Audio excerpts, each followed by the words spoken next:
Oh, you already hit it? Yeah.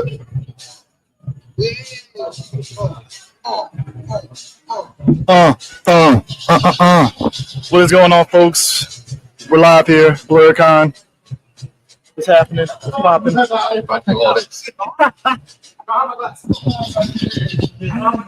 Oh, so we live? Huh? We live? Oh, okay, we live. We are live. We're living live. Yeah, just getting things situated. Yeah. Getting it, folks. I know a couple of y'all probably looking at like what the BlerDCon? BlerDCon has a page. Crazy. Has something working? Yes. What's something working? Hi everybody, it's me, D3 Black Geeks. Right beside me is my co-host and who's going to be Snake Eyes at least part of the weekend today. CJ today. At least part of the weekend. It is like there we go. It's working. It's working. See, I told you it's working. Now, yes. Now, with all this beautiful, it's the pre-show. Yeah, Nothing's happening right now. Nothing, not a damn thing. Nothing's happening at the moment. Not a doggone thing right now, man. But you know, this is BlerDCon's what 8th year and shit. If that, I think it's not 7 years. Whatever, man. We waiting for the rest of the. I say way back what 2018. 2018 was the 17.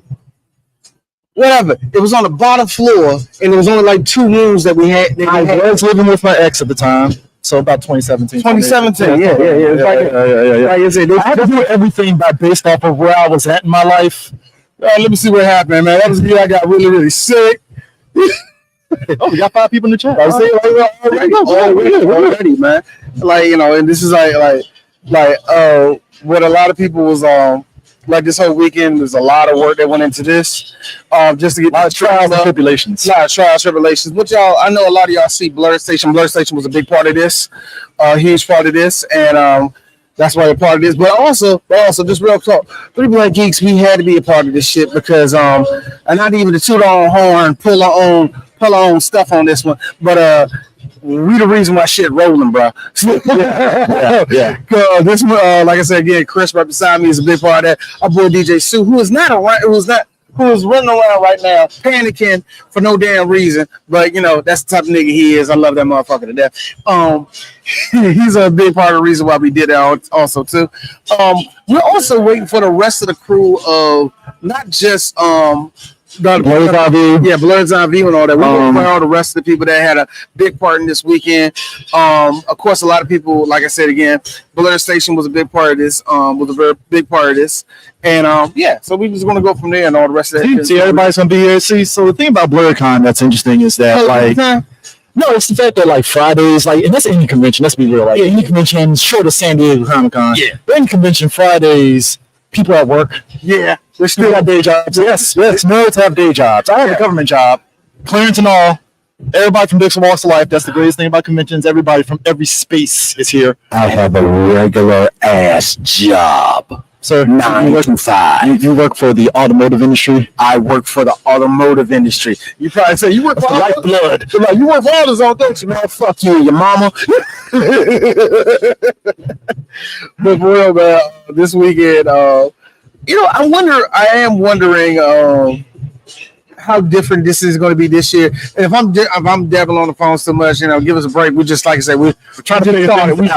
We're trying to make this look not only good just for us right now, but for everybody else later on this week. So, later on this weekend, not this week. But yeah, man, this is like of always, man. It's always cool to see everybody and their mama come together and try to do shit. This nigga had to run off. Now I'm by myself. Yeah, fuck that nigga. Fuck his money. Anyway. But yeah, we trying to get things moving and all the rest of that. It is if anybody well, anyway, let me just say this, but right here in Crystal City. Back in the day, Crystal City wouldn't allow this many Negroes in one conjoined place. Now we kind of broke that over here, and this is one of the every year, man. This is a beautiful thing, man. This year is going to be a lot more. I guess I don't want to say the word sweaty, but there's going to be a lot more activity, going on where because it's summer themed and I'm waiting for the first person to break out super soakers and all that. So we're gonna see about where that goes and all that. And we're gonna see where we're gonna have this weekend. But so far, I'm just seeing the usual people, the usual suspects. I seen the president of the DC Anime Club here. We see him every year. That's our boy Chris Wanamaker. He's already excited and all the rest of that. I seen a couple of vendors that I already seen. I see every single year. They're here. They're here early in there. If there's one thing, there's one little behind the scenes thing I can say. And I know a couple of vendors is going to be like, thank you.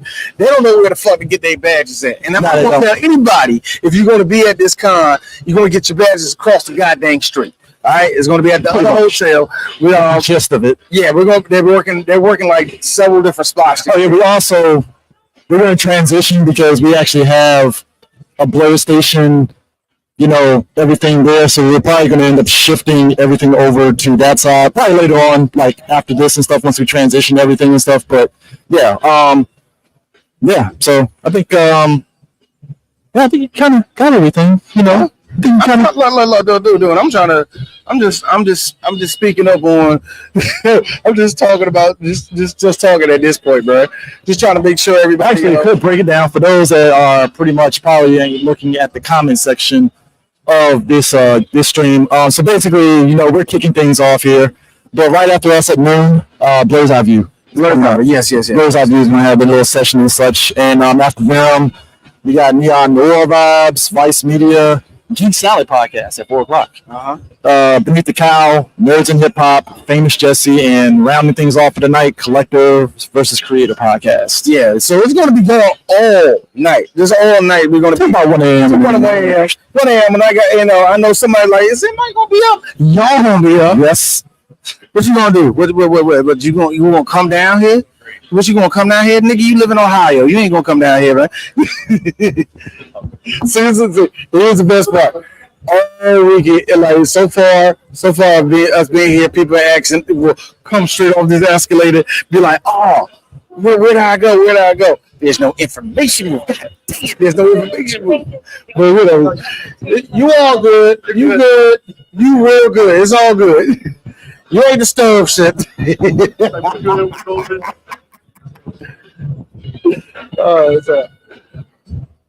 Bro, I gotta wait for Chris to get back over here real quick. What's up, bro? Oh no, I was just checking.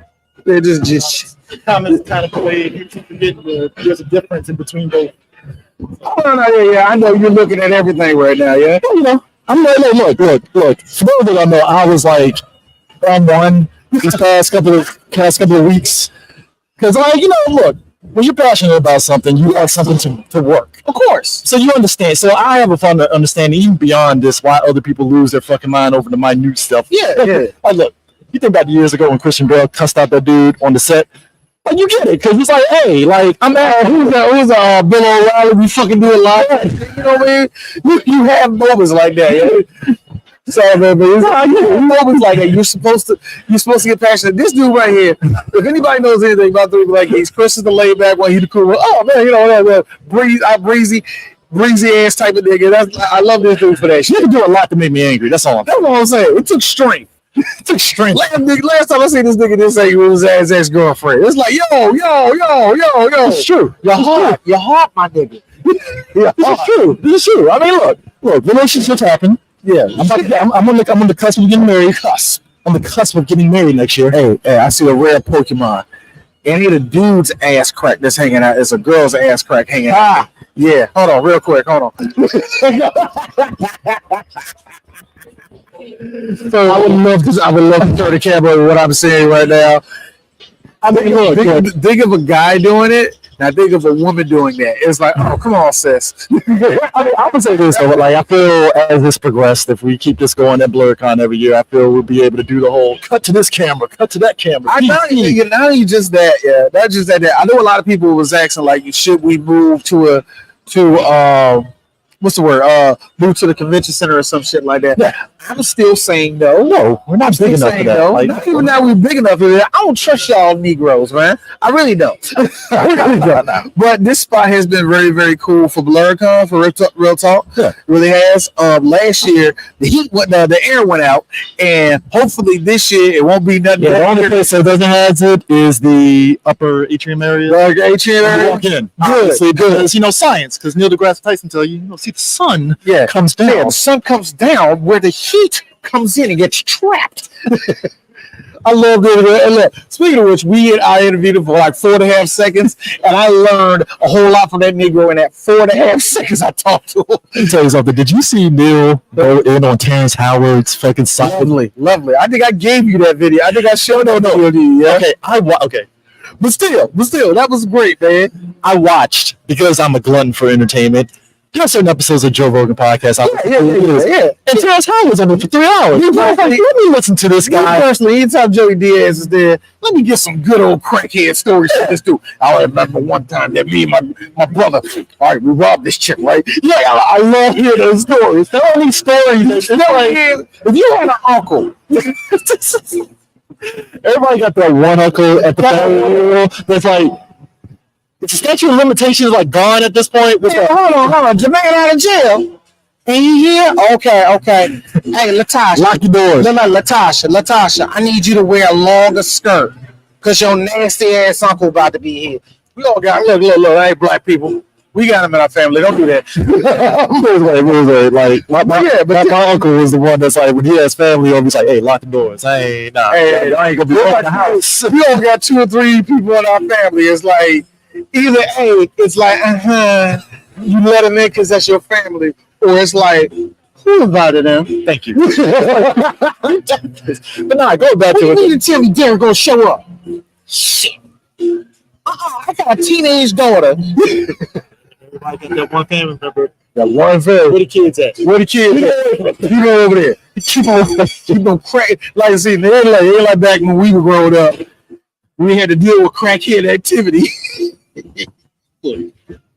I feel, to our detriment as black people, we're welcoming to everybody from different walks.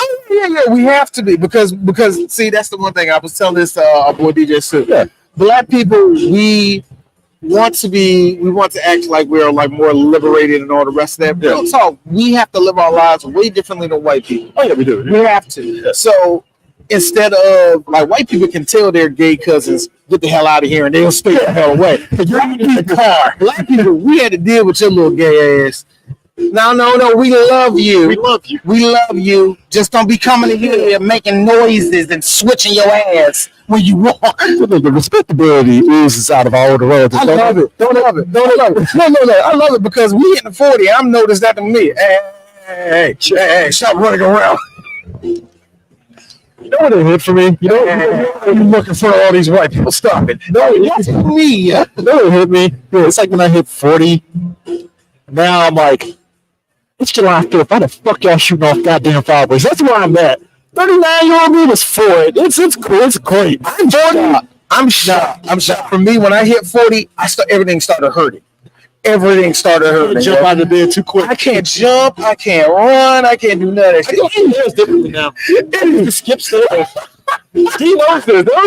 He look at me like this tall. This look like, I'm skipping. I know Clyde Drexler height ass nigga over here ain't telling me.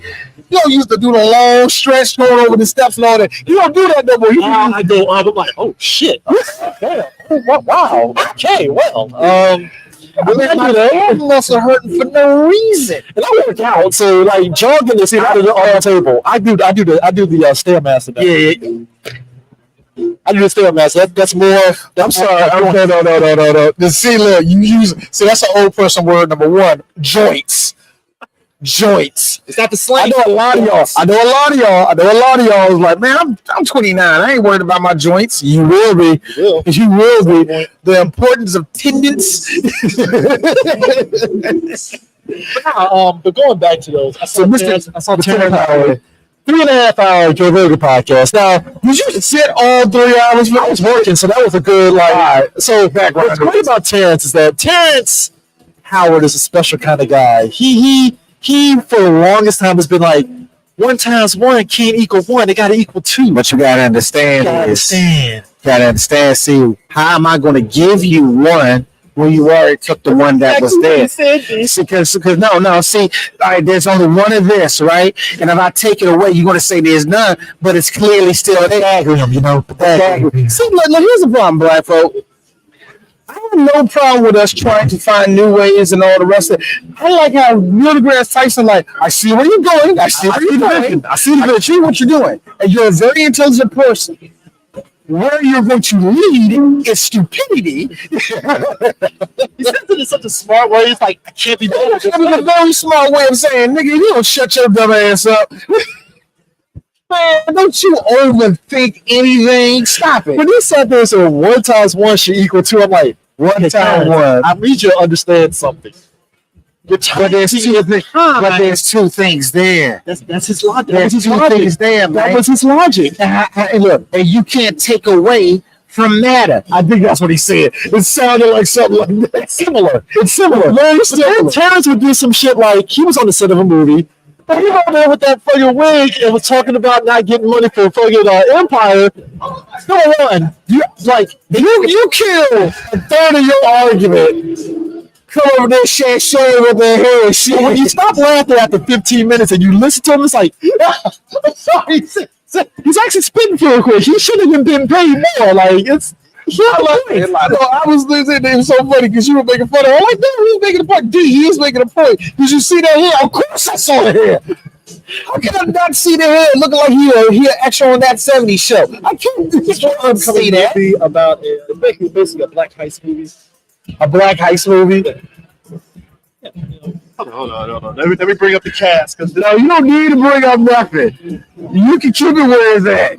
You keep the cast where it's at. Coming out on Peacock, so that's what you know where it's at. That's the extent of that shit. The studio was like, hey, there's too many black people. Look, it's the McDuffie rule, all right? I'm gonna keep invoking the McDuffie rule. The McDuffie rule is a real fucking thing, man. Granted, as much as I joke, it doesn't apply to everything, obviously. Okay, here's the thing. Here's the thing about the McDuffie rule. I will say this. I have no name for it yet, but I call it the Taraji Olivia Spencer rule, which is 3 black women. And that covers the whole quota. What are the black women doing? It doesn't matter. I'd like to help.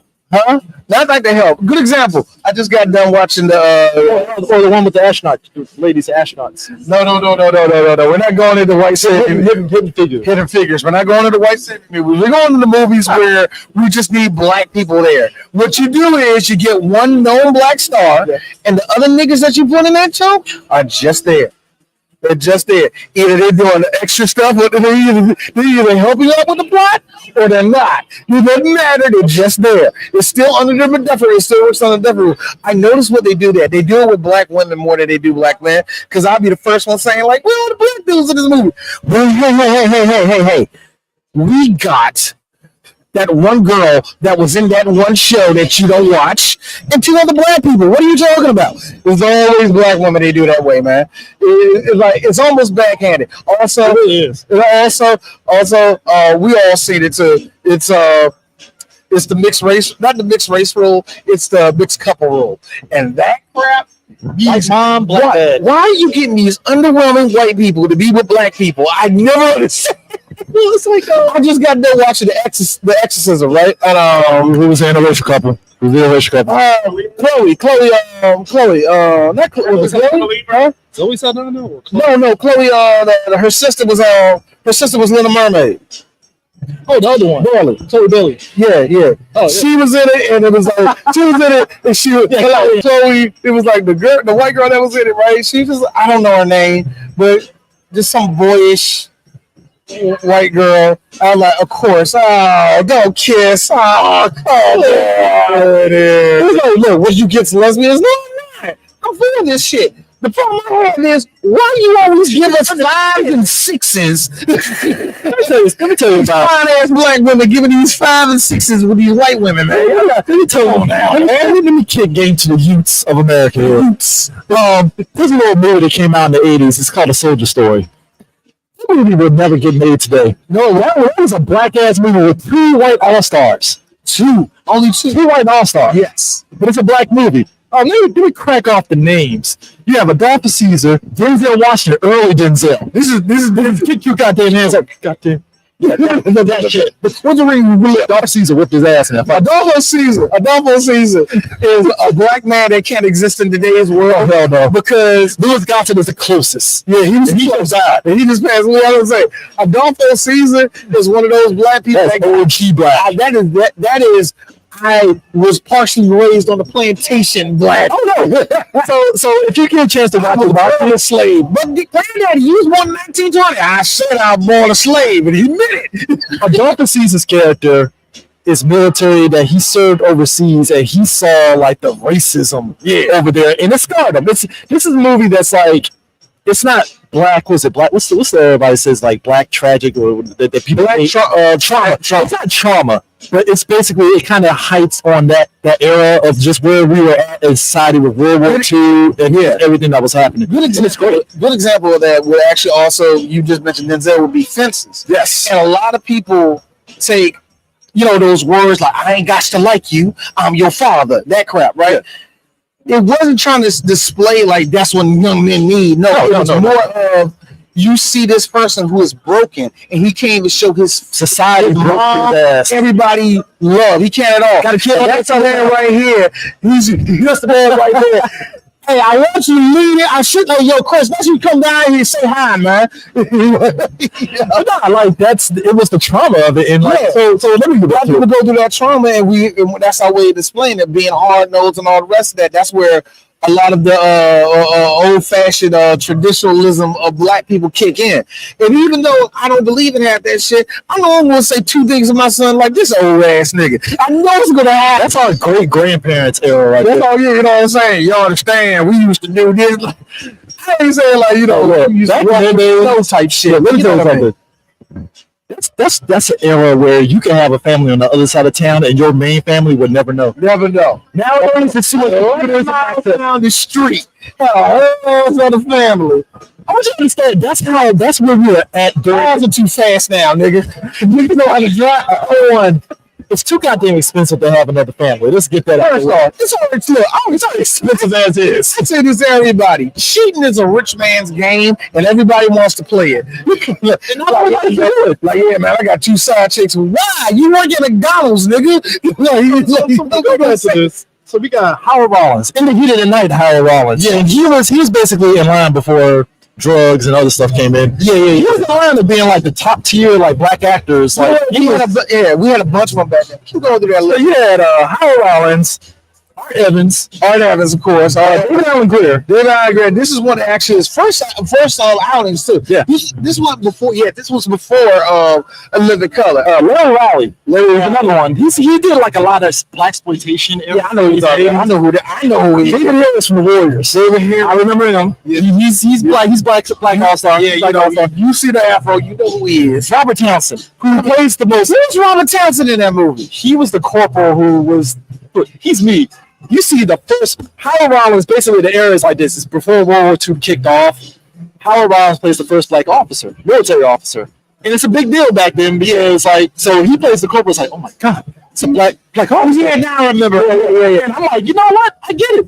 Yeah, he's the guy. Like he's the first black officer. Yeah, and like the funny thing is that's funny is that the white officers are like, do we salute? What? Huh? Like, I don't respect no nigga. Actually, hard on. But it's really like if you've been in the military, it's really like they have to respect the bat. They have to respect his rank.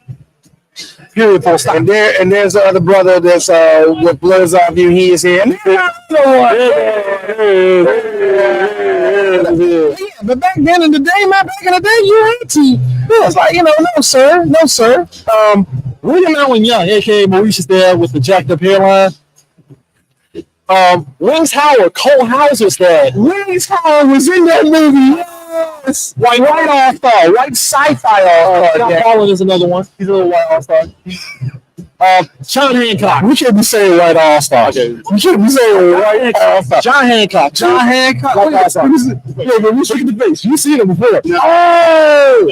That's that's all-star. 100% all-star. Oh, John Hancock. Yep. He's been in everything. Yeah, that brother. You need a big black guy to give you a look. There you go. Forget him. But nah, The mustache. it's a mustache. It's the Carl Winslow mustache. I've worked on the force for 20 years. No, that's like I said, that's the cop going here. All right, look here, young black man. This is what you do when they frisk you down. No, I'm trying to teach you to stay alive. And we can't forget Patti LaBelle. Which this takes place in Mississippi, so she's in one of those U joints singing, basically. I was just about to say she was Sugar Avery of the movie.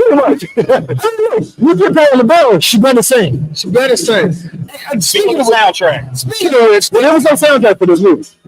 make one. I mean, you know, Reissue. Anniversary edition. Speaking of DJ, so real quick. Yeah. 'Cause since we're getting all this out, you watched the show way more than me. Patti LaBelle used to have a television show on NBC, didn't she? Yes, she did. you tell us. Didn't it also have Miguel Nunez? No, Miguel Nunez wasn't part of that. No, it wasn't. You sure about that? Who else in there? Miguel Nunez. No, the show that she had, it was 1992. It was 1992. All right, back in the era of what was the ABC, where if you were black, you could be you could be street level popular. You get in a show. What's happening? No, I'm going somewhere with it. All right, it's 1992. Patti LaBelle gets a show. We get hot at the time Morris Chestnut coming fresh off of Boys in the Hood, and an unknown Vivica A. Fox. It wasn't was it Ernest Green, the Ernest Green story? No, this was This is before the Ernest Green story. when did Ernest Green story come out again? I thought it was 80s. This is in that case. This is after. Oh shit! Really? After the Ernest This is Green. '92. Yeah, The show.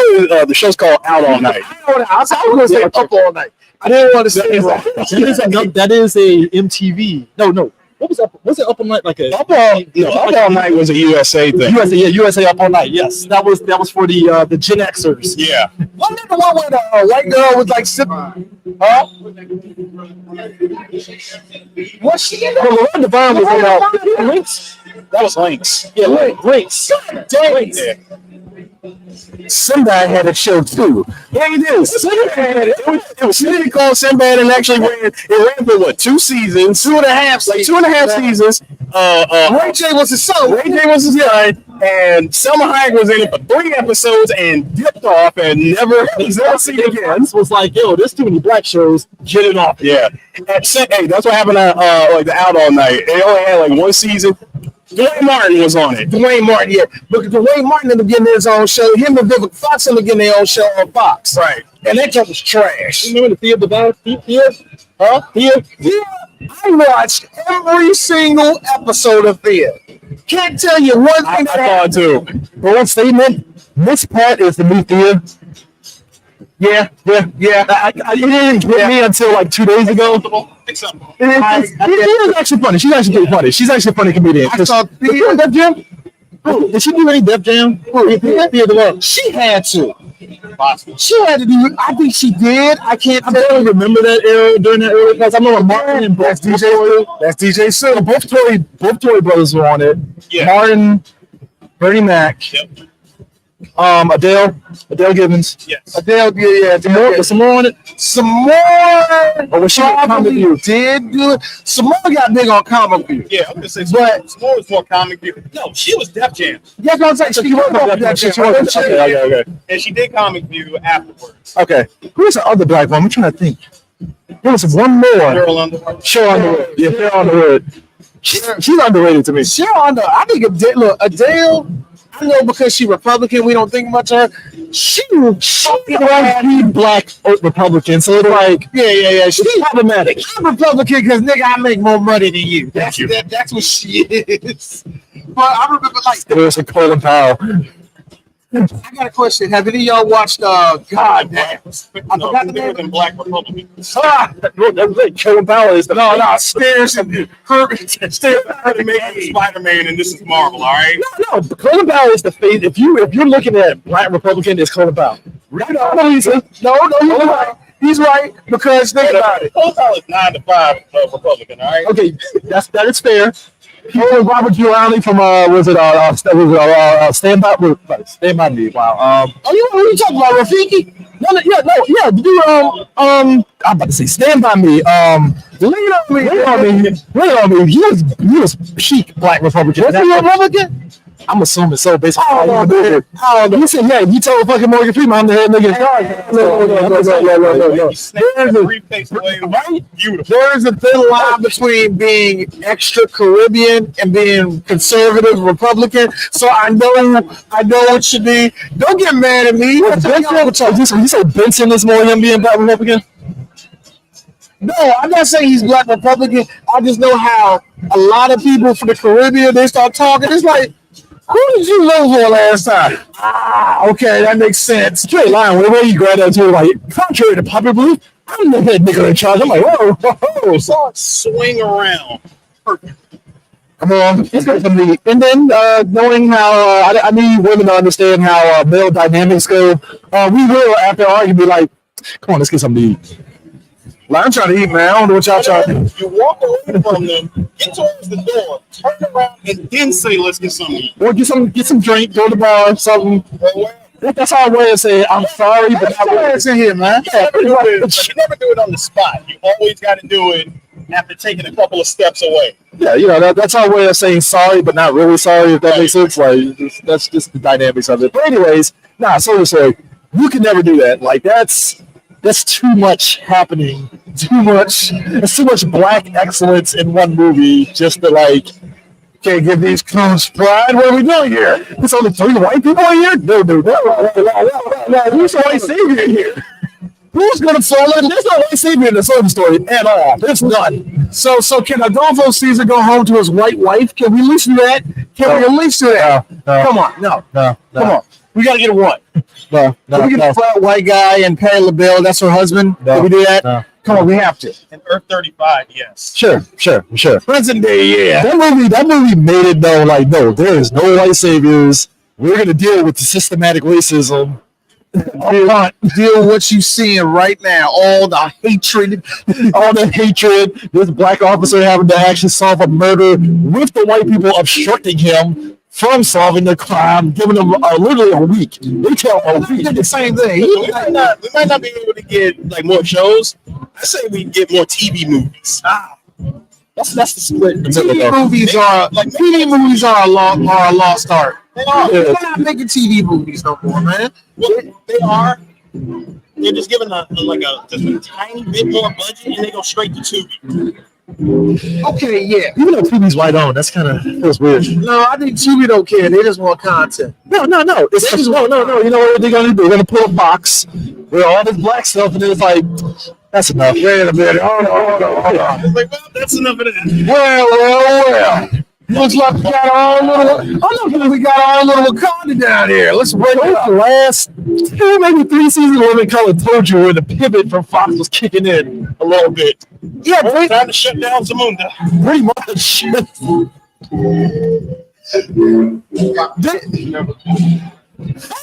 Fox, I hate how.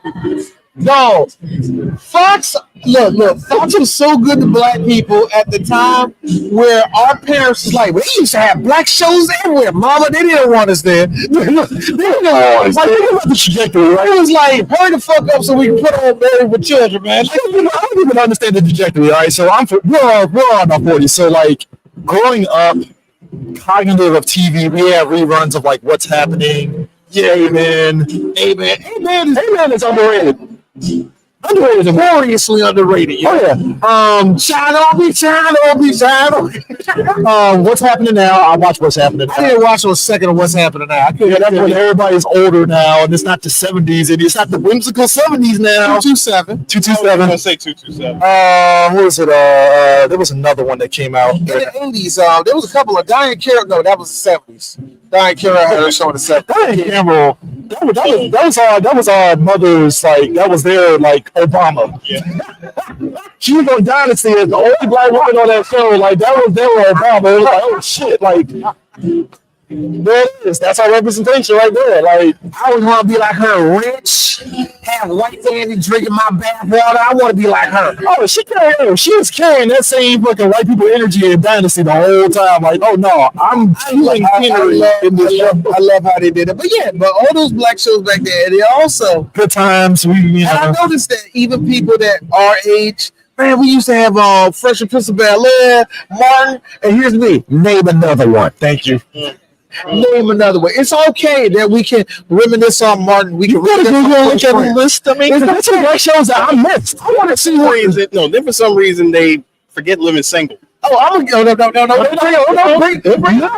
no. Living single in different world. They would never forget those. Cosby Show, different world. Cosby Show. Thank you. Hang on. Living single gets brought up anytime people want to make the argument of friends versus Friends. That was better. I need a black person to understand. There's some black people that watch Friends. All right, maybe it was. He denied that.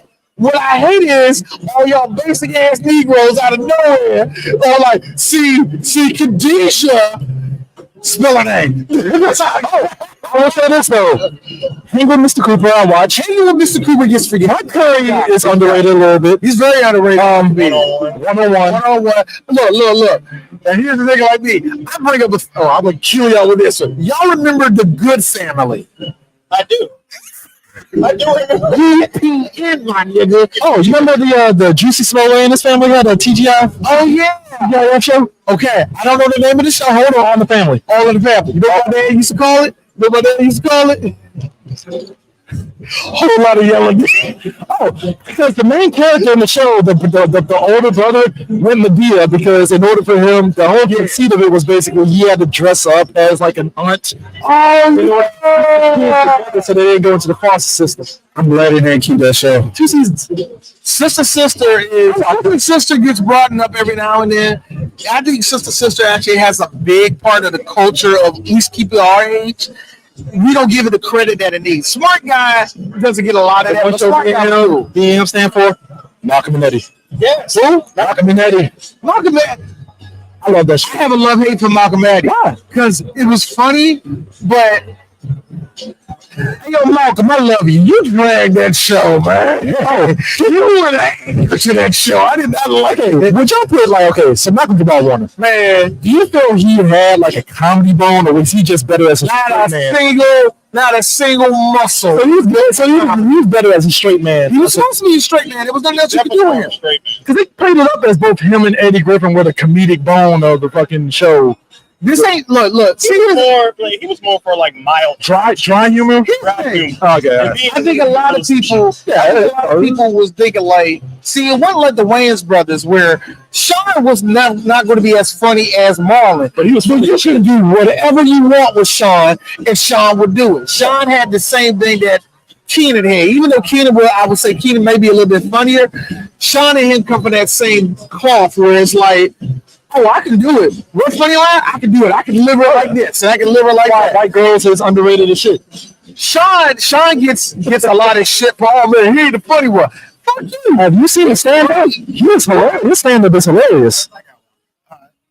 So you know how we talk about like in black media, like we got what sci-fi being almost non-existent for us. Like, we need more of that. Now, yes, I am. Yes. See, you want to know why we haven't done it? It's because the last thing that we had was Homeboys from Outer Space. Now, hold on. Give me a good director, a good writer, a good producer. Make it a movie. A TV movie. The idea of the show wasn't as bad as folks made it out to be, but you can tell it was definitely written by some people that's like, yeah, let's make it good in space. And it's like, you can do that. That's like, you can do it, but it has to be done in a witty way. See, that's the problem. They fucked up by not giving them the same Winnebago that Lone Star had in Spaceballs. Yeah, that's when they fucked up. They should have given one of them. Nah, you get this nigga a deuce to the quarter in space and shit. I mean, UPN era was weird because it was like, I watched a little bit of Girlfriends, even though Girlfriends I like Girlfriends. That was my show. I ain't gonna fake. I watched Girlfriends, and I will say to this day, that's why I don't like a lot of people who are like so fussed over Tracy Ellis. I didn't like her back then. That's nepotism that is. It's weird. Her nepotism is weird because she obviously didn't break in because of her mom. Because I don't think, yes, she did. How though? Because she was in Ross. Her Jewish ass daddy got her in the door. The first thing I saw her in was Lewis's Lounge Show on MTV. Yeah. I remember. Wordsmith was the best nigga on that show. And White Girl was kind of funny. No, that skit was when they were robbing the bank and they were rapping the fucking. He was like, yeah, give me and I need also the Charizard Pokemon card. I was loving it. Nah, the shit that had me rolling though was when the people had their hands up dancing like. And I'm like, this is actually pretty dope. You know what I knew they were going to cancel that show? Wordsmith and Rod Digger had a little segment together, right? Yeah. Where he's like sneaking out of her house because they just had sex and they're like, your man's coming over. They would go back and forth. I was like, this shit is dope as hell. And some told me, these white people about to cut this off. Y'all need white us. It's like, whoa. You're trying to say that black people are poetic. Let's dumb this thing down. Where's Shaw Rule at? There was another show in UPN, obviously Mauritia. Where's the guns? Where's the drugs? Oh, the secret diary of Desmond Pfeiffer. Yeah. Okay, y'all don't know this. It started from Clerks, the TV show, the TV show, and Kevin Smith got a couple of questions for me. I know he's not racist, but nigga, you made the Desmond Pfeiffer show. Oh, you had a hand in writing that? Oh, I don't know if he had a hand in writing, but he was producer. He was trying to break in. No. I understand. The context ain't coming in. Go ahead. I got a movie for y'all. Go ahead. Oh God, this is what 97. So I want you to combine these two black actors, Omar Epps and Delroy Lindo. Hold on. Omar Epps. Oh, don't think it. I ain't got it. You get it. Okay, first time felon. What? The Church was the other guy. What? The game leader. When they were in boot camp, they kept fucking fighting. They were fighting in the kitchen. It's interesting because again, HBO was kings of original content. You remember when the whatever thing about the AIDS epidemic and shit? Yeah. Won an Emmy. That was one of those movies, First Time Felon, and it was actually pretty good. Oh my God. Tretch is one of the most underrated. He's not. Bring that in. Tretch ain't that great, but he's really decent at nigga. Hey, we need another thug in this. No, we need a thug to get his ass kicked by Alan Payne in a bathroom. Science fiction, folks. That never happened.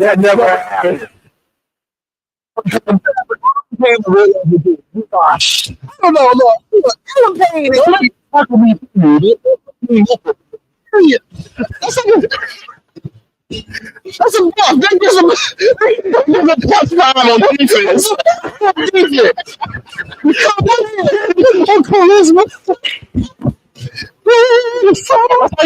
I got Jada that time. Oh my God, they get so curly and it just bounces off the chest. Hey. Also, Greatest line ever. Yeah, girl, I saw Jason Larry. Yeah, but you see his butt nose all hairy? I know he good with that. Hey. Listen to Cole Carson though. Lisa Nicole is fuck. I like how Lisa Nicole Carson hopped on. She got what I call Gen X gap. She got that Gen X gap where there was all a bunch of girls. She's an auntie. Huh? She's an auntie at this point. Auntie, that's what she was. Then she hopped on Alabama Bells, just playing the big ass titties on there. And all the white men was like, I gotta get me a queen like that. And then she disappeared. Robert Downey somewhere in the back, like, black women. Look at my chocolate sunshine or some shit like that. I feel low key. Oh! Don't forget her. Don't forget her stellar work on Ease By You doing this. First off, you gotta put some respect on the stroke game of Samuel L. Jackson. I still question, because I know it's a deep thing. I question. I'm older now. I haven't watched Ease By You in years.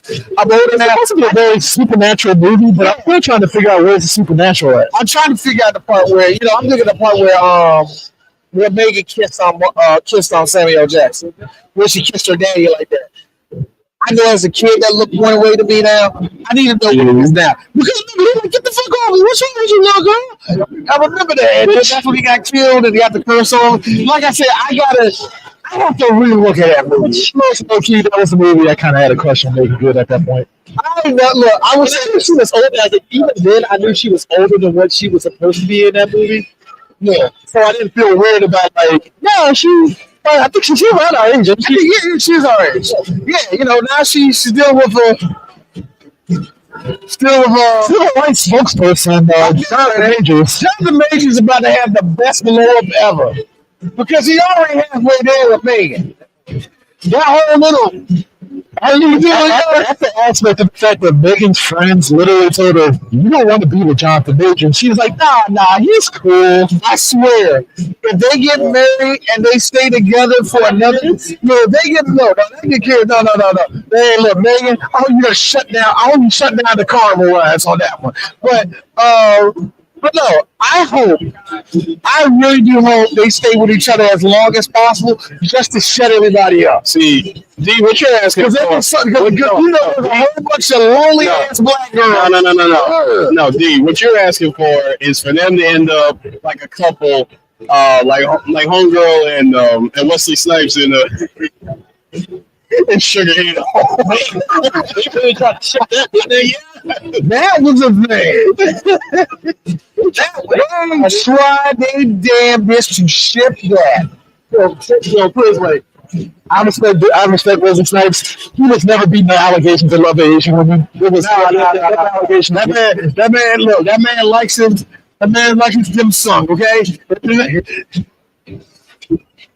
There's a lot of people being allegations. He loves his kimchi. All right, that's Michael B. Jordan before Creed. I like collard greens, but I love kimchi. Okay, Michael B. Jordan before Creed. Mix them together, we can do something. All right. I did American shit. Hey, look, I'm cornbread to a sushi, young. That's how we do this. Because now in the 80s, I would laugh. I'm Jiffy cornbread. She's my bento box, nigga. That's how we do this. Hold up. That actually could go. Yeah. I know you do this.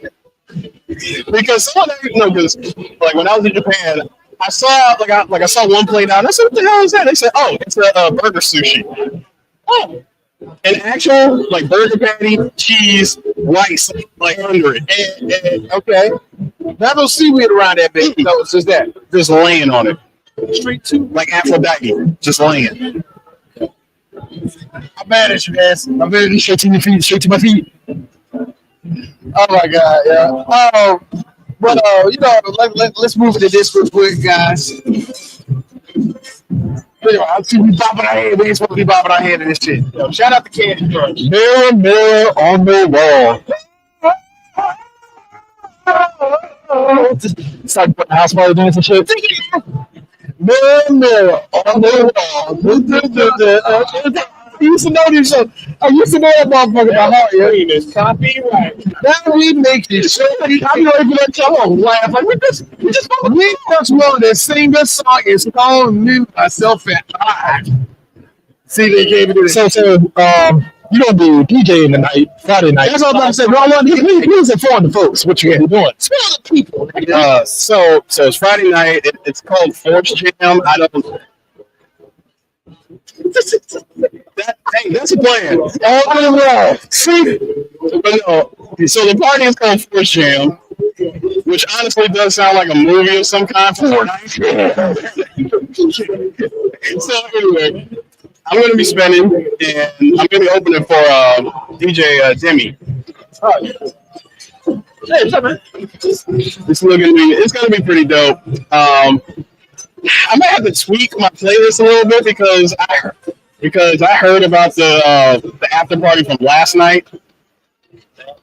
It wasn't bad or anything, but you have a look. You have the look you just gave up. No. I'll do something now. No, the reason why I say that is because I just came out of my DJ meeting, and somebody told me that there's a poll going on right now of how many times are we going to hear "Not Like Us." Yeah. First off, I think people understand something. He loves rap music, but he's not the type that's going to just jump on something here. Like, if it vibes, cool, but like, you get more ether and no Vaseline before you get Not Like Us from them. I'm just saying, that's just where we're at right now. I'm sorry. When you said no ether, you said ether and no Vaseline. I'm thinking of so what type of art scene is this? Jesus. What do we do now? Oh, yeah, the song. Like, it's gotta go together. That's the thing. And like we all had this conversation. I said, look, if you gotta play it, be creative. Yeah, be creative. They're not gonna be creative. You can't just. It's like you either play. Like I'm not even. Don't listen. Just play it in. I don't think they're gonna. No, that's my thing. When it comes to blending in, well, we're gonna see that with Demi tonight, man, because he's a blender in my crossover guy. Yeah. I better hear Mario Kart and Kendrick Lamar at the same time. Well, you also playing the open town? No, I'm not. Oh, okay, cool. I am going to be on the main stage if you happen to be here. Walter Jones and then Karen Ash. It's kind of weird because they're 25 with Walter and then 25 with Karen. I'm like, why don't you just combine? You know what? Not my rodeo. You know, it's kind of interesting. We for years talked about we wanted to talk to all the Black Power Rangers and all that. Now, guys, are going to get y'all a chance to do it. We're going to do that tomorrow. Well, BlerDCon, right? Yeah. Maybe right now. Yeah, I'm definitely. I'm all in. Yeah, but like I said, it's funny that marriage be damned. What's happening? Fuck you, life. Anyway, it's not really a fuck you. It's just like, no. That's the nigga that's been married. Fuck you, wife. I'm doing this. What you say? I didn't say nothing, my dear.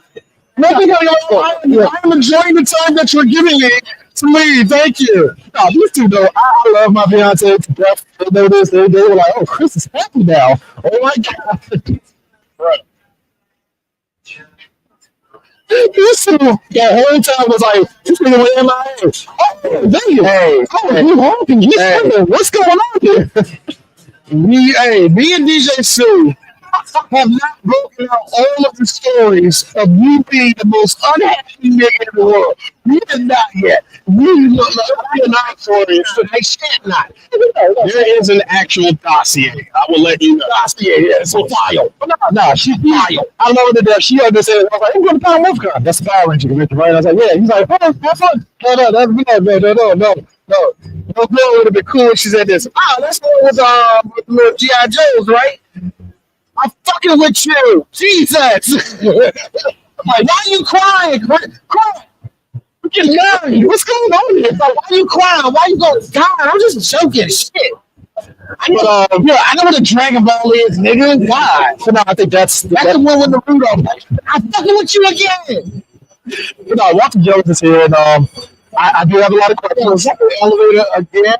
Okay, so it's second time. That's my third time. But no, Walter Jones, I have questions for him. So I'm bringing up in a professional way. It's that's wrong. I would give him that. He's gotten better on it. I tell you, man, when you have a sister, when you have a sister that can take care of you, beautiful thing, man. But no, he's a black woman. But I think the one guest here that I'm actually happy to see, Ahmad Best. That man has went. Look, you want to talk about a brother that actually. God, I mean, like here's the thing. I hate the fact that if he just stayed up with Jar Jar Binks' voice, we will underestimate how much of a legend he is. Right? I know a lot of people like to take the piss out of Jar Jar, and I understand it too. But at the same time, when you see his body of work, beautiful. And the fact that I saw that motherfucker as a Jedi, I was like, you know what? I don't watch the shows no more. But this is some moment. Like I said, I don't follow the power real like I used to think Ben Affleck was a prima donna, but fucking the shit out of this right now. you know what I mean?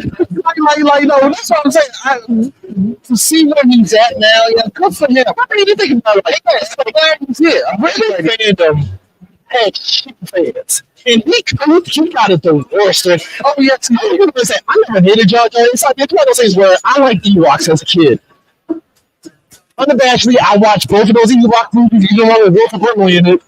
Great movies. Maybe I saw Wolf Brimley. Oh, this dope as shit. He went peak old white man. I got Disney Plus.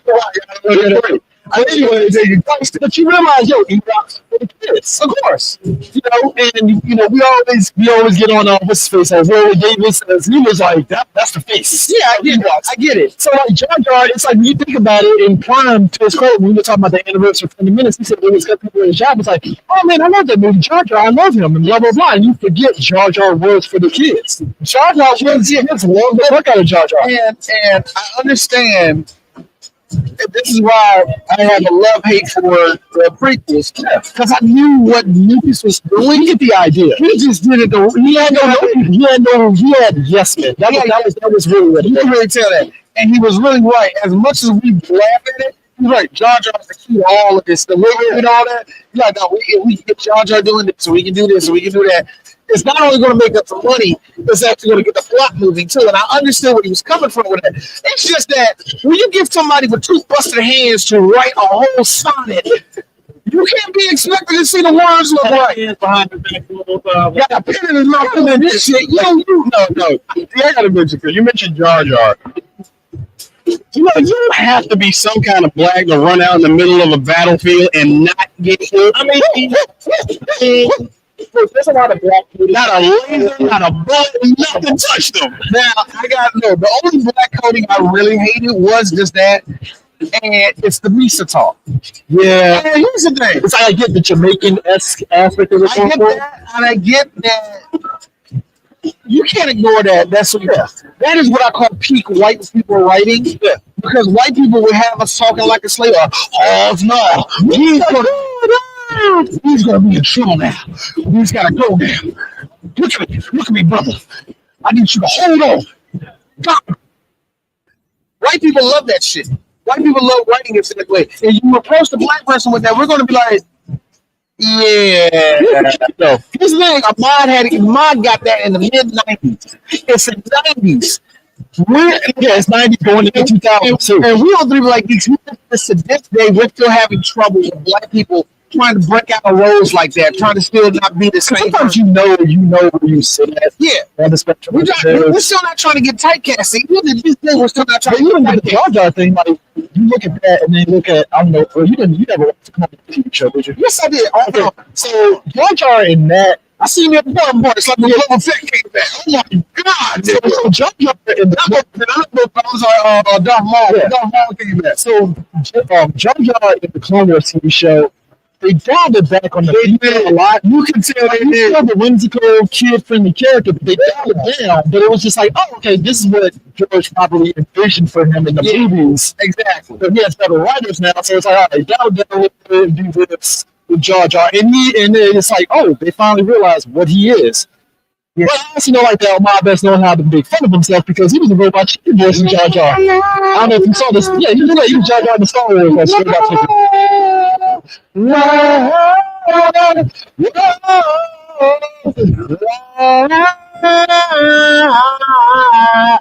Here's a kicker.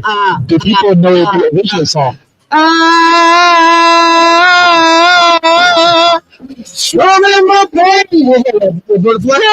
Yeah, bro. Oh man. So, a lot of people don't know that, but now that's it. And it's kind of funny that you see the versatility. You can tell. And the one thing I will say about Jar Jar, I really fucking hate it. Like the time you get to my favorite one of the prequels, She's a revenge of the Sith.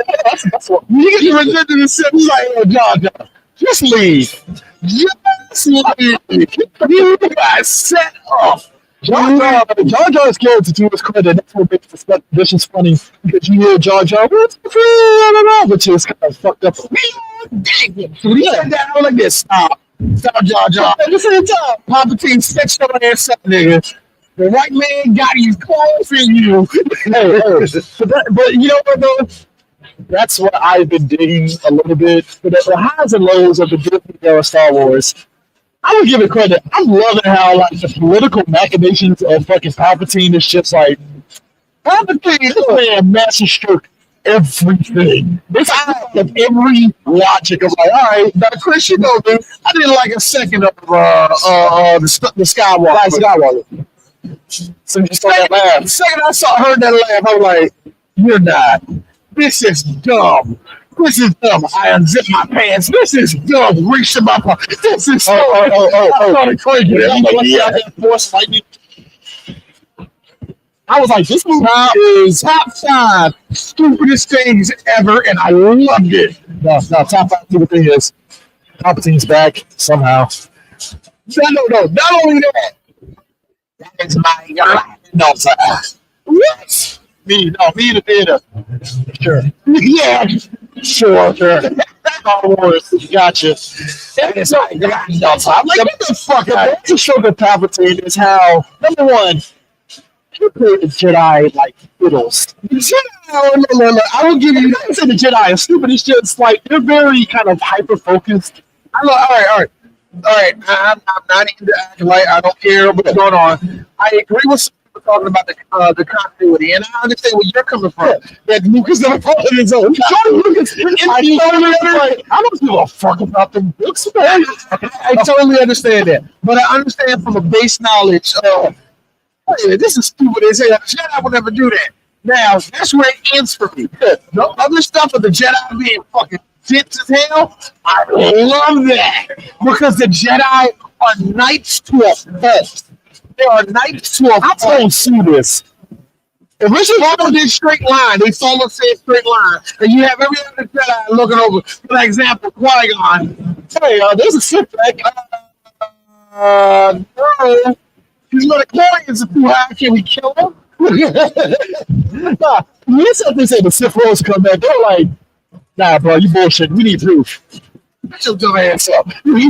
That's exactly what Jedi were literally like, yo, Palpatine put it because he was like, all right, I'm gonna get more power. And Qui-Gon and everyone, it's kind of suspicious that this guy over here wants more power. You know, that's it. What are you looking at now? Hey, here's motherfucking Obi-Wan. Obi-Wan's a bitch. I hate Obi. Look, I hate how the prequel and his own TV show baby go, I hate you. I don't like you. He wise up too late. He wise up to the 70. Like, I hate that so much. Love it just on the aspect of like, just on the aspect of like, yeah, of course the Jedi would be very just, like you said, they just follow a straight line. Every time you have a Jedi to either, like, maybe we should do this, like, no, right. And as much as I hated it in the prequel, because if George Lucas did it better, it would have been perfect. The whole time, Obi-Wan and Anakin going back and forth. They did it way better than the Clone Wars. But he never showed them being friends, and they never showed that there was this thing of no Anakin. They never showed The beginning of Revenge of the Sith kind of showed it a little bit, like, oh, yeah, I see it a little bit. But by then, the audience was like, man, just hurry up and go to the Also, the heavy rolling was like, so when Palpatine told you to do it and you killed off what's his face? not the youngling. No. His partner. Mace? No, the dude with the fencer. I forgot his name. I know who you're talking about. Christopher Lee played him. Dooku. When you told kill Dooku, I was like, so you didn't pick up on how evil it was for him until you counted. Right? Did you not own your process is that? Also, Dooku had that look in his eye like, you can't do what this nigga tell you to do, huh? Oh no, he looked at that shows. He looked at Palpatine Star when he told him, I need you to kill Sanji Ventress. I don't like that she's coming to the power. And he was like, but she's a good soldier. Don't matter, kill her. And eventually, people were like, I thought I was really good. Thought.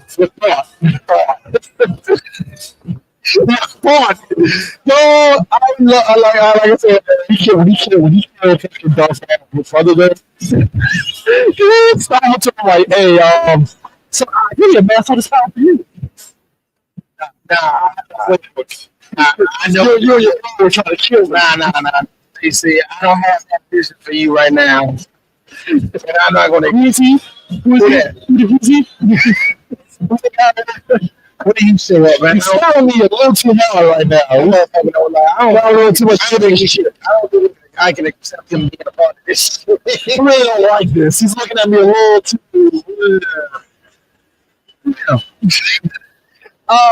Real quick, the other person, real quick, I'm going to talk about real quick. I'm glad to see he's here. I don't know if we're going to have a chance to talk to him, which would be what everybody's here for, Phil Lamar. And Phil Lamar, he's Black Geeks to a T. Real quick story. We was doing an interview with him, which is the reason I want to have another interview with him. We was talking. It was like we was on the chat.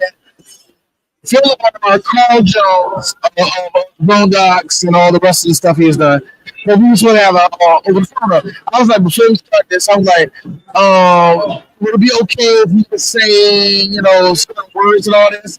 And it was pause. Phil Lamar, full chest. Oh, you mean nigga? Not nigga, go ahead. I mean, sometimes you have to because, like, it was funny. Old boy from White Lightning called Big Gordon. He cracked up and he's like, right. I mean, that's the camaraderie that, like, I think that's something that Black celebrities are people in any type of position anyway. if you put them at ease, that's good. Like, look, here's the thing. I understand how some people weren't raised a certain way or whatever. So I'll give a warning to something like, look, we might say nigga. We might say this. We might say this and all that. I don't want you to say that mess up your brain, whatever it may be. And some don't give a shit. Some do. Some don't.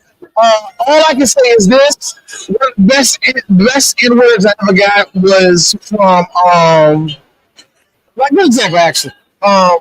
One who didn't say it but said it to us in frequency was one of our best ones. That was Bo Billingsley. Bo Billingsley, it was something that happened where he had COVID time going on. Everybody had masks. We was gonna take the picture with him. He said, "Let me take this off. I'm looking like an old ass nigga up here." I was like,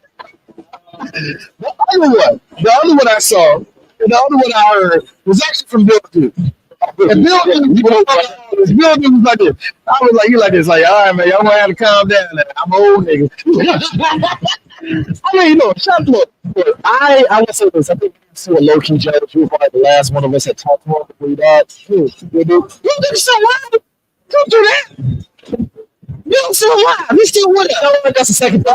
See, the point of him is Tony Todd and now the baby got their test. Tony Todd, now I'm hearing Tony Todd is having a little bit of health problems and all that. So prayers up for that brother, man. I hope he be all right, man. But I love that, man. But yeah, I really like some celebrities, man. We lost a bunch of them, man. So but anyway, when you get any type of black people where they have any type of any black people you get around like certain background and all that shit, we're gonna have to be real on it. So that just happens, man. And let me dance a little bit. Hold on 1 second. I'm recording right now, bro. I'm recording right now. Yeah, you got that. Well, man, like, I forgot my good Troy. I forgot Troy was. I told him he was used to come here, Yeah, man, like my good Troy, man. Like, man. No, I mean, I think there is something to be said about like that, and I think that's at the heart of after we started this off with BlerDCon. It's like there is a measure that once the dust settles and they really see like what this is. Because I mean, Chris was here last year, and you could tell from her face like, oh shit, like there's a lot of like white people here. Because I mean, she used to go to BlerDCon was her starting back up. Yeah. So people know Khleo is like, oh. It's, the voice actor of Myra. My mom came here last year and she talked to Khleo. Because different world. Of course. And and I mean, Jordan Reed is here. How? I'm still questioning. That's. But like your mom and my mom, it's like Jordan Reed's at BlerDCon. Oh, okay. Man, like I said, it's like James Garner on it's like James Garner on Oprah. Like, what's you plugging? What's Jordan Reed today? Yeah, that's how I feel about it. No knock around on that one, man. Like what you plugging, girl? Like you got a book. Like you got a book. You got like a TV show. What you got going on, man? Shit like that. Yeah, so it's all good. I mean, you know that's survived the BlerDCon. It was kind of funny. Like our first year we was in Japan. So us being here, it was just That's 3 years actually. first 2 years. It was great, and it was kind of funny because even that first year, who was the guest for the first year? That's a big guest. I forgot who it was. No, I don't know who the big guest would be. No. We were here for the stuntman because one of our friends, Gary Peoples, is one of the best stuntmen and I say he's one of the best stuntmen in Hollywood. Oh, that with that nigga and everything. We gotta bring this man. We on camera, man. You're alive, so for the last couple of years, this man has been out here doing the laundry work. Come on, I need you to sit right here. I need him to sit right here. Sit. Look at this. This is Sheriff Bart, everybody. The whole Gucci gang and everything. you had to show his talent at 1850. Yeah. When you came up here last year, I was like, this guy got everything down to the Gucci bag. I mean, I love it, man. I love it. When I saw it last year, I like Gucci. Like, I know. So, don't play. I mean, he got it. Hold on. Where you go got no telegrams and that shit, nigga?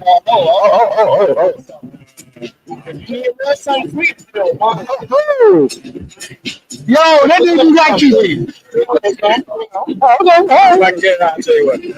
Are those candies? I'm gonna say, those are. Oh, yes. Candy gram. This actually says, really says Candy Gram for Mongo, yeah. I want people to know this is like peak cosplay, and this is like the surface level. I'm just saying. Like, it's just, this is one of those conventions where you see stuff like this. Like, you know, it's always good. It's always great. Hey, that's how it is, man. But let me tell you, and it's so funny. It's so funny though. Sheriff Bart was very important to Black history, period. Last year, Racism in the 1860s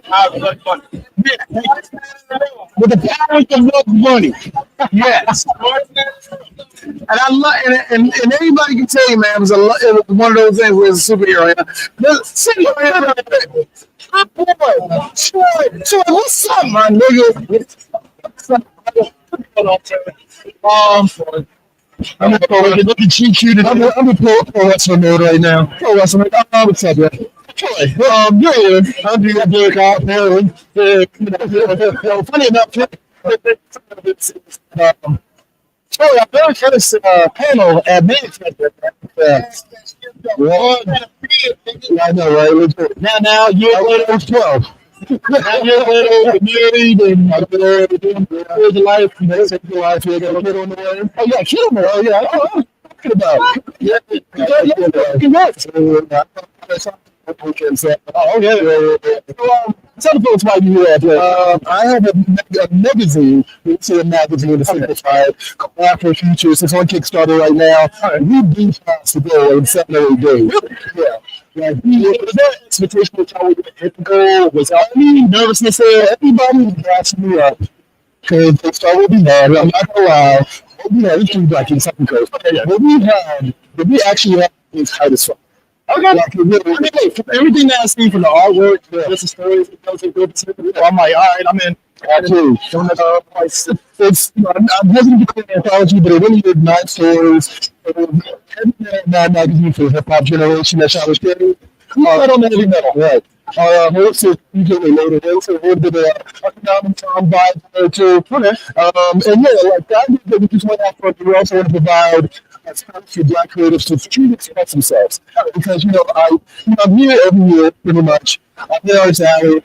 Everybody has ambition to go into Marvel DC. Oh yeah, that's the goal, and then you flip over the image, right? Go from there. But, as you said, both in their own. Yeah, you play with your toys and tell me something you can't play with your toys anymore. That's their prerogative. No, I'm not even out there for knocking that. But that Afro feature is Black creative very much lives. And so we got a picture about Big called Telephone. It's in it by Erica Hardison. I'm doing a studio comic called Media Squad, which is the feature comic. Features Ace Harlem and John Henry of Folklore, right?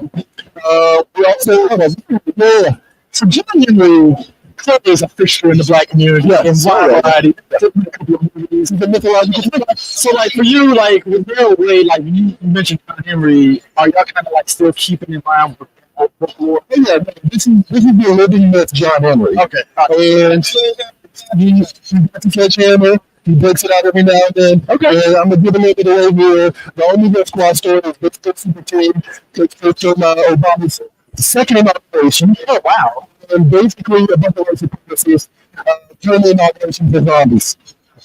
So, a sledgehammer might be handy. I should say. Wait. I'm going to be so erected. I'm knocking you down. Okay, yes. Compliment you. See that now? You got a couple kids, right? So you got a couple kids, so you're doing your part. There you go. We're just talking about your dick. That's all right. So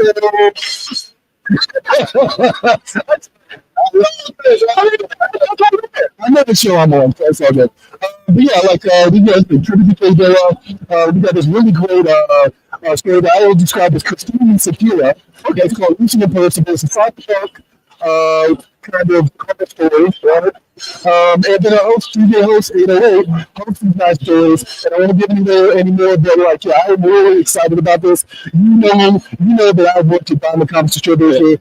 I was surprised for about 9 years recently. So I've said I kind of spit shit up. Yeah, you guys meet like 4 years ago. After very, I thought I was there for 6 years. I was like, that's good time.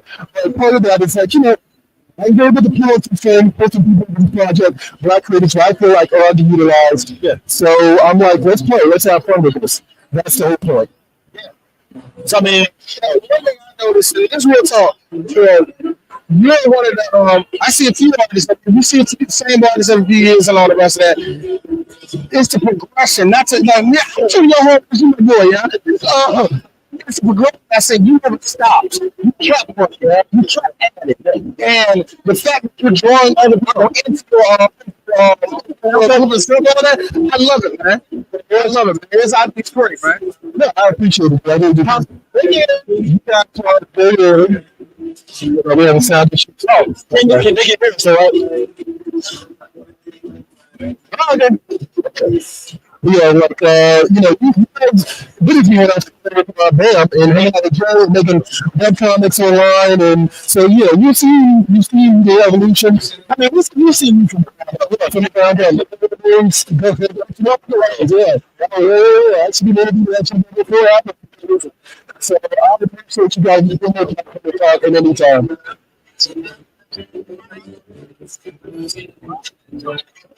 What's up here? Are we good? Or do we need to dial it down a little bit? Good now? Because you guys not hear any of that? Good, yay, nay.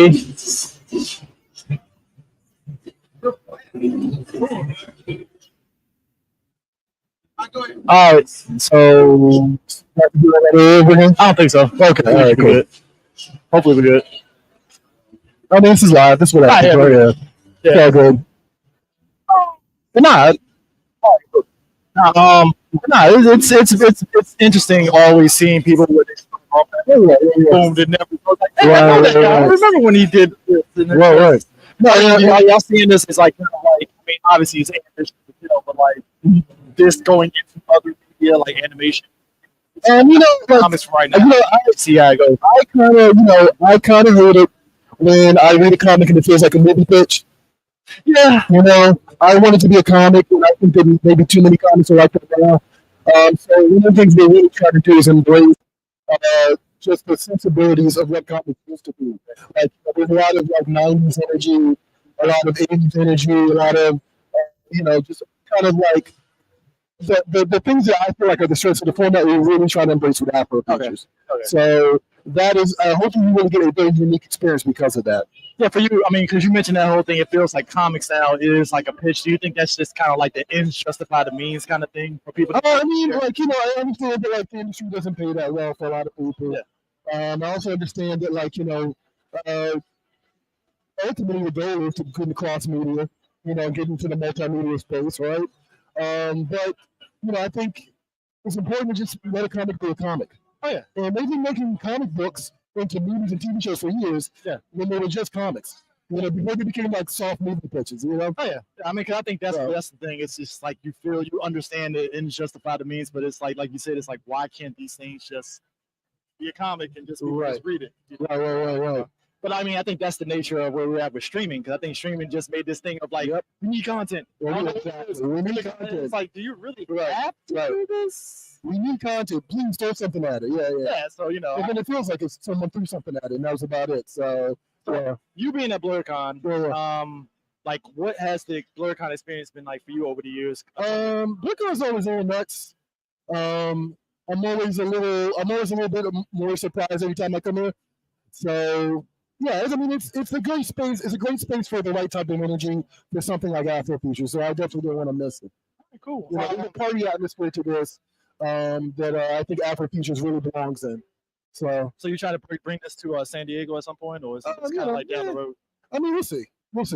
Yeah. I'm focused on getting this to the right audience first, and making sure that my people see it first. Oh yeah. You know what I mean? And like all that larger stuff, that's down the line. I'm not, I just want to make a comic book. Like, you say y'all got, because what was the day, how many days on your goal that y'all said that y'all were going? So it's just 30 days basically? Yeah, it was 30 days, and like we're down to the last 6, and we busted past that like day 8, I believe it is. Wow. Like it was set at 4,200, and we pushed past that in 8 days. Okay. So I'm very much encouraged. All right, cool. Cool. I think they're going to tow my car. All right. So I should probably run. Yeah, you should probably run. But thanks for joining in.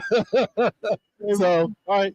Thank you very much. Afro Futures and Kickstarter. Or if you're a BlerDCon, come to table A303. We're going to be doing pre-orders for the book, and you get a space kit as well. All right. So, and I'll explain what the space kit is when you come to the table. All right, come hang out with me. Just recognize the shirt. All right, cool. Appreciate it. D. Oh man, get your stuff, bro. This is a 10-minute warning. So I like to say to everybody, I know y'all probably couldn't hear us and all that rest of that. I'm trying to get. You said the volume is low. Yeah, the low now. Yeah. Huh? You said volume is low now. So what did you change? Where'd you switch on that? Yeah, the volume's low. No. That's supposed to be. Is that supposed to be picked up? Yeah, that's supposed to be. That's what I'm saying. Okay, we're good. Yeah, we're good. Like we're good. I just look. We'll leave it there. We'll leave it there. Look, we're trying to get y'all because it's first y'all say y'all couldn't hear us, then y'all say it was too loud. We sound like we're blasting. So I was trying to get it. We're trying to get it right because there's people after us. Yeah. So hey, what's up? There's people coming on after us, man. We know a lot of people up in this zone, man. So of course, that's good. We always say. I think before we transition to Blerd's EyeView and stuff, I mean, you got anything else for the folks? Not really. I just wanted us to open this up and just tell all y'all that this is how what we do, what's going down at BlerDCon this year and all that beautiful stuff. Huh? No, we don't. Like, oh, we're good. All right, cool. We're good. All right, we're good now. All right, cool. Woo. Jesus. All right, we're good. But no, this weekend should be fun. Should be exciting. I'm excited. It's just Friday. Not even Saturday. Just Friday. It's about to rain this whole weekend, which is gonna be weird. That part. So we're gonna see what happens with but not just that, but see what the weekend has in store for us, man. I'm very excited to see you up on stage, man, doing your damn thing, man. Oh no, yeah. Same thing with DJ Sue. Real talk. I don't know. Like I said, I don't know what's going on for the rest of the weekend, man. But we're gonna try. I'm about to see our pants. Yeah, that's kind of how I feel. Just 2 days. I think of 2 days of craziness. I just really wanted to put over not only this con, but the people that are coming up after us. Yeah. I want everybody. Like, if you're not doing nothing today, if you're just like coming on and off the stream, please do, because we still got a bunch of acts there. That are coming after this for the next 2 days. Yeah. And we want y'all to be a part of BlerDCon just like the rest of us and all that, man. Yeah. That's really what I'm. Let me check care of something real quick. You keep going. Keep going. What happened? How can I keep going?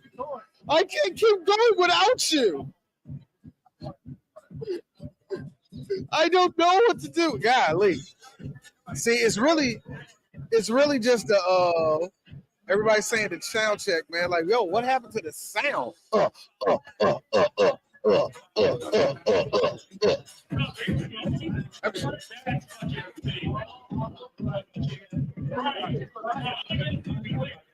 now, bro.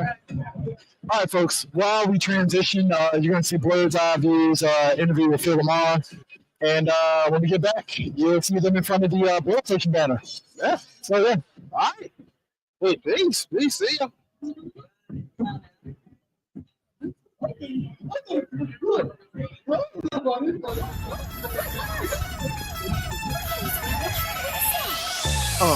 In the sky, it's a bird, it's a plane. Flying high, I emerge through the flames. Have no fear, I'm here, so stand back. Melanin activate, the name is super black. In the sky, it's a bird, it's a plane. Flying high, I emerge through the flames. Have no fear, I'm here, so stand back. Melanin activate, the name is super black. Imagine that, a future that's super black. Long as your skin brown, your superpowers intact. What would your powers be? Just hope it ain't super whack. Spatial manipulation, create a portal that's black. Maybe just super speed, time travel to run it back. Or cheat manipulation to keep my spirit intact. As I encounter evils the world face, demons the world makes, I'm needed the world at stake. Rest in peace to Chadwick, they killed all the Black Panthers. Told us white lies, I still marvel at black answers. Suits in DC, pray it lead to a civil war. It ain't no Justice League, what's the need to be civil for? Propelled like the juggernaut, it's clear ain't no stopping this. The world in grave danger, who can stop the apocalypse? They killed all the heroes, the new ones don't really care. But if you need me, put your fist up in the air. Yeah, in the sky, it's a bird, it's a plane. Flying high, I emerge through the flames. Have no fear, I'm here, so stand back. Melanin activate, the name is super black. In the sky, it's a bird, it's a plane. Flying high, I emerge through the flames. Have no fear, I'm here, so stand back. Melanin activate, the name is super black.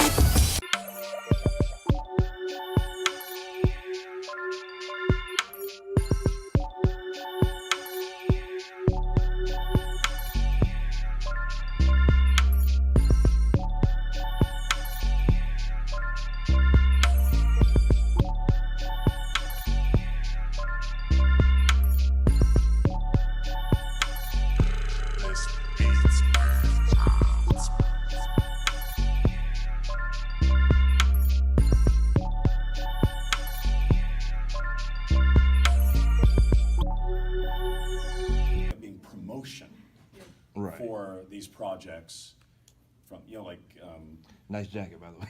Yeah. Well, yeah, because I mean, if we talk about the first season, the past, working with Matt Groening, that's wonderful. But if we talk about new episodes on, that puts money in their pocket, and that keeps their foot on our throat. Okay. So everybody just kind of take turns asking questions, and Phil does have a panel at 1 o'clock. So we are going to be cutting it short, not short, but we're going to cutting it off then, so we get time to get him over to Hilton. Okay? We're all friends here, so we're all friends. Y'all just want to fire off.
In the sky, it's a bird, it's a plane.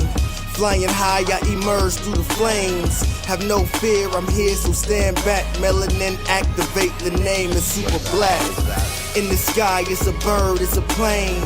Flying high, I emerge through the flames. Have no fear, I'm here, so stand back. Melanin activate, the name is super black. Imagine that, a future that's super black. Long as your skin brown, your superpowers intact. What would your powers be? Just hope it ain't super whack. Spatial manipulation, create a portal that's black. Maybe just super speed, time travel to run it back. Or cheat manipulation to keep my spirit intact.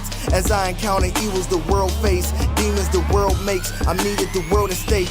Rest in peace to Chadwick, they killed all the Black Panthers. Told us white lies, I still marvel at black answers. Suits in DC, pray it lead to a civil war. It ain't no Justice League, what's the need to be civil for? Propelled like the juggernaut, it's clear ain't no stopping this. The world in grave danger, who can stop the apocalypse? They killed all the heroes, the new ones don't really care. But if you need me, put your fist up in the air. Yeah, in the sky, it's a bird, it's a plane. Flying high, I emerge through the flames. Have no fear, I'm here, so stand back. Melanin activate, the name is super black. In the sky, it's a bird, it's a plane. Flying high, I emerge through the flames. Have no fear, I'm here, so stand back. Melanin activate, the name is super black.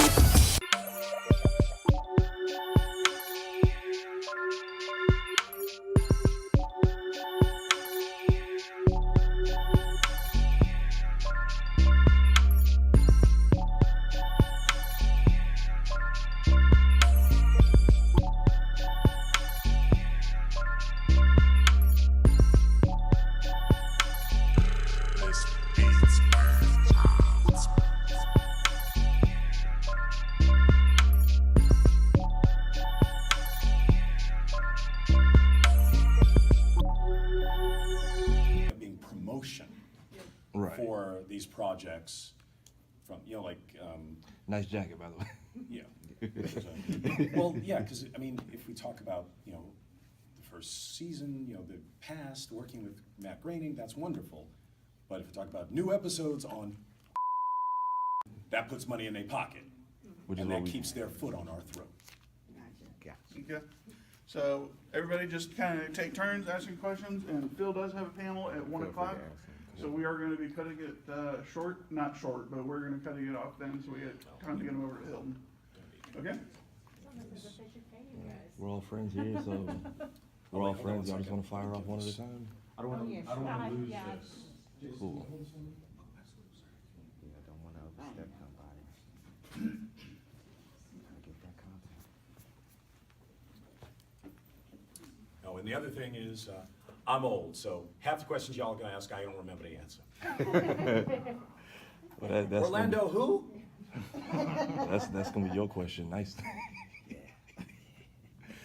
Okay, so starting off with what you just said, for those of us, some of us are content creators, reporters. How can we make sure we're still showing love to you guys without negatively affecting what it is you're trying to do with this strike? Oh, well, it's tricky. I mean, showing appreciation for writers, performers, is actually supportive for us.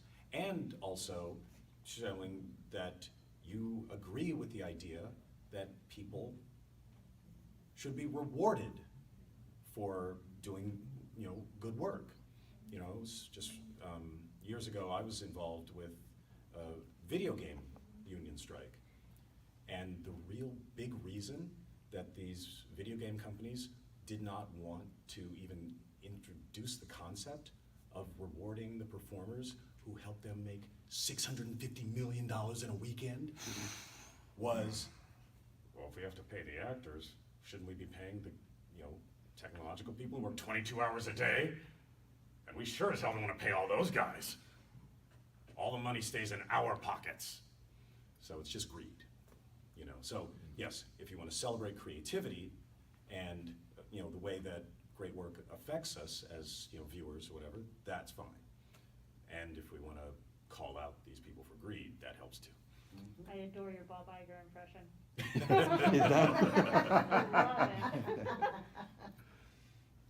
Swift. So how did you and Gary Anthony end up collaborating on social media? Well, Gary Anthony Williams, you know, Georgia, origin story, is one of the greatest, most talented improvisers on this planet. And Gary and I are part of a group called The Black Version. And we have a monthly improv show where it's all African-American cast, and we take a suggestion from the audience of a classic or iconic Hollywood movie, and then we improv the black version of it. Like when they yelled out Jaws, we did Catfish. When they did My Fair Lady, we did She-I. And we started out doing it at the Groundlings Theater in LA, where I started my career. And now we've got even more and more attention, to the point that earlier this year we did a show in New York. And last year we played at the Kennedy Center in DC. That's amazing. Yeah. So hopefully, with Gary's connections, we'll be able to bring the black version to Atlanta. Yeah, that would be awesome. Because you can't just play in Chocolate City and not play at ATL. Right. Appreciate you. Oh, sure. So I'm with Second Union. We're a pop culture fandom site. And can you tell us any of your favorite fandoms, from movie, TV show, cartoons, or favorite celebrity encounter? We like classic, retro. I think you and I are about the same age, so we're just discussing Toys R Us kids, you know, Saturday morning cartoons, stuff like that. So. Well, it's interesting because, yeah, I'm a big fanboy, you know, because I grew up back in the day, you know, nowadays they use the term blerd, you know, black nerds. Back in the day, that wasn't a thing. You could be black or a nerd. Phil, why are you in the corner reading all that white stuff? But now, we can all enjoy anything. And I'm a big fanboy, although, weirdly, most of my fandoms have been people I did parodies of. Not people I met. You know, I played Sidney Poitier, Sammy Davis Jr. And I would have dreamed to meet any of those guys. Although, I have actually been fortunate in my career to touch base with people who were absolutely foundational in building my, you know, life as a person enjoying. I got to work with Carol Burnett. I got to work with John Travolta, you know, and those were huge. But I'm also a big comic book fan, which is pretty much at least half the reason I do Comic-Cons. I mean, one half is to get to meet fans, and the other half is to be a fan. And I bring my sketchbook, and I go to Artist Alley, and I'm like, oh my God, you know, I met Neil Adams, I met John Byrne, you know, people who created the comic books that have been in my head since I was 10. Hey, so I've read for some information or advice you've given to people who wanted to get into voice acting, and I believe I read that your core advice was, well, you need to learn how to act first. What would your secondary advice be for someone who wanted to break into the field? That's actually an interesting question, yes. Because you're right, yeah. The first thing I say to anybody is always that voice acting is a misnomer, because the acting comes before the voice. It's not just about having a funny sound. It's about making a character real. But there is a sort of a trick to it, because just being able to act doesn't necessarily make you a great voice actor. I remember back in the day when we were doing Justice League in the early 2000s, they would bring in amazing on-camera actors, and not all of them could do it. Because the thing is, most people, when you are reading words off a page, you lose all feeling. It's just eyes to mouth. But you need to be able to be conscious of how to express things vocally. And that's why a lot of people with a singing background, like Gray Delisle, become amazing voice actors, because they have an understanding of what the sounds that come out of them do to people's ears? You know, how do I get the feeling of this, you know, arrogant character to these people? Well, maybe I give him this sound. Yeah, I'm sorry, I should have warned y'all. I don't do no short answers, so. Hey, perfectly fine with us. It's We all all come blabber. fine with me. Like, We I all, can't post this. we're all friends. It's cool. I'll give you we a are quick cool. follow-up if y'all don't mind. Yeah. Since you do have so much experience with both voice acting and on camera, is something that feels easier for you at this point in your life? Actually, it's, hold on, make this thing not do it. No, it's actually not about the medium of performance as much as about the quality of the material and the genius of your collaborators. Because especially, I mean, in voiceover, as a voice actor, you are at most a third of that character. Because without the writing and the character design, it's not full, it's not real. You know, on camera, you bring more. You bring the voice, the feel, the expression, and the look of the character. But you need the direction and the writing to help you really bring it through. So when you get to work with somebody like Genndy Tartakovsky, the creator of Samurai Jack, that is as amazing as getting to work with Quentin Tarantino, you know? So it's not about one of those is easier than the other. Like, both of those people will make you a great actor. What about not as easy or hard, but joyful? Do you find either more joyful? Well, I mean, I'm sure you've all heard Hollywood stories, and there is definitely not a direct correlation between I had a great shoot and it became Titanic. You know, how much you enjoy something doesn't necessarily make it. I mean, I've done some really great, I mean, I did a movie with Catherine O'Hara and Bill Murray, which was a fantastic experience to be able to share a set with those geniuses. That movie never came out. So, yeah, I mean, enjoyment, it does not necessarily correlate with success, but it does correlate with, you know, the best memories, you know. To me, the actor's nightmare is you do a 6-month shoot in Taiwan where you have dysentery for most of the time. Your wife has a baby, you get to miss it, you know, and then you broke your finger on the last day, so it's just a nightmare. And then that movie becomes the biggest movie of all time, and you spend the rest of your life having people remind you of the worst 6 months of your life. Hey, you're that guy from the...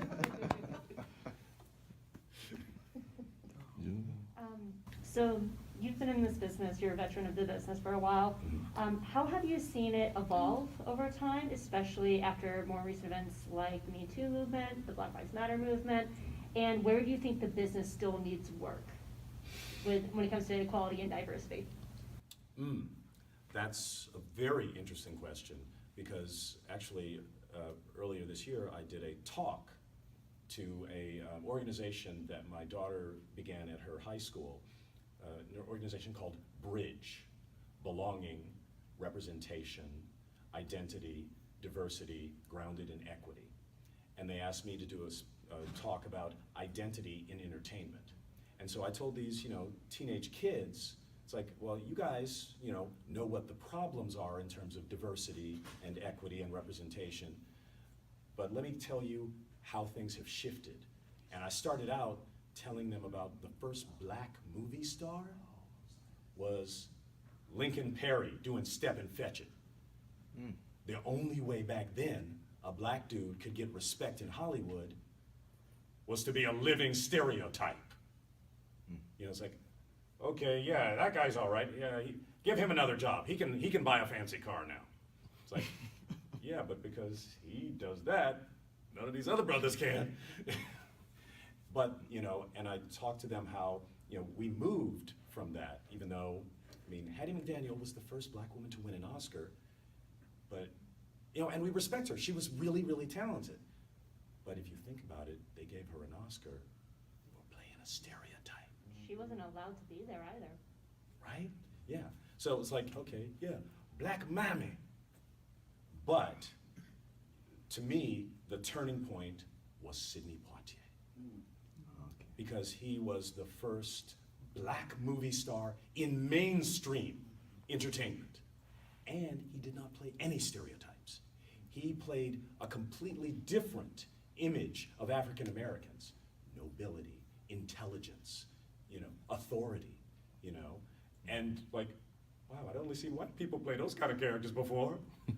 But Sidney opened up this world, opened it up not just to, black people watching him on screen, but he opened it up to everybody. It's like, oh, yeah, because white people came to his movies too. Everybody did. Everybody recognized it as quality, not just color. And, we've been slowly moving forward.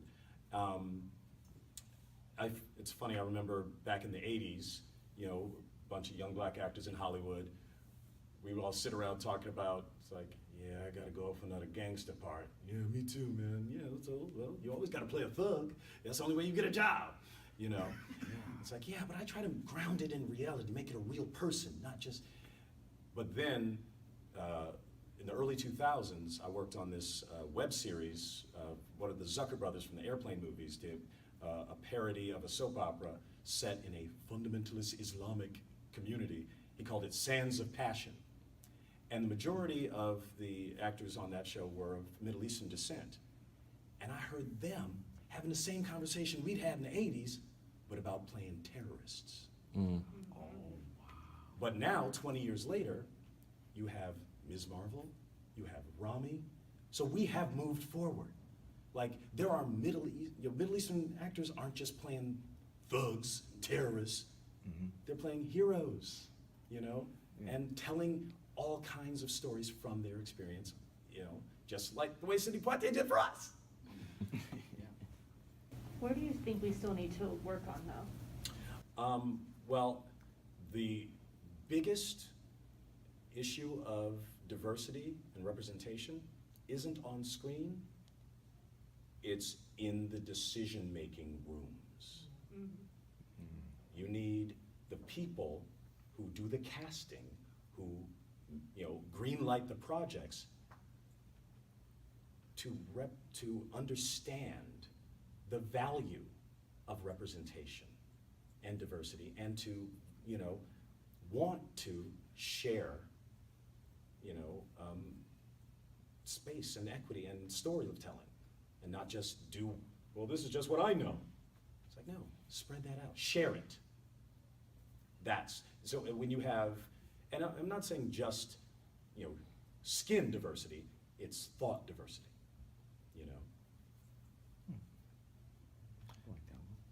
So, being a brother from LA, how was it going to Yale?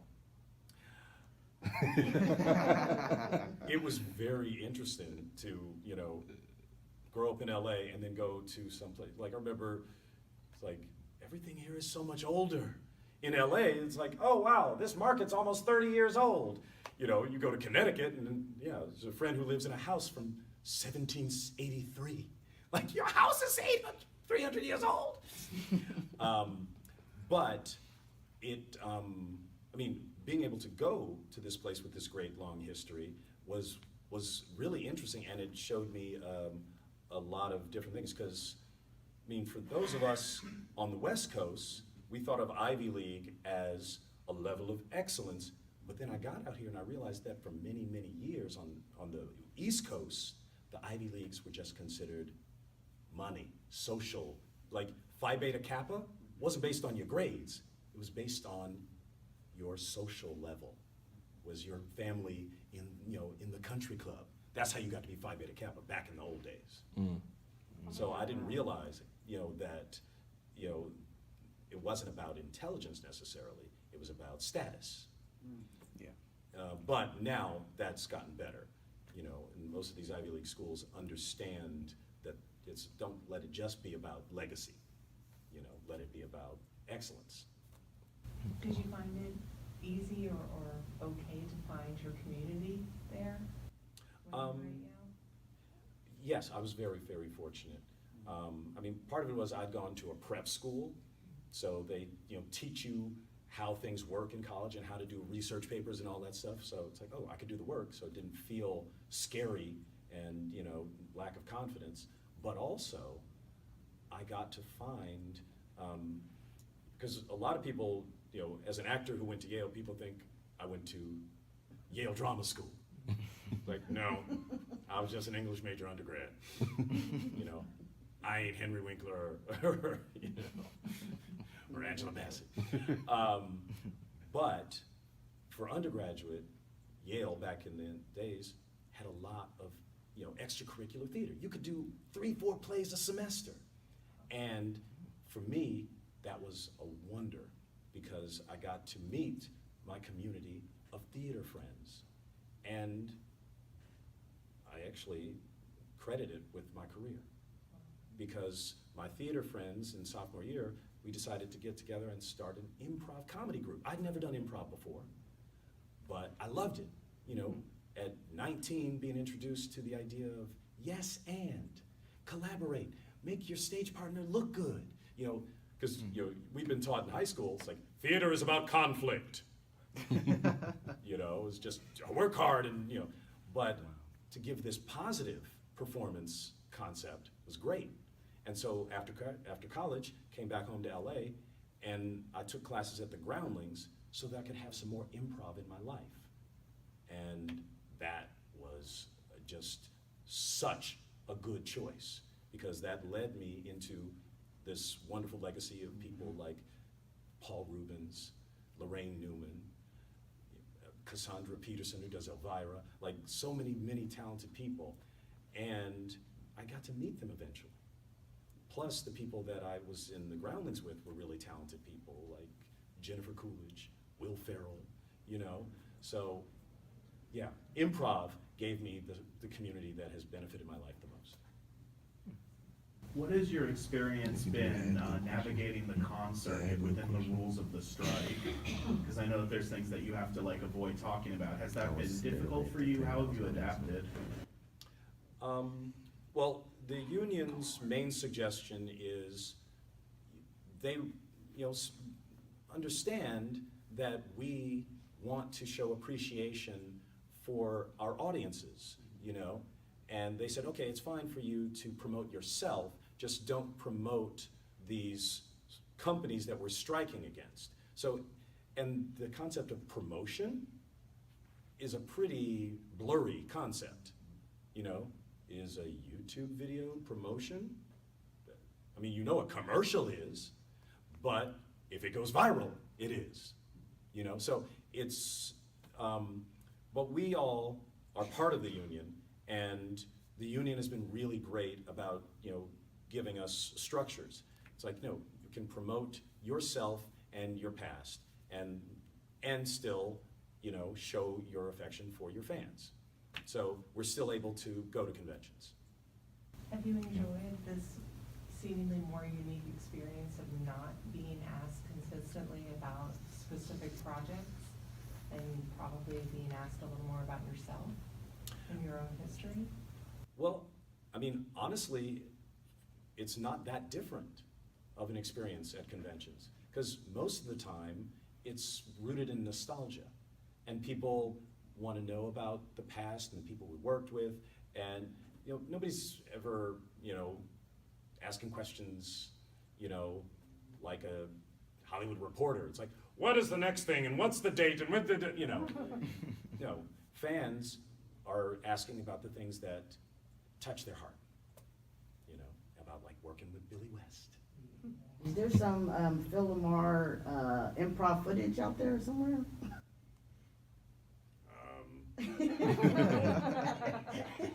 You asking me? That's right, you said you wouldn't remember. Yeah, well, and also I don't, you know, well, I don't think there's much, because most of the improvisation work has been done on live theater. Right. You know, and actually, it doesn't really benefit to tape. I mean, watching a tape of an improv is kind of like watching an old rerun of, you know, a sports match. It's like you already know that how it ended, so why watch it now? It's like, ESPN, it's like, here's the 78 World Series. Like, oh yeah, you hit that ball, whatever. You don't care, because the real benefit for audiences about improv is the big question mark. It's like, I just shouted out this suggestion, I don't know what he's gonna say, and he doesn't know what he's gonna say. So you need the immediacy. But, nowadays everybody got a phone, so there's probably something. How much improv do you do on sets when you're working? Ooh, well, okay, that's a slightly different thing. Ad-libbing is different from improv. Okay, yeah, you did mention that. Because, when you're working with, great writers, you don't need to make stuff up. You just need to give your interpretation of what they've already written. It's funny because, when we did Mad TV, because it looked like comedy and staged, characters the same way we do it improv, people think, do y'all make up this? Like, no. You can't make up stuff on a TV because we just rehearsed it and the cameraman knows, okay, when he says that line, I pan over here. If you start improvising stuff on camera, they don't get it on camera. So, but every once in a while, especially when you're playing a character, you might come up with something, I'm sure, when Michael McDonald was doing Stewart, he had created that character and lived in that character. So I'm sure every once in a while he would do a little twist or say something else a little differently. And if it works, they keep it. It's like, thanks. And the writers don't get mad at you. It's like, he didn't say the thing I typed. I spent 3 days writing that. Because the writer knows he's going to get credit for whatever you improv. Oh, okay. That's crazy. So there's this long time stigma against animation, ever since its creation, that it's considered a kid thing. But of course, we're all adults in the room. So why do you think that animation as a medium is important for adults and important for escapism, especially sometimes when it seems like our real world is literally on fire? Well, it's interesting because what you're talking about, the lower status of animation, I think has changed over the years. I agree with that. Because now, in the old days, when an adult had kids watching cartoons on Saturday morning, they wouldn't stay in that room. It's like, yeah, whatever. And then when the cartoons were over, there'd be golf on Channel 2, and then the kids like, oh, this is so boring. But then the adults would come in, then Dad would come in. But now, we as adults, understand that we can enjoy a cartoon too. And I feel like I have watched that change, over the years that I've been in it. My very first professional job was actually on a cartoon back in the 80s, on the Mr. T cartoon. Oh, wow. Which wasn't necessarily the best high quality show. But I could tell that the adult men working on that did not respect their work. You could tell these guys at a cocktail party would not tell people what they did. And over the years now, I've met friends in the comic book industry, and it was the same thing. Back in the old days, you just did it for the check, not for any respect. But now, in the world that we live in now, we understand that comic books and animation are art. And I credit one of my one-time bosses, Bruce Timm, who I worked with on the Justice League and Justice League animated series, for letting people in this country, in this world, understand that animation is art with Batman the Animated Series. To me, that was the first time that people recognized a cartoon. Even though we all loved Bugs Bunny as little kids, but we thought that was just for us as little kids. But when you watch Batman the Animated Series, even back in the 90s, you're like, oh my God, they could show this in a museum. With the Art Deco design and the black backgrounds and stuff. It's like you knew this was not just for kids. This was not just to sell toys. Which, back in my 80s cartoon, you could tell they didn't care about the cartoon. They cared about, is this going to sell a Mr. T, figurine? That's what we care. But nowadays, it's not just just for kids, because we understand that quality matters. Same way with movies, you know? Yeah, we got one more question to the latecomer, and then we're gonna get you going. Oh wow, it's past 12:30 already. I'm so sorry, but my question is, are there any voices that you wish you could have done differently, even though you would say that the ones that you have done have turned out successful? I don't think so, because, you weren't here when I talked this, but voice acting is a collaboration. You and the writer, the director, the creator come together with your concepts of the character. They give, you know, as an actor, they give you the description, they show you the drawing, and then you think, okay, all right guys, here's what I think somebody who looks like that and, you know, is this kind of person, I think he would sound like this. But if that doesn't mesh with the creator's concept, you don't get the job.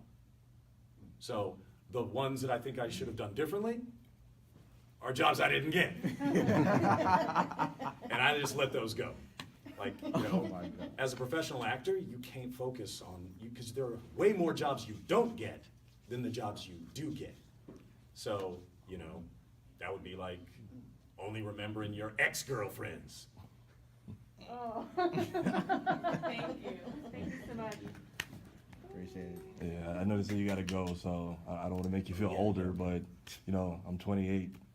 When Justice League came out, I was 6. So thank you for everything. Yeah, that's so funny.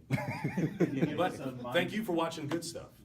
You know, because even back then, not every cartoon is as good as that show. And I don't know if any of y'all have kids, but do you realize that there's stuff you loved as a little kid, but then you try to show it to your friends, your kids, and you realize, oh, I think I just liked that because I always ate Captain Crunch when I watched it. You know? But then there were certain things that you enjoyed as a kid because they were so great. And then you show them to your kids and they're like, oh, yeah, I want to watch all these. You know, so there's a handful of those kind of things. Yeah. You know, like Justice League, Samurai Jack, Static Shock, which to me changed Saturday morning cartoons. Was there any characters that you wish you would have got that you were like, I really, really wanted to do that? I don't know. No, because like I said, it's all about the experience. So you don't really regret, like, you know, I love Batman, you know, as a comic book fan, but when I watch Batman the animated series and hear Kevin Conroy, I don't think, oh, damn it, I wish I could have done that. You know, I mean, that's like watching Sylvester Stallone in Rocky and thinking, damn it, I should have worked out more. And, you know, covered myself in toothpaste. Thank you so much. Thank you. Lady from Deep Our Hearts. Lady Mandalore, also known as Roomful of Blerds. Chris Fury. We'll be watching Mayhem Media. And you are watching EyeView.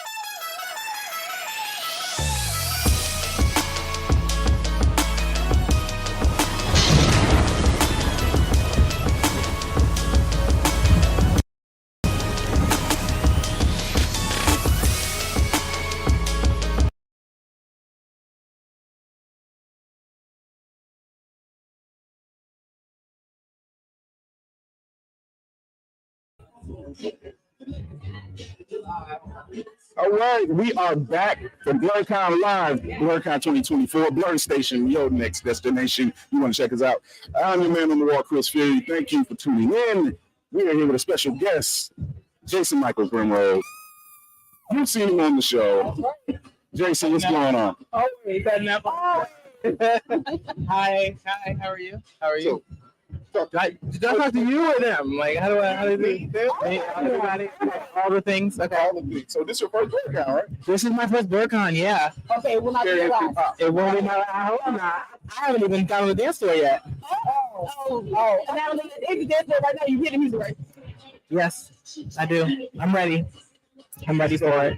You are best known through us for 2050 team, right there. Which me here had. I have it too. Yes. Yes. Yes. And now you have the comic book. Yes. Right? The Arrival. Yep. So The Arrival is an origin story comic that follows Alistair Adams as he discovers his abilities and it also gives you a window into what starts the apocalypse. So it's a nice prequel, or what's it called when it's after? Set the stage. Set A prequel or a prologue, depending on when you read it. Yeah. So yeah, it's I wanted to bring the story to life in a visual way. So the arrival was the opportunity to basically create this cool story that you can see what's happening. You zoom out of Alistair's perspective a little bit, and you would see what the world looks like. You know, for the first time, you really get to see what the world looks like in this future. Just from reading the main source of the text, it's the detail, the amount of detail that's in the main source already is pretty good, but it definitely was like, but what happened beforehand, and you know, what was it like when you didn't have, when you weren't pressed for time? Yeah, exactly. Something special that people don't know about. He's an expat. They call it the black sit. The black sit. Listen, it might be more next year. And so I live in Portugal, which I would say the cost of living there is probably 30% or more cheaper than the cost of living here.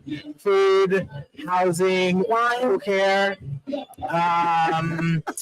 And so I feel like I needed to go there to let my creativity flourish, get a little bit of ease in my financial responsibility, and really do a hard reset. So that, even being there has allowed me to come here, whereas I don't know if when I was living in LA, if I could have afforded to do this the way that I was able to come here this time.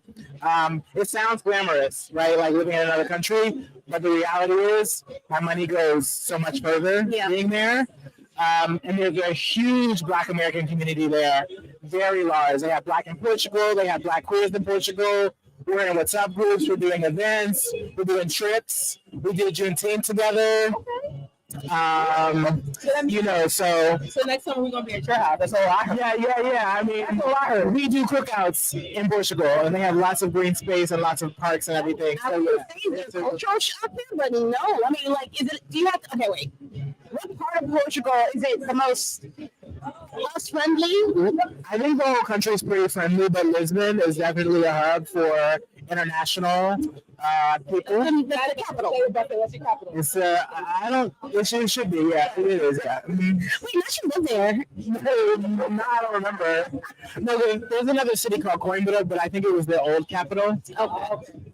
I'm also learning Portuguese, which is very interesting. Isn't it like it's like a German Spanish? It's a mix between like Russian and Spanish. Yeah. It's very difficult.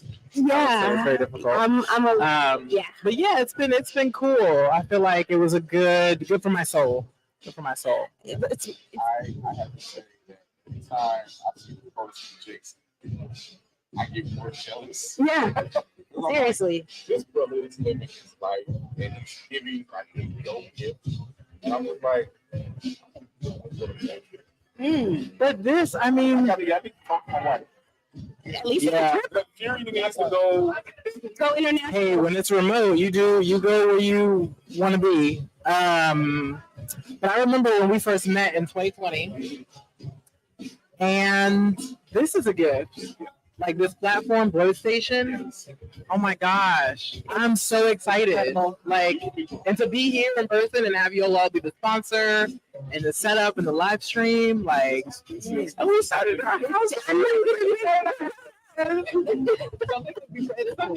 proud of. Yeah, I think I'm gonna celebrate. You know, we had the opportunity to be at the screen or at the screening last week. For what's the conversation that we had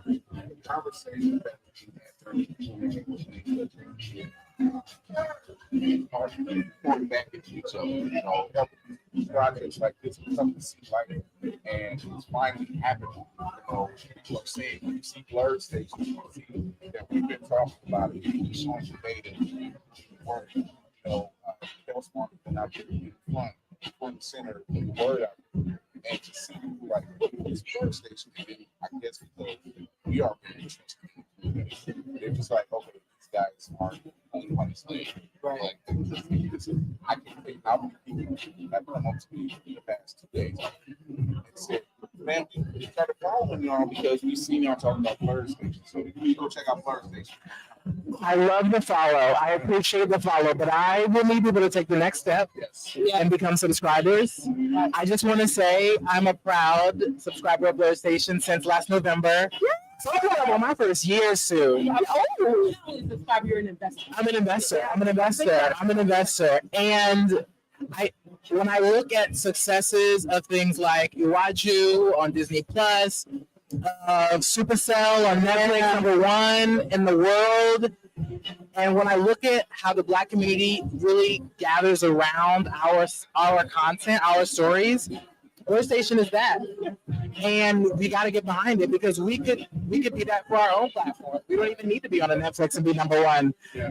Blerd Station could be the #1 streaming network. It will be. So it will be. So that's a great example of Something that really no other streaming service has. We're also speculative fiction, animated sci-fi, the animation that I think Oh, that's gonna be pretty. That is real pretty. There are projects we didn't get to see come to fruition, seeing them actually happening. I see almost 7 years ago, and I kept talking this is I need to see this little black girl with her family. I need to see that happen, and now they have an opportunity to see whether it's a feature, whether it's an animation. The fact that we've already signed up. Michael Jai White is white chicken, like Randall Jones, all white issues, and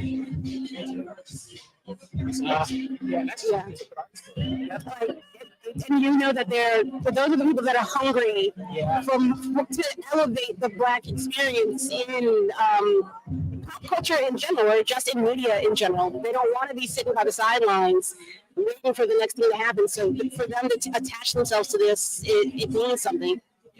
And Wesley, I haven't had the pleasure of watching Vigilante yet, but I will. And Wesley came by the table because he's friends with Royce from Stone Harbor.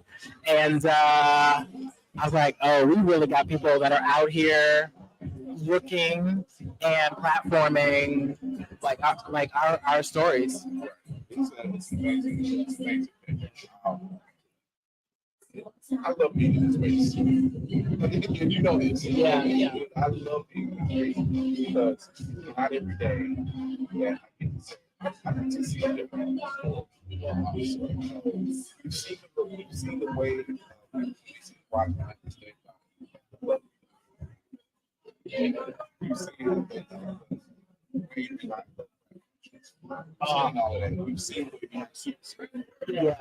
When I think about Lovecraft Country, I thought about Crescent City Monsters.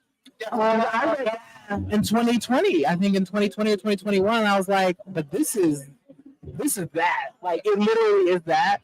And then they came out with the visuals and the story, and I was like, I know people are lurking around online. They're looking at they've seen the art. Yes. Because you can't. It's just too close. You know, I know we've talked about not plagiarism, but these aren't unknown stories. They aren't unknown visuals, and we know that in other industry people kind of look around for things that are eye-catching, and they say, "Oh, take a little bit on the top." So don't tell anybody. But when I saw that, I was like, "Oh, I mean, Crescent City Monsters basically, even if it didn't set the foundation for it, we're on the right track." It says we are creating content that is as good or better than studios that have way more money and way more resources and way more experience than we do. So that's just an affirmation for me. We went to a screening last night of Vigilante. It's a short by oh my lord, Wes was good on Instagram. Go follow him, by the way. Go follow Vigilante Film. What that man did with just $40,000, the studio should be very nervous. They should be ashamed of themselves for what this man was. I love it. I will read you for film. Do better. There's no reason why CGI, which is practical in design, like it was very graphic, like he described he did it so fast. I'm like, On struggle money. That's all right. He sent himself out there to get more funding. Exactly. I missed it. So if it's what y'all are seeing, people are going to see it and they're like, okay, I'm going to give him a chance. I'm going to give him something. Exactly. And then you're going to be able to see what he can really do. I think that's so interesting too, because I think as like people of color, we do typically need to show someone something for them to give us the next step. I can't walk into a room with an idea, but you see that and you're like, okay, that's a movie. It's nice. Or you made it short. Okay, I can see this as a feature. Yeah. But I can't walk in there with the script and hand it to you and you're like, no, we're just gonna go for it. So you need to scrape coins together to make a proof of concept or a deck or something that really shows, you know. Speaking of which, have you made any decks? Presentations? Time? I have 15 years background in creative strategy. So I have made presentations for everyone from Nike to Disney to Hulu. I have to say, because people don't know that, like, that's my history. And so presentations in like storytelling format for a client or for an initiative like an experience or a product launch, that's what I do for a living. I still do it actually now. I'm gonna say a consultant for a company. I figured it out. 15 years, I'm out. Yes. Hear me. As long as you hear me, as long as you see me in the screen, I'm working. On Zoom, I'm working. Yeah. I'm working right now. Yeah. Hustle, baby. Yes. Facts. And it's not working. It's not working. It's something to put stuff together. But when you love what you're doing, build it, it's not working. A minute is not an hour. A minute's not an hour. So I'm curious. What? So because like I feel like ever since I was a kid, I always wanted to be a writer. So did you always love media? Did you always love interviewing or that format? Always loved nerd culture. It's funny to talk to bringing projects like it's like see just get and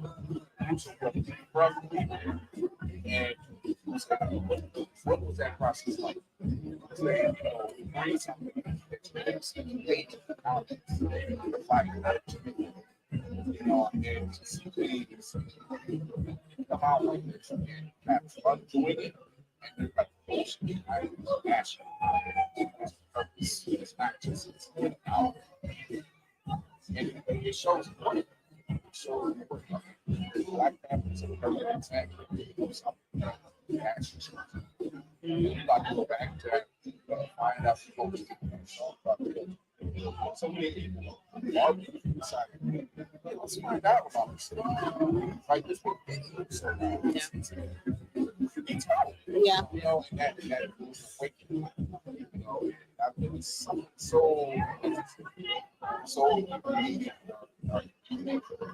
that's why it's like it's like being black down. I feel like I'm at a family reunion right now. Yeah, I'm at a homecoming every time. Yes. This is HBCU homecoming. That's how I feel it to be. Yes. This is what it is. It's nothing but hugs. And having met and reunited with so many people that I've been talking to online since 2020. And the support is real awesome. Yeah. The people that you see, you support them online, they support you. So when you see them, maybe it's support them when you need them. It's just nothing. Nothing. Oh, I don't want to get emotional. Oh, wow. I need to. No, the eyelashes can't fall out. Okay. No tears on the dance. No. It feels like more of it's like therapy on top of the family reunion, because you get to talk about all kinds of things out in the open without any fear of you don't got to be talking to your. Did you hear what this hooker did over here about the? Why would they want to be inside? No, I'm not trading my days off for Juneteenth. Are you kidding me? So it's therapeutic. On top of the fact that you get to, if it's your first time coming to a place, to any kind of a Black con, but especially BlerDCon, it's an out of body experience. It's an out of even, but you have that community with you. I'm starting to ramble, so I apologize. You're not rambling. You're really talking truth, though. Yeah. You're really talking truth. So I can't tell you how many times I've heard Fury the past 48 hours. And I'm looking for like, Dude, somebody's like, 2 years ago. That's exactly. She's like, you're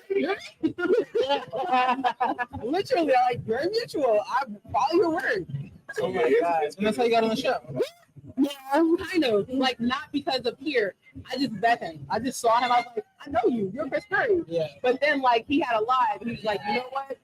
If you're in the Blerd space, I want to talk to you. And I'm like, I'll be honest with you, I am not as flirty as you. I said, but I have my own little something. He's like, well, talk to me. Can we talk? Can we talk for like a minute? Just a minute. Like, you do not need to have a whole encyclopedia of nerddom in your head.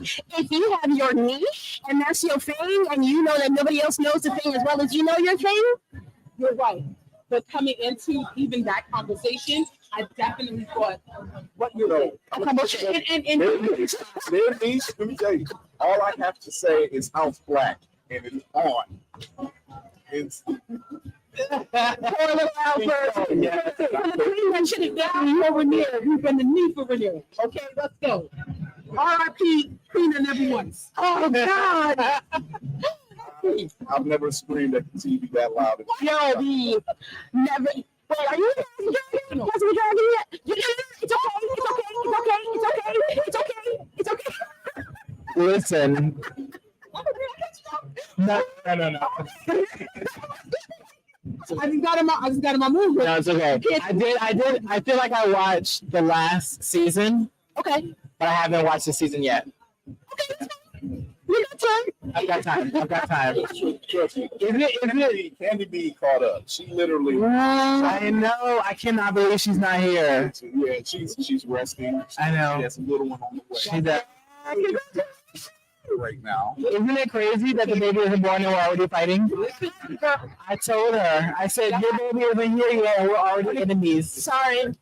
I don't like it. The child is scared of me. She's so funny. She actually put a post up. Shout out to Candy B. She put a post up, and remember the scene where Peter Quill and Thor were kind of like lightweight debating on the ship?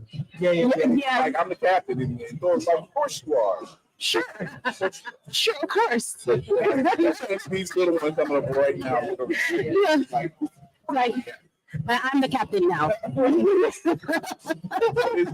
Shout out to Candy B and Tracy did right there. But yeah, it's. I think we all have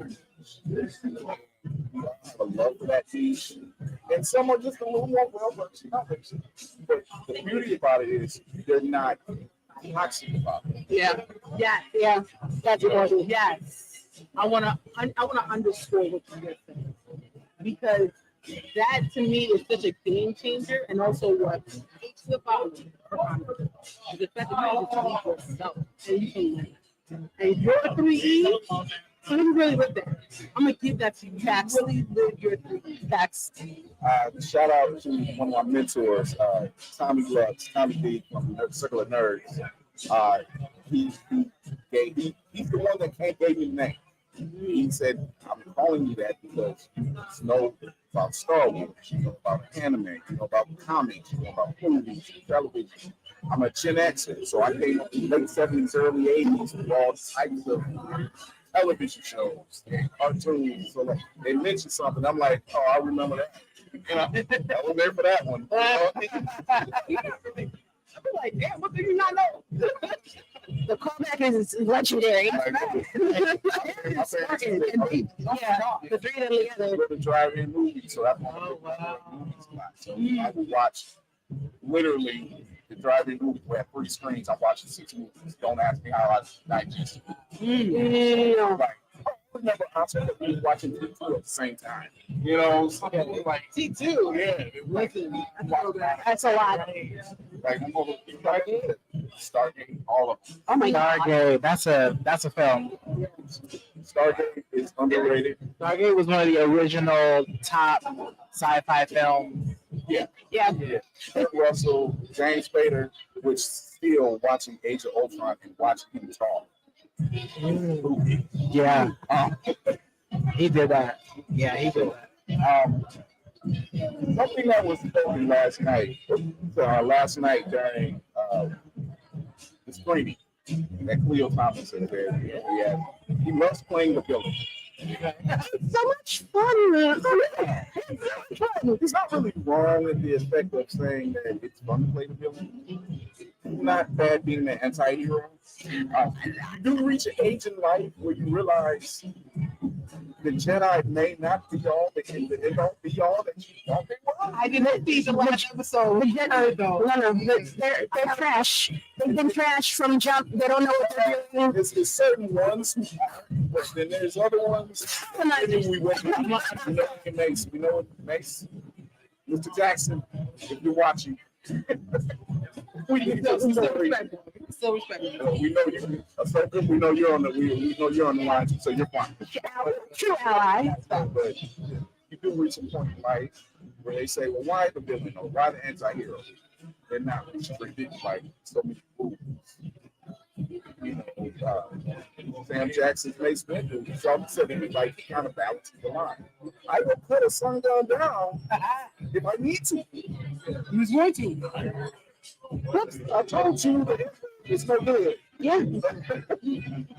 Wow. I think villainy is important. I think villainy is important. Yeah. And I feel like I'm in a time in my life where I've embraced being the villain, no matter what that looks like, because sometimes the villain could just be someone that's on their own stuff too much. Like if I'm so hype about my own project, like maybe that makes me villainous to somebody. See, I think that's their problem, not mine. Right. I'm the hero of my story. Right. So then you're not a villain, somebody else. Yeah. You're not a villain. Yeah. I mean, It's perception, though. we'll see. It's perception. Like if I want to get the job, I'm somebody's villain. I mean, yeah. So So, I'm better for it. or if someone's competing with me, even though I'm not competing with them, I could be their villain and I wouldn't even know it. Yeah. Gotcha. I wouldn't even know That's it. what I'm thinking. Yeah. Found out the hard way. Exactly. She's still finding out. It's still so what are you watching then? Okay, so up next on my list is Supercell. Okay. I haven't seen that yet. Let me The tell next one you, is Supercell. you can eat that in a less than. Yeah. I didn't even episodes. realize it. And still you'll be full. Yeah, oh, very.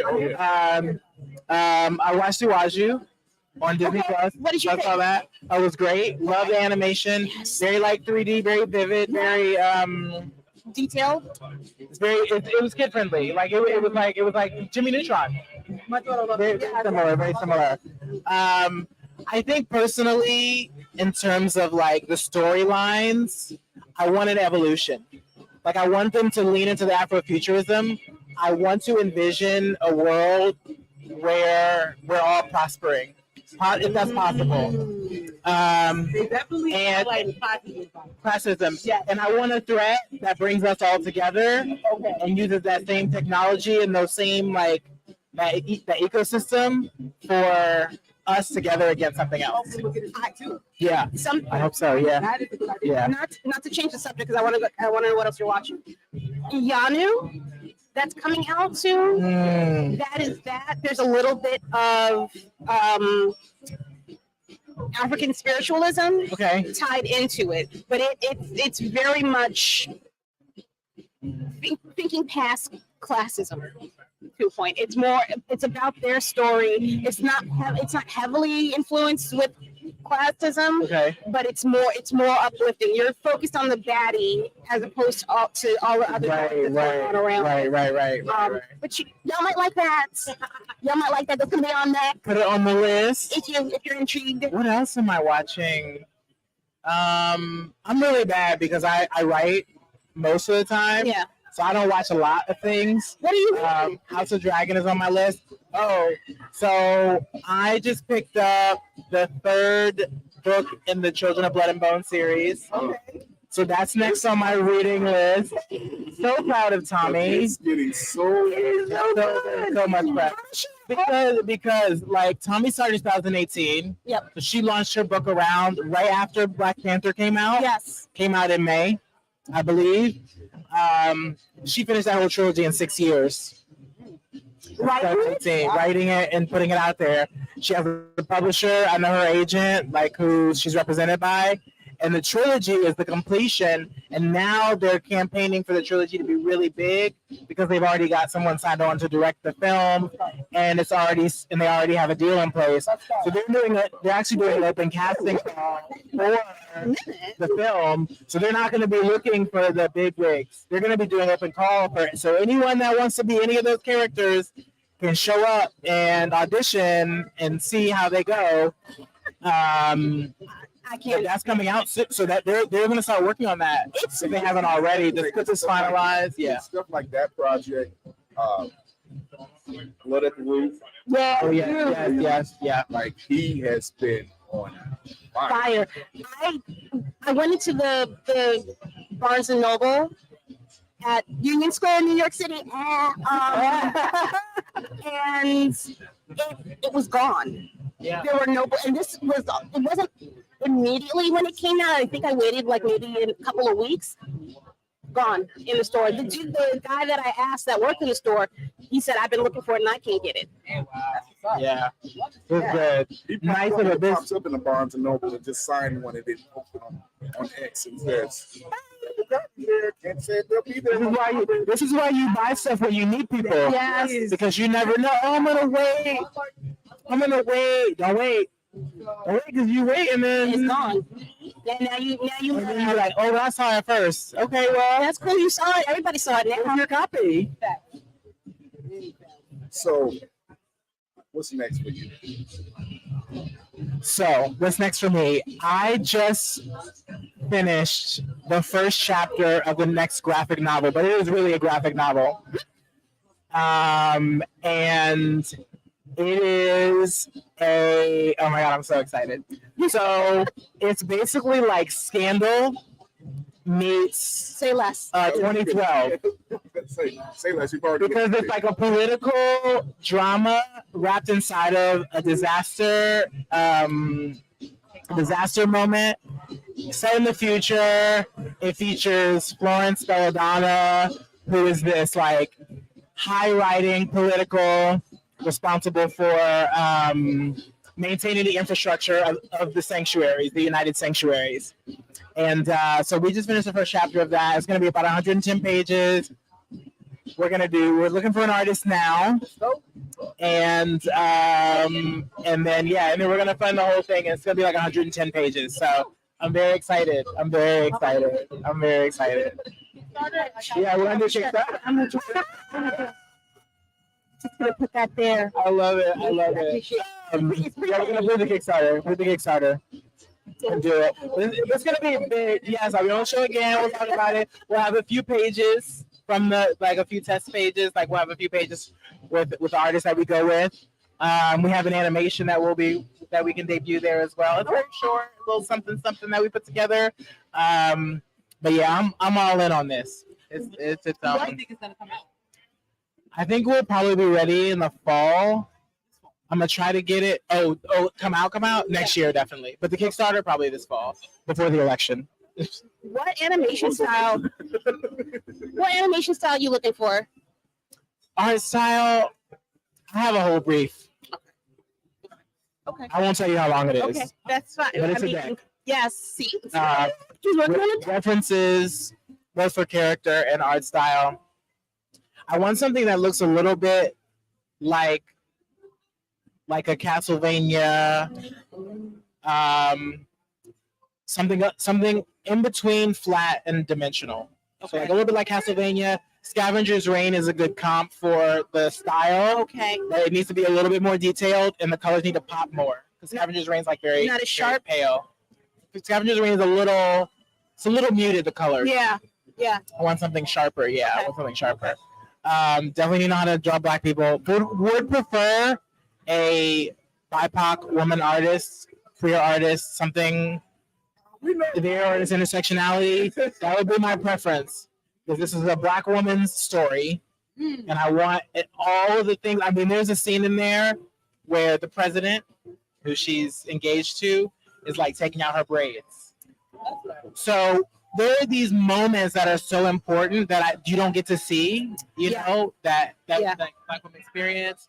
And I want somebody to be able to understand what that looks like, do it real justice, know what it feels like. Yeah. Because the look on her face in that scene, the kind of the relaxed, you know, you can imagine the relaxation, the feeling of safety.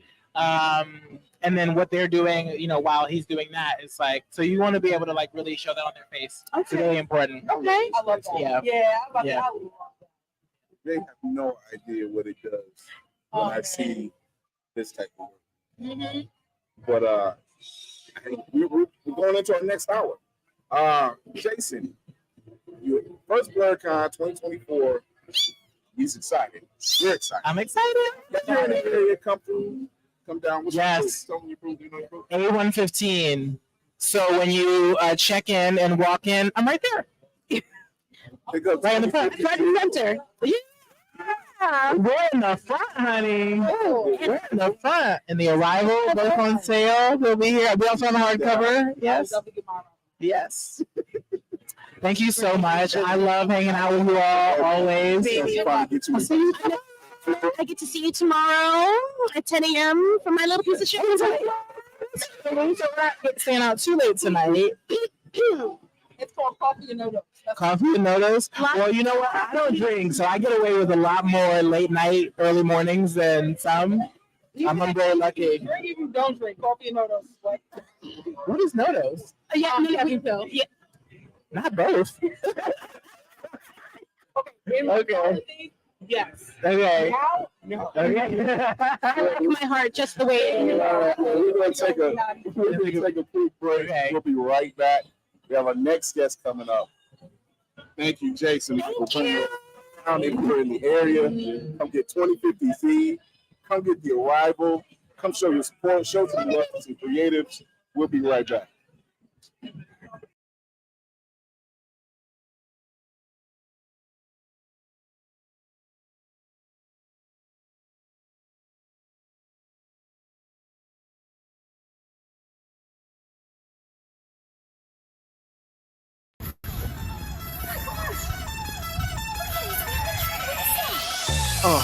In the sky, it's a bird, it's a plane. Flying high, I emerge through the flames. Have no fear, I'm here, so stand back. Melanin activate, the name is super black. In the sky, it's a bird, it's a plane. Flying high, I emerge through the flames. Have no fear, I'm here, so stand back. Melanin activate, the name is super black. Imagine that, a future that's super black. Long as your skin brown, your superpowers intact. What would your powers be? Just hope it ain't super whack. Spatial manipulation, create a portal that's black. Maybe just super speed, time travel to run it back. Or cheat manipulation to keep my spirit intact. As I encounter evils the world face, demons the world makes, I'm needed the world at stake. Rest in peace to Chadwick, they killed all the Black Panthers. Told us white lies, I still marvel at black answers. Suits in DC, pray it lead to a civil war. It ain't no Justice League, what's the need to be civil for? Propelled like the juggernaut, it's clear ain't no stopping this. The world in grave danger, who can stop the apocalypse? They killed all the heroes, the new ones don't really care. But if you need me, put your fist up in the air. Yeah, in the sky, it's a bird, it's a plane. Flying high, I emerge through the flames. Have no fear, I'm here, so stand back. Melanin activate, the name is super black. In the sky, it's a bird, it's a plane. Flying high, I emerge through the flames. Have no fear, I'm here, so stand back. Melanin activate, the name is super black. Hi, this is Kira from Roomful of Blerds, here with Miss Mary of Geeks and Grubs. Love you, boo. Thank you so much. I can't wait. Oh my God, how was your con experience here at DreamCon? Oh my gosh, my con experience was amazing. I met so many interesting people, and then I had a bunch of people coming up tell me how much they love the content that I make, which really just made me want to make more. I was like, thank you so much, guys. Y'all didn't know, but like anytime someone tells me something about my page that they liked, it really just motivates me to do more. I'm like, yes, thank you. That is all you need. And like, for me, this experience at DreamCon is nothing but inspiration and motivation to keep going. Absolutely. If you want to come next year, I advise you to start planning financially right now. Right now. It's just gonna get bigger. It's be on time. Be on time. Don't act like white people. Come on. What are you planning to do next? I know you've got a few pop-ups here. I do. Yes. So I have a few pop-ups. In September, I'm doing a Jujutsu Kaisen one that's going to be in San Antonio. And then I'm also going to be doing, I haven't figured out, I think it's going to be a Naruto one that I'm going to do in the Bay Area. And I'm teaming up with a place in Houston called Killer Noodle. And I don't know which anime we're going to choose, but I feel like I have a variety. I think you do. I think like at least 30, 40 years worth of places. You know, maybe. Cool. Jesus Lord. What's your next cosplay? My next cosplay is going to be Ninetales. I have to see that. Oh, that's gonna be fun. Okay. It's gonna be really good. Like I have a wolf headdress and everything. Like where do you get your Swaggy cosplayer made it for me? That's a plug. He was just like, Mary, if you put the fur on it, I'll make it. And I was like, you a real one, Swaggy. I need somebody to do that stuff for me because all I do is just some like fashion cosplay. I just throw some stuff together that look cute. You gotta get a hold of Swaggy. Like his build's legendary. Just on IG Swaggy Cosplayer. That's it. All right, IG Swaggy Cosplayer. That's a free plug, my guy. Look me up. I need help. Oh my God. Jesus. What were some? Did you go to any of the panels? I didn't go to any of the panels only because I was sleeping because I was up partying tonight. I went to the parties. The parties I were went to several parties, and also the panel that was called the Cookout. That one tricked me. I thought there was food, and I was like, why am I not a part of this panel? And I'm like, oh, we're talking. We're chit chat. It's like the barbershop, but outside. So next year.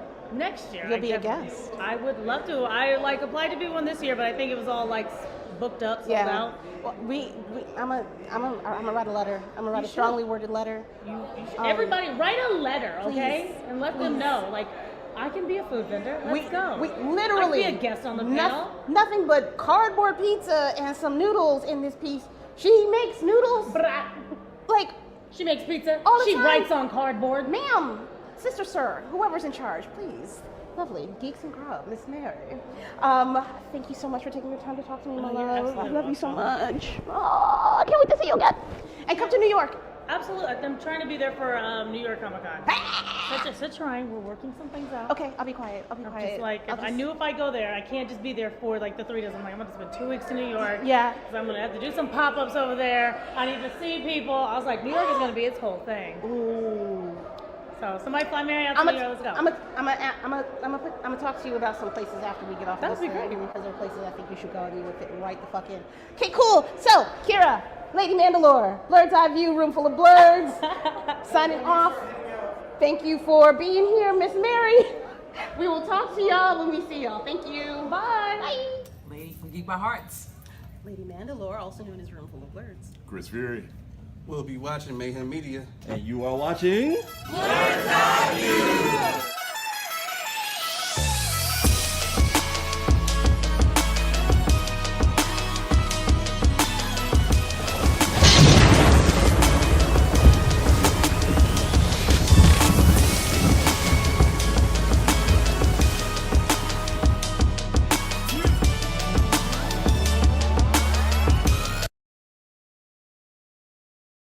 Hey, we are back. Chris Fury, Lady Mandalore. Hi. We have the Joneses from Midnight Comics. We are here at BlerDCon 2024. Let's check it out. Let's talk about it. Oh, you guys, listen, have been busy. A little bit. A little bit. Okay, fair. So many projects. Yes. Let's start it off. What gave you the idea? We got the Grave, we have Soul, we have Tales of Midnight. Yes. So let's talk about it. There is one project I do really want to talk about. Epiphany Engine. Yes. Yes. Let's talk about Epiphany Engine. Okay, so Epiphany Engine, of course, as you know, largest Black indie comic book crossover, period. Right? 40 plus publishers, over 70 characters, and of course, our boy Soul is in it, kicking some butt. So yeah, it's awesome. Again, the who's who of comics is a part of it, and the top characters out there are a part of it as well. So definitely something to look out for. I can't wait. I can't wait. It's sorry. Tasha, you have a series going on that my very own second friend, Lady Mandalore, has been a part. And I love this whole concept. Let's talk about the concept that you have going on. The show that you're doing, you're highlighting a lot of Black women and creatives and characters. Let's talk about it. So, mine first is and a Black child that I had like before we started. I was like, I want to do something for Black women in the comic book space because I don't see a lot of us. Like, and then getting in the space, I started to see more of us, but then I still was kind of like, I really had to go looking for most of the ones that I do. Like, and of course, happened upon Kira, thanks to this show. Happened upon Carla because of Concrete Comics. Yeah. And so I was just like, you know what? It's time to probably do something about this and put more visuals on us because we don't get a lot of shine. So I was like, okay, well, Black History Month was when I put my foot down. I was like, it's Black History Month. It's about to be Women's History Month. It's the perfect time to premiere something. All right, what should I call it? And I put a poll out randomly. I didn't put any context. I was just like, what sounds better? And Melanin Minds won. And so Melanin Minds, highlighting Black women in comics and manga. And then that was the podcast. Of course, I reached immediately out to Kira. with Carla and a few others. And just got it all over. And this next season, it's going to be awesome. I did lose one of my guests, unfortunately, because of stuff that's going on with her family. But it's going to be awesome. You already know I got Tatiana coming. I do have a question. There's been a rise of requests, not just for seeing people of color in the comic industry, but women of color behind the scenes as well. Artists, writers. Do you find yourself finding more women behind the scenes? Like we see EyeView, who just finished on Black Panther. So and now she's getting ready to work on, I believe it's one of the X-Men type.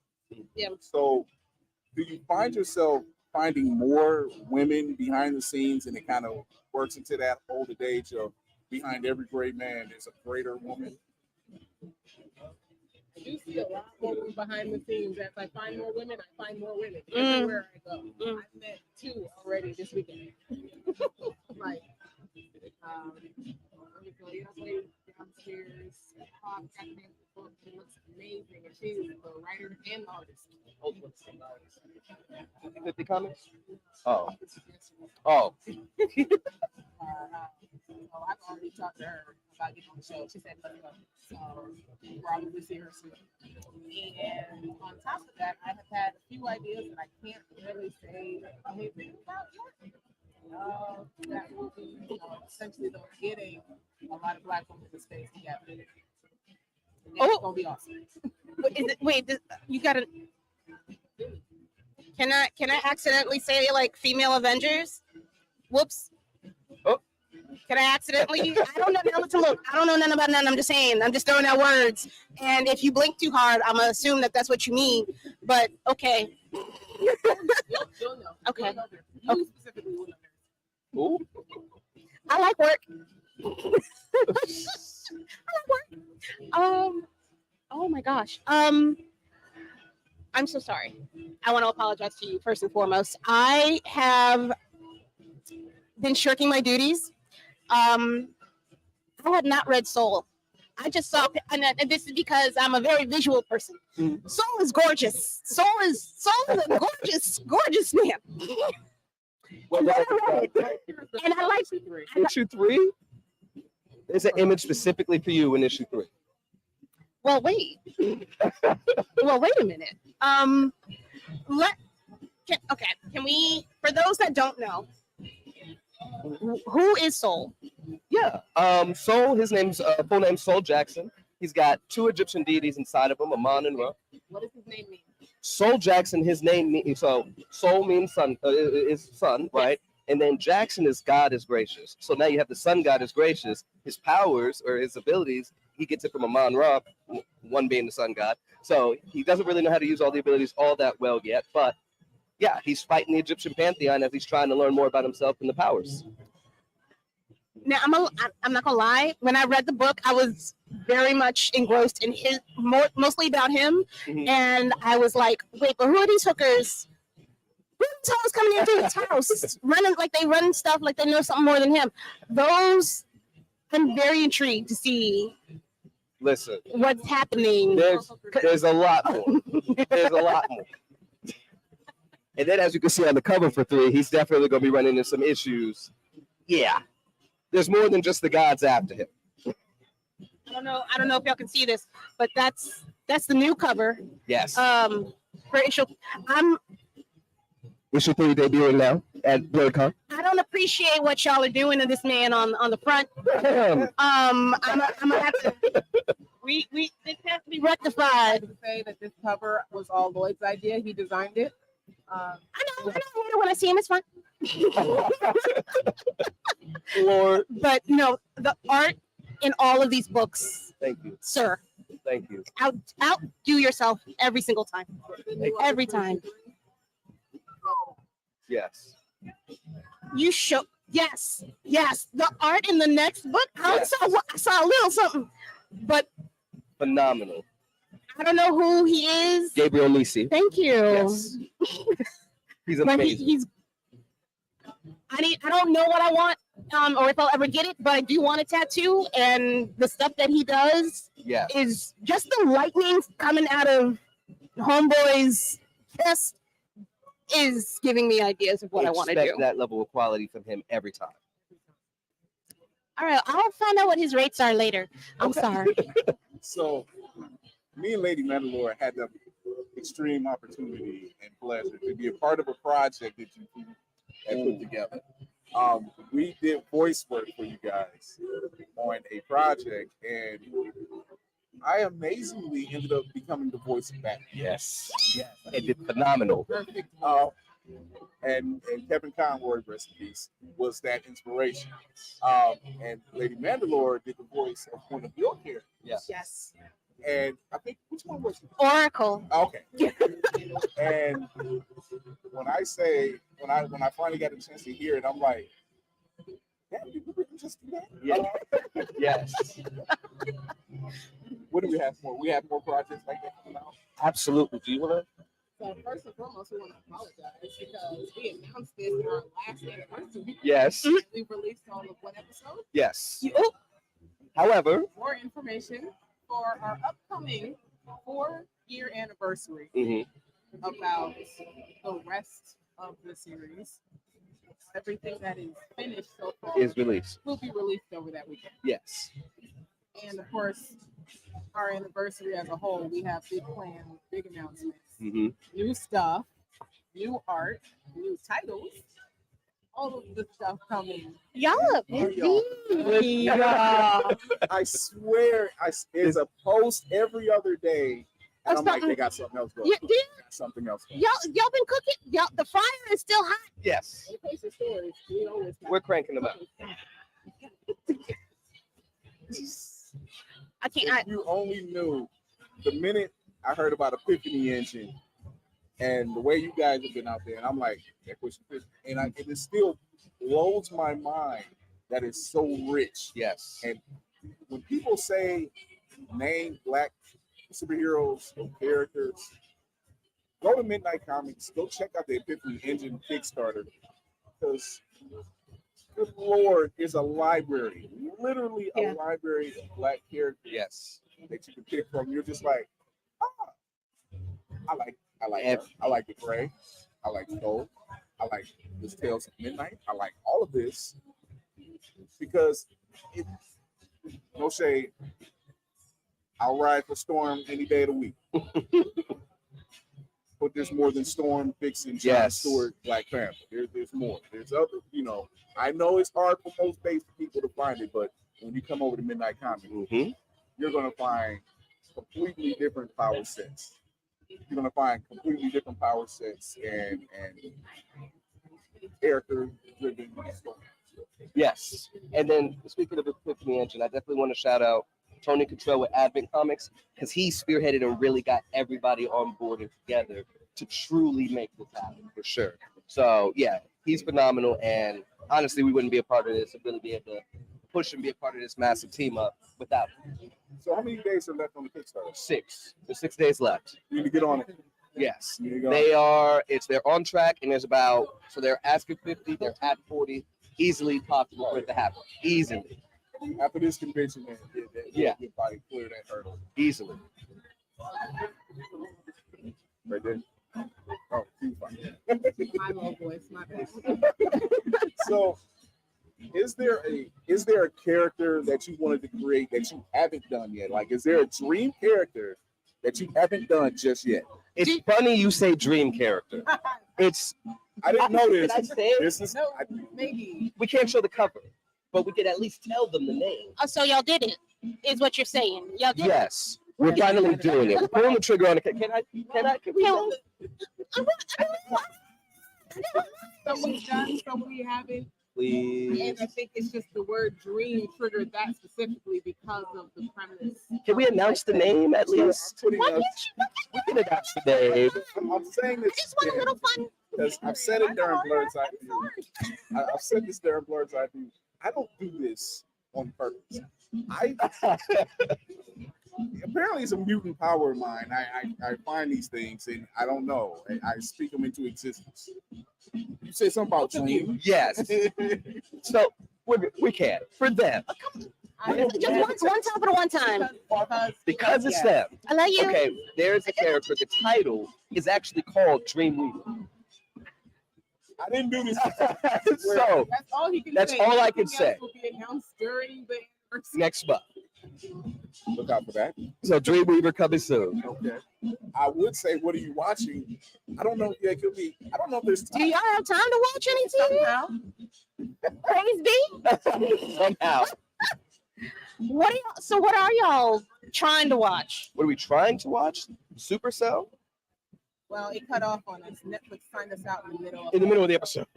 But that, the boys, of course. Yeah. Acolyte. Acolyte right now. Yeah. Oh, Loser Ranger. Oh, I love Loser Ranger. I haven't watched it. You haven't watched it? No. It's good. It's good. Okay. It's good. So, and that actually isn't. It's good research material for a story, another story that we're working on. That we announced last We did year. announce last year. Godhead. You remember Godhead? If that story follows a half black, half Japanese woman by the name of Matsuko. And she's growing up in 60s Japan, trying to find her own identity, but also joins the most dysfunctional Super Sentai team you've ever seen. Would like to I have give a question. slight props to Roxxy for helping Lloyd come out with that elevator pitch. It was Yes. perfect. So I have a question. As you know, we're part of Blerd Station. Yes. Next thing, we're going to rival Netflix. I'm saying that. It's going to happen. Agreed. Do you see your universe in the Blerd Station? Yes. Yes. So, as we were working on Dreamweaver, I was like, this would work so good as animation. Yes. Just visualizing what it would look I like. did not do this. Swear to God. Guys, that's my witness. I didn't. Wait a minute. I guess I'm good. Which project? Kevin, we need to talk to these people. Yes. Please. Who? Okay. Is it anybody that's on this table right now That we would do? Yes. Yeah. So, for sure. For sure. But then I also want to do Dreamweaver. The Dreamweaver also. Yes. So, yes. Not okay. So to not nail y'all down to nothing, even though they have to look like them, who would y'all want as your actor? I know. I'm like, what did she do? Is she good? What? As the actor? Yes. For Soul. Oh my gosh. Ooh. Okay, two. The lead actor for Soul, and then who would you want to play? His daddy. Okay. Now, what was the kid's name? I can never remember the kid's name. The one everybody wants to play Miles. If he was like from the Netflix show. Stranger Things. Yeah, from Stranger Things. Who's got the full beard now? That's got the full. Yeah. Yeah. Given how long these kinds of things usually take to happen, like if we would do like a live action Soul in like 10 years, I think he would go. Not even 10 years. He could do it in the next 4. Yeah. Yes. He got a lot of bulking up to do. He does have a lot of bulking up to do, but he's right. And he hit the gym. I think he can do it. Okay. No, but I like Buddy from we were talking about him a lot. The Black Lightning. He was supposed to get a spinoff. Oh my gosh. Oh my gosh. His name completely escapes me, but the younger guy from Black Lightning. I'm trying to remember. I can't remember his name. I know who you're talking about. Boyfriend. Yeah. Yeah. What was his name? Khleo. I think his name was Khleo on the show. Yeah, it's Khleo. Yeah. But I know the gentleman you're speaking. I cannot draw his name. I like him as a choice because they were actually. Listen, look. Everybody Everybody that's watching this knows who we're talking about. If not, go look them up. Actually watch the series, right? But it never panned through. So now, hey, my guy, if you got an open slot, I'm just saying. If you'd like to be booked and blessed, please. I mean, we are the new Black Hollywood. I'm just saying. Come on over. Have the predictions. Okay. So we've seen Bad Boys Ride or Die. Mm-hmm. A new Beverly Hills Cop. Mm-hmm. And then now we have Deadpool and Wolverine getting ready to drop this month. Is there a character? Are there a set of comic book characters that you would love to see as a buddy cop type series or movie? Yes. Are we allowed to cross over? Well, the first that came to mind, I was going to say if we could get a Booster Gold Blue Beetle, that would be a good one.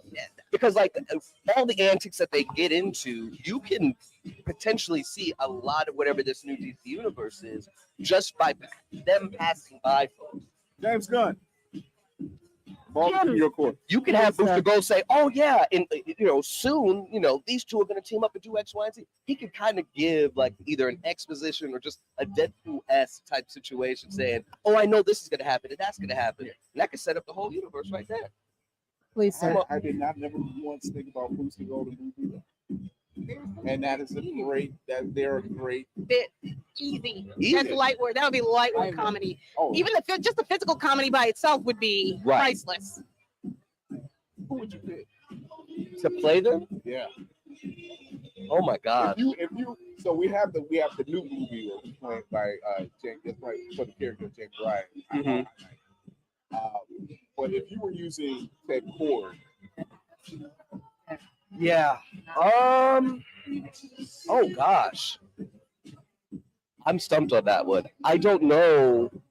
So prior to him, and this is me, prior to him playing Guy Gardner. Yeah, playing Nathan. I would have said Nathan Fillion for Booster Gold. Yes. That just but now he's Guy Gardner, right? So I'm like, all right, I'll take it. Oh yeah. My favorite captain is in the building. I'll take it. But for Ted Cord, I don't know who they actually had playing him in the Blue Beetle film. They just had the voice and the computer shipping, so you never really seen his face. But that's tough. I would, if you've ever seen Castle, it's the one cop, not the Latino cop, but his partner.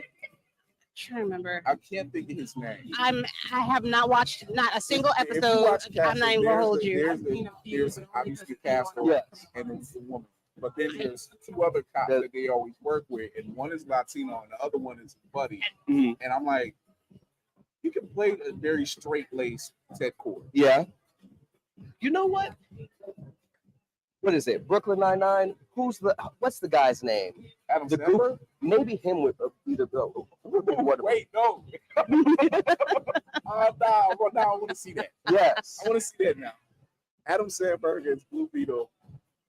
And who's playing Booster Gold? Or no, Adam Sandler. Booster Gold. Yeah. Oh, yeah. That's- Actually, yeah. No, that would go. That would work. Adam Sandberg as Booster Gold. Booster Gold. That's come on, man. You can't top that one. That's it. That's it. That'd be hilarious. Because He's already right. Right. I can see it. I can see Feed it. right into it. So who's Ted Ford? Now that's the tough one. I mean, you could put your guy from Castle as Ted Cord paired with Adam Sandler. I've been tripping up the Adam Sandler. That's come on, man. Because I see it. I can see. If you watch Saturday Night Live, watch Brooklyn Nine-Nine, you're just like, this is actually perfect. Yeah. Bring Grant Gustin in for fun. Ooh. Flash. And just Oh, even as just like a cameo. Yeah. Right. Like him running by me, like, and just stink face, and what is going on? No. Didn't you look different before? That's another guy. He was like, no, it was another guy. I'm like, I don't know what you're talking about. I don't know. Bro, did you see the Captain America trailer? I did. There is no bossing say. That actually dropped this morning. The new Captain America, the New World, Brave New World dropped this morning. That line. I'm still trying to get used to the new look. Wait. I'm on board. I gotta at some point. I haven't seen it. I seen it before I came to the hotel. I'm like, same. I knew this was gonna happen. I knew they were gonna drop this. And why is it always on Friday? Like, give me some time. Well, unless it's like Deadpool doing some rando Wednesday at 6:13. He do whatever he wants. Yeah, Deadpool. That's fair. His name is Deadpool. That's fair. Even though it also wasn't. I don't think it was random. BlerDCon 2024. You're at Blerd Station. Where can the people find you? If they're here. If you're here, where can they find you? Yeah, so we're in the Tidewater room upstairs, booth B13. As soon as you walk in the door, you're going to see us. Come down. If you're here, come down, show your support to Nothing but illustrious guests here on the show, front and center. Creatives. Come show your support to any of the creatives here in this building. And if not, go online. Where can they find you online? Yes. Oh. So, of course, midnightcomics.org, and of course, on social media, you can find us everywhere. It's Midnight X Comics, except for Facebook and YouTube, where we're just Midnight Comics. Yes. Awesome. Lord, Tashi, it's always a pleasure talking to you guys. Yes. You never cease to amaze me at how many projects you come out with. I swear there's a machine. So it's your daughter, isn't it? Yeah, Easily. That's who's It's her. Easily. Easy. It's not child labor. It's She's on great to do it. She's writing the script now. So, So that's why they're like, oh, I like that, honey. Here, take that. Take Right. Oh, that's a nice design. Let me just grab that right Just there. take a picture real quick. Just upload that really quick to the cloud and just copy it from there. We will be right back. We're going to take a little break. We're at BlerDCon 2024, Blerd Station. Chris Fury, the Joneses. Oh, meet the Joneses. Oh. Room full of Blerds. We'll be right back.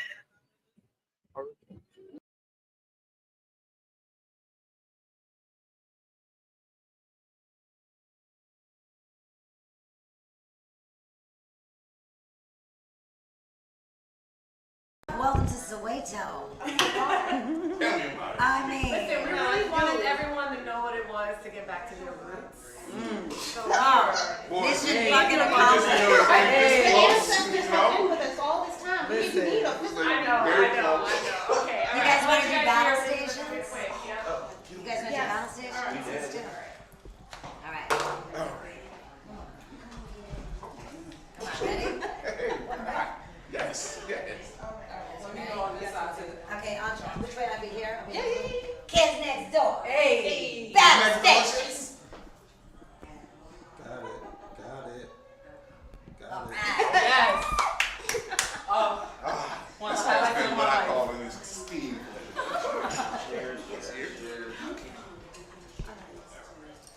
Whip it out. Let's do it. All right, my name is Kira. I am just one piece of the 5 pieces of Bird's Eye View. Okay. I also go by Lady Mandalore. Lady Mandalore. Yes, ma'am, always. This is the way. My fearless leader needs to take it off first. I'm so sorry, number 1.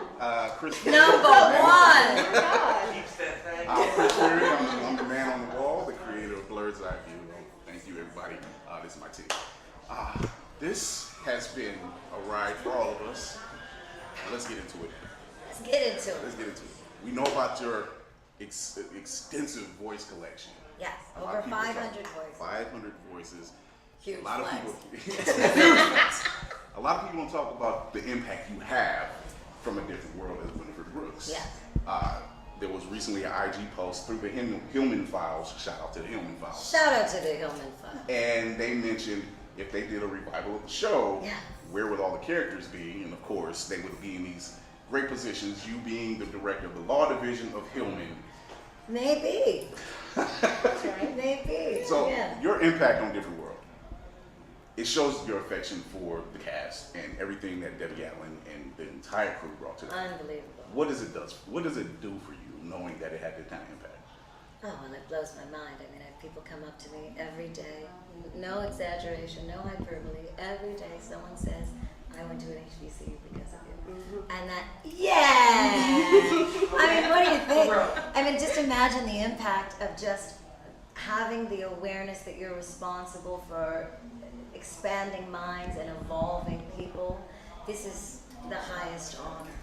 And also just that I was on a show that brought back so many incredible old actors and great legends and icons that I was able to work alongside Roscoe Lee Brown and Nina Horn and Josephine Bermise and the list, Richard Roundtree, the list goes on.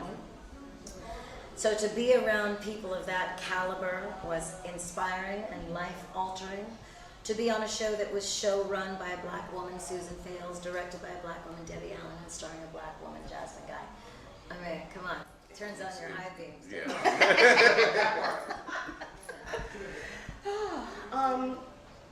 Because leading into my question, lovely. Okay.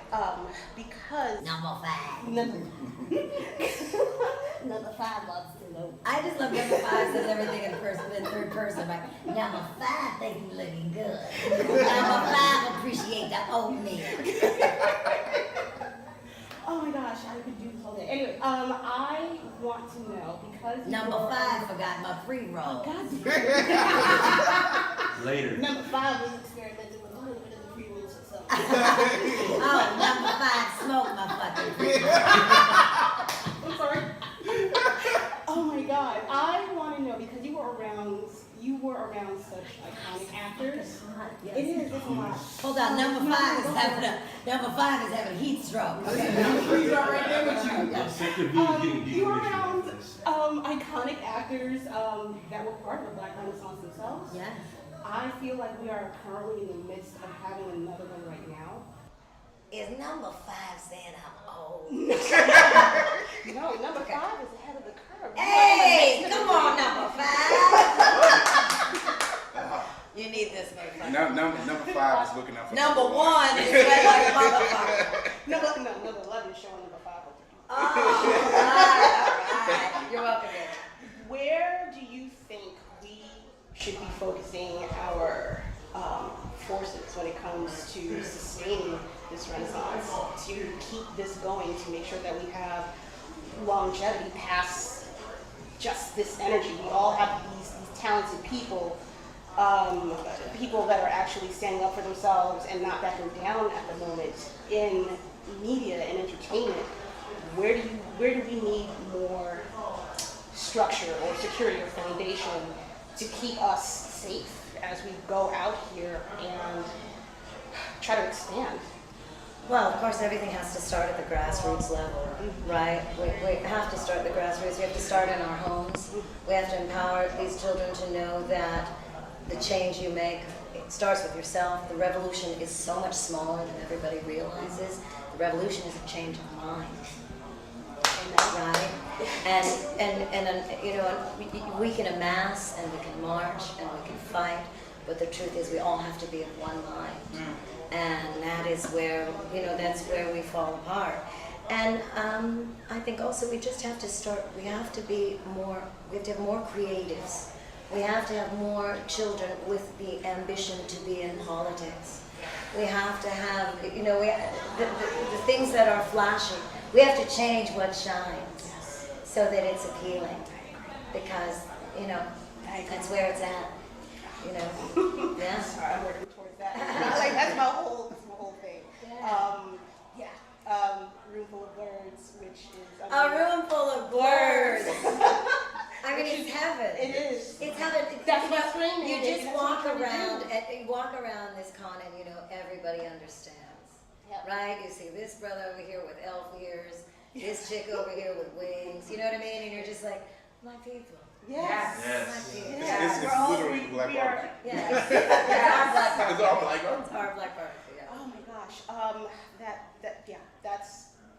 Sorry, you just said everything. You can't that I'm hear like, this. This sounds all. No, it's good. Sounds like a drug. Absolutely fine. That's what my entire mindset has been towards and been building towards. So to hear you say that is very surreal. Yeah. Especially since you're the foundation of everything that has brought me to be here since Penny on Inspector Gadget. You are my goddess. You truly are no, seriously, you are the, from building Blerd's EyeView and seeing people like yourself and Phil Lamar and these works and saying you are part of a whole generation that no one realizes. I'm like, oh, we know her from there. I'm like, oh, you didn't watch Inspector Gadget. That's right. You weren't way back. Yeah. So seeing you, here, like, honestly, you're the reason we decided we're doing this. We're coming here. I'm in full and the force. minute in full force, and I said we're doing Kids Next Door. It's like it's enough of us. We can pull this off. Yes, and you nailed it. So you nailed it. Thank you. You have a very interesting upbringing. Yes. And just sitting in on your interview yesterday, and I just sat there. I'm like, I love you, because you're so down to earth. Thank you. And you shoot from the hip. You don't hold back anything. I don't. It can be quite dangerous. We love it. Okay, yeah, we love it. We love dangerous. Nothing more dangerous. I'm just on Twitter. Block. By the way, fuck Twitter. Twice. Block. Okay. So, if someone was to play you, yes. And for poor motherfucker. Who would you pick coming up to play you in? My goddaughter. Oh. Zoe Kravitz. Absolutely. Yeah. She hit it. It's like right out the pocket. Okay. Yeah. That's my baby. It's like That's my baby. Well, we talked about actually because I'm writing a book about how I grew up, and we talk about making it into a film. And, So when? How, when, who do you need? I'm forgetting my pre-rolls that I I tell you what, pay the writers their due. We can get this on the roll. Hey, I am serious. Yes. Yes, I do. I am stuck for an absolute. I'm gobsmacked. I'm really stuck. I love it. I got her shook. I say this. Sorry. Blerd's EyeView would love to have you on a virtual podcast in the future. Okay. Because be my pleasure. I'd love to do. Yeah. Once you see what we do, you're just like, yeah, those guys get it. Okay, I'm in. Energy matches energy on this show. Okay, let's do it. All right, I'm sold. I will be reaching out to you. Okay. Thank you for retweeting all of our tweets. Yeah, my pleasure. Like, we're in a group chat, fangirl and all. Like, and you're like, this bitch retweeted me. It's like, we gotta get this shit. So, like, oh my God. We know that you have a lot of projects coming up. Yes. We talked about your past, your 500 light flex. I know you're there's no way to say which is your favorite, and I understand. Sophie's Choice. Yeah. Right? Yeah. I mean, I don't know. Penny will always be special because that's how I started my career. I hate to be so ghetto, but I love the Foxy.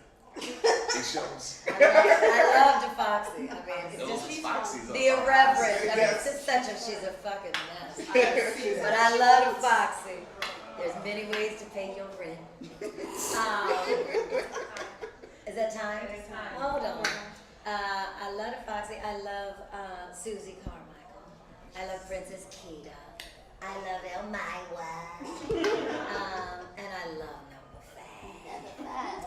Yeah, there's so many. I mean, right now I'm doing the Patrick Star Show, and I play Patrick's mother, Bunny, and I play Squidward's grandmother, Grandma Tentacles, and I love doing Grandma Tentacles. She's just an old, crotchety bitch. I love this character right now. I'm having a great time right now. Yeah, so.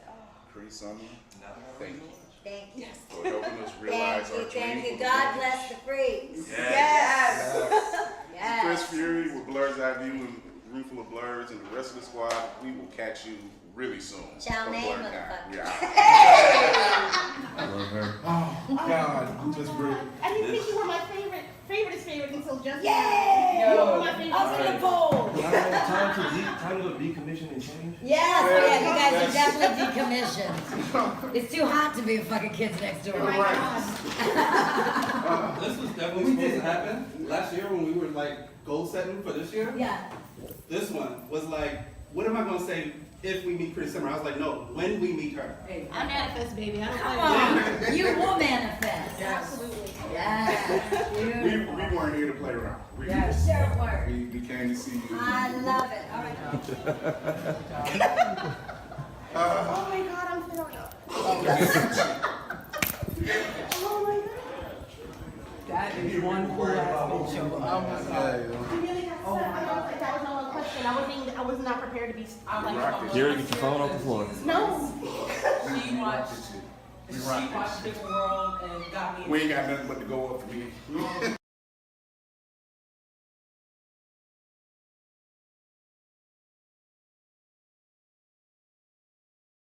Hey, we are back at BlerDCon 2024. We are live. Blerd Station, the press desk, Lady Mandalore, Chris Fury, the man on the wall. We have Khleo Thomas, Wes Armstrong. We here talking about Vigilante. Woo, it's a dope film. Come on now. It's dope. My guy. Let's talk about it. Okay. What do we want to talk about? Come on, man. So, oh my God. How did the concept come about? Man, the concept came about from my brother. You know, I've been looking for a film and a project to do, and I've done several over the years, but I needed something that's a superhero that I could make like an impact. He wrote that script, and I was like, I need to call Khleo. I need to call Khleo, man. Yes. So, Khleo, you've been on Blerd's EyeView before, so you've rocked with us. You know how we do, and we told you Blerd Station is something that your project would look great on. Like this is something. Blerd Station is something that has speculative fiction, sci-fi, animation, manga, animes, original concept book, comic book, horror. Yes. It's the IP is yours. Yes. Yes. So you can bring it there, and it's yours. Like if you say I want to go over to Netflix or Amazon, but it's still yours. Yes. No, none of that Hollywood. Exactly. Yes. We buy it, we keep it. We're gonna take your ball and go home. We're gonna show you. We're gonna show you the I paper. mean, listen, first of all, the comment last night from you guys, I never thought about the BCU. That right there, I said, okay. BCU. Yes. Yeah. Amazing. We love seeing these types of projects. Yeah. We love seeing you people, your type of things coming to life, the ideas, and what we seen last night. I was sitting there and I'm thinking in the theater like, damn. Oh damn. And then I looked at Khleo and I'm like, really? It's not a spoiler. He's just like, really? Khleo is a great actor, you know? So as you see, we got Powerline in the building. He's not lying. Goofy movie is that. It's that movie. It really is that movie. But you have an impressive collection of Disney nostalgia. And every time you post, and I'm like, where did you get that from? Where does he get those awesome toys? Like I ended up driving to my mom's house. I was like, "What are you doing?" I'm like, "I got this somewhere." I don't know. Yeah. It's really what I enjoy doing this pastime of mine, and as a collector, like you're always trying to find that new thing to add to. Oh, you know, something really great right here, and then come across something on the internet or I'm in the store. I'm like, I wonder if there's a leaky version of that, a go-on version of that, a trunk version of that. And Wes can attest to it. I send him a lot of toys that I see. I'm like, he's a new trunks fan. Oh, huge. Hey, Wes, have you seen this thing yet? No, I need it though. I'm gonna have to buy it and ship it to him. Yeah. So, Wes, I have been following you since Vine. Wow. Rest in peace, Vine. R.I.P. Divine. And for a while you kind of went off the grid.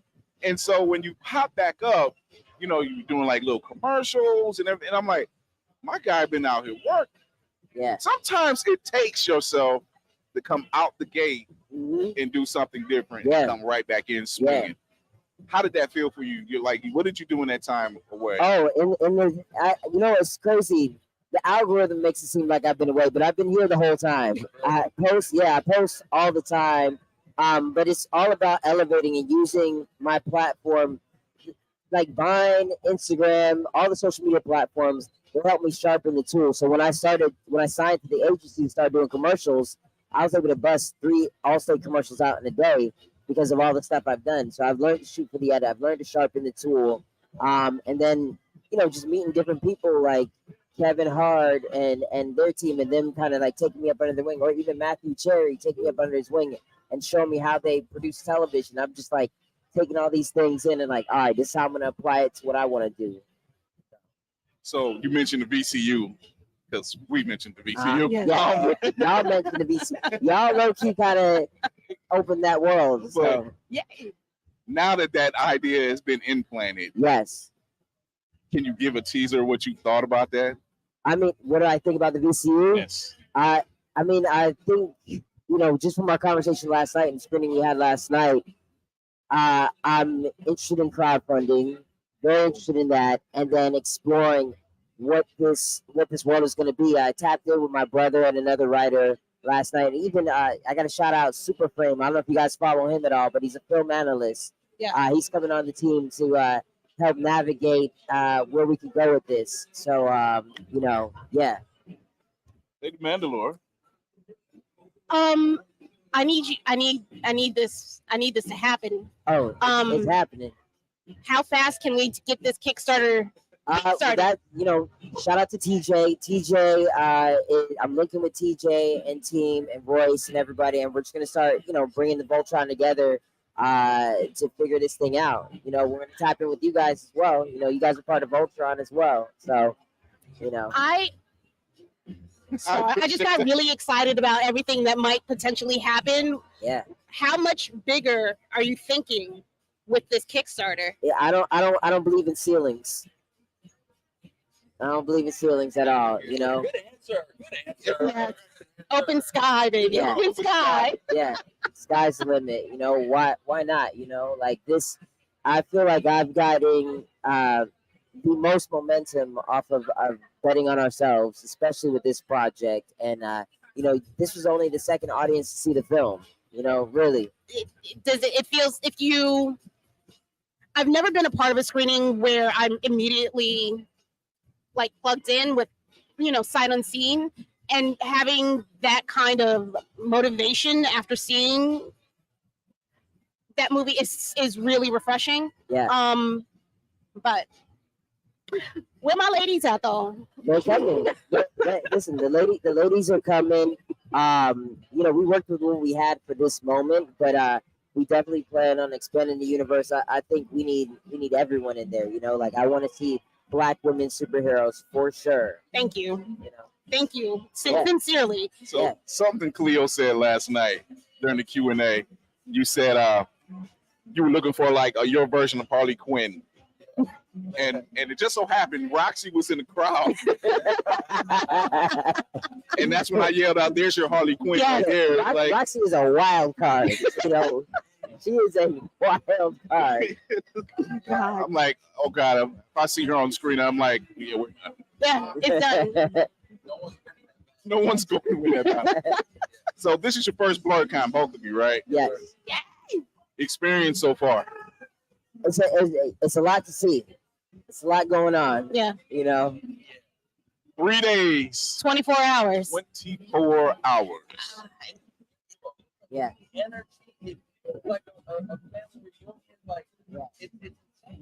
Yeah. Not at all like this, right? No. I was into the anime video games, and I can only talk about it really with my brother and one other friend. I'm sure I can literally connect with anybody in here about anything. Yes. I see an anime cosplay, I see a Chucky Finster cosplay, I see a Susie Carmichael. It's incredible. Yeah. Yeah. Yeah. No, I love this. Yeah. This is that's something times I've heard. 10. Yeah. Like for real. This Yeah. is something that has been, I followed the BlerDCon circuit for 7 years now, but I've gone for 3 years, and that's the vibe I've always got. Yeah. That it's a family barbecue without the drunk uncle, but they are present. Man,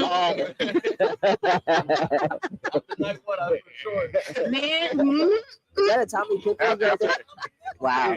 After, yeah. There are. Oh, we do team ups here at That's BlerDCon. how You will that's find how I lots met of Roxxy. team ups. Wow. I swear to Tommy, yeah. Yeah. She was swinging the little diapers and everything. That's how I met her. I believe it. No, that's I love it because, you know, especially with Vigilante, like this is the community we wanted to see something like this. You know, I'm like, damn, yo, where's a film for us that has Black heroes in it? And it took us to create that. So, you know, this is who I want to see it. I love that message of betting on yourself. Yes. And investing in yourself, because, you know, you hear it in our community all the time. Man, when are we going to see this, or when are we going to see that? And sometimes you just have to step out there and like, you know what, and pull a Thanos and just say, I'll do it myself. Yeah. Reality can be whatever we want. Yeah. Like really, like with our imagination, it's limitless. And you know, I'm glad that we had the opportunity to make something like this. And this is just a sample into the universe, our submission of like where we want to go with a project like this. There's so many stories to tell. There's so many comic book creators that are creating comics that I'd love to bring to life, you know. So. I was wondering, because you all were also talking about not being limited to filming in the US. Yeah. Are you interested in exploring like the diaspora in general? Like, would you go to the Caribbean and do a take on there? Sorry, now I'm Absolutely. thinking like bringing all of those different Why not? oh my god ethnicities Barbados, together and yeah. doing like an Avengers thing. Yeah. That's the first thing that popped up in my mind. I think that's, you know, I've been searching for, you know, my voice for so long, you know, just in terms of like a cinematic universe. And you know, the go-to is always like the big three, you know, DC, Marvel, you know, but there's so much power in us. We're so multi-layered, and you know, you guys have given me honestly like an extra boost of confidence to be like, fuck it, let's just do our own thing. You know? I think, and that's what we all should be doing. We should all be saying fuck it and go for it, because we're not losing by not doing nothing. Yeah. So do something, start something. Yeah. Yeah. That's a great segue. Once again, that's black magic for you. So, Khleo, you and your brothers and sister started 4 controllers. I love seeing siblings. I want to throw this up so bad. Yeah.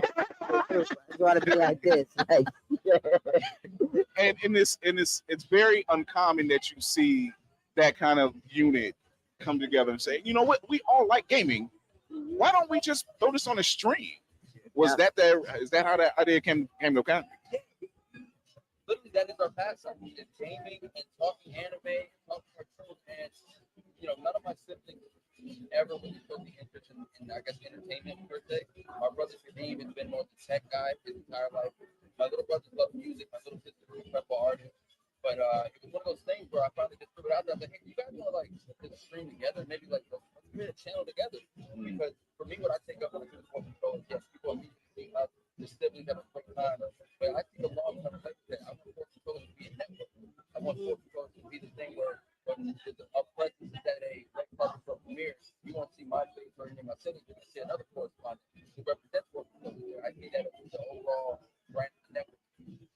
Hey, Kevin. Me. That's what I see. If, if you'd like a home, we have a home for you. We have a home for you. And so I like what you meant, and this is not the only time I've heard this. I like the analogy of being the Voltron unit. Like you found the Voltron unit. You found your Voltron unit. Yeah. Apparently I found the Voltron unit with Blerd's EyeView. So it does something proud. It does your heart proud when you say, I can trust in this team. You know, to come together when all the chips are down, when everything is against you, and it's like, no, but they got my back. Yeah. I love my second in command. She hates One Piece, but she's still my Zoro. it's a cult. It's fine. It's been established. It's fine. Zoro's fine. Everybody else, relax. We eat well. Come on. No, but I love that we have these teams that we can confide in and depend on and just say, hey, that's what's it. That's what's going on. And it never stops us from folding. You know, I can't tell you how many times she's separate texted me. She's like, Captain, I'm like, I'm good. I'm tired. I'm good. But I got it. You know, like she was like, do you need me to do something? Sir. Yes, I do. Sir. It's like, do we need to have a talk? It's okay. Just let me know. Want to have to depend and trust. Yeah. Yeah. The truth is, you cannot do this alone. No. At all. Very hard-headed and stubborn. Coming out of the very first age of that, I thought I could do everything by my own means. But I can't do it like that. You need a solid team. Yeah. You can depend on who you can trust. You got to open that door to let that in. Right. And communicate. Yeah. Communication is very key. Speaking of trust, I just want to go back real quick just to talk about, brotherhood and stuff like that. Like on Vigilante, the film, it is a brotherhood film, but his brother was working on it, doing the DIT. Dean was behind the scenes. My brother wrote it. Alan, our editor, his brother did the theme song for it. So at its core, it's a film about brotherhood, but it took brotherhood to make the film. Mm. So I love y'all. you guys you're doing the screening today. Yes. Yes. How to Nerd Encore screening. How to Nerd podcast today, 3 o'clock. If you're here, come on through. Please. Main ballroom. We're gonna be there. Yeah. Are you gonna be there? Hell yeah. Wes Armstrong. Yes. Khleo Thomas. Chris Fury. Lady Mandalore. Yeah. Blerd Station. BlerDCon 2024. Y'all ain't here. I hope y'all watching the live stream. They got a home at Blerd Station. Do y'all want to come home? No. Chris Fury, we will catch y'all later throughout the con. If you're here, don't be scared to say hi. We'll talk to you soon. Remember to educate yourself and others, entertain yourself and others. Most of all, encourage yourself and others. Chris Fury, with Lady Mandalore, Khleo Thomas, Wes Armstrong. We see y'all later.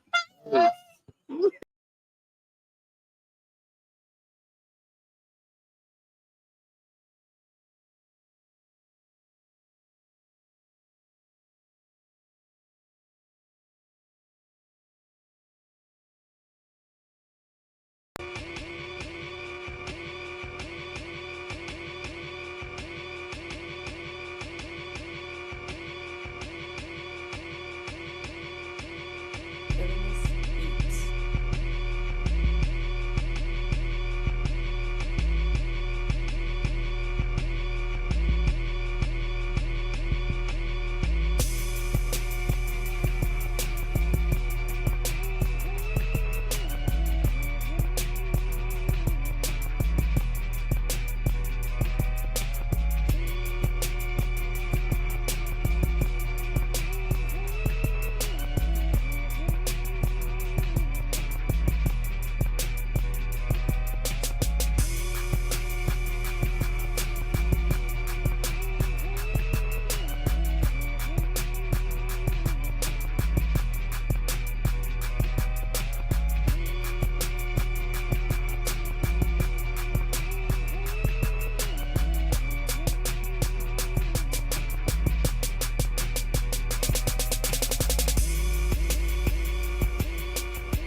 All right, we're gonna get started with our next guest interview. Go ahead with the next question from the audience. Go ahead. Congrats on your engagement, by the way. Thank you. So reading her in the manga, I knew she was gonna be a fan favorite once she was animated, but were you surprised at all at just the instant love that came with voicing Mirko? Absolutely not. I was so happy about her. I remember when she first blew up in the manga and everyone was so excited on Twitter and they're like, yo, look at her, she got melanin, she's kicking butt, and I was like, oh, she's awesome. I want to play her, on the down low. But I wasn't I hadn't had the opportunity to audition with then Funimation at the time, so I didn't think I would get it, but I was like, oh, she's cool. I like her a lot, so her being as popular as she was did not surprise me. Going ahead. Yes. What was going through your mind when you were nominated for your first Crunchyroll Award? Oh man, that was an honor, because Echidna was really hard, in the best way. Because I feel like I was still figuring out how to do ADR, dubbing and moving and matching the lip flaps and acting and all that stuff, and I feel like that was a crash course. And also my first time playing an antagonist, and she was such an interesting antagonist, and so to have her be recognized, I guess, as some of my best work, that meant a lot. So that's a two-parter. So what is your big three? But what anime world would you want to live in? Big three. Film and Alchemist. I think One Piece is starting to get up there for me. And probably Eden of the East is my third. And which world? That's hard. I think I'd want to be in a magical girl world, so probably Sailor Moon or something. That'd be cool. Speaking of, going ahead. This is going to be a little bit of a water is wet question, but I'm going to follow it up with something. You're a huge advocate for diversity and mental health. Yes. Both in front of the screen and behind the scenes. Why is this so important to you? Which is the water is wet question. But what resources do you recommend for artists up and coming who might not know there are these resources out there to help them? Interesting. I mean, it's important because I remember being a kid and there was a lack of representation that was very evident. And I wanted to see myself in stories, but I never would. I used to pretend I was Hermione Granger because she felt like me, personality-wise, but also she didn't look like me. And I remember That's So Raven, and I was like, oh my gosh, Raven, and I was so excited because she looks like me, right?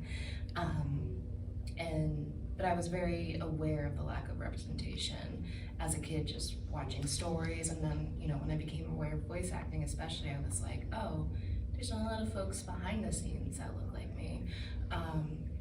So I know what it's like to not see yourself on screen and behind the scenes, and how that can kind of affect what you think is possible for you.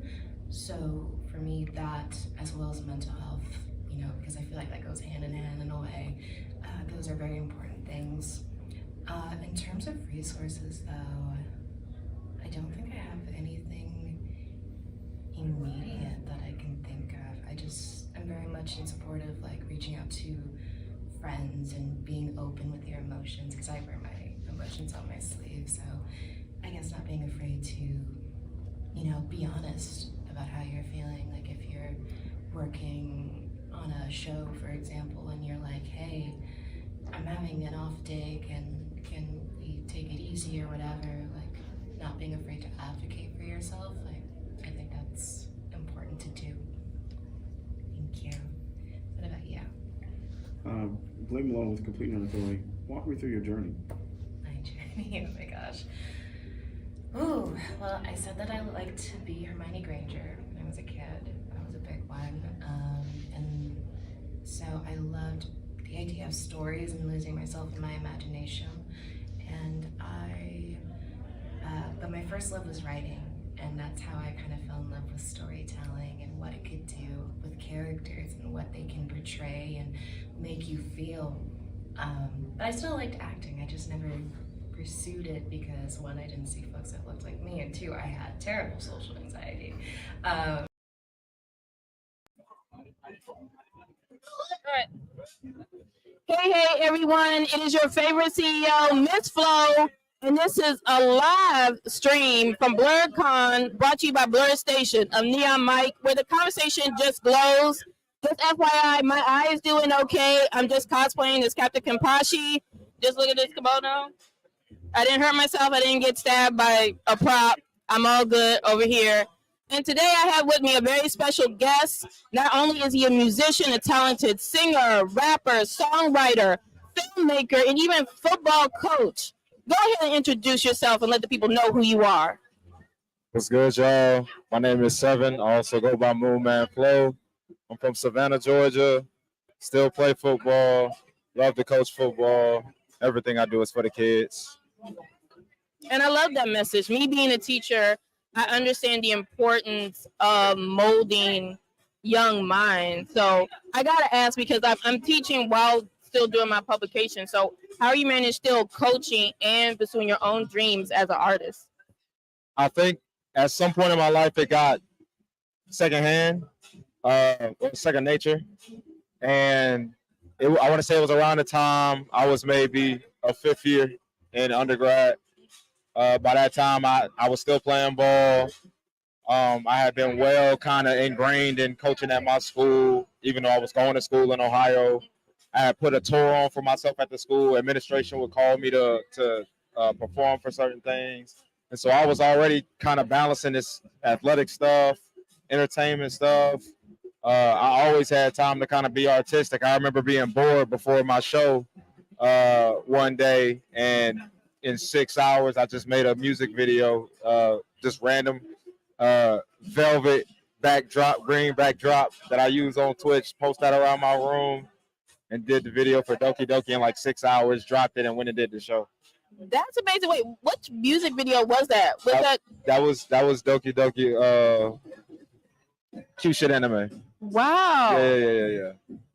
Well, I mean, first of all, I just have to give you your kudos, because being a student athlete is already a lot.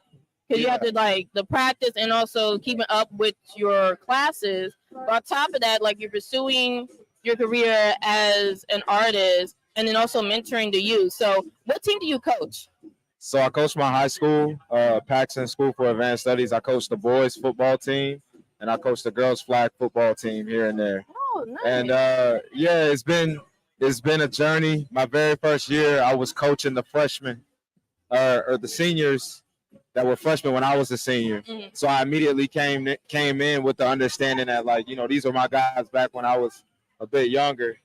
Now I'm in now, and I'm a little older. I know a lot more. They used to follow me when I was the captain of the team, and now I'm coming back in a different role. So having been doing it at home and for so long, it means the most to me to be keeping the door open after opening it for myself.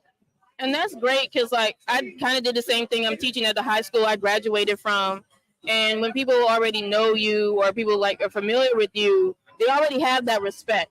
And so it's they already look at, I see what he's doing. He's going to school. He's still doing this. So you're the ideal role model for them out the gate. So that's already impressive. You're right. But in terms of and also you're just so disciplined, because every time I see you on social media, you are doing football drills, working out, and then you're also singing. So you're doing vocal training as well. Where does that sense of discipline come from? Football, my life, I can't separate myself from the sport at this point, even long when I retired for the 8th time. It won't leave me. I grew up in a military family. However, it's kind of that knowing that if you keep working at things the right way, that's when the positive outcomes happen. And you have to have discipline to do that. You can't just throw everything at the wall and get lucky. all the time. It's gonna work here and there, but what's always gonna work is doing the right things as best as you can, as often as you can. And once it becomes, habitual, that's when it's so natural that it doesn't even feel like you're trying anymore. Right. Yeah. And that's like solid. Like I'm just like so blown away because you can tell how much football is a part of it. You even got like the nice jersey. You got like the markings here. You came in here ready to tackle the show tonight because you are performing at BlerDCon. Yes. It's at 8 p.m. at the food truck stage. So you get like an amazing food. We're also hearing some amazing music. And this isn't your first time at BlerDCon. Like, No. how many years have you been performing or attending BlerDCon? I think this is my 4th year performing. Yeah, my 4th year performing. I've been on the main stage twice as an MC, once as a performer. I'm usually out on the food trucks. When I first kind of started, I was doing underground kind of stuff with DJ Taylor Senpai. Shout out. It don't happen without him.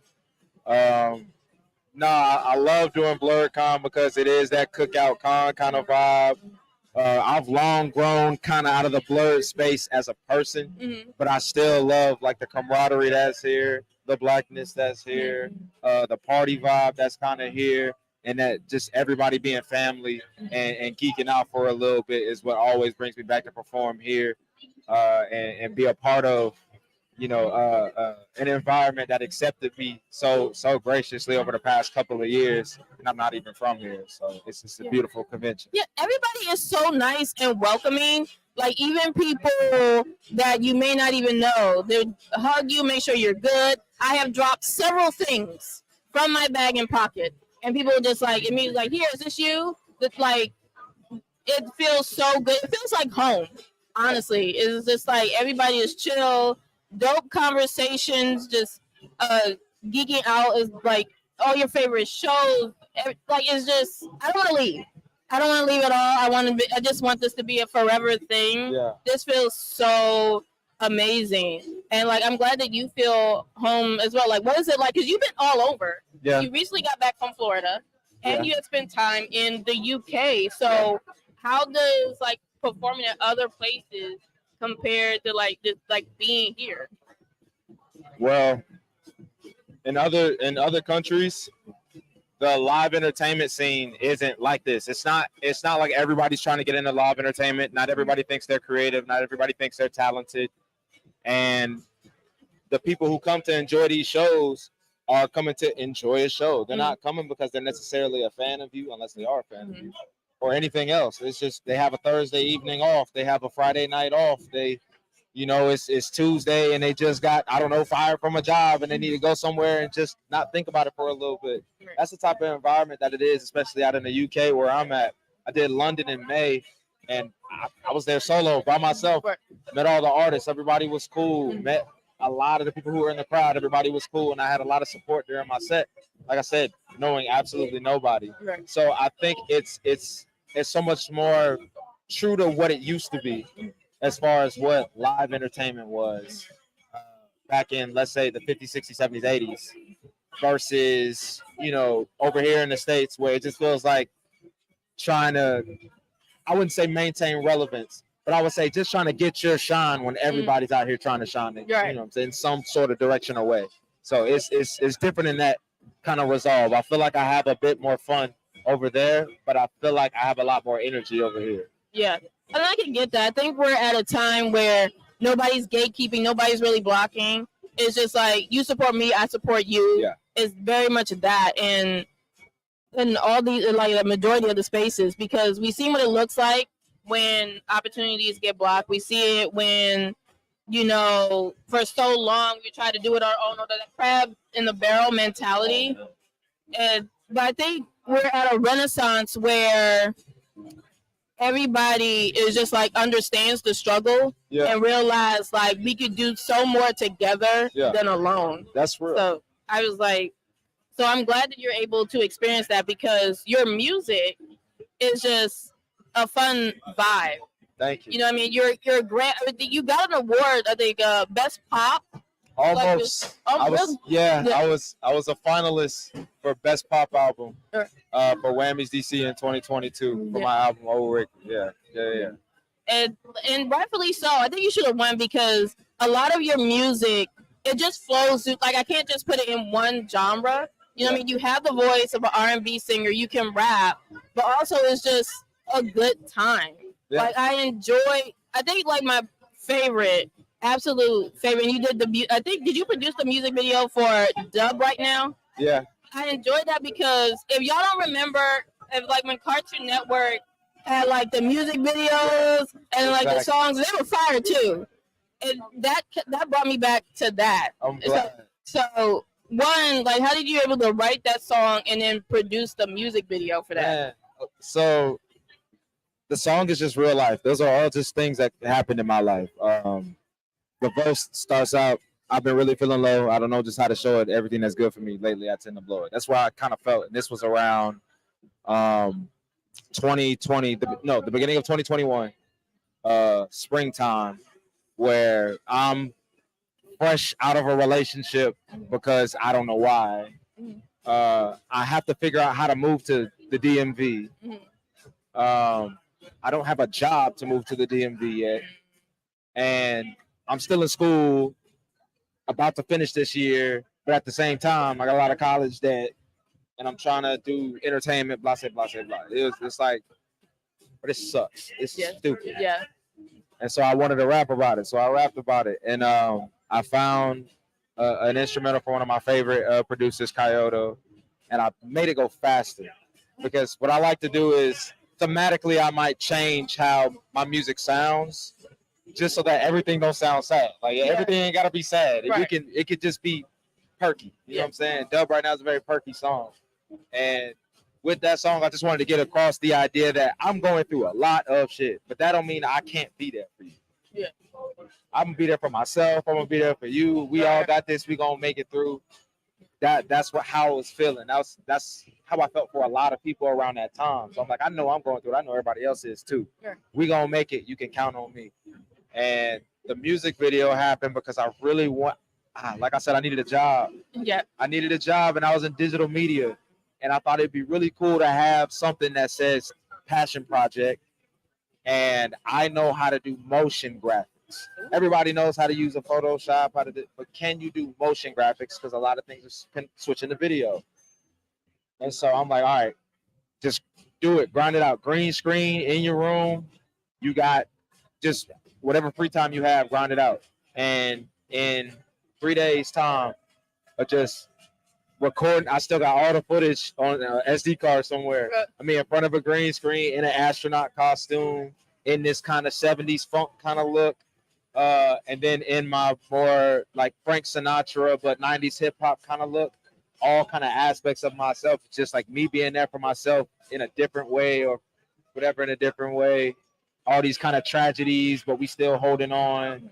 And the theme when I went into it was Playhouse Disney, but specifically, like you were saying, the little music video cuts, I was thinking the all aboard the choo-choo train. Like specifically that is what came to mind, how I wanted it to look aesthetically. And I just got into After Effects, got after it. My favorite scene is the Pac-Man one because it took, I don't know how I came up with the idea, but I was like, everybody knows that feeling when you hit that corner, you think you good, and then it's nowhere to go, and you just gotta watch them run into everything. And yeah, that music video was really an adventure for me. So I'm glad that you just picked up on everything. Thank you. I thoroughly enjoyed it because it is like I think a lot of your music is just positivity for sure, and even with your new EP, Summer Season, like Jammy Jam, a summer banger to me. Like if I just picture people at a pool party playing it, like just having the most fun. Like I and you can tell like you're a 90s kid because it's very ingrained in your music. Like what were you thinking about like when you made this EP? When I made the EP, I was in England and I had finally found some free time and some money to go to the studio just by myself in there and just come up with something. And particularly, I've been looking into a lot of the Twin Flame journey, I've been really getting into the spiritual collective side of things and seeing like what's life like to embrace life like this on the more spiritual side. And I took, you know, a lot of my experiences from my music, which comes through a lot of the romances I've had in my life, a lot of the flings that have happened in my life. And I'm like, okay, what's coming up? Summer's coming up. The spring season, I've kind of been in a bit of an isolation. However, it's about to be a live summer. How we feeling? It's party time. So we took it back to the house party, to put the pajama jammy jams, and I take you to what it sounds like in a nice summer day in Jacksonville. Nice. And then that's why you're originally from you're not originally from the DMV. Right. So like what is it like for you to like move from the South to the city, be in this area, especially creatively? Like how does that impact you? It was such a change because the DMV is so much itself. Baltimore is so much itself that if you don't understand how it goes, you can either get lost in it, be a victim to it, or whatever. So you really got to learn the lingo. You got to learn where to go. You got to learn, you know, who's who. You got to learn what they care about. But once you start to figure that out and walk they walk, man, life opens up in your mind. You have so much more fun. You learn how to really tap into like visceral emotions. Like I've never met an angrier place than the DMV. But it's like at the same time they angry and they respect it. It's the culture to be angry at certain things in certain ways and so unafraid to be angry. It being such a love language to experience that emotion is what's so different about this area versus the South, because we all calm, polite, Southern hospitality. Yeah. You know what I'm saying? Chill folks. We're up here. Hey, y'all go. Yeah. We at it. Everything pissed me off. And it's all good. Yeah. So it was adapting to that. But like once I learned how to exist in it, it was all love. All right, well that's good. I mean, I could understand because like when you're in the inner city, I think most of the anger is coming from traffic. And then the other part is being so close to politics and just being aware of what's going on. I see a lot of activism in the city. Yeah. So people it's like it's anger, but it's like with a purpose. Yeah. Yeah, absolutely. For sure. So I definitely see that. And so the other thing like I really noticed about you is that you like sporting the number 21. Yeah. So like what is the significance of that number to you? So when I first started playing football, the jersey that I got was 21. But my family made me switch jerseys with my cousin because he had 29, which is the number of my cousin that played in the NFL at the time. So they were trying to like keep it like up in the family thing. And I'm like, he not even my favorite player on that team. I like the running back. I like 21. I like LaDainian Tomlinson. I always wanted to be 21. And that number dodged me from 4th grade all the way into my junior year of high school. I did not wear that number until my junior year of high school. My coach had to buy it for me. Wow.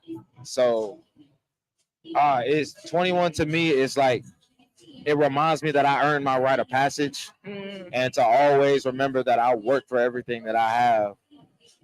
Because some days I feel like I have it too easy. Other days I feel like it's time to pack it up. But this number specifically, everything that I've done and I had to earn it again in college. It's so dodgy. Right. But when I have it, it's mine.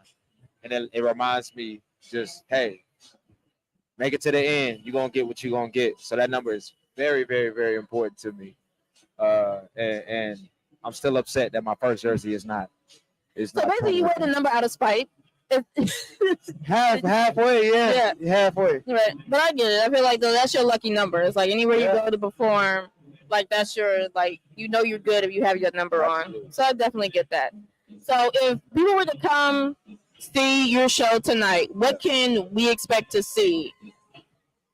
You can expect very true stories. You can expect haunted lullabies. You can expect a party. You can expect a romantic night out. and you can expect a tour of my spaceship. Nice. Do you consider yourself like a romantic person? Because it seems, I've heard like some of your songs, and it seems like you're very heartfelt, very, you know what I mean? Yeah, I do consider myself a romantic. My persona in music for a while was the hopeful romantic.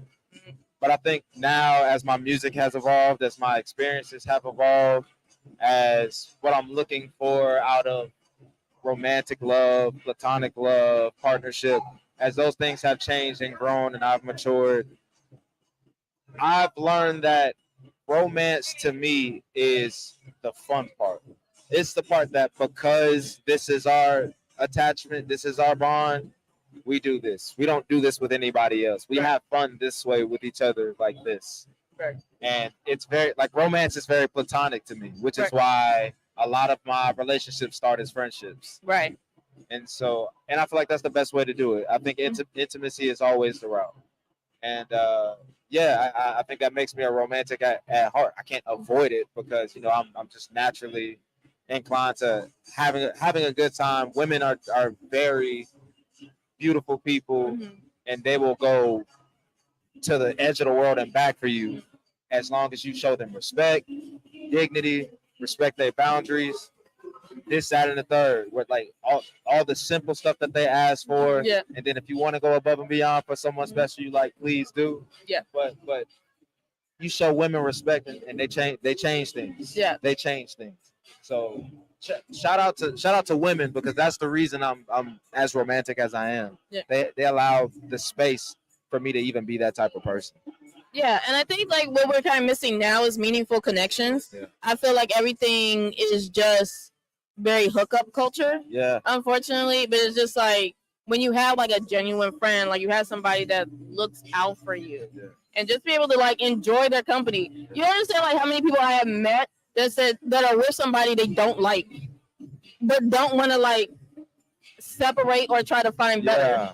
It is very weird. Oh, yeah. And I was just like, well, why don't you just look for somebody you would enjoy being with? Yeah. You know what I mean? Like, I never understood that, but I'm with you on that. yeah.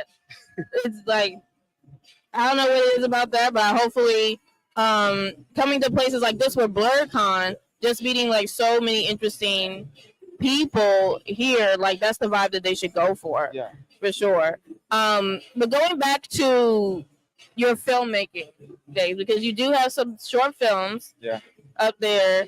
I think the one that spoke to me the most was Change, and that was the one that you did during the pandemic. Yeah.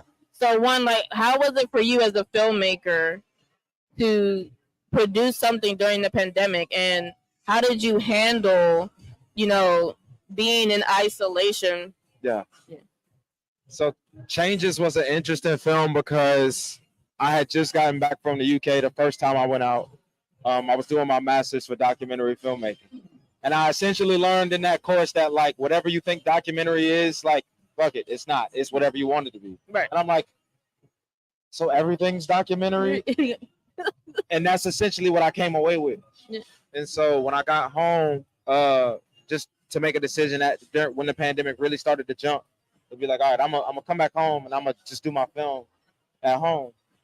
I didn't want to get out of practice with being behind the camera, being in front of a camera, so on and so forth. And that's difficult to do when you're in isolation. You're trying to find a story, you're trying to this and that and everything else. So what I had decided to do was take the feeling of the world right now and make something that's so of this time that it's undeniably true. It's a fake thing. Yeah. I made it up. Right. I improv the entire thing. Yeah. But I want it to be true. Right. And I remember I walked in the same park that I shot the film. It's right like across the street from where I live. I walked around there for a little bit. I came back home. I listened to 6 different songs titled Changes. And then I took what I wanted to take as far as what I wanted to place my stamp on what change was for me. And I ended up making a song real quick, and I came away with change being the idea of not only embracing yourself but you have to embrace the idea that you don't have as much control as you think you have. And things will only change when you stop trying so hard to change. Because if change is inevitable, then if you do nothing, you'll change anyway. Right. So that whole experience tied in with some existentialism led me to the color green, being out in nature, things of that. And I wanted to really dive into this story that celebrated my mom. Oh. And so her voice is in there. There's a twist about what happens with the mom in it. But at the end of the day, I cranked out all the scenes right after I did the music. I think I did that in the music and the film in 3 days as well. Looked it over and I was like, this looks like a really long music video, but I guess that was the point of it. Yeah. And we'll see what it does. Yeah. And then I put it into 2 festivals. It got into a first time filmmakers festival, and then I put it into a bigger one that didn't get in. Oh. But then I waited for the message to catch up in real life. And I put it back in the festivals around the world in 2022. And yeah, that's where I still get emails 2 years later trying to get me into festivals. Yeah, because I feel like when you're in the pandemic, it's just like it doesn't really hit you. Yeah. You know what I mean? I think when we first got into it, we were in such denial, like, oh, we just be out for 2 weeks. That's it. 2 weeks turned to a month turned to years. Yeah. And I think what I really enjoyed about that film, and I won't spoil too much because you guys should check it out, is on your YouTube channel, Moonman Flow. You just go ahead and follow it. What I really enjoyed is like it was an accurate depiction of what people were kind of just doing. You just stuck. Yeah. And just without certainty. I also learned that you also have an extensive headband collection. Yeah. I do. I mean, it was nice. It's just like I just appreciate, accessories. Yeah. You know what I mean? The style. And just like there's one scene where you're just like going through all your clothes, which I kind of you know what I mean? And I just appreciated that scene because I felt like my mindset was like when I'm coming out of the pandemic, I'm making sure that my fashion sense is on point. Like if we popping out, we popping out. Yeah. That's the way I was looking at it. It was just like buying time, honing my skills, trying different hobbies and things because I don't plan on being stuck in the house when this is all over. I plan to go out there and be anew. I felt like we were almost trapped in this cocoon. Yeah. And then we just became butterflies. Absolutely. After this. It's like different people, and just kind of regaining our sense of self. Even though like it sucked being independent because I was teaching at the time when this was going on. So just to still experience that, but still grow from it. I guess like that's the one takeaway from it, and I feel like that's what the film Change kind of made me feel. I'm glad because it's one of the biggest motifs from it, even down to his name, Anthony. If you shorten it one way, it's Ant. When he's Ant, he's in his mind. He has to have medication. He goes crazy in isolation. Right. And he feels very small, unimportant. But then as he starts to take his journey, we get close to the end and he finds an identity for himself. He changes his appearance. His name's now Tony, so he embraces the back end of his name now. So now he's exploring. He did away with the first bit. He knows what that's like. He wants to explore the complete opposite end. Both sides together make Anthony, but he's done with being Ant. He wants to explore being Tony. And so it's front to back, just like that cocoon to butterfly feel. Yeah.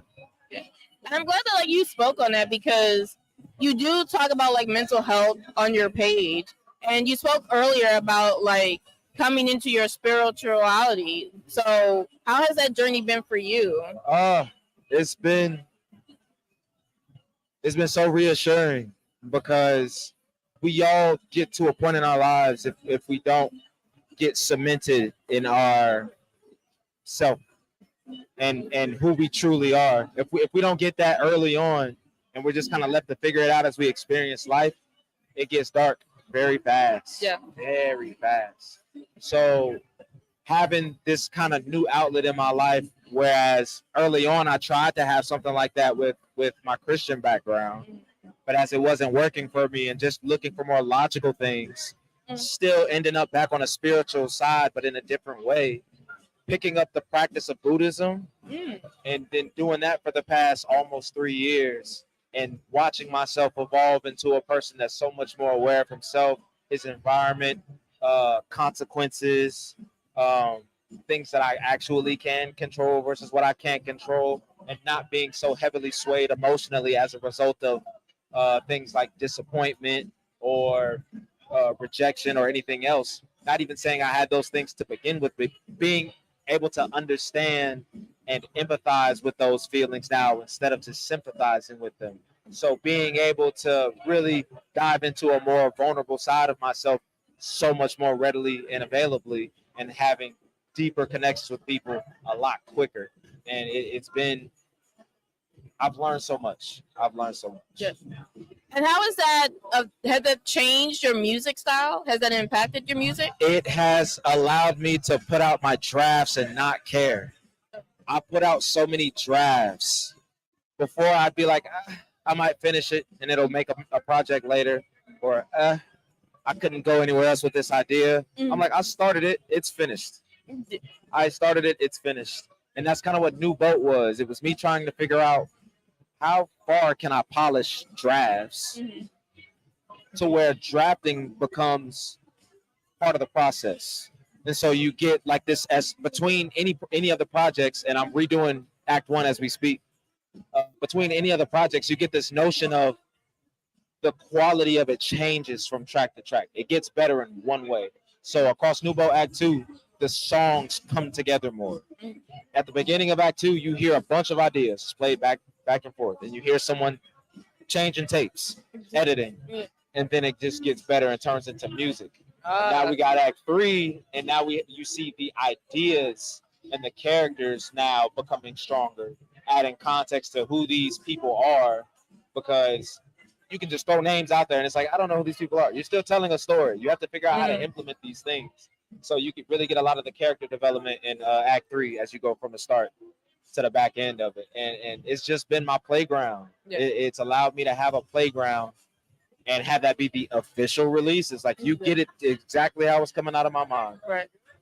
I'm glad. So basically it just gives you that courage. Like There's no fear, because I feel like as creatives, we always get hung up on little specifics. Yeah. And a lot of times it holds us back from really putting stuff out there. Yeah. And with that fear, it shrinks you, honestly. So to hear you say, I'm gonna just go ahead and put it out there, let it be what it be. I worked on it, it's done. You know what I mean? Let the people experience it and be the judge for themselves. And that could be very freeing, actually. And you do come off like a very freeing person. You come off like it's just Black boy joy, honestly, with your content. It's just like it's always been a vibe. Especially when I first met you at the Plus Ultra event. It was like a couple of years ago. And even then it was just like all smiles. Yeah. So it's like, what do you do to maintain that positive energy? These days, I think a lot about my sister, because my sister's whole kind of plight in life was put it on, go out, do your thing, but also help people, but also listen to people, but also go talk to people. Like, don't wait for people to come to you to talk to people and then be like, no one talks to me. Go places, experience things, do things, be the best thing that you could possibly work yourself up to be, and see where it gets you. And once you're not feeling so great about it all, go back to where you started and see how much you've grown. Right. And you can smile to know that this is, no matter if you're up or down, if it's been going good or bad, this is who you are now. And you can embrace that change. And once you learn how to love that version of yourself, the world is bountiful. And that's that's kind of what keeps me smiling these days, and what I take a lot from her. And before that, it was I want to say it was thinking about how proud I make the love of my life. Oh, that's such a beautiful sentiment. Yeah. It just shows like with family, because my sister, she's my biggest inspiration as well. Yeah. Like I ended up being a criminal justice major because she was a criminal justice major. We both do photography. I learned photography based on what she gave me. Beautiful. So like I understand that sibling connection. And so thank you for sharing that. Yeah, for sure. So I'm just like so glad that you came to like speak with me today, because I just enjoy your work as a performer, a filmmaker. You seem to just do it all, and you just carry it like flawlessly because you have that discipline, whether it's from football or from like your family being in the military. So I just got to see you in a completely different light, and just I'm so glad, because like I did put you down as a part of the DMV and Blerd artists so to know much. my newsletter. Thank you so much. And it's just based on just what you put out there on social media and your music. So it's just, again, just speaking with you here, just to get you to know you a little bit better, and just to understand like the making of Moon Man Flow. It's just been an absolute joy. So I'm just curious, how did you come up with the name Moon Man Flow? So it wasn't accidentally on purpose. When I was in high school, I was making music with my friend David Boulevard, Grammys nominated engineer. There's probably music out that you've heard that he's engineered. Love him to death. One of the most talented guys to ever make music out of Jacksonville, Florida. We're making music in high school, and he made a song called Stars, and he wanted me to feature on it. And this is before we really had the tech going on. His house was the booth, and the booth was just his closet,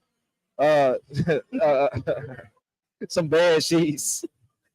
You know, a nice quality microphone. It works. Whatever works. You just gotta MacGyver it sometimes. It was different. He used to make beats off the PSP. Yeah.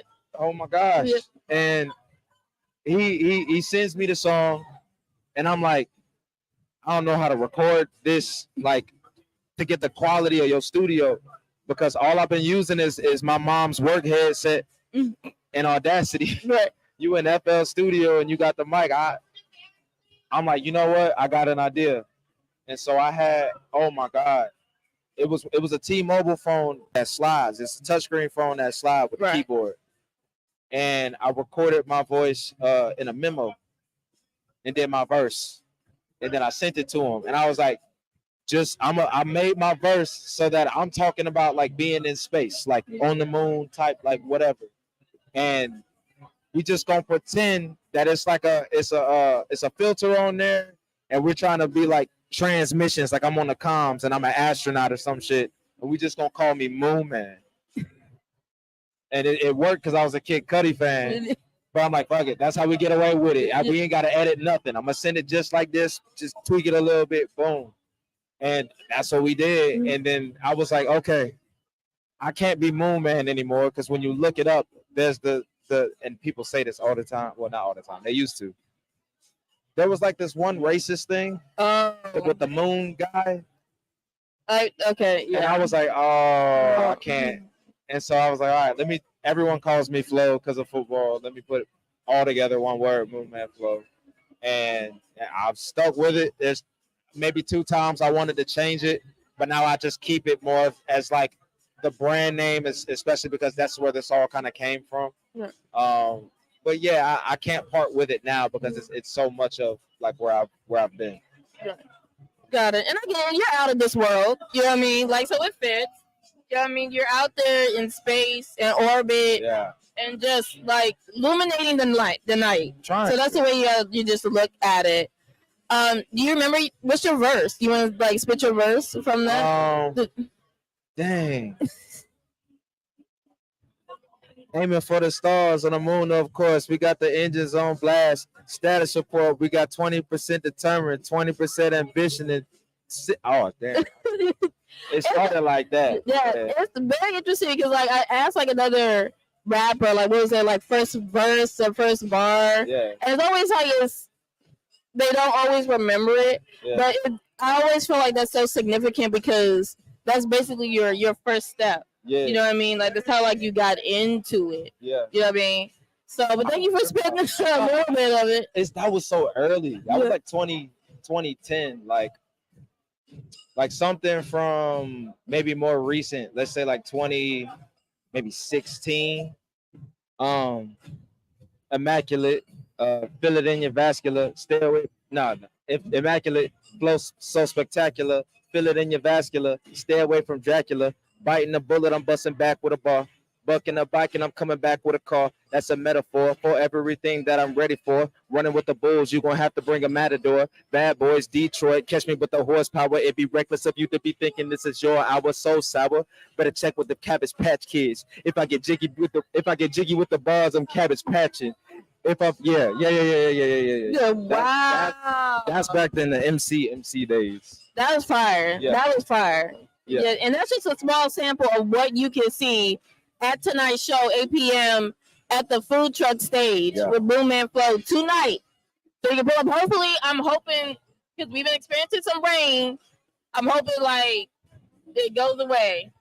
Or, you know what I mean? I don't want it to rain or your parade because your show is worth seeing. Thank for you. Sure. That means a lot. How have you been holding up? Because like you've been back at BlerDCon. So what's the vibe so far? Just coming here today. It's, you know what? I'm doing my best to actually enjoy the people this time. Mm-hmm. Last year I was I gotta be here. I gotta do that. The year before that, I gotta be here. I gotta do that.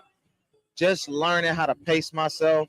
Mm-hmm. Learning how to, go back to the room, come back, go to the convenience store so you don't burn all your money and get you something that lasts a little longer, maybe something a little healthier for you. Yeah. Don't drink until a certain time. I didn't touch alcohol yet. Yeah. So I'm trying to take it a lot easier so I can really, really embrace it this time. Right. Because like we said earlier, it's such a beautiful place to be. Yeah. And me having to every morning wake up to 90 to 100 degree weather and take 30, 40 odd kids and teach them the game of football for 4 to 5 hours. Yeah. It take a toll on you when you not only coaching, you running with them and doing everything. You trying to beat them in everything they trying to do. So just being able to chill here, not be so aggro coach, and just be chill out, creative, black, all of that. Yeah, it's just to have fun. It is a vacation. Like we're working, but it's always a good time. I'm starting to see more familiar faces coming back to, this type of scene. And I mean, I'm glad that you're able to really soak it in and just have fun. Because a lot of times if you're like putting something on, it's always a rush. It's very fast paced. And there's so much going on here today. It's just like, there's so many things I want to go to and visit. So, like, I'm so glad that you are taking the time because working with the youth, although it's important, love them. It is a lot. Yeah, it's so much like mentoring young folks. And again, like, thank you for being like a positive role model, being a male mentor for sure, because we definitely need that. I feel like a lot of people, anytime like I say like I'm a teacher, they were like, "Oh, you can have that. God bless you." Things like that, because it's a challenge. It's so hard. It's a thankless job, right? For sure. So, but it's still rewarding because like you're helping the young folk just be their guidance. Yeah. Because the pandemic definitely did something to them. Yeah. And just to kind of be there and resetting their mindset and just making sure they're good and just introducing them to the right path, because there's so many things out there that can just steer them in the wrong direction. But I understand the importance of sports because it keeps them busy. When you have to like school, practice, and then the game, it's like there's no time for foolishness. Yeah, for sure. And I keep saying thank you, but we're never thanked enough for doing that. What have been some of the challenges outside of working in the heat? Being a coach. You have to coach every kid differently. There's no one size fits all method of coaching until you get to college where you expect them to be a certain way, and that's part of the agreement. When you're in high school with it, not all the guys have played football, so you're not gonna have 80 guys that have been playing for 5-6 years, and all you got to do is say, hey, run these plays, and we could talk a little bit about it. Right. So really learning how to be a teacher on top of being a coach, because a coach is just supposed to, you have an instruction and you tighten it up to the best of your abilities. And I'm just supposed to tell you, you went too far here, you did this, you did that, or give you a little push or tell you to ease up, just to moderate you. Whereas if I got to teach it to you, I have to be more involved. I have to form a relationship with you. I have to get you to trust the things that I say so that you productively move in a direction that's useful to you.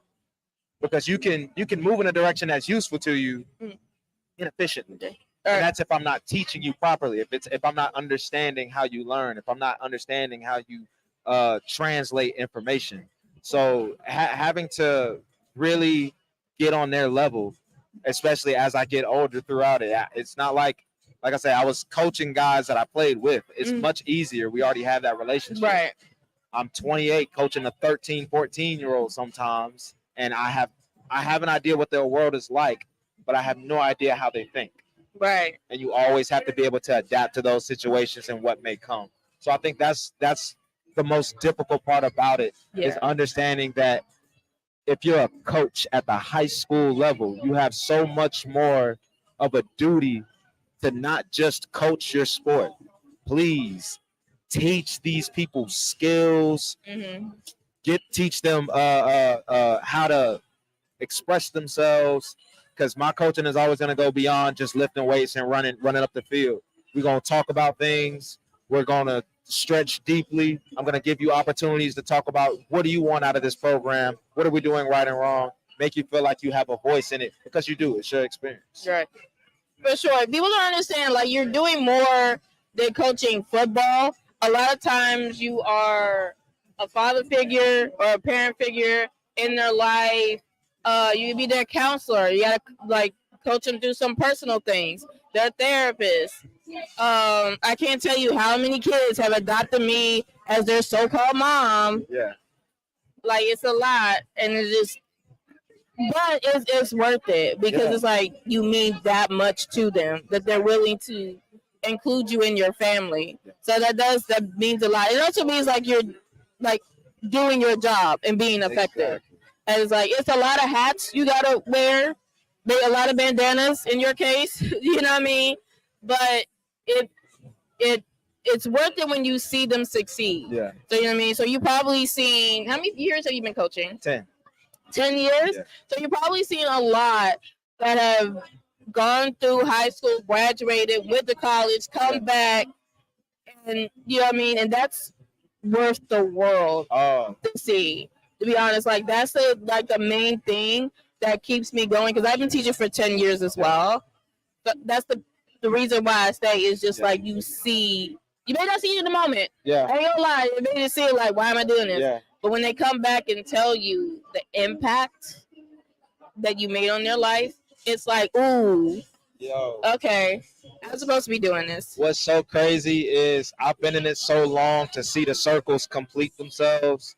I've coached the brothers of guys I played with. I've coached cousins, nephews, nieces, even daughters. Yeah. And while I was living here in the DMV, I had a player graduate and sign, my first D1 player. Wow. Nick Bell. He signed, I think it was 2020. He signed he was coming here, and he was gonna play, and he plays at Navy. Wow. And his position coach coming into Navy is the same coach that recruited me at Harvard when I was 18. That's dope. Yeah. Like that's really amazing, and like congratulations to him because that's not a small feat. Like that you had to put in work to do that, and I know that Special you kid. like you smiling from ear to ear, you know, for that. So congratulations to you for being a part of, you know, his life and helping him get to that point. That's so dope. I'm also watching the time because I want to make sure I don't run over. Yeah. So I forgot my watch.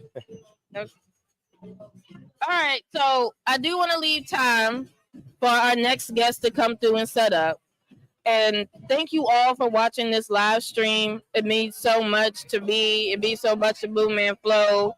And again, you are performing at 8 p.m. Yes. I keep saying it, Yeah. 8 p.m. Thank you. At the food trucks. Yeah. All right. So hopefully the rain go away so you can enjoy. You have some dope food and just enjoy. You're gonna love his set. For seriously. So make sure you come out, check it out. There's still time to get your badges at the BlerDCon.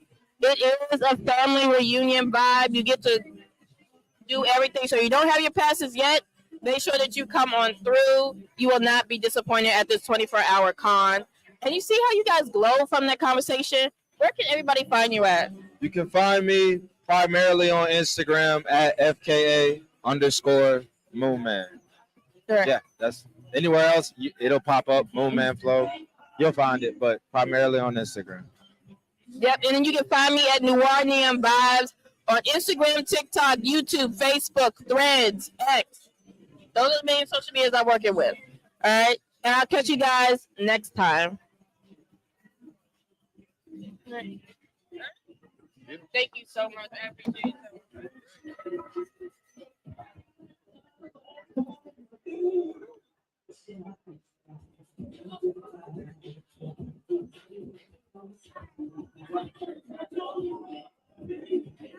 Welcome to Soweto. I mean, listen, we really wanted everyone to know what it was to get back to their roots. So Mission fucking accomplished. With us all this time. We didn't need a physical. I know. Okay, You guys want to do battle stations? You guys want to do battle stations? What did you say? I said stop eyeballing that white woman. Man, she ran into that office yelling at him. He was like, I'm sorry, man. This is you use your indoor voice. I'm gonna need you to use your indoor voice. Hey, he set the tone. Hey, Michelle, D, you ain't in D. Baltimore right now, bitch. Wait, I'm gonna D, need stop. you to pipe down. Stop. I need to point out the picture here. D, this is a missed opportunity because real talk, you should have put it on her as well. Who? The lady, the secretary lady next to him. Yes, You should have put it on the secretary. You should have put one on her too. I should have. Do you think this was the first time he just ran in my office? I told that 24-year-old looking motherfucker, you knock before you run up in my door. All right? I know I'm 5'7". I will fuck that nigga up. Meanwhile, the principal. Courtney B. Vance, though, look, Courtney B. Vance ain't a fighter, but he look like he got like a jab that's like, yo, who taught you that, nigga? Meanwhile, it's the jab to the throat. Oh yeah, it is. It's bam. Like his cousin that went to jail taught him that shit when he was like 15. It's like this. No, it's similar to like, remember when Denzel throat punched old boy and he got game and shit when he was rolling up on him? That shit. Yeah. The jail. Yeah, you breathing now? You good, son? Get the hell out of here. Thank you. The Ryu and Sagat. Ryu and Cyclops, sir. Cyclops, Jesus. Niggas said Cyclops. Yo, but that be like, but yo, that also being But in said, Earth that 491, this would be Ryu and Cyclops, though. Yes, Star on his chest. Shake hands. Nair. I agree. Thai food is actually amazing. You don't have no shoes on. I don't have no shoes on either. Taco Tuesdays. Hey. Hey man, sorry about hey, Eris, check this out. Ryu and Sagat that are friends instead of Ryu and Kid. Hey, Eris, check this out. Hey, yo, dog. Sorry what I did to your titty, bro. I'm sorry, man. Sorry, you can't have no taco meat in the middle now. Yo, man, I'm sorry about that, man. Bitches might like it though, man. You know what? I'm asking myself too. I don't know how. Look, dog. I don't know how exactly it caught on fire either, man. Bruh, no hamburger meat, dog. No, scar across the hamburger meat. It's a guy. Yeah, I ain't got over that. Can't even shave it anymore. That shit hurts. Man, right. Nigga, do you know my shit glows now whenever it sees you? As soon as I use this bevel shaver, just starts glowing. So let me get. Yes. So let me guess. Does that make you stronger? No, nigga. That means that is irritated, and I need to put more cream on the shit, man. That's what that means. You created a scar on my chest that is activated by my anxiety. Thank you, Ryu. So God, after he gets this is deep trauma that you actually gave me. This friendship is helping me build through that. So God, after he gets Dragon Punch. After I get Dragon Punch, my chest hurts. That's why I use Icy Hot. Rub all over the chest. Brings a whole new meaning to I'm bleeding inside my chest. Look. Oh, I see. Look. Imagine you see some guy training, like, and then you hear Shaq all of a sudden. I see that problem. Hit it with this. Icy Hot.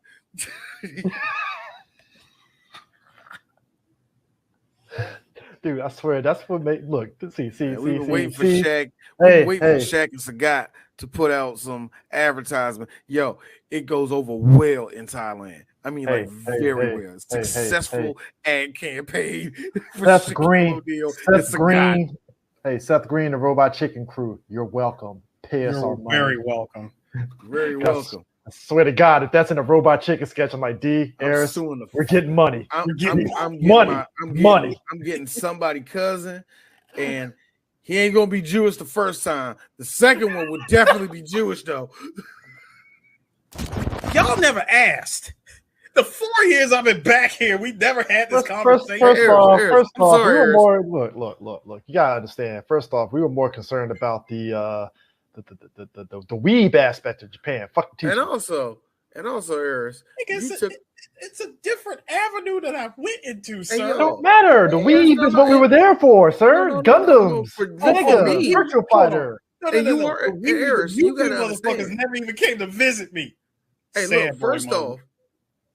look, first off, Eris, you took my pussy every time I talked to you when I had to hear do do do do do do do do. Hey D, I gotta go. And he did that. Oh shit, God. Also, I was dealing with crazy. All right? Hold on. Also, Eris like, yeah, D. So I mean, I'm just going. I'm walking and working now. Yeah, man. Gotta go. Hold up, y'all. Hold up. Eris, you don't know this one. This was late at night. I was working on, like, we was just talking, and you was walking home like usual. It's daytime over here, midnight over here. I'm hearing gunshots over here. But anyway, look, yeah, there's gunshots over here. Landover being Landover, right? Over on Eris' side. Eris, thank you for this. This is when you was living in Gunma. Ding, ding, ding, ding, ding, ding, ding, ding. I heard every anime sound ever. Yeah, I think I can help. I think I can change them. Reads and retired Catwoman. Reads and pleased Caucasian. Pleased content Caucasian. Reads and Witches of Eastwick. Witches of Eastwick. Yeah, she was in that movie. Witches of Eastwick. Wait, hold on. You get back to Baltimore and found out that your husband was killed in a shootout with Columbia. Oh yeah. That is a year, Eris. That's a year out of the motherfucking rehab. Elvira's feeling good. She about to change her name to something more Catholic. This is the look of a woman that just needs a fat white husband for a fucking comedy. for ABC comedy. A 1992 John Goodwin. Yes, bro. Hey, Eric. Not King of Queens. Nope, not King of Queens. I'm going old school. I'm keeping it relevant to this year. So yes, John Goodman in the 90s. It's the denim button up is making you say that. It really is. It's like she just needs a fat white husband who works at like not UPS or some shit. I don't know. Oh man, look, I mean, he works the loading dock at Kroger. It doesn't matter. It's just a dock. It doesn't matter. It's a dock. No. Let's switch it up because I haven't seen this in the show. He's an HVAC worker. Never seen an HVAC worker. HVAC worker.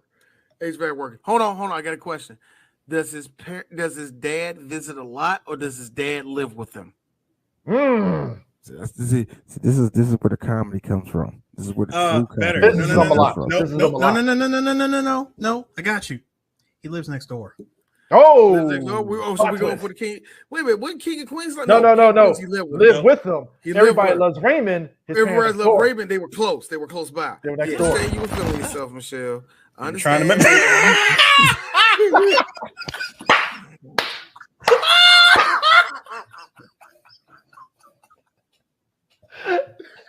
You know what, D?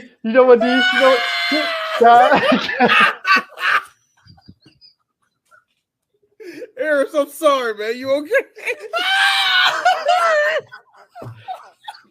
D, here's the fucked up part about this. You can't do that.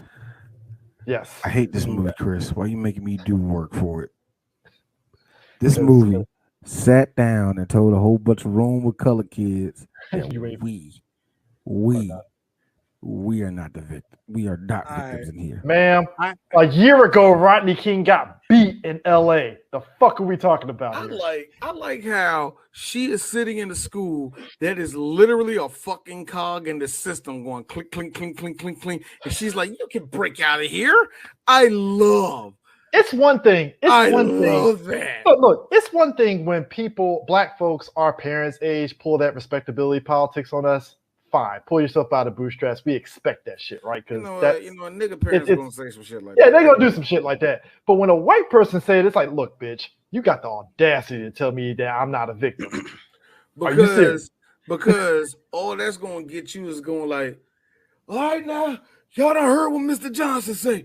Now we gotta come together as some good now goons and try to pull ourselves up now. Now, Eris, I know you're not fond of working. Now, I need you to be the best nigga you can be. Chris, now I know you got a problem with white men telling you what to do. You're gonna have to stuff it down.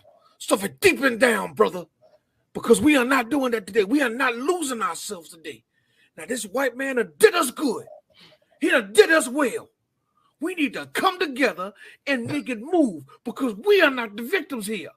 Nigga, ain't nobody said that shit. Shut up. Man, shut your ass up, man. Why you talking like a slave? Nah. That'd be Chris. That'd be Chris. Why you talking like a slave? Hey, Chris, why you over there talking like Fiddler off a motherfucker? Nigga, do I look like Chicken George?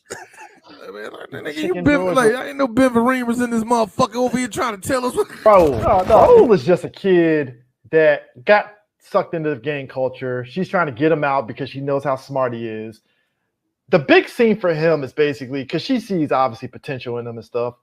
It's, to him going to the restaurant with her, right? And she's like, like typical kids, they don't know about menus outside. That child. She need to really get her hands up on. I'm sorry. Y'all see how handsy she was. Hey, look. When he rolled up, I'm gonna need you to get your hands off him. Key moment being, well, I'm actually not allowed to put my hands on you.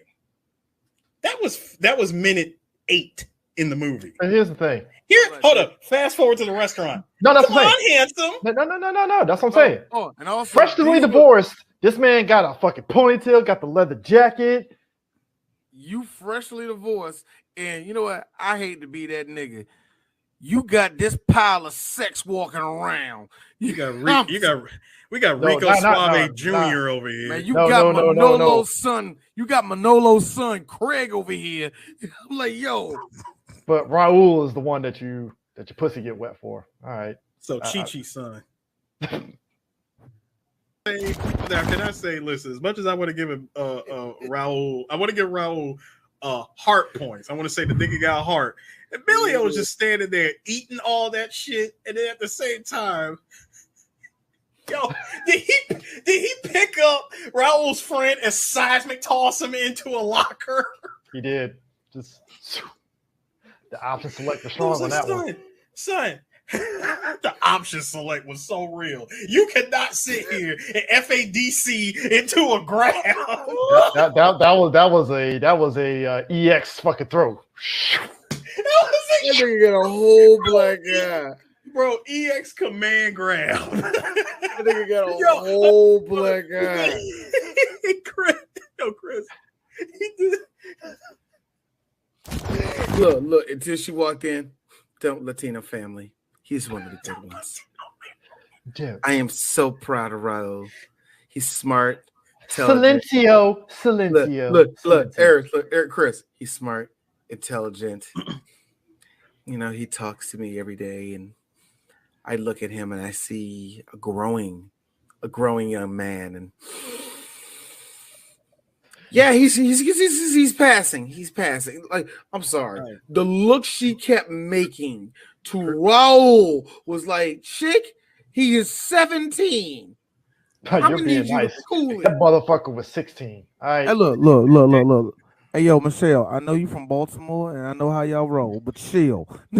Damn, she is from Baltimore, ain't she? Go back real quick. All right.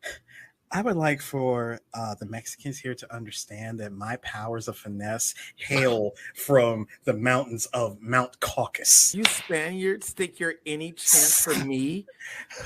I am Anglo-Saxon and probably partially Dutch. Silencio, por favor. So put down your enchiladas. Not even tacos, enchiladas. Nah, D. Are we trying to catch flies, or are we trying to get a motherfucking prize hog for the fair here? What are we doing? D, well, wait, pump the brakes. I'm trying to get some free joints. I need a big white girl, right? Pump the brakes. Are we trying to do this in 1995 or 2023? One of them years is going to cause us to get shot. I'm just saying. Both of you are wrong because if you both of you are wrong. No. Both of you are wrong. The golden way to get white women was being a black man of middle class and conservative. All right, that's how you get them. Not in current year. 90 in current year, yes. Not in current year, nigga. Just say, hey, white girl, I can do you like one of them niggas doing black. Oh my God, you're nasty. My Snapchat is 540. It's like whatever. First off, who uses Snapchat anymore? I'm sorry. Unless you're a sex worker. Unless you're a sex worker. That's it. Sex workers. Current year skanks use them. I realized Luann low-key made Raul an indentured servant with that $200. You need to stop that shit. Nah, Chris makes a point. The second she said that whole thing about the $200, like, yo, remember she said this, like, well, you know, I can just give you the $200. Like, yo, Raul, you're gonna have to eat this chick out, bro. This is the only way you're gonna get out. Indentured servitude there, buddy. Well, Raul, you are about to graduate, so technically it'll be legal. Throw some adobo on that shit and eat her out, man. Shut up, Chris. I need you to shut all the way up. But Grandma, don't you have Social Security? What the fuck you talking about? No, like, don't slap me. Like, hold up. Don't slap me because you didn't prepare for your life. As you get popped upside the head the second time. Let me tell you something. Get. And when she does that it's that grandma get. He be like, God, was that? Why am I bleeding? What the fuck? Why am I tumbling over furniture? How is your two fingers that damn strong? Boy, that shows how much that character meant to this movie by getting killed off screen. I felt that was kind of backhanded. Real talk, the bitch didn't even go to his funeral. So I'm just sir. The nigga didn't even have a funeral. No. See, I was hypothetical. If they don't show a funeral, did he really have a funeral? If his family didn't when he died, did he really have a family? If the family didn't show up in the final scene in the classroom, Did it really happen? I refuse to believe that this nigga pulled a Glenn and hid under a damn dumpster. Okay. Hey, here, shout out to the movie Not Doing This Shit, where she's like going to her car and she sees like, Are you my sense teacher? Yes, who are you? I am Emilio's mother. You showed him that he could be more than what he was in the streets. Oh my God. He could fight.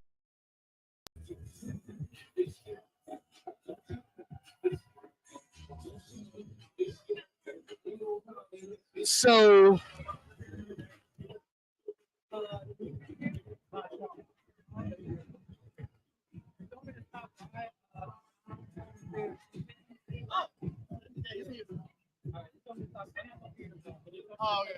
It's all good, bro.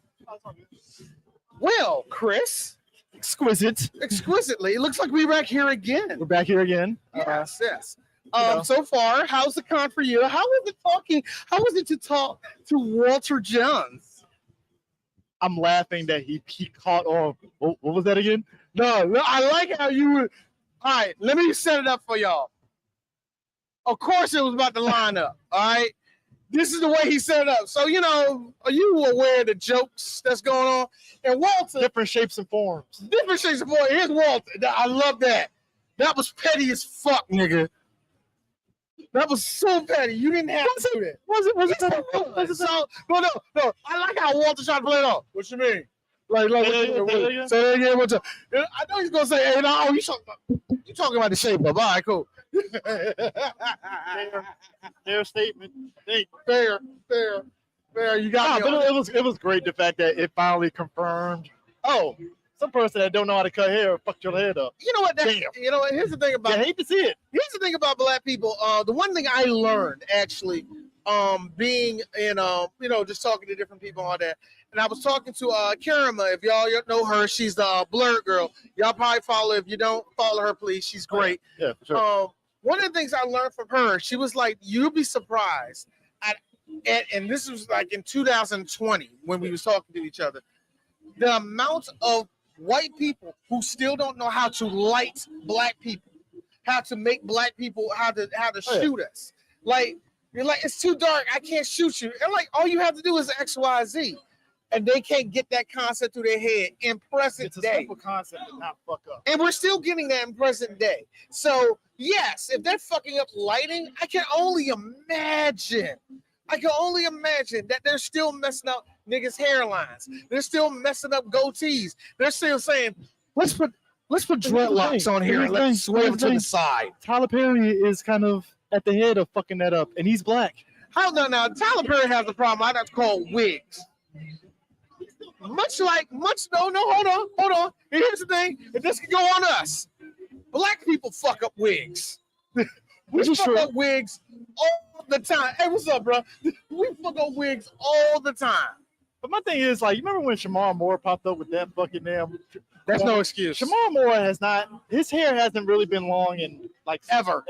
I always seen that man with short hair, a lineup or bald. Well, he's bald now. He's bald Back in now. the day, he was short. He's eating up.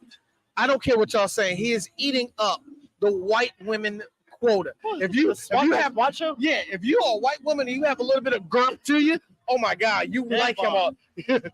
Dad bod, but not really. No. I'm talking about white women who are big. Big white women love him. White women in general love him in general. But I'm just saying, like, that's his, like, because of what he does on the show, and because of the relationship he has with somebody else on the show, yeah. Y'all can go through. Y'all ain't on camera. Yeah, but it's like, my thing with him was always like, he had that segment. Put it this way, Michael Ealy is taking his place in that segment. When? What movie's he doing right now? What movie's doing? Shout out DMV new, by the way. Oh, he's in Power. Yes. I did not know that. Yes. See, I my own girl is looking at me like, I love me some Michael Ealy. I'm like, Wow.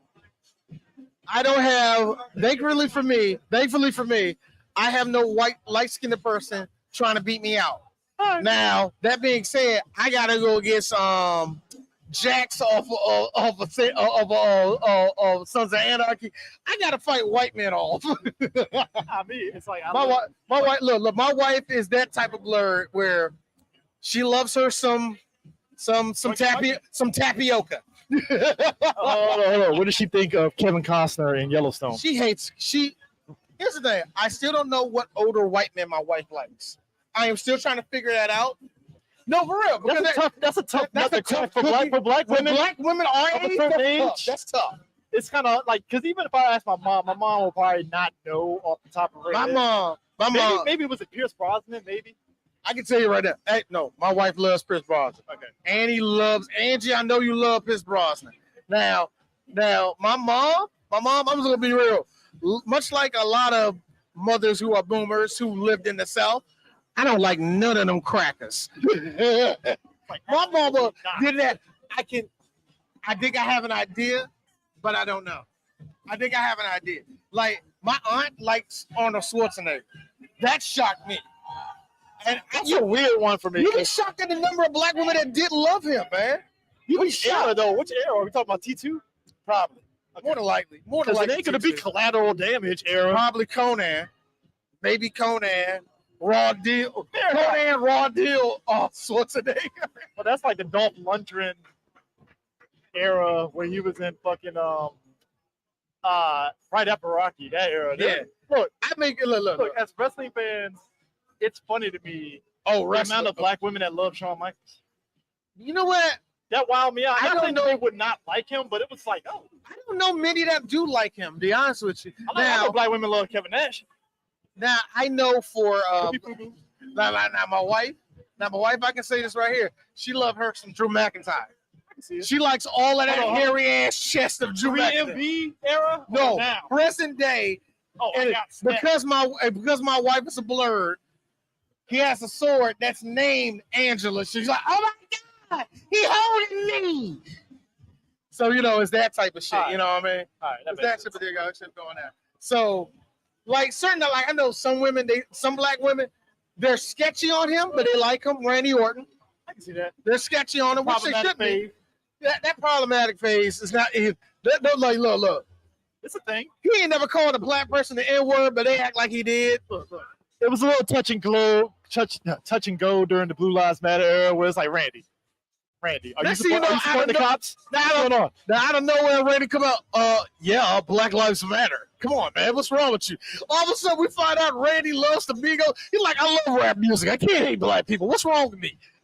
Like the best one was Seth Rollins. My wife can't stand Seth Rollins because he sounds like Robin off of Teen Titans Go.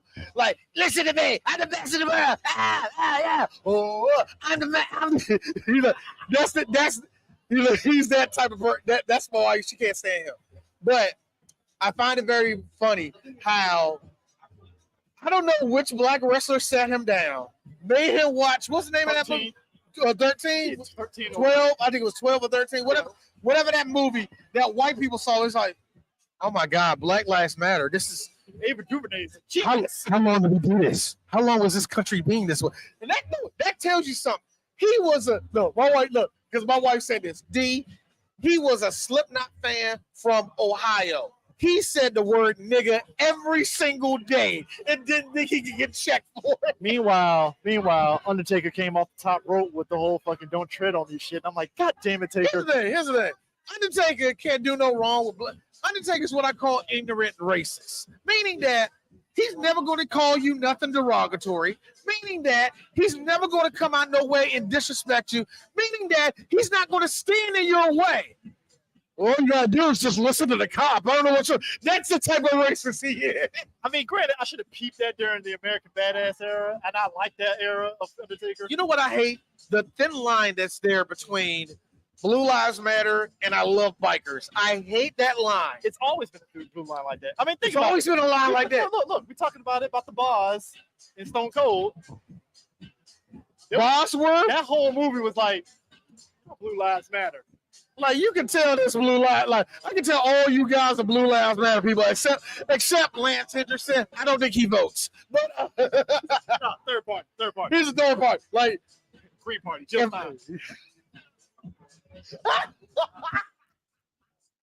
Lance Henderson come off to me that somebody is a libertarian, but don't believe in none of the shit the libertarians I don't have a firm belief in this, but gotta say, I believe in the movement. the things they're saying is positive right now. So right now, I wish we could turn the camera. Smokey the Bear is here. Where? Right across. Smokey the Bear. God, that's Smokey the Bear. Smokey the Bear. Only you can prevent forest fire. Only you can prevent forest fire. I feel as millennials, we were in that space of occupying like Dare and Smokey the Bear, McGruff, Planet, McGruff the Crime Dog. Because at that time they knew that they used, and that's the interesting thing about being a nerd. Cartoons changed up. It was at one point where cartoons could only tell so much of a story, but what a lot of people realized that you could tell grandiose stories and make people feel something through cartoons. And I'm gonna keep it real. The one thing that was holding that back, a lot of people threw it in the trash, was anime. And what a lot of people, when that door opened up for anime, all of a sudden they learned like, oh, I can tell this heavy ass story. And some of y'all, and some of them knew this shit way back watching Fritz the Cat and shit. Like, yeah, we knew this. It was the other one. It was the Ralph Bakshi era was the what? Was it Ralph Bakshi? Bakshi. That was a weird era as a kid where you couldn't quite tell whether are you allowed to watch this cartoon or not. I tell you what, bro. Fritz the Cat was one of them. I'm like, was I allowed to watch this? Heavy metal. Heavy metal to this day, bro. I question, like, I think my parents walked on me watching it and they said nothing because it was like, oh, it's cartoon, whatever. But then, like 2 scenes later, it's a chick with tits out. I'm like, my dad didn't do nothing for it, but my dad didn't, because my dad doesn't smoke. But that would have been a perfect time for my dad to pull out a jack on. See, son, this right here, this is a real cartoon right here. This is the animation. Thank you, animation. Not that Japan animation. Speaking about, I was about to get on that. You got to be a certain age to know that anime was not always anime. It was known as Japanimation. Now, if that sounds a little bit derogatory, probably, but that's what we called it at the time, Japanimation. Because apparently animation in America had to be separate from what it is today. Apparently, I don't know. I mean, look. It was one step away from Ching Chong. People saying that. That's how bad it was back then. You ain't lying, man. It was this sounds racist, but I don't want to say it's racist yet. It's like, you know what? Xenophobic. I think that's the xenophobia. Yeah. And here's the thing about that also. I think a lot of people don't count this in, especially when it comes to anime. The Japanese have yet to forgive. They have yet to apologize to the Koreans, the Chinese, the Vietnam, basically everybody they had in the chokehold during World War II. They have yet to apologize. Like, yeah, we sorry we came over there, burned the village down. We sorry about that, but can you forgive? They have yet to do that. Let's be real. Let's just be real. So there's always going to laughing at you because you got atom bomb twice. Oh man, you caught the elbow drop twice, bro. Not once, twice. Not once, twice. I mean, let's be real. I mean, I think that kind of goes into entertainment media because I remember a while back we were talking about like why China doesn't, like, for instance, when Black Panther was promoted out there, they couldn't show Chadwick's face on the posters. Yeah, and that was weird. At the same time, when you think about it, in America, when it comes to like any like China, Hong Kong flicks, Hollywood gets very xenophobic about. Yes, they do. So it's like, you know what? Turnabout's fair play. It sucks. It's us that's getting kind of thrown into the wildfire on that, but we're Americans. We're Americans. We're Americans. Because we're Americans, we can see.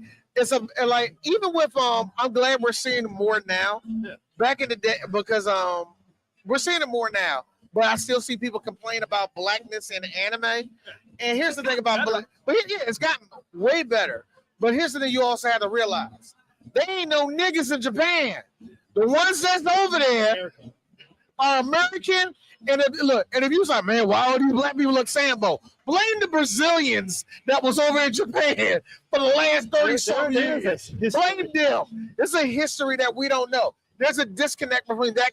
So when we say, oh man, where's the representation? That's a very American thing to say. Because they're not going to say that in different countries. You're better off to say, you know what, just enjoy this Gundam. I'm just going to ignore that this black person has red ass lips. Here's the thing, though. Look, it's so egregious. That's the wild part about it. It's so egregious when you're sitting there like, You're lucky this anime is fire. I'm pissed. Like I know a lot of people like going on Dragon Ball, but Mr. Popo be getting shots for no reason. Because any Japanese person will sit you down like, that's a deity. That's a deity. Why you gotta look like that? Because he does. Is it problematic?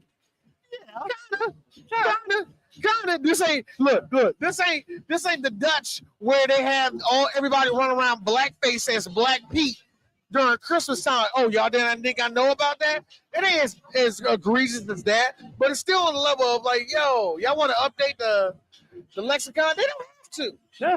They don't have to because it's their country. I'm riling out. That's that disconnect between America and Japan, yeah. What? Businessman Kratos? Businessman Kratos is like, I know Businessman Kratos is casually coming up here. Just kind of like what's going on over here? Like literally this brother guy. Oh, you gotta come on. Come over here. I need people to see you. We know. I'm just saying. You what's the face? Paula Dot. Yeah. I'm saying. Look at this, bro. Look at this. Look at him. Look at this. Like Businessman Kratos. YouTube land. How y'all feeling? How y'all doing? Got the TPS ports.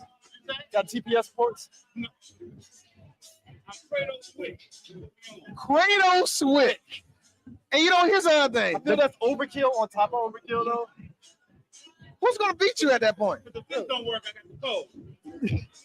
Technically, you don't need that because you're broken anyway. There you go. Now, here's the thing.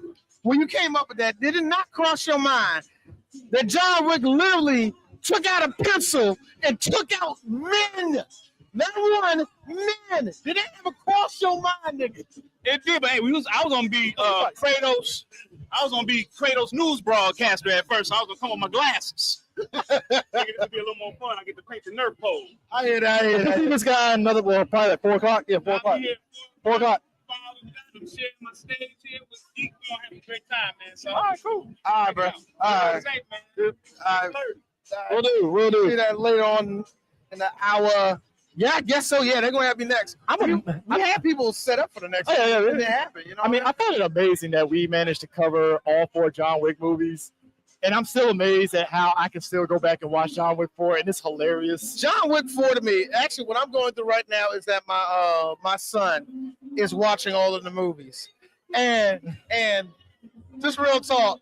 I'm still not comfortable with him seeing topless scenes, but I let it go in John Wick 2 because it had to do with the story. Yeah, he see a big old pair of titties. That's a good question. All right. Obviously, you grow up in a different era. Yeah. My folks would say, to a degree. The only time that happened, it was really Players Club. They told me to leave the room. We talked about that. During that. We talked about that. Like, I'm trying to think of any other movie. I was told several movies to get the fuck out of the room. There was a Steven Seagal movie. I think it was Hard to Kill when him and Kelly Bry had a sex scene. My dad told me to leave the room. I forgot. But it was like softcore. I really forgot the scenes where I was told, leave the room. Or, all right, I do have one. Yes. The hand over the eyes. Yes. I do have one. The sex scene in Posse. It's so tame. Yes, it's tame. But when I was Mario and fucking what's her face? Fine girl, fine woman, fine black woman. I can't remember. Lynn Winfield. No. She Black Dynamite. That was one of the Chicken Black Dynamite. I can't think of her name right now. Oh my God. I'm blanking. But her. I remember my dad's hands going over my eyes in the middle of that sex scene. It's tame. It's tame, man. I remember seeing half the movie and my eyes was getting covered at that point, man. That would be. I'm gonna feel bad that I know who it is.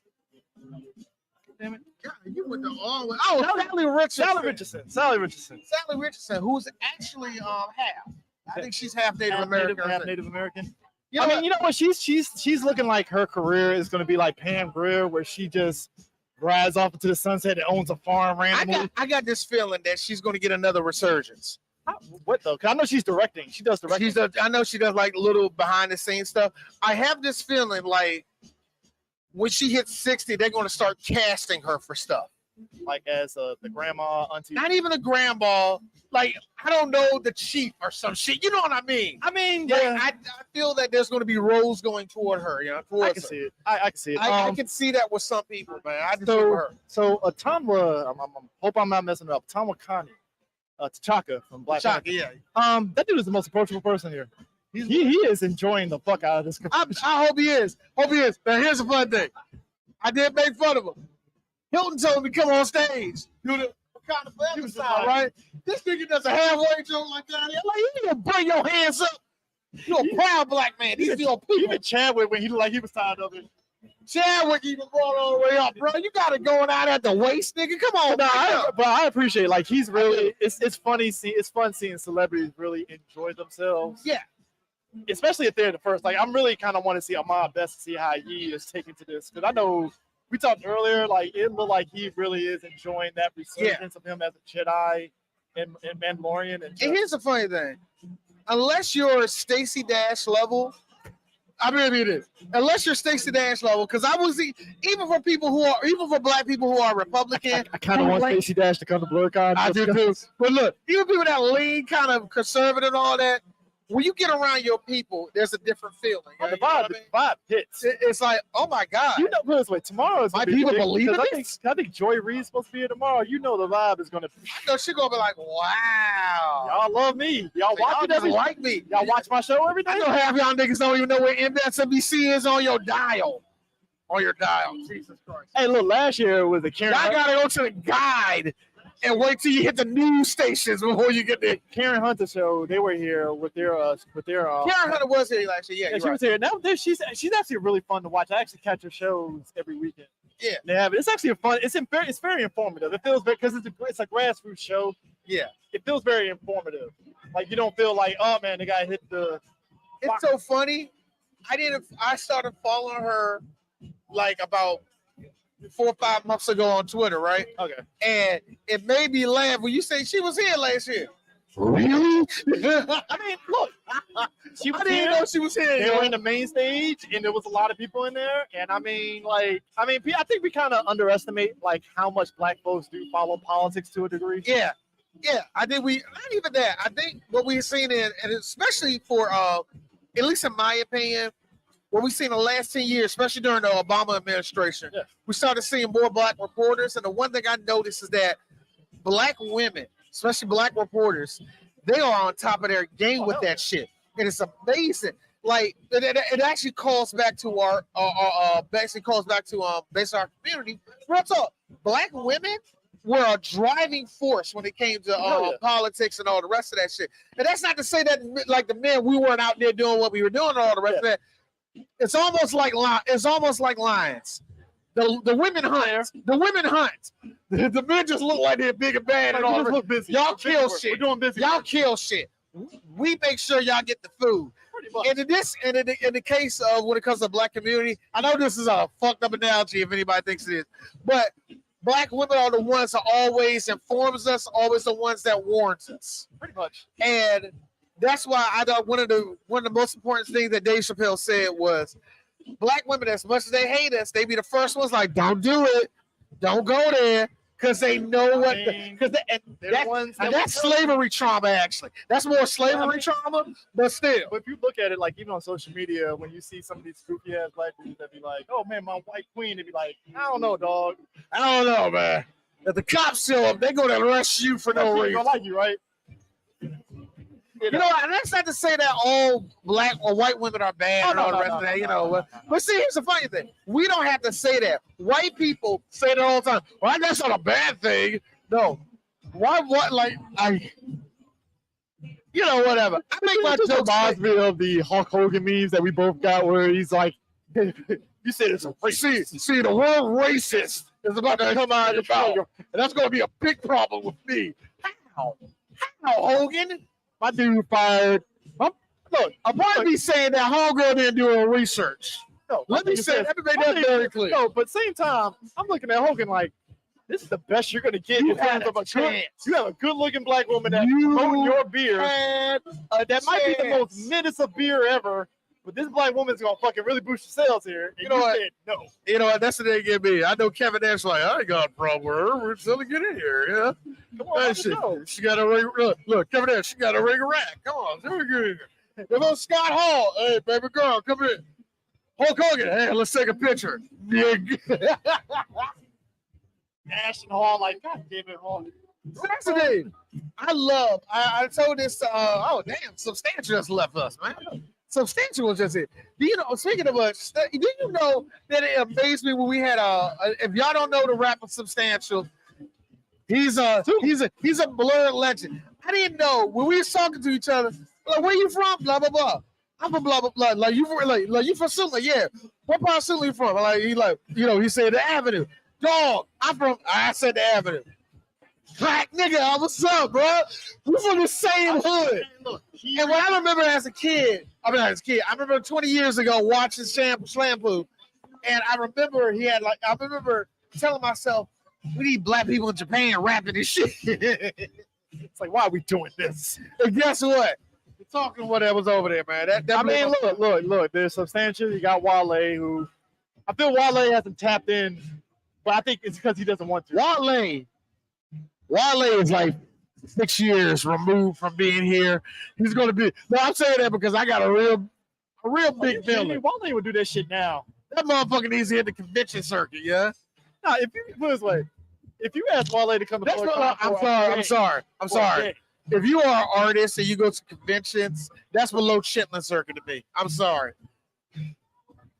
Wale went from being top 5. He still is top 5. You sure? It's just he's smart. He's you sure? He's independent. Are you sure? He does Wale Mania. You know what? You're right. I have to give him that. You're right. You're right. You're very right. You're very right. There, and that puts him in the upper echelon. Yeah. So and that gets me. And that really gets me when it comes to Wale, man. He really got all that. He really was a part of all this shit. He like. I mean, you think he could have? Who was the other local DC? Nobody. He was the only one here. Charlie Baltimore. Charlie Baltimore was not from Baltimore. Charlie Baltimore was not from Baltimore. That was a word that she. Yeah. I know. It was just one of those like, nah. Nigga, the part he got is like what Genuine, but he's R&B. Genuine's R&B, but like DC here in DC, we produce jazz artists, singers. Oh yeah, we get a lot. And we get a lot of people who you were like, oh man. He worked with such and such and such and such. Oh, he was on tour with him. Oh, she was a backup singer for him. We get a lot of that. And like where you were looking like somewhere like Detroit, they had a whole lot of people that were behind the scenes. Same thing with DC. But DC had lucked out on having a couple of artists here. I mean, technically. And when Toni Braxton feels like being from the area, she's from around here, all of a sudden she becomes Baltimore again. Okay, so lowest of low keys. Martin Lawrence used to work around here. Over in Landover Mall. Yeah. Kid and Play used to be around here. Yeah, Kid and Play used to play up here. Campbell and them. Actually, if you think about good chunk of the house party crew actually used to be around here a lot. And the big problem, the big part about that was number one, Howard University. Number two, and this is something I had to be taught when I was a kid. This was a hub for the South. Oh yeah, it was. This was a hub. So if you were from Carolinas, Virginia, Kentucky, South Carolina, you go to DC. Oh yeah, and because it was so funny, Atlanta didn't really become that way until around about the mid '90s. Like Atlanta always been black. I was gonna say early 2000s, but you're like mid '90s. That's when the migration started for them. DC at this point, DC has been a transplant city for years, for decades. Atlanta got that boom. Chicago got that boom.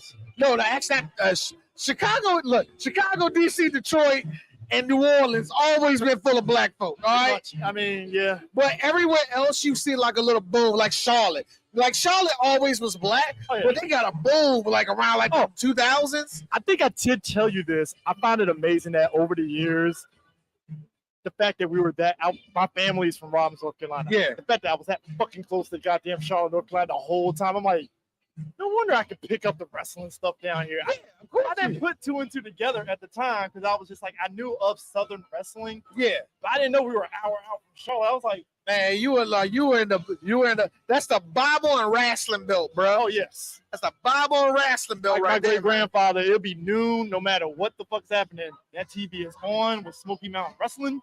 my mom told me a story about my uncle, and she said when he was little, he didn't come home one day from school.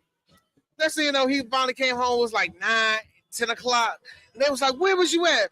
And some little white boy they used to live with, they were like, "We went to go see wrestling in Raleigh." Now, no, where they're from, Henderson, North Carolina, to Raleigh. Raleigh is like going. Nigga, that's Baltimore to DC in the 1970s, bro. Kind of, but the way I drive, it's kind of like going from Clinton to Silver Spring. I can't deny that. That's actually not that. If you go down one, it's like it's a straight shot. It's a straight shot, man. It's a normalcy. The fact that your family and my family, like, put this way, you could trace anybody that lives in PG County. They got family down in North Carolina. Like North Carolina. What I noticed in DC or Fayetteville, what I noticed in DC, Fayetteville. Yo, look. You and I are so North Carolina. Look, we got North Carolina that's so close to us. When they was burning down the courthouse in Fayetteville, I was like, "Oh my God, they did what?" I was crying because I'm like, Yes, because I never forget my aunt. I never forget my aunt. The first time driving me past, they like, yeah, that's where they used to auction us off at. No white folks still got to hang it up around here, not tearing it down. There's a measure of living down south and seeing the progress, because here's the thing. Robbins never changed except for the infrastructure. Let me guess, y'all better roads, bigger bridges in Robbins now, but didn't really feel like the population didn't skyrocket. Oh, no. Still the same. Nah, they brought now. They had a super Target there, or a super Walmart. Really, we could talk. Which will never happen because it's just like, I think it's just not viable. There are parts of North Carolina that it's not viable to put a super Walmart there. I know. We already know. Oh, we already know. We already talked to business Kratos on everything, man. I'm sorry, not business. Kratos Wick. I'm sorry. John Kratos Wick. We already talked to him. Oh, your panel was at 4. Yeah, we got it. My boy DJ Sue's panel was at 4. So we like I said, we're the connective tissue right now, like we said, man. So, but no, it is kind of amazing in a way of just seeing, like, there are certain parts of, because like leaving Robbins and going through some of the other towns, they got Walmarts. Oh yeah. But Robbins is never having small ones. Other small towns are not having Walmarts. You're still going to get that old rinky-dink post office, the gas station that shuts down at 4 o'clock in the afternoon. Dog. They're going to change the game with a Super Winn-Dixie in there. Bro. I mean. But yeah, we're going to probably, in a minute, transition over to Follow the Dot and Geek Salad podcast in a minute. But yeah, man, this has been fun as hell today at BlerDCon. We appreciate you guys for sticking around, still watching this. And it's just Friday. It's kind of crazy to me. It's not even 4 o'clock yet, and it's just Friday. Yeah, I know. It's crazy. But the time is, of course, when you're in it, time is moving slow, and I'm you're in these cons. It's going to be like, time is taking its time goes by fast in cons sometimes. When you're working, it goes by like crack. This year it's going by crack for me. Because I looked up, it was just 1 o'clock. It's 4 already? About 3:45. I guess right now we can switch them over to another video of ours and stuff while we transition over. Yeah, I think we can. I think we can. I think we should. Yeah, go for it. Right, next thing you're gonna see is not only I forgot who's gonna be next. Follow the Dot and Geek Salad podcast. Yeah, got an hour block and it's gonna be fun. So yeah, go ahead and roll that beautiful beam footage, sir. Yes, sir. And I'd like to say to everybody, watching this, thank you for watching. Keep watching today. Keep watching all weekend, y'all.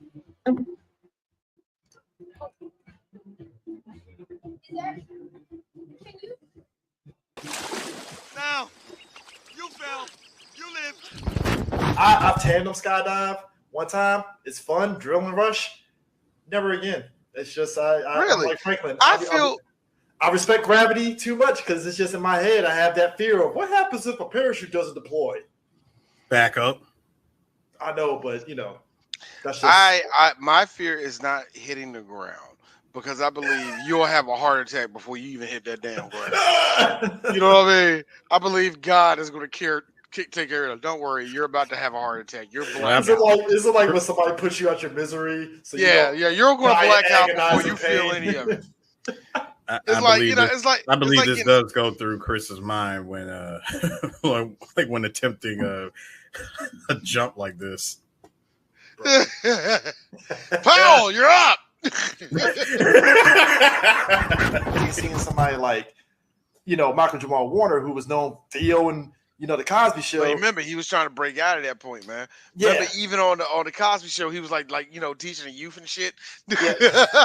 The only one that graduated, Sandra graduated college. No, second one. All of them kind of. I don't know, man. I don't give a fuck. Yeah, but anyways, it was like you were right. He was branching out and stuff, but it was just like, hey, it's Theo, and he's in a major movie. Cool. Right beside Malcolm Jamal Warner. I mean, right beside Wesley Snipes. Here's me. Who's gonna die? Who's gonna die? Oh, it ain't Wesley. No, because it ain't gonna be Wesley. No. Better question is, who's got the easiest check? That's a good one. Who's got the easiest check? I feel like the movie where we talked to Malcolm, like, hey Malcolm, how was it like to work on Drop Zone? These motherfuckers didn't pay me until 2004. Like, I would believe something. In a movie like this, he didn't get paid until years later. No. I love it to death. Felicia Rashad low key was doing that shit, Eris. Oh, she was low key doing that shit. Why you what? Why you got me feeling now? Why you got me feeling now? It's after the Cosby Show. Everybody, it's like a little get together. Everybody, a little post show. How you doing? Bill likes you. Are you trying to tell me that's what Felicia was doing? So you mean to tell me? No. Felicia did the Will Smith meme where he looks over and then looks back and keeps going. That's what she did. Boy, which is just as worse as being complicit than actually doing it. Hey. So she saw a girl doing this. So what you're saw saying? A girl. So what you're saying, Chris, is silence is compliance. Boy, she get a tug on her leg. It's Keisha. She's 7 years old. Miss Felicia, there's this little white girl. This is a white woman that's outside Mr. Cosby's room. She look really, really sleepy. Leave it alone, baby. You leave him alone. Let's go get some ice cream. No. Would you like to go to Baltimore for the big fun? Where's your mom at? No. Where's your mom at? Because I think she over there, girl. I don't know why you over here. I'm sorry, baby. No. She's okay. Side note. Drop zone. Open, I was like, oh shit. You seeing people getting blue screen out the hole and all that. Right? Final Destination scared the shit out of me when them people were flying out. Drop Zone scared me even more. I was like, oh shit. Like, imagine you just sitting there on vacation. This happens, all of a sudden you and your significant other. Boy, this is why I will forever never pick the emergency side door. I don't care how much extra leg room. Put the room there. Nope. Fuck that. Because all it takes is one malfunction, a crazy ass terrorist, or God knows what, a loose screw, a gremlin. I don't give a fuck. One thing. It just takes one thing. And there goes the door, and possibly you. You know what? Y'all be wild as hell when I see Spanish people. What's your last name? Santiago. Like, god damn, nigga. That is a strong Santiago. You're like, nigga, you look like a Jackson. Yeah, you look like a Jackson. You look like a nigga. Fair. What the fuck up, Chris? Touche, Santiago. Touche. I like how they literally have Mr. Noodle strapped to. Now I say Mr. Noodle because I do know his real name. But if any of you know anything about Elmo's world, you know who Mr. Noodle is. He's the bald-headed white guy, big ass push room mustache, always doing stuff like this. And Michael Jeter. Who has the perfect character name? Leedy.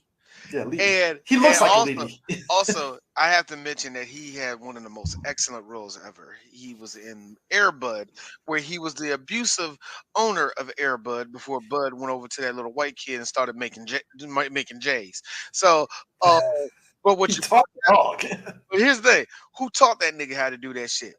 Mr. Noodle did. So I'm just saying, you know, he wasn't really the bad guy. Sure, he abused his dog, but look like Joe Jackson and Michael Jackson.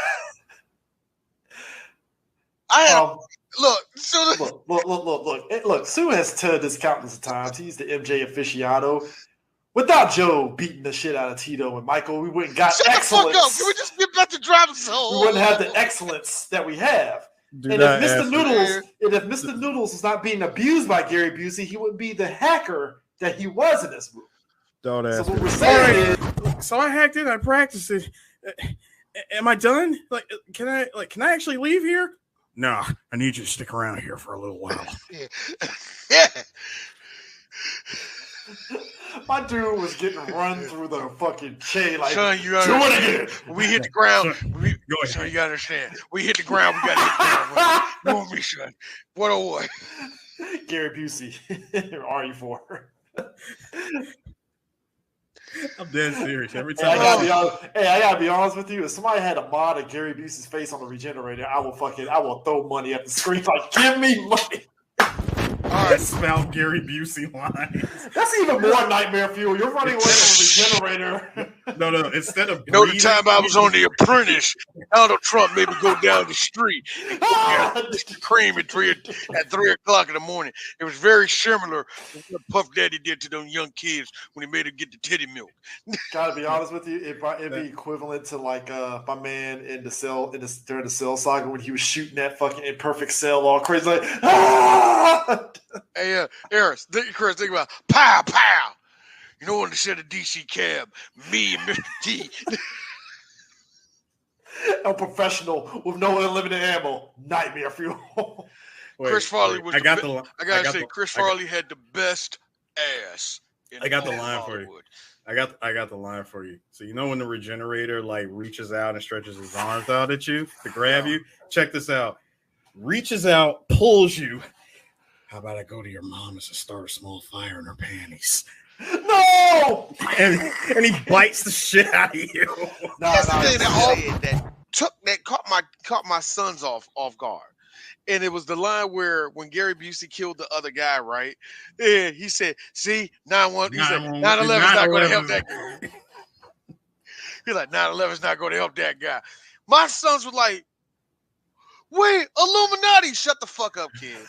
See, first off, shut up. Just shut up. Shut up. Shut up. First of all, know if what you you thought, read, but if no. you read the subtitles, it actually says 9 hyphen 1. You know exactly what it means. Let's not do that right there. Hey, Chris. See, one of the best parts about us evolving as a show is that we can show pictures now, and I this is one of 3 pictures I am proud of.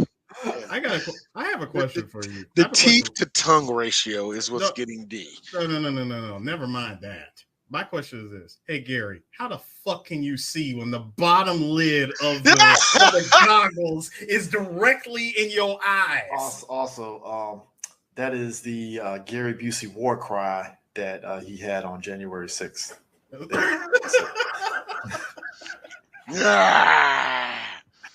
As he dropped onto the Capitol in a parachute. Yeah, I like how the goggles are fully on his eyelids, bro. Look at it. Hey, Gary was committed to that scene.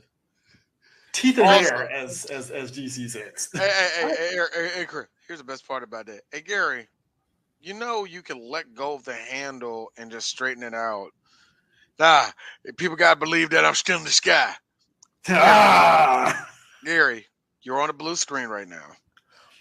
You're on a harness right now with air blowing up underneath you. We can do this again. Or here's the other thing, y'all.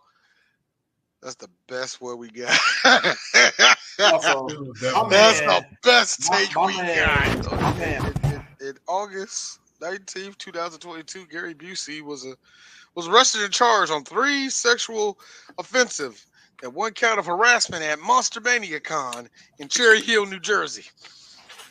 And we weren't there to see this? Damn it!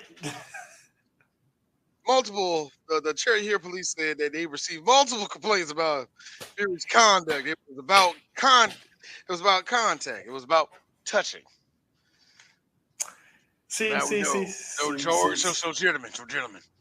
Gentlemen. And also, anybody that wants to make fun of Gary Busey, anybody want to make fun, shut the fuck up. Gary Busey. Anybody wants to make fun of Gary Busey, you always have to say, gentlemen, because he always says that in every fucking movie. So anyway, but gentlemen, you gotta understand. If you give me $40, I'm gonna touch your titties. That's just gonna happen. I'm sorry, ladies. You're like, if I'm in it, look. The Busey has standards. Gotta be honest with you. I don't know why I'm talking like a weird Beatles. No. Again, the Busey's got standards. I think that's how Busey's body actually looks like too. That's the reason why I put that up. I think that's actually how Busey's body is, butt naked. And he about to throw that. I don't need this image, D. Jesus Christ. No, when he about to get that girl to GB.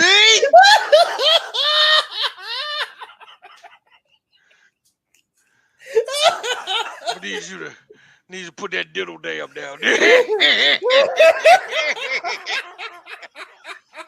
How about you stand over there and watch out for a predator and make sure you don't get sliced in half? Do that. Ladies and gentlemen, here's a carrot. Have that. 3 Black Geeks did Predator 2 last year. Get some of that action. It was a black movie.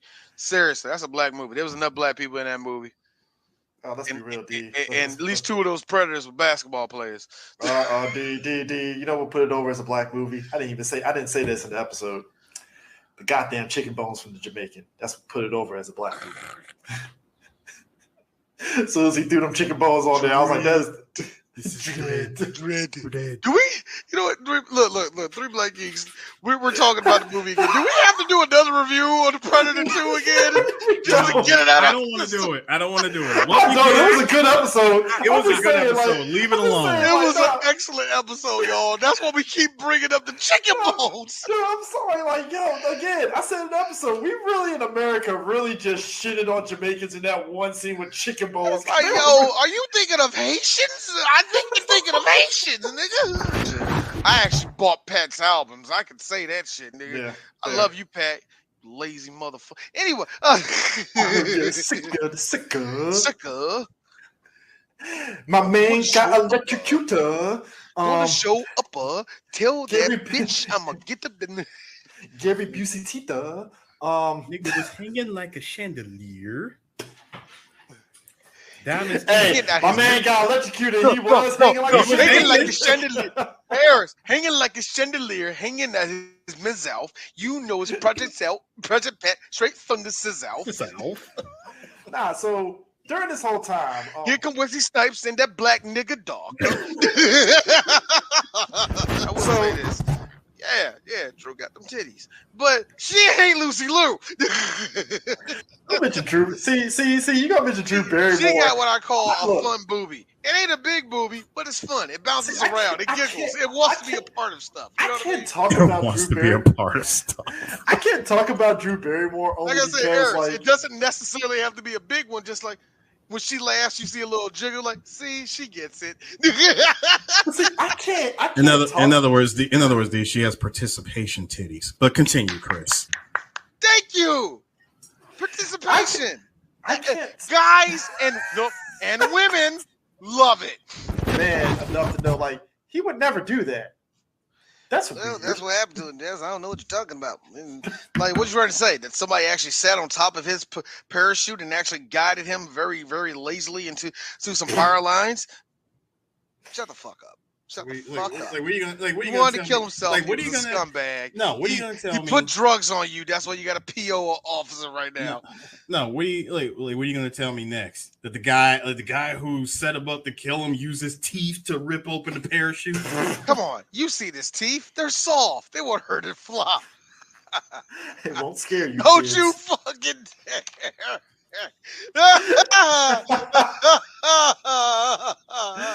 Eris, I swear to you, that is nightmare fuel for a little. I say this wholeheartedly. No, I'm mad because I just see this nigga's hand. I'm like, stop. Don't you dare, nigga. You say it's nightmare fuel, but you think about it, Chris. If you look at a regenerator enough times, you get used to it. I oftentimes ask myself, I always ask myself, it's a regenerator, man. It's a regenerator, man. They ain't gonna hurt you, man. No, I ask myself every day, like, you know, I'm cute, we as, man. I'm cuddly. I'm soft. No. We as humans, right? Like, we as humans. God damn it. I'm done. Oh, drop zone. Anyway, in all this is when Swoops blinds one of Gary Busey's people with a parachute, and he could have seriously hurt himself, but everybody is cracking up at this shit. And I'm thinking to myself, like, that dude could have rolled his ankle, like seriously broke his leg when he hit the ground because he can't see shit. Wait, the best part was that they actually had a name for that maneuver. It was called the gift wrap. Yo, they were like, hold on, what's going on? Like, nah. He gave him the gift wrap. I'm like, you guys actually have names for this shit? Swoops. Much like kick flipping and ollies and all the rest of that shit. Even some stupid ass fucking dropping out of a fucking some of this stupid ass skydiving. We have our terms. How these stupid asses fucking dive into the Baltimore Harbor and the Potomac River in DC acting like it's normal. And I'm like, that nasty ass Potomac River. Y'all gentrifying nasty ass crackers. Do you know how many dead bodies of crackheads are in that? You know how many guns is in the fucking ocean? Do you know Trash. Do you know how many dudes that told Rayful Edmonds, nah, is in that water? Why do I have to say nah? Dog, look, hey, look, respect my city, nigga. That's all it took was them saying no. Just jumping y'all asses in the motherfucking Potomac, nasty ass white folk make me sick. I can't take this. Speaking of quick time fights, I have no idea how we got to a standoff with these two. Now, I thought I had the picture of Gary Busey where it was all teeth and him pointing the gun back at him. I apparently didn't put that up here. I got you, D. Yeah. We got you. We got you. All right. I don't want to be part of this no more, man. No, I'm out, bro. Fuck this shit.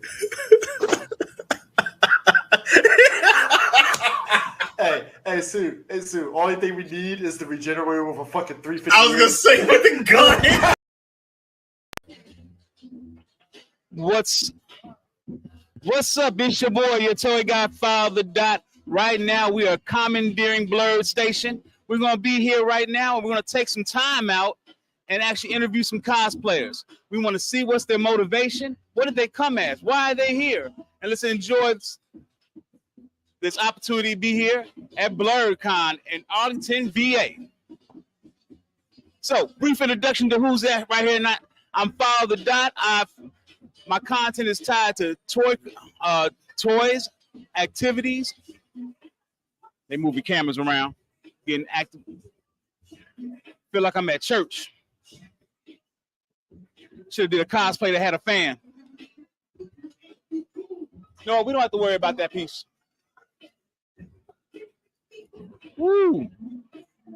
So what we're gonna do is we're gonna interview some people, have them come in, get them become official Dotaholics here at Blerd Station today. You okay? You okay?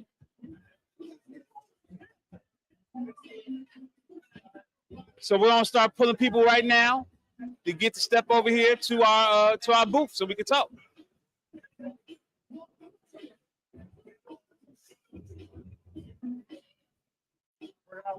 I'm waiting for her to put. We're actually getting some little technical difficulties getting our Wi-Fi back together, so I might restart that intro.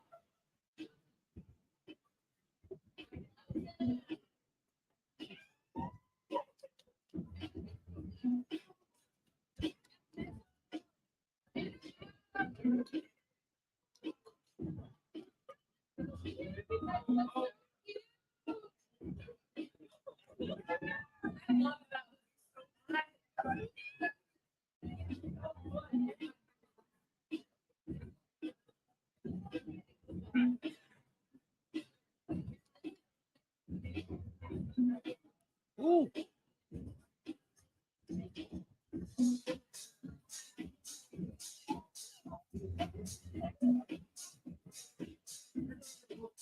The plus button. Slide. Slide. The bottom. Yep.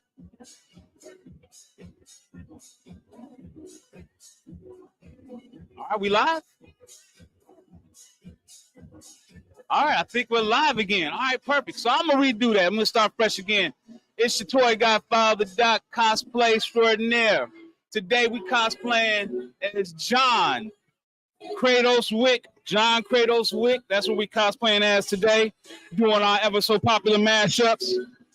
So right now, as I told you, Father Doc will take time out today to go ahead and interview some of our fine cosplayers here at Blerd Station. We're at Blerd Station. Father Doc is taking over right now. Come on down. Let's go ahead and talk about you.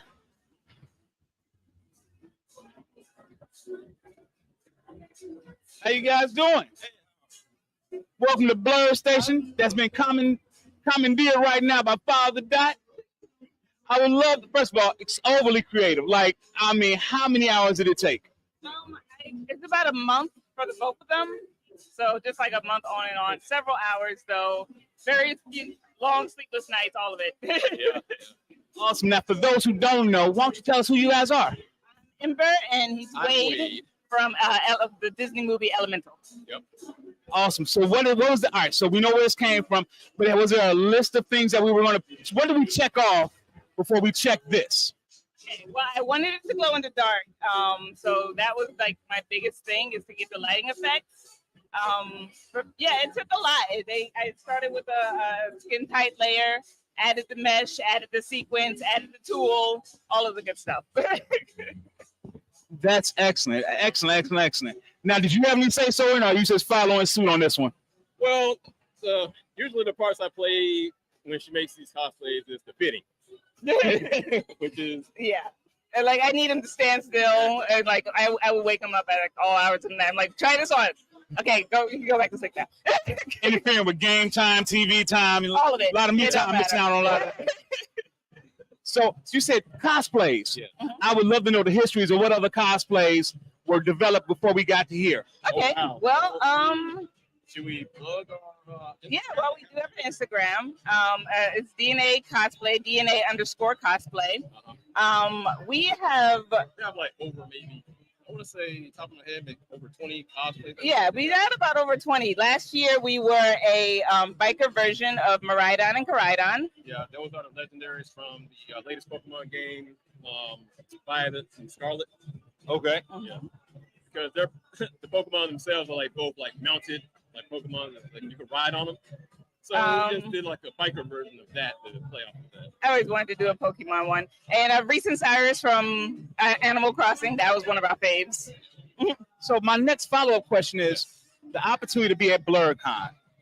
I've been to a lot of cons. This is different than any con I've had the liberty to be in. I love the energy. I love the atmosphere. Tell me what it means to be in an all-inclusive space, but it's about us. What does that feel like? Okay. Oh, go ahead. We've been going to cons for a very long time. And we've been going to BlerDCon for about 3 years now. The very first BlerDCon, it was like such a unique experience from all the other cons we went to. Like you said, the energy and the vibe is so entirely different. We were like, we have to come back every year. Exactly. It was familiar. Yes, that's a good. That's a good. It's like family. Yeah. And I love the love in the space. Even if your cosplay isn't right, there's love there. And I mean, the judgment, it's a judgment free. I'm loving the space. I can't think of anything better. The only thing I'm struggling with, I don't know if you are, but it feel like I'm at church. Oh, I'm grabbing every little thing, grabbing it. Ourselves well prepared. We got our fans. So, as you know, this is Blerd Station. We're at BlerDCon, but Follow the Dot, me, have commandeered this space. right now. With that being said, you guys are official Dotaholics. And with that being said, take these. You guys will appear on my station as well on TikTok. And with that, I'll actually be able to facilitate your Instagram as well. So we're going to give you the follow dot push as well. Okay, All right. awesome. It was a pleasure. This solidifies that you are now a Dotaholic, y'all. part of the Dot Army.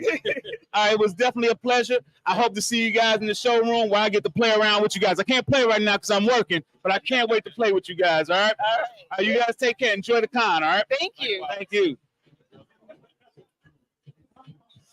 That's what we got here. Beautiful, beautiful black people coming and letting they nerd them out, enjoying themselves, says being comfortable in themselves. You can't beat this. The inspiration for my cosplay today is tied to John Wick, who is on an act of vengeance, and Kratos, who's also on an act of vengeance. In this case, they killed John Kratos Wick's dog, and now I'm about to go out there and give them hell, god dog it. So we're welcome. We got some more people. Mrs. The Dot. For those who don't know, Mrs. The Dot is Father the Dot's wife. She cosplays. She's not a cosplay extraordinaire. She's a cosplay expert. And Mrs. The Dot, come escort this young man over here. This is Mrs. The Dot. We got parental consent. Cosplay doesn't mean consent. How you doing, young man? Young man, I'm gonna grab you this mic right here, and guess what? Make sure my people can hear you. I'm gonna put this on you as well, okay? Okay. All right. What's your first name, son? My first name's Thomas. Thomas, who you cosplays as? Rengoku from Demon Slayer. From Demon Slayer. Tell me what inspired this cosplay. It inspired the cosplay because first I had to have a cosplay because I was going to an academy. It was a leadership academy. I needed somebody that would be a leader. Rengoku was a perfect choice. Perfect leader. Perfect Hashira. He led so many people. I was inspired. I just wanted to go with him. I went there. And when I tell you that when I was able to go on the stage and present how he was how great he was, my mentor, my teacher told me that I did a very good job. And I just stuck with this costume.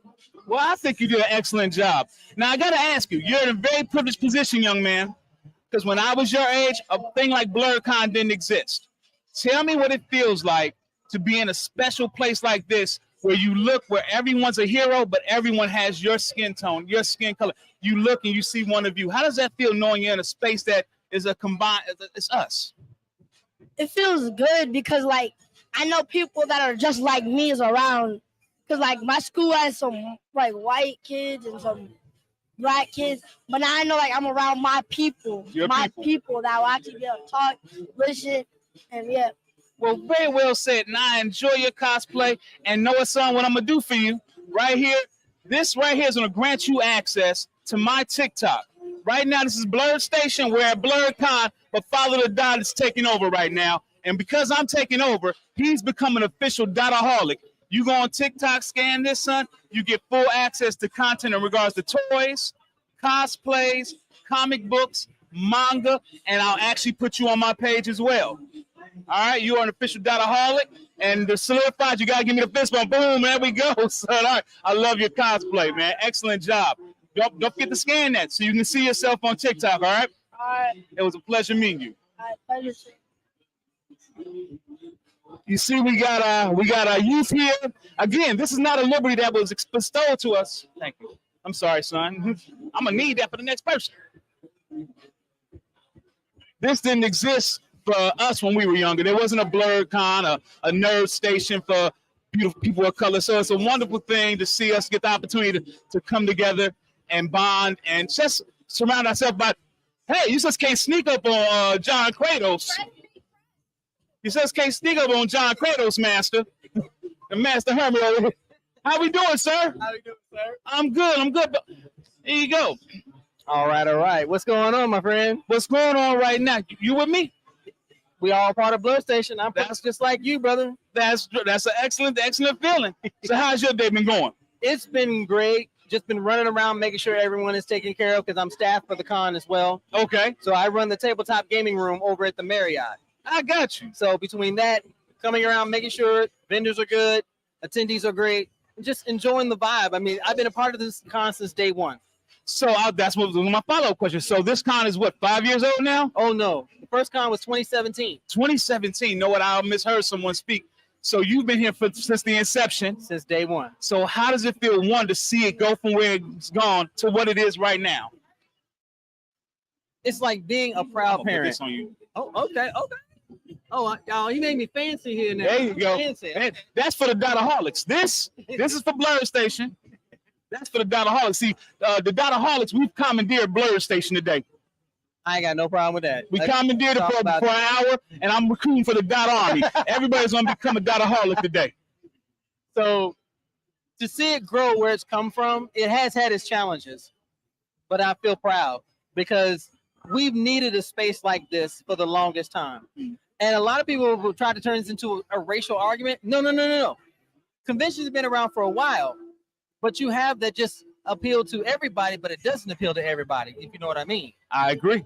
So when you can come into a space like this where you see our folks cosplaying, doing artwork, creating comics, writing books, making music, playing games that would be considered nothing that black folk would do. It's like black folk don't play Dungeons and Dragons. Since when? Exactly. I've been playing since I was 16. I'm 55. I think what people ignore, as hard as it is to be I want to say black man, but a black individual in his own, it's that much harder being a nerd. It is. So add that to it. So the level of complexity, and this is crazy. How did it feel to see that young man sitting right here? You ever been so proud of somebody that it just makes you so happy that you're a part of it? To see that is what we work hard for. As a kid, be able to do that, I wouldn't have been able to do that because I was raised as a kid in the 70s. You already know what that's all about. Yeah. You already know. But to see him full cosplay, proud, happy, pleased, and being encouraged to keep going, that speaks volumes. So I have children. I have a lot of kids. Me and Mrs. The Dot over there, we got 8 kids. And I tell my kids, I may not have all the money in the world. I don't have a ton of heirlooms, but what I do is I have a passion for something, and I'm going to give you that passion. I'm going to show you how to love something. And it may be some nerdom. It may be a car. It may be sports, but I'm going to teach you how to love, and that's what I pass on. And that's what my kids are at cons now. My kids are flying here to do these things now. I love it. It was a pleasure having you today. The honor was all mine, my friend. Thank you so much. Now, I have to tell you, I'm recruiting for the Dot Army. Now, there ain't nothing changed. So right here, this is your badge of honor right now. This is now part of the Follow the Dot Army. You are now a Dotaholic. If you scan that right there, it's going to send you to the TikTok where your content will be seen as well. The things you've done here today, the conversation we've had today is on stream on Blerd Station along with Follow the Dot. I love it. All right, you're part of the Dot Army, and we solidify that with that fist bump, and you have now the Follow the Dot push, all right? I appreciate it. It was a pleasure, brother. The honor was all mine. You take care of yourself. I hope to see you on the showroom floor. Oh, absolutely. Trust me. I'll be putting out fires everywhere. Because right now I'm working. I can't wait to start playing with everybody. I got my toys out. I'm ready to start playing. And after this hour, after I finish commandeering Blerd Station, I'm out there and be out there playing with everybody. All right. So I look forward to it. Always a pleasure. Same here, man. Take care. You get back your toy here. Thank you. Is mine lighting up like yours? That's cool. It worked. Don't worry. Yours light up. That's fine by me. I speak loud enough for all of us. Outstanding, man. Thank you. It's a pleasure. Thank you. Thank you.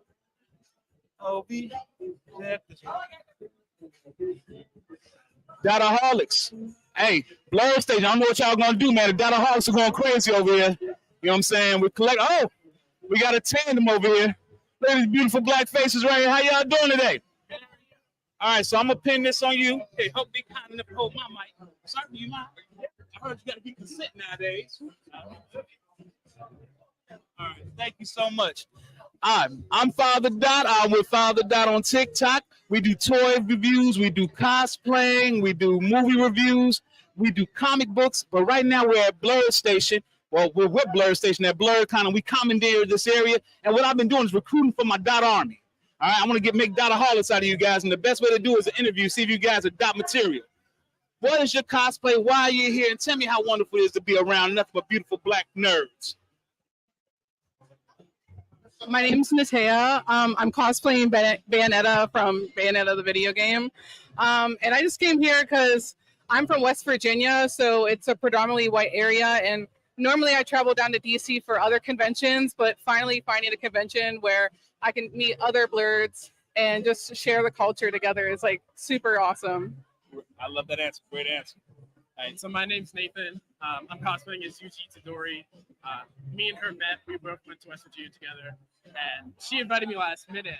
But I'm happy she did because I really wanted to go to like DreamCon this year. Okay. Right, but financial money's a little hard. And she was like, "Yo, come to BlerDCon with me." And I was like, "What's BlerDCon?" She was like, "Black Nerd Convention." And I was like, "Shit, I did not know that there was even one close to me." So I said, "Yeah." I immediately bought my ticket. I immediately bought cosplay, and I just came down for the good vibes. So, what spawned the cosplay itself? Like, where did your love for this fandom develop? Where did it start? For me, I really fell in love with JJK as soon as they came out. I thought it was great. I started reading the manga, watched the anime multiple times over, and I never done cosplay before. And I kept asking myself, "What do I want to cosplay for my first time?" So this is your first cosplay? Yes, it is. We are popping this young man's cherry right now. His cherry is getting popped. Yeah. We got consent, and he is a full-fledged Blerd right now. Congratulations. And they call me crazy most of the time. And what was the what spontaneous spawned that? Well, I love Bayonetta the game anyways. And Bayonetta and myself are powerful women that I love feeling just so powerful and serving all the time. So what better way than to be Bayonetta and give her full performance? She doesn't take crap from anybody and stuff. And also, like, I just love extraness and everything. And yeah, she embodies it. Yeah. Awesome. Now, I'm going to ask you, hold on. I'm going to ask you a question I haven't asked anybody. You guys are young, beautiful black people coming out here, dressing up, getting your nerd on. How's it feeling seeing all the old heads out here doing the damn thing?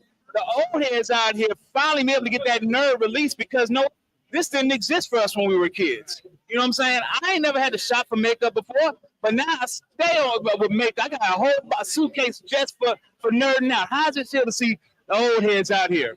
I love it personally.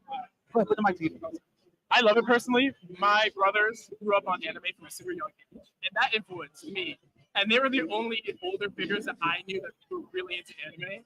So seeing a really rich older community really embrace it and go full force. When I've heard stories about y'all being picked on for being the nerds or not fucking with anime all too much, I find it really amazing. And it honestly gives me just inspiration to keep doing it as I get older. I'm gonna always be in touch with my kids' eyes. I fuck with like anime heavily. Yeah, rule of thumb is always play with your toys. I don't care how old you are, always play with your toys. I absolutely love it. I'm sad my dad couldn't be here. He's an old head that loves pop culture and anime and everything. Eddie, if you're watching this, I'm sorry. But it's just great to have a space where everyone's welcome regardless of age and stuff, and them to be able to experience like this new up and coming, like constantly evolving like culture and everything, and just be their truest self and be a geek and nerd and stuff. So speaking of old heads, I gotta ask the old uncle question, the old auntie question. So what you guys in school for? You said you out. Yeah, we both graduated from WVU. It's called Interactive Design for Media. It's kind of a mouthful, but it's like media and media development. And stuff. Oh, so you need to be editing this project right now. I don't know. We could. We would take any jobs. We still haven't got a job in our major yet. So if you're need a job, in your face. I'll send out my resume right now. Like it's fine. Yeah. Hey, pray on it. Push and pray. It's gonna happen. But with all that being said, I think you guys made the cut. I haven't spoken to Mrs. The Dot because she's recruiting other individuals, but I would love to make you part of my Dot Army. So here you go. This is your badges right here. Scan that. Your content will be put on my TikTok. You're now part of the Dot Army. In addition to being served on this station, you're here at BlerDCon. So by all means, join and put your content out there. I'll share it. We'll have a great time. Thank you so much. It was a pleasure talking to you. Now, we got to salute with a fist bump. That's how you know you're now a Dotaholic, all right? Thank you. Thank you so much. All right, take care. Have a great one. Enjoy the con. I'll be done soon. I can go over there and play with everybody. I'm playing with my stuff too. I've been waiting to play with these, and I can't seem to get around to it. How you doing there, brother? doing good. I'm doing good. What's yourself? The killer part, are you dressed the way I was dressed right now? I'm sweating, waving a fan. Yeah. Here, put this on you. Hold on, is this the one? Oh, hey, he has the thing still. The young man has this still. All right, I can still interview without it. Okay. All right, so I'm Father Dot with Father Dot TikTok. I do toy, nerds, all things black and culture. I do comic books, I do movies, and right now I'm at BlerDCon at Blerd Station, and we're commandeering it. We're commandeering Blerd Station right now. So right now it's Father Dot Station.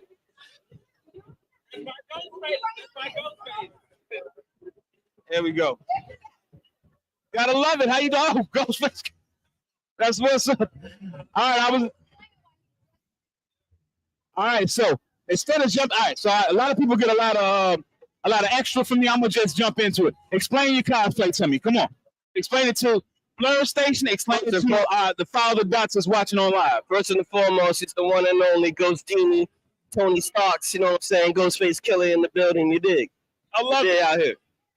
I'm checking out here with my peoples and all that. What's up, Urkel? Yeah, I'm kicking it. I love it. I gotta know where did you get the gauntlet though? The gauntlet is. Oh, I made this. I made this actually. Let them get a good shot of that. You gotta lean in for it. Let everybody get a good shot of that. That's phenomenal. That's fabulous. I made this. I couldn't find it online, so I got these two pieces separately, and I just welded them together. You know, if Ghostface run up on you, he don't think you stole it. Because I'm sure you don't wear this frequently. What's funny is I met with him like a couple months ago at the National Cannabis Festival, and I told him I was doing this. And then he didn't understand the cosplay thing. You understand it? No, dress up like that, son. What you gonna dress up like me, son? Nobody saying it looking like me. Really? You understand? But yeah, but that's dope.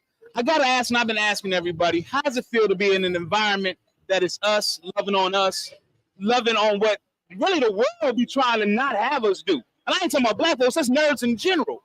But here we are in a space where it's us, it's inclusive to us, and we're able to nerd out like this. How does that feel? It's a beautiful thing, man. Like, I appreciate creativity. I appreciate black creativity. So, like, this is a whole hub of it. I love every minute of it. I haven't seen a face miserable yet. And when you came out smiling instantly. And I'm trying to stay in character. I've never seen an event like this. So this is my third year coming. The first year I came here, I was Pootie thing. Huge hit. Girls was like, "Who's Pootie? Stick her in the belt." You know, I go anywhere else, nobody would know who I am. You know, as far as that character. So I love us. You know, like you can be Martin Lawrence characters from different shows and stuff. And Martin, yeah, absolutely. If Jerome. Nobody, you go anywhere else. You know, so it's just, you know, I seen somebody today dressed up as Kendrick Lamar walking around with the "They Not Like Us." They not so. Yeah, so it's a beautiful thing. You should have a rap battle with them. You should have a rap battle out here.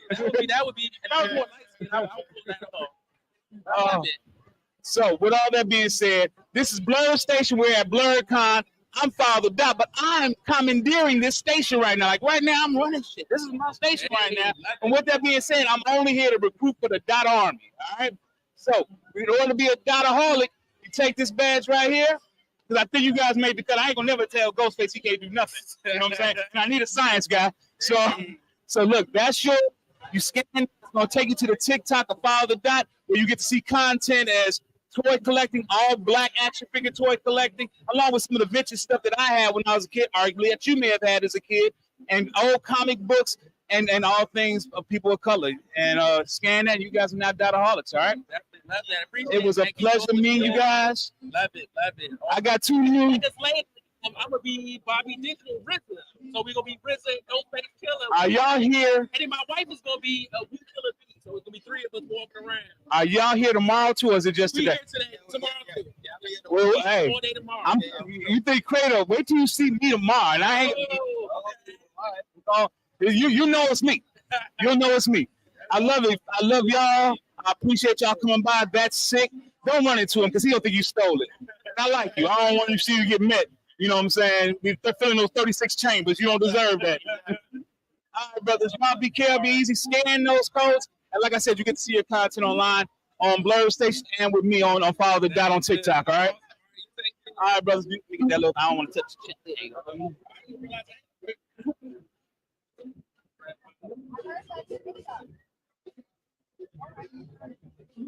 All right, y'all.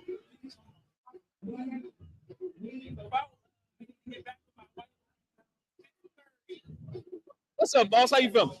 You mind putting it? I'm doing fine. You mind putting it right there on your? I got you. Wait, make this. I got you, boss. Yeah, you got those claws because I know how Spider-Man 2099 move around. Well, yeah, and this is yours because right now we're commandeering Blerd Station. That's why it's multiple mics. This is the Blerd Station mic. That's the Follow the Dot mic, and we're commandeering this space right now because I'm recruiting for the Dot Army. But right now, I got to do an interview process to make sure you're Dot material. Okay, very important. So my first question is, what's your name? Chester. Chester already sound like a Dot. Sound like some of my Dot Army. I need a Chester. Chester, explain your comment. It's self-evident, but I want you to tell us. Okay, so this is Spider-Man 2099, Miguel O'Hara. He's the Spider-Man from the future. Very unique Spider-Man. He's not usually like the jokey type, but he's like damn good costume, and he does what needs to be done. So is this your alter ego? Like you don't want to be talked to, you want to be mean, and you had to pull it off with this costume? This is, I think, my most unique Spider-Man. Like I got a lot. Like I like the Miles one. I grew up on Peter Parker. This is when I want to show out being unique Spider-Man because God knows, there's a lot of us in the Spider-Man. So I want to be one of those standout type people. That's when I'll wear this. I need like the heavy set, bald, bearded, not really Spider-Man anymore. Spider-Man, that's my cosplay. That's like okay. There's a little some kind of like last stand. You're like kind of past the life kind of Spider-Man. Oh, realizing a little bit of a coward possibly.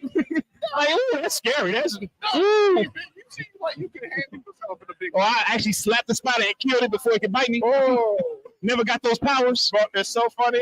I love Spider-Man, but I'm scared of spiders. This is the Dot. It's doing it again.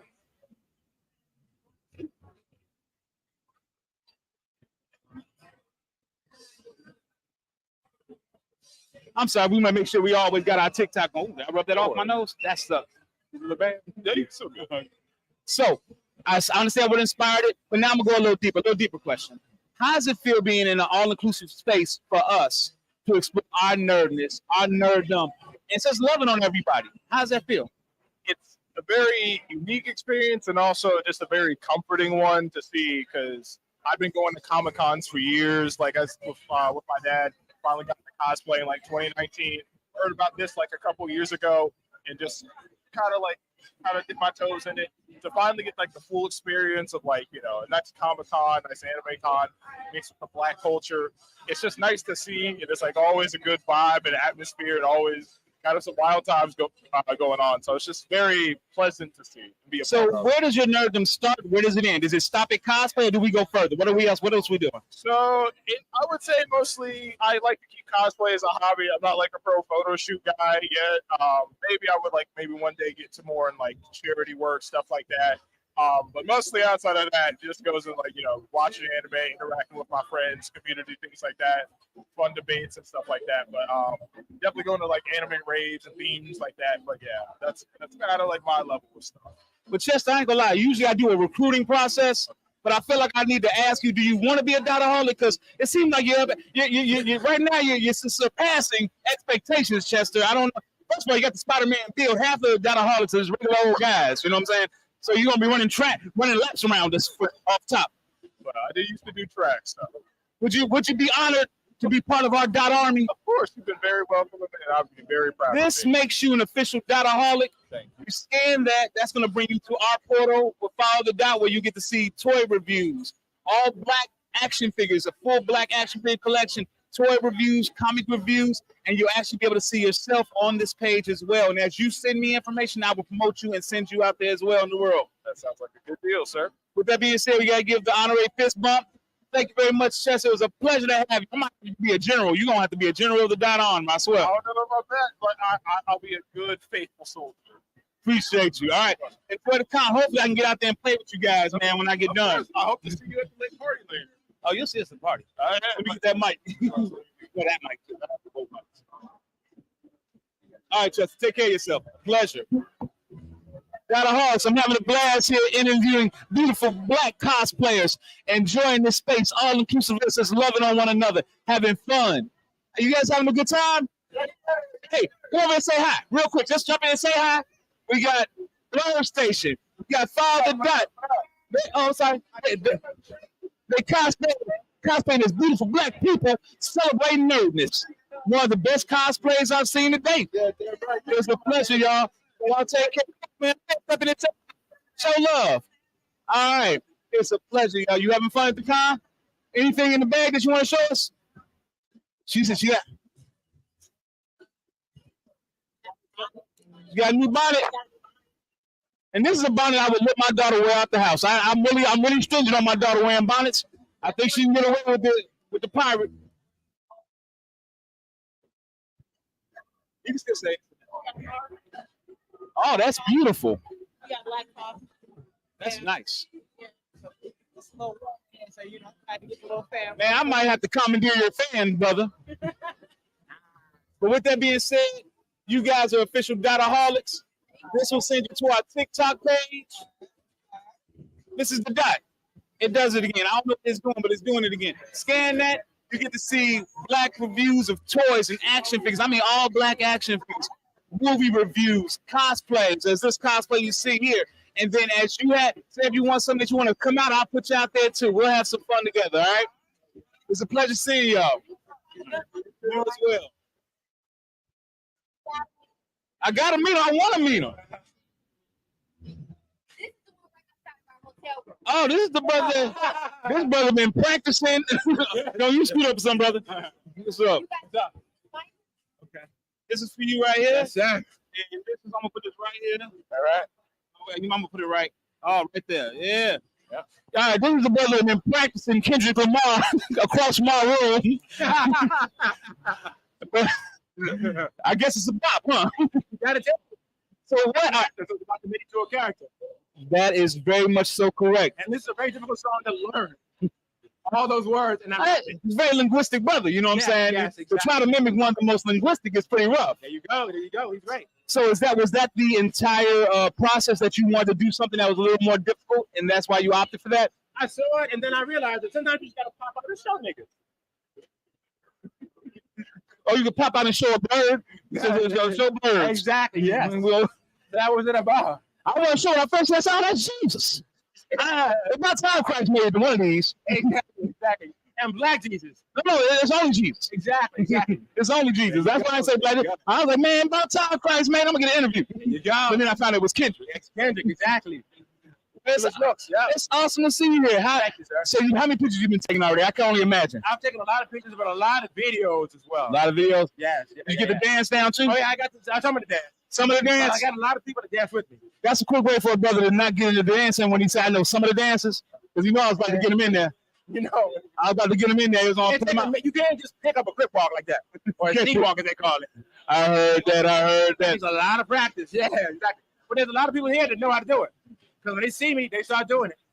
Well, brother, I got a question for you. I posed this to a few of my guests that had the opportunity to come here and hang out with Father Dot. Sir. How do you feel seeing beautiful black people exploring their nerddom? I mean, you got people from the manga genre, comic books. My wife is over there dressed up as Velma, and she gonna keep that cosplay. I love it. And you over here as Kendrick Lamar. I'm here as Chris. How does it feel to be in an environment where it's us celebrating us and celebrating nerdom? It is natural. And nobody should ever told us that we shouldn't do it, that we couldn't do it. So for every little kid out there, embrace your creativity. No matter what anybody else says about it being nerdy, just do your thing. Commit to it 100%. I'm going to double down on that. Because kids, they're brave. Kids are brave. Old people, old nerds, come out. It's time. True. That is true. These young kids have opened the door for us to be nerds openly. Step out. Oh, he got the camera over. But it's still working, right? But it's something so taping. It's really awesome to see you, man. Huh? Really awesome to see you, man. I'm glad. I love your cosplay. I love you coming out here. Just need more of this for all of us. Right. You know what I'm saying? That's what it's about. Just getting out here, doing our thing, and forgetting about everything else in the world. Forgetting about your rant and the arguments and the fusses and the coworkers you don't like. Just free your mind for a minute. Just come out and play. Cosplay. Hey, play with your toys. You're never too old. That's it. Exactly. So all of you that grew up on like Hong Kong Foodie and Josie and the Pussycats. Yep. Coming out here. Thundercats. Man, Speed Racer. Get out here. Well, this is what I'm gonna tell you. This is yours. It's a sticker. Yes. But at the end of the day, if you scan that, it's gonna send you to follow the TikTok. Yes. Where you get to see my content, and my content's tied to toy reviews, all black action figure reviews, and collection, all vintage toys, nice, movies, and television reviews. Very good. And sir. cosplay, of course. There you go. So Kendrick, always a pleasure, All right, brother. bro. Let Yes. me go get that mic. I've been struggling getting my mics back. It's more my fault than theirs. You forget about it. You just walk away. Appreciate you, brother. Thank you. Dada Hogs, we're having a blast here at BlerDCon, at Blerd Station. Father God has commandeered this space.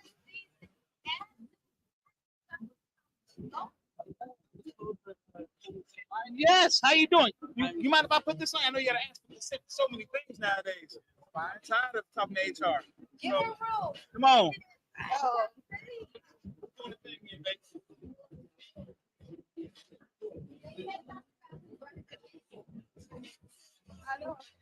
We had some technical difficulties on Blerd Station.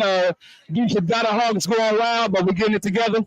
Dada Hogs were going crazy, and Blerd Station was put in a compromising situation, but the tech team, which is so awesome, is getting it back up together. How you guys doing today?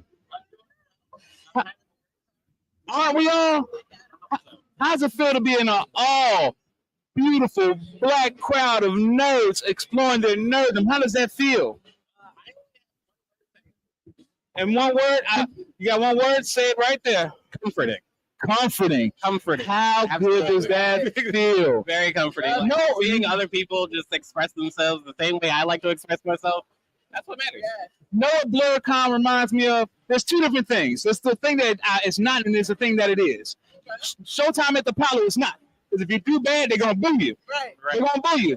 Right. BlerDCon is like a poetry set. If you get stuck on the word, they'll be like, take your time.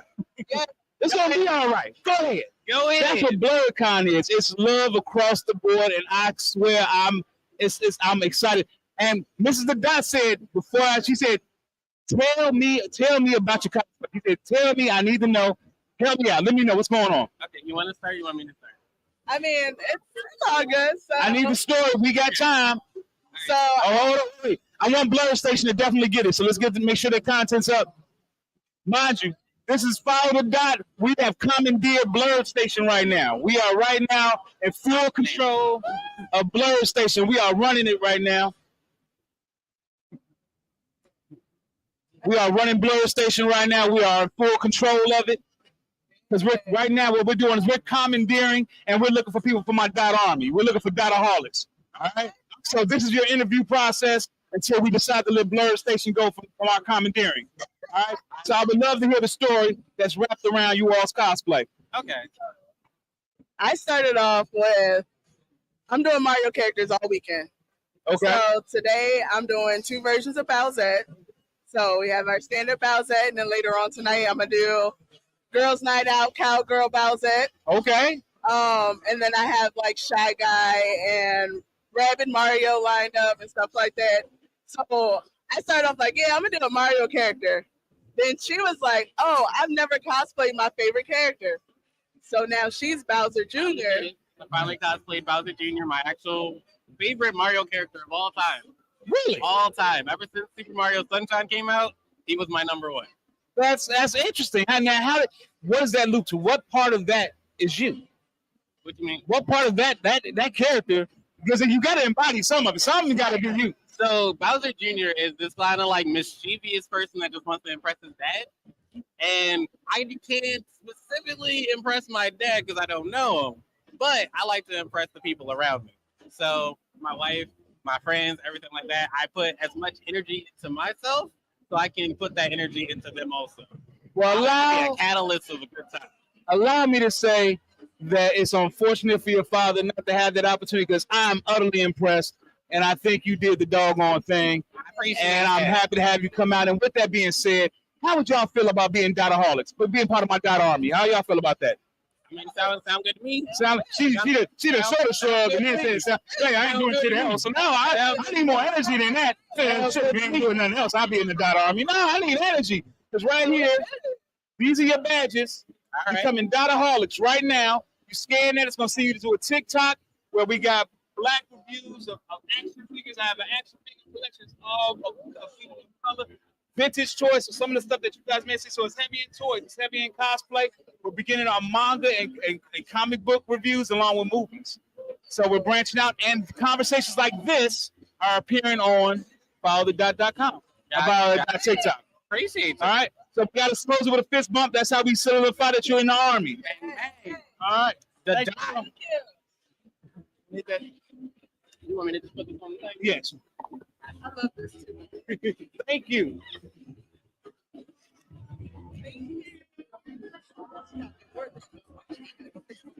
Oh, yeah, take care of that. TikTok can kick me off. How we doing on time? Man, can I close out here? You mind it? All right, Dotaholics. I'm gonna thank you. Morning welcome. Dotaholics. Oh, wait. Mrs. The Dot just said we gotta have an interview. Come on, y'all. So when Mrs. The Dot said we have to interview, we got to interview. Mrs. The Dot. Here you go. Take that.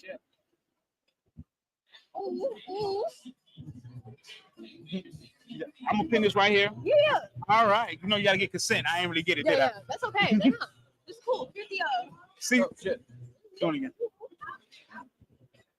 Dotaholics, we got this is gonna be our last guest this afternoon because I'm ready to play with my toys. I'm ready to go out there and have a good time with all the other cosplayers. I do love hearing about you guys, but at the end of the day, I'm ready to play with my toys too. Tell me what inspired you all's cosplay. You go first. So for me, honestly, I just like pretty cool, and I decided to be today. All right, good job. I can't say you pretty, my wife right there. You all right? You all right though? You all right? Yeah, all right. Oh, my wife hot to death. Mrs. The Dot is hot to death. That, and she didn't even cosplay. That's how she dressed at home.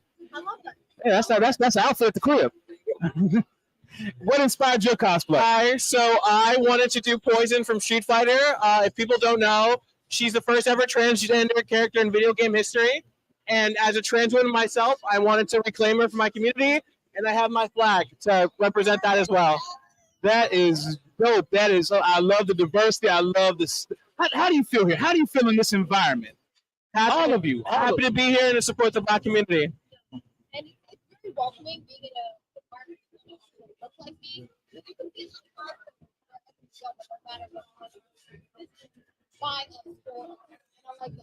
Look, she used the FUBU. She used the FUBU wording. Nah, FUBU don't come around suing us. You know what I'm saying? I don't need FUBU to come around and suing us now. Yeah, you know you're going to find FUBU at like Ross and Burlington Coat Factory. So, but nonetheless, it was a pleasure seeing with you all. With that being said, this right here are badges to become part of the Follow the Army. It's part of the TikTok. You scan it, it's going to send you to my TikTok page where you will be an honorary Follow the Dotter. And what you're doing, and as a Dotaholic, you get to see classic toys, all black action figures. You get to see movie reviews, cosplays, and cosplays review as i.e. me. All right, so go ahead, check it out. And I love seeing you. Hopefully, I'll catch you guys out there so we can all play together. All right? All right, we got to close with a fist bump. That's how we ensure we are Dotaholics. All right, it was definitely a pleasure, y'all. Oh, thank you. You are the first one kind enough. No one tried to take it, but everyone left with it on accident, and you remember. Appreciate you. God bless your heart. God bless your heart. And God bless your ministry. Y'all take care of yourselves, all right? Dotaholics. I could do this all day. I'm having a blast here at BlerDCon, at Blerd Station, but right now their officials are coming. They're trying to take back their station. I'm going to give it back. You can have it. I've done what I did. I recruited all the ones I needed for the Dot Army, for the Dotaholics. I'm going to walk around and do some more interviews, meet some more fabulous, beautiful black cosplayers, black businesses, black creators, black artists. I can't wait. You all stay tuned. For those in Blerd Station, it was a pleasure coming.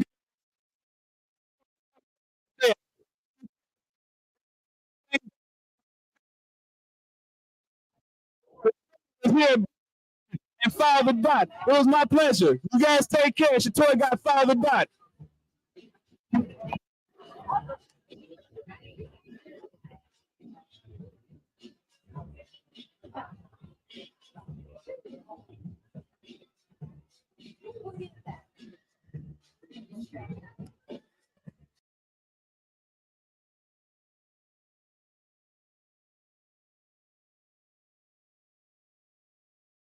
Those who are out there listening and watching know we are the news core team for Blerd Station. We're known as BNN over at Blerd Station.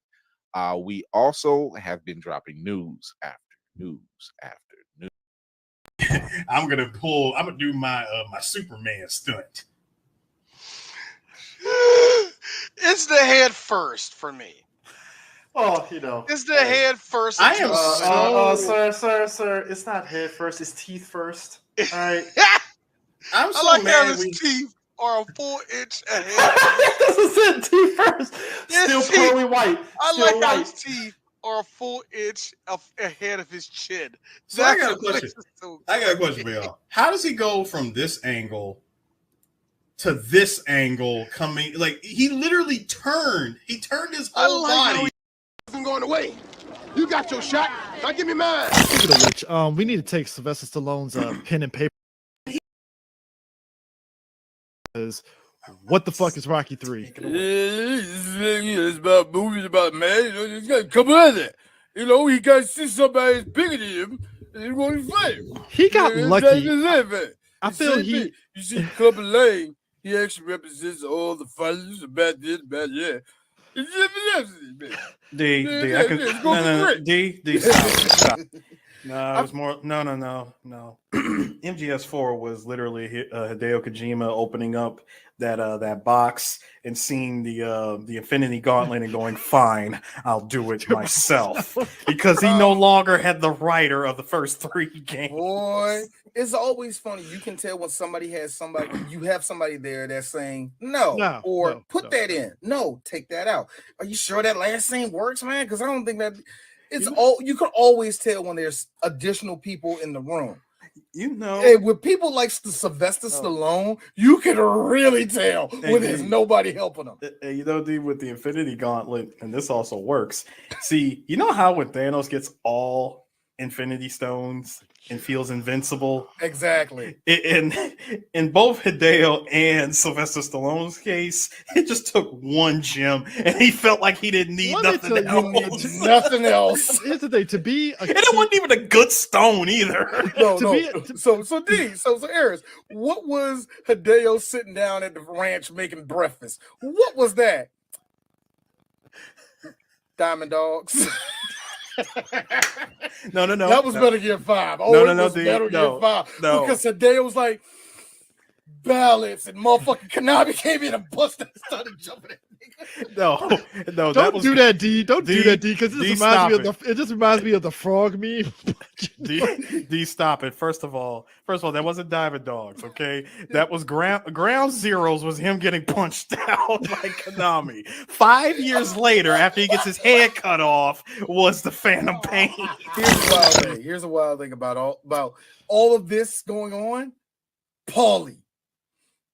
Fucking man. Do anything for me. He had this whole drunk fit, and he goes, "Man, my sister." He like this. Can I have a job? Rocky doing what everybody else do. That's all you had to say. It's like, nigga, I want to hide your security. What are you talking about? You my boy. Like, it's like, dog, you my. That's what you had to say. You ruined your liver for a whole 3 weeks. On a bender. I'm like, you do realize this is boxing equivalent of MC Hammer. He was helping everybody, putting everybody on. How in the world? All of South Philly ate because of Rocky. Not you. Hey D, as Rocky would, I'm pretty sure there's a deleted scene somewhere. Paulie, everybody eats. But here's the thing. Oh, that was because this is Black History Month and stuff, we have to talk about the illustrious Clubber Lang, the most niggerish, the most niggerish of black boxers, who rolls right up to fucking Rocky's fucking coronation of his statue like a nigga and just starts talking like, yeah, you ain't fighting nothing but bums. And Mickey being the guy that's like, oh shit. Like, shit, he figured it out. He figured it out. God I damn like it. how Mickey just slowly Homered Simpson into the bush. the second Clubber showed up, man. He was like, ah shit. Ah crap. Here we go. Yo, he talks so much shit. He even talks to his wife like, hey, you want to be with a real man? I was like, oh shit. That was it. That was it. That was it. All you had to do was just mention the man's wife, and that lit a fire under Rocky's ass. Did you ever see a movie?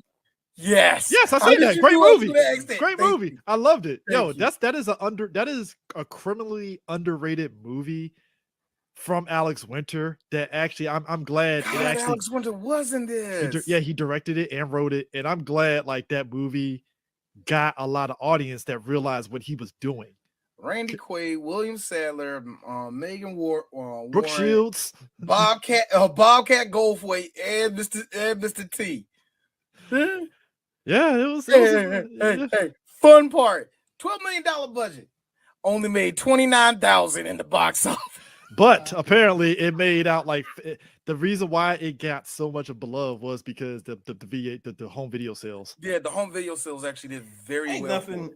Like, guys, if there's anything the 80s and 90s have taught us is there's nothing like a safety net of VHS sales. Son, do you know how many I mean this to a lot of people. Do you know how many franchises? Do you know how many actors still had jobs? We're lucky to still have jobs because Alex Winter was like straight to video market, nigga. Shit. Alex Winter was like, oh shit, people buying this? All right, I'm in. Credit's not the best. Like bad credit, no problem. Hold on, Eris. You did it too fast because Mr. T don't got the same pop going like this, making sure motherfuckers know what he's talking about. Now it's more like, oh, you need a TV. Nah, nigga, watch that commercial again. He was on cue. No. You sure didn't speed up the video, sir? Shut up, Chris. Shut up. Put that shit on 1.5x. It had to be on 0.5 anyway. But that being said, no. Let's put it this way. Mr. T, for his age, still looks good. Good. I'm glad he's still around. Glad he's still kicking it. Haven't heard he's going to do no health issues. I'm glad the brother is still with us. That being said, age is there. Ooh, all I'm saying is finally showed up. It's in the age is in here, and I love you, T. And the age is in the arms. It's like, ooh, I will say this though. He's getting old. The greatest thing about this particular story somewhat got recycled in an anime video game adaptation called Fatal Fury 2 New Battle. Wait, what? Yes, think about it, D. Terry Bogard gets his ass handed to him with the greatest of ease by one Wolfgang Krauser. Terry at this point falls into a drunken depression and never wants to fight again. I'm afraid, Andy. I'm afraid. He is legit afraid, scared, terrified of Krauser. Never want to see that dude again. Never even want to fight again. Oh my God. And and of course, it took a scrappy young street punk named Tony to get his confidence back. Let me tell y'all guys something. Who literally gave him the eye of the tiger after he spoke to his dead girlfriend that he couldn't save by his greatest enemy, one Geese Howard. And he pull-up game, exquisite pull-up game, showing up to my man's castle in Germany. After finding out his friend Joe gets laid out. Can we talk about the ageism game and how in the Fatal Fury games he looks like a fucking burly older guy that's in shape, and then in the anime it's like, oh, he's just a young Bishonen guy. Yes, that was intentional. You can put all that blame on Masami Obari for that one. He wanted to make Krauser young. I mean, I get it, but goddamn, man, we're missing the distinguishable mustache. I know we are, but guess what? We got it in all the better if he was Bishonen. Duh. Also, I'm gonna make big tits on this girl, and it's not gonna make any sense. Is you cool with that? All right. That's at bay here, but it's like the racism of bay. it's like because it's like the unintentional. Like at one point, Paulie talks about how Rocky, because Rocky is training to fight Clubber Lang the second time, right? And how he's like, "Why are you having Rocky out here jumping around like he's one of your black boxers?" And it's like you should be offended, but like he was right. No, the best, He no, said the colored, best, colored no, boxers. not even, Gotta not make even it that, colored not even boxers. that, not even Colored that, not even that. The best point, the best line that that Paulie said, I was like, "Ooh, that is just deliciously racist." Was when he's training with him. He's like, "Rock can't train with all this jungle music going on." Yeah, when he said that, I was like, Paulie is 2 seconds away from going. Bruh, the fact, yo, I'm sorry, I'm doing small things. You don't remember what happened at that one scene when they were done training? I gotta tell you, Rock, I think you're gonna be good for this. Yeah, what do you think we do after the fight? Well, I'm going to retire. I think I'm gonna retire. I think I'm gonna retire because because Mickey Mick, I think it's Mick low key dude that Rock was gonna get his ass whooped. Yeah, yeah. You want to know when the fight was over? First You round. want to know what? No. This nigga pacing back and forth, 5 cameras in his face. I told you, get them cameras out my face. I'm like, he about to fuck Rocky. He's going to kill him. The second, come on, I'm sorry. Mr. T in the 80s, greased up. Hold on. He didn't have water in at least 3 days because he's super ripped. Yeah, I'm scared of that man. Which makes me wonder. I have a headcanon. I think Apollo and fucking Clubber Lang crossed paths at one point, and we just don't know. My headcanon actually for them is actually more simple than that. Nigga, I don't want you. You were old, man. That's the only reason why Rocky beat you. That's my headcanon. Yeah. That's a good one. Yeah, That's mine. a good Like, one. nigga, I don't even want to fight you. Who are you? You let this white Like, boy before he drop you twice, technically. Or let's be real, they met one time, and Apollo said, "Nigga, give me your street car. Like you ain't like your black card ain't good no more. You got beat twice by Rocky." Let me tell you. I got a question. Think about it. Apollo's walking to his gym. Seeing a bunch of those young guys out there. He wants to, like feel better about himself and all that. I just lost, man. Lost a big match to a man I end up respecting a little bit. You know what I mean? Yeah. I'm feeling kind of low. Think about it. He walking into about before we get out there. He sees Clubber Lang walk over there. Oh, there he is. That's the one that lost. So you just gonna walk. So you just walking away too. I thought you would. Niggas like you don't. It's a yeah. Yep. He had no choice but to Woo, you ain't lying. Look, anytime, man. I bet he stood outside of Clubber's. I bet he stood outside of Apollo's gym every day. There he is, chump ass nigga walking around. It's hot as fuck during the summer. This motherfucker rolling there with a full blown leather jacket, boot cut jeans, and fucking boots, ready to fucking kick a dude's ass. I'm sorry, Chris. It's the 80s. You can wear that anytime. No, You can. yo, it's hot as shit. This dude had a black ass fucking shirt underneath the fucking leather jacket. I'm like, this dude ain't hot. All right, this dude gonna kill somebody right now. This was a different kind of hot in the 80s. You gonna ruin the whole fit if he changes that shit. Also, I'm with Ferris too. See, global warming didn't really start kicking our ass until about 1997. He's fine. It was a different kind of hot. It was a different type of heat. Tell me the humidity hit different in the 80s. You know what? I say this to be funny. Yes. Yes. It did. I do say that to be funny, but a part of me kind of feels that way. No, Yeah, let's it be was real. different. Let's be real. The way that we sweat just from stepping outside today was not like that in the 80s. Man, not this torrential. You know what I mean? That's the type the of heat, shit, the heat and the that's the type cold of shit that you experience.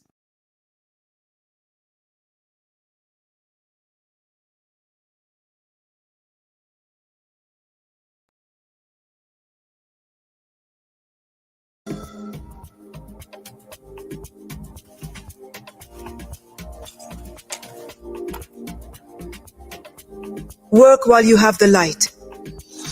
You are responsible for the talent that has been entrusted to you.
Work while you have the light. You are responsible for the talent that has been entrusted to you.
Work while you have the light.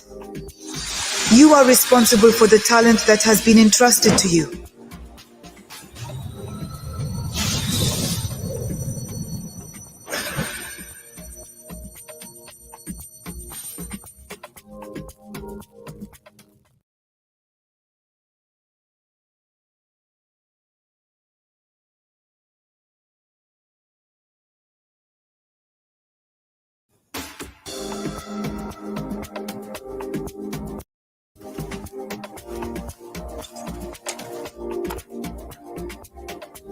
Work while you have the light. You are responsible for the talent that has been entrusted to you.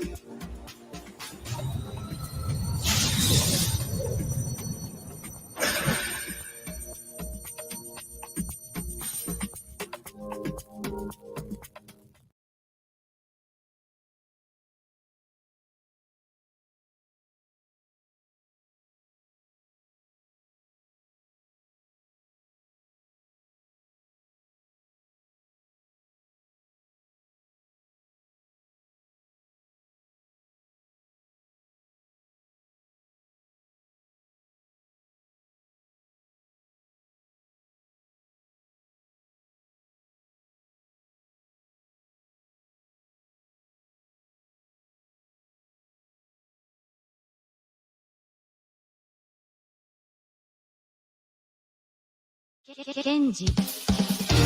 Don't gotta ask me if I'm feeling you. I never change you for material. Things that you told me in the living room. It's so me till I get stood on my soul. You got me feeling so white. No, I've been wrong, but I changed the game for you. Damn, other girl couldn't stay. Guess you could say that they paved the way for you. I laid awake with you, staring at the moon. Spoke trains and made them true. All that I got, I'll give it all to you. All that I got, I'll give it all to you. Don't know other girl be telling story. All up in your ear, but you ignore it. All the trouble that you kept me going. Wouldn't trade you in for nothing, no. Don't gotta ask me if I'm feeling you. I never change you for material. Things that you told me in the living room. It's telling me till I get good on my soul. Don't gotta ask me if I'm feeling you. I never change you for material. Things that you told me in the living room. It's telling me till I get good on my soul. It's telling me. It's that with me, it's that with me, it's that with me.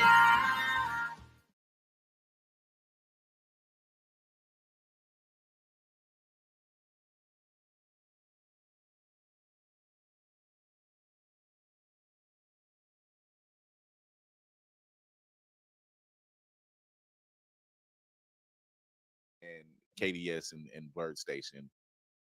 How did KDS come about? What was the inception, the birth? So me and Dion, after Hasbro, we kind of started bouncing around doing our own thing, and Dion moved out to California. And we were still kind of working on our own little projects, but we made our way into doing decks for people like producers. So there's this big barrier that every creator knows about. You know, there are like 3 or 4 real barriers to like getting your stuff out there. And so we were facing those same barriers. You know, one, of course, is money, but the other one is once you've got a project in your hand, is how do you get it to people? How do you get it into that room, you know, into the room where they make the decisions, the green light room, that area. And that's a barrier if you don't have representation and stuff like that. So what we figured was, and you know, we were doing decks for producers out there, you know, for people from all kinds of different studios. And we just decided one day, let's try something different. Instead of taking the money from these executives who are these producers and what have you, let's say, okay, we'll do the deck for you, but instead of paying us, walk us into the room or come aboard our next property. You know, we've got some other properties, and let's strategically partner. Let's be partners on this thing. And so that sounded good to a couple of guys who were up and coming, who are now some players, and they took us into the room. You know, they got us in front of like some studios and some of those players who could get you into those rooms with the studios and with and we were able to start pitching, you know, to distributors. And so we kind of came together organically that way as KDS Entertainment. And we started building out our partnerships and our strategic partnerships with some real names that we have a chance to work with. You know, we got studio partners, like one of the oldest Hollywood studios in existence, Gaumont Television. They are Gaumont, the guys who do Narcos. They were our first option. They optioned our first shows. So really, really cool. And then from there, we just kind of started really cranking it up. You know, you got to have content. You know, you got to have content, but content is not really king. We say that content is king. Content is king.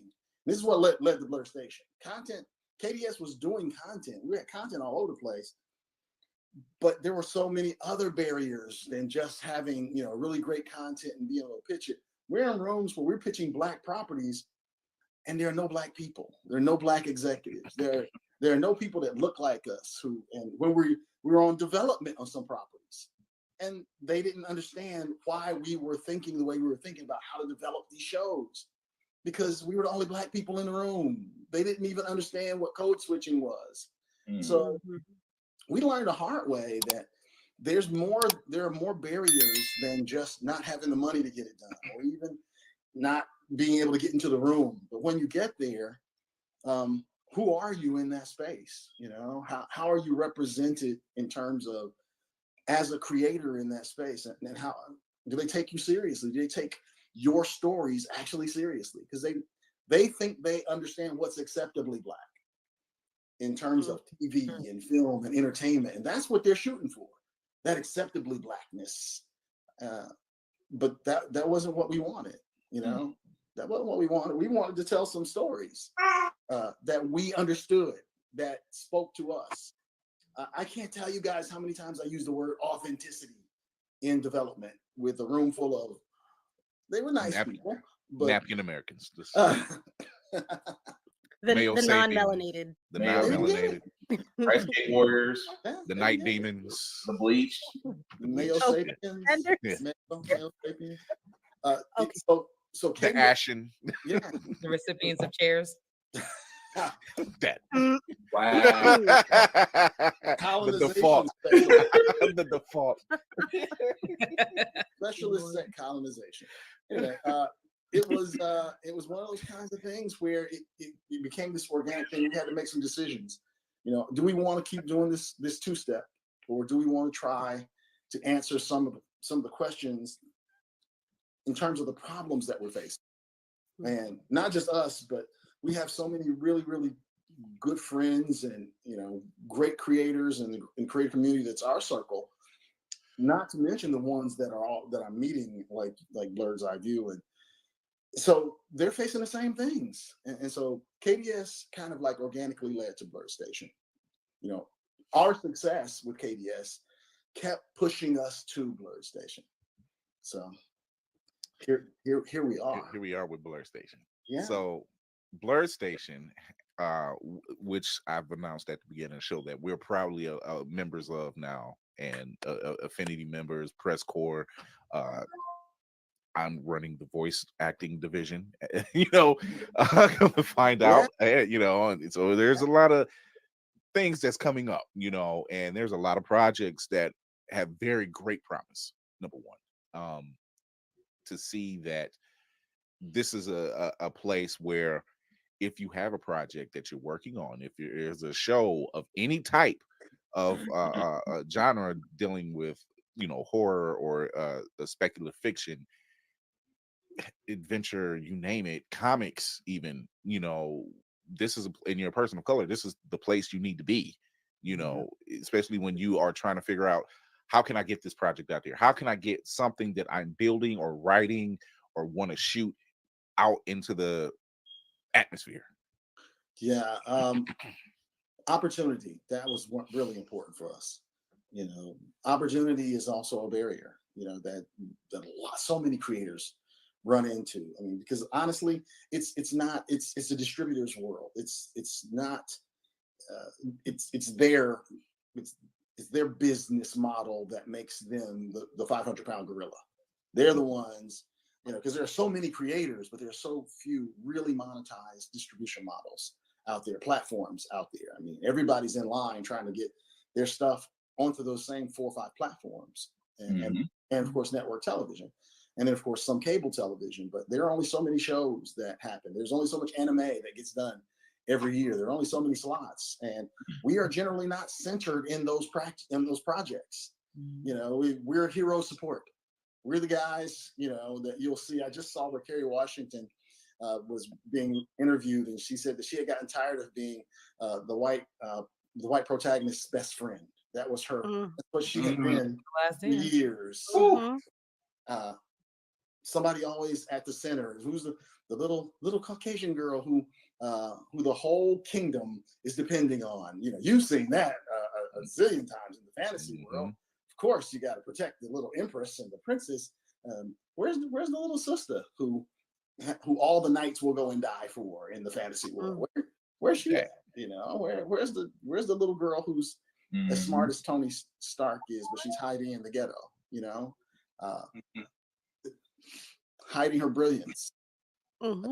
It's funny, we were pitching guys too. So we were pitching one of our shows with that character, and we said, well, she's the smartest person in the world, and the white executive stopped us and said, no, that doesn't make any sense. Oh my God.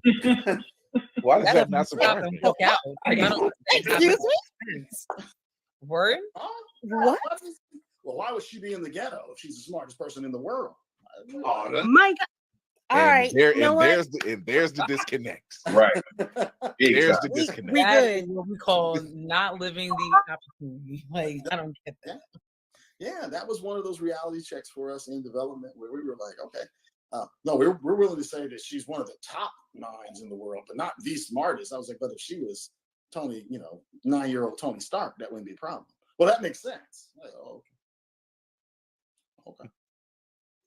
I'm gonna be quiet. No. So wait a minute. Captain says you can fire him. No, we gonna lose some subscribers just because radicalism is a little bit too early in the night. A couple more glasses of wine, I might get loose. But yeah, no, on the strength of everything, that motherfucker right there. Okay? Yeah. She's, in other words, Lady Mandalore is on Tombstone vibes right now. She's like, scorched earth. It's scorched earth. Yeah. So we guys, we just shook our head. We're like, get her on the ship. Let's go. Yeah, it's really I mean, one of the things we learned is when you see these properties that are Black themed or Black centric properties out there, remember they've gone through a whole lot of vetting to determine whether they are acceptably Black or not. So that, when we were pitching, I think we pitched to only, in all the pitches we've done, we've only pitched to one person of color, period. All the pitches that we've done. And that was a beautiful young lady. She was an Asian lady, but not one Black person took. Well, one, and that was shout out to Delise James at Judge Mathis. We love you, Delise. Wow. All right. One in our entire career. One. So we couldn't. We knew we couldn't thrive in that space. Not the way we wanted to. So. And see, and that, like you're saying, Demetrius, it's one, and we need more. Right. Which is why Blerd Station and KDS entertainment is important for us. You know. And Go ahead. just to give perspective, how long have you been doing this, sir? So KDS Entertainment is 5 years now, but my career stretches back almost 20. Not the. Wait, what are we? Wait, not you talking about the year 2000 having to do and do it. No, okay. The way she said it. Still has one. Yeah, I started. I was writing and trying to get into the writing space for right out of high school and college, and that was really hard. It was really hard for Black comic creators who were not independent to try to get into those spaces for a very long time. Because the demographic for for comics for very, very many years, the only one that they paid attention to was the white males 14 to 39. That was the only real demographic they cared about for comics. One that they were angling for, and those were the writers, so they were perfectly happy to have anybody write for comic characters of color. Of course, Sweet Christmas, I mean, yeah, I kind of got in trouble when I called him on the carpet for that.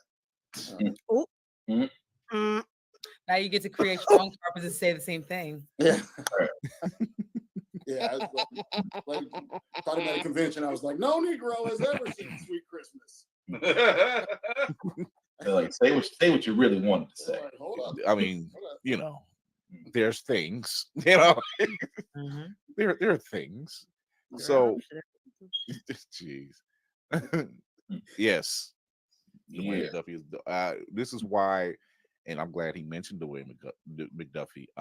It's the reason why Milestone Comics exists, or Milestone Media, which is not what is now known as. And even when in its inception, when it was in its first infancy, seeing those stories being told, they weren't ready. There was covers, they weren't ready. The general public wasn't ready, but us as the community, we were like, let's go. What's wrong with that? Yeah. It's about escapism, and it still is.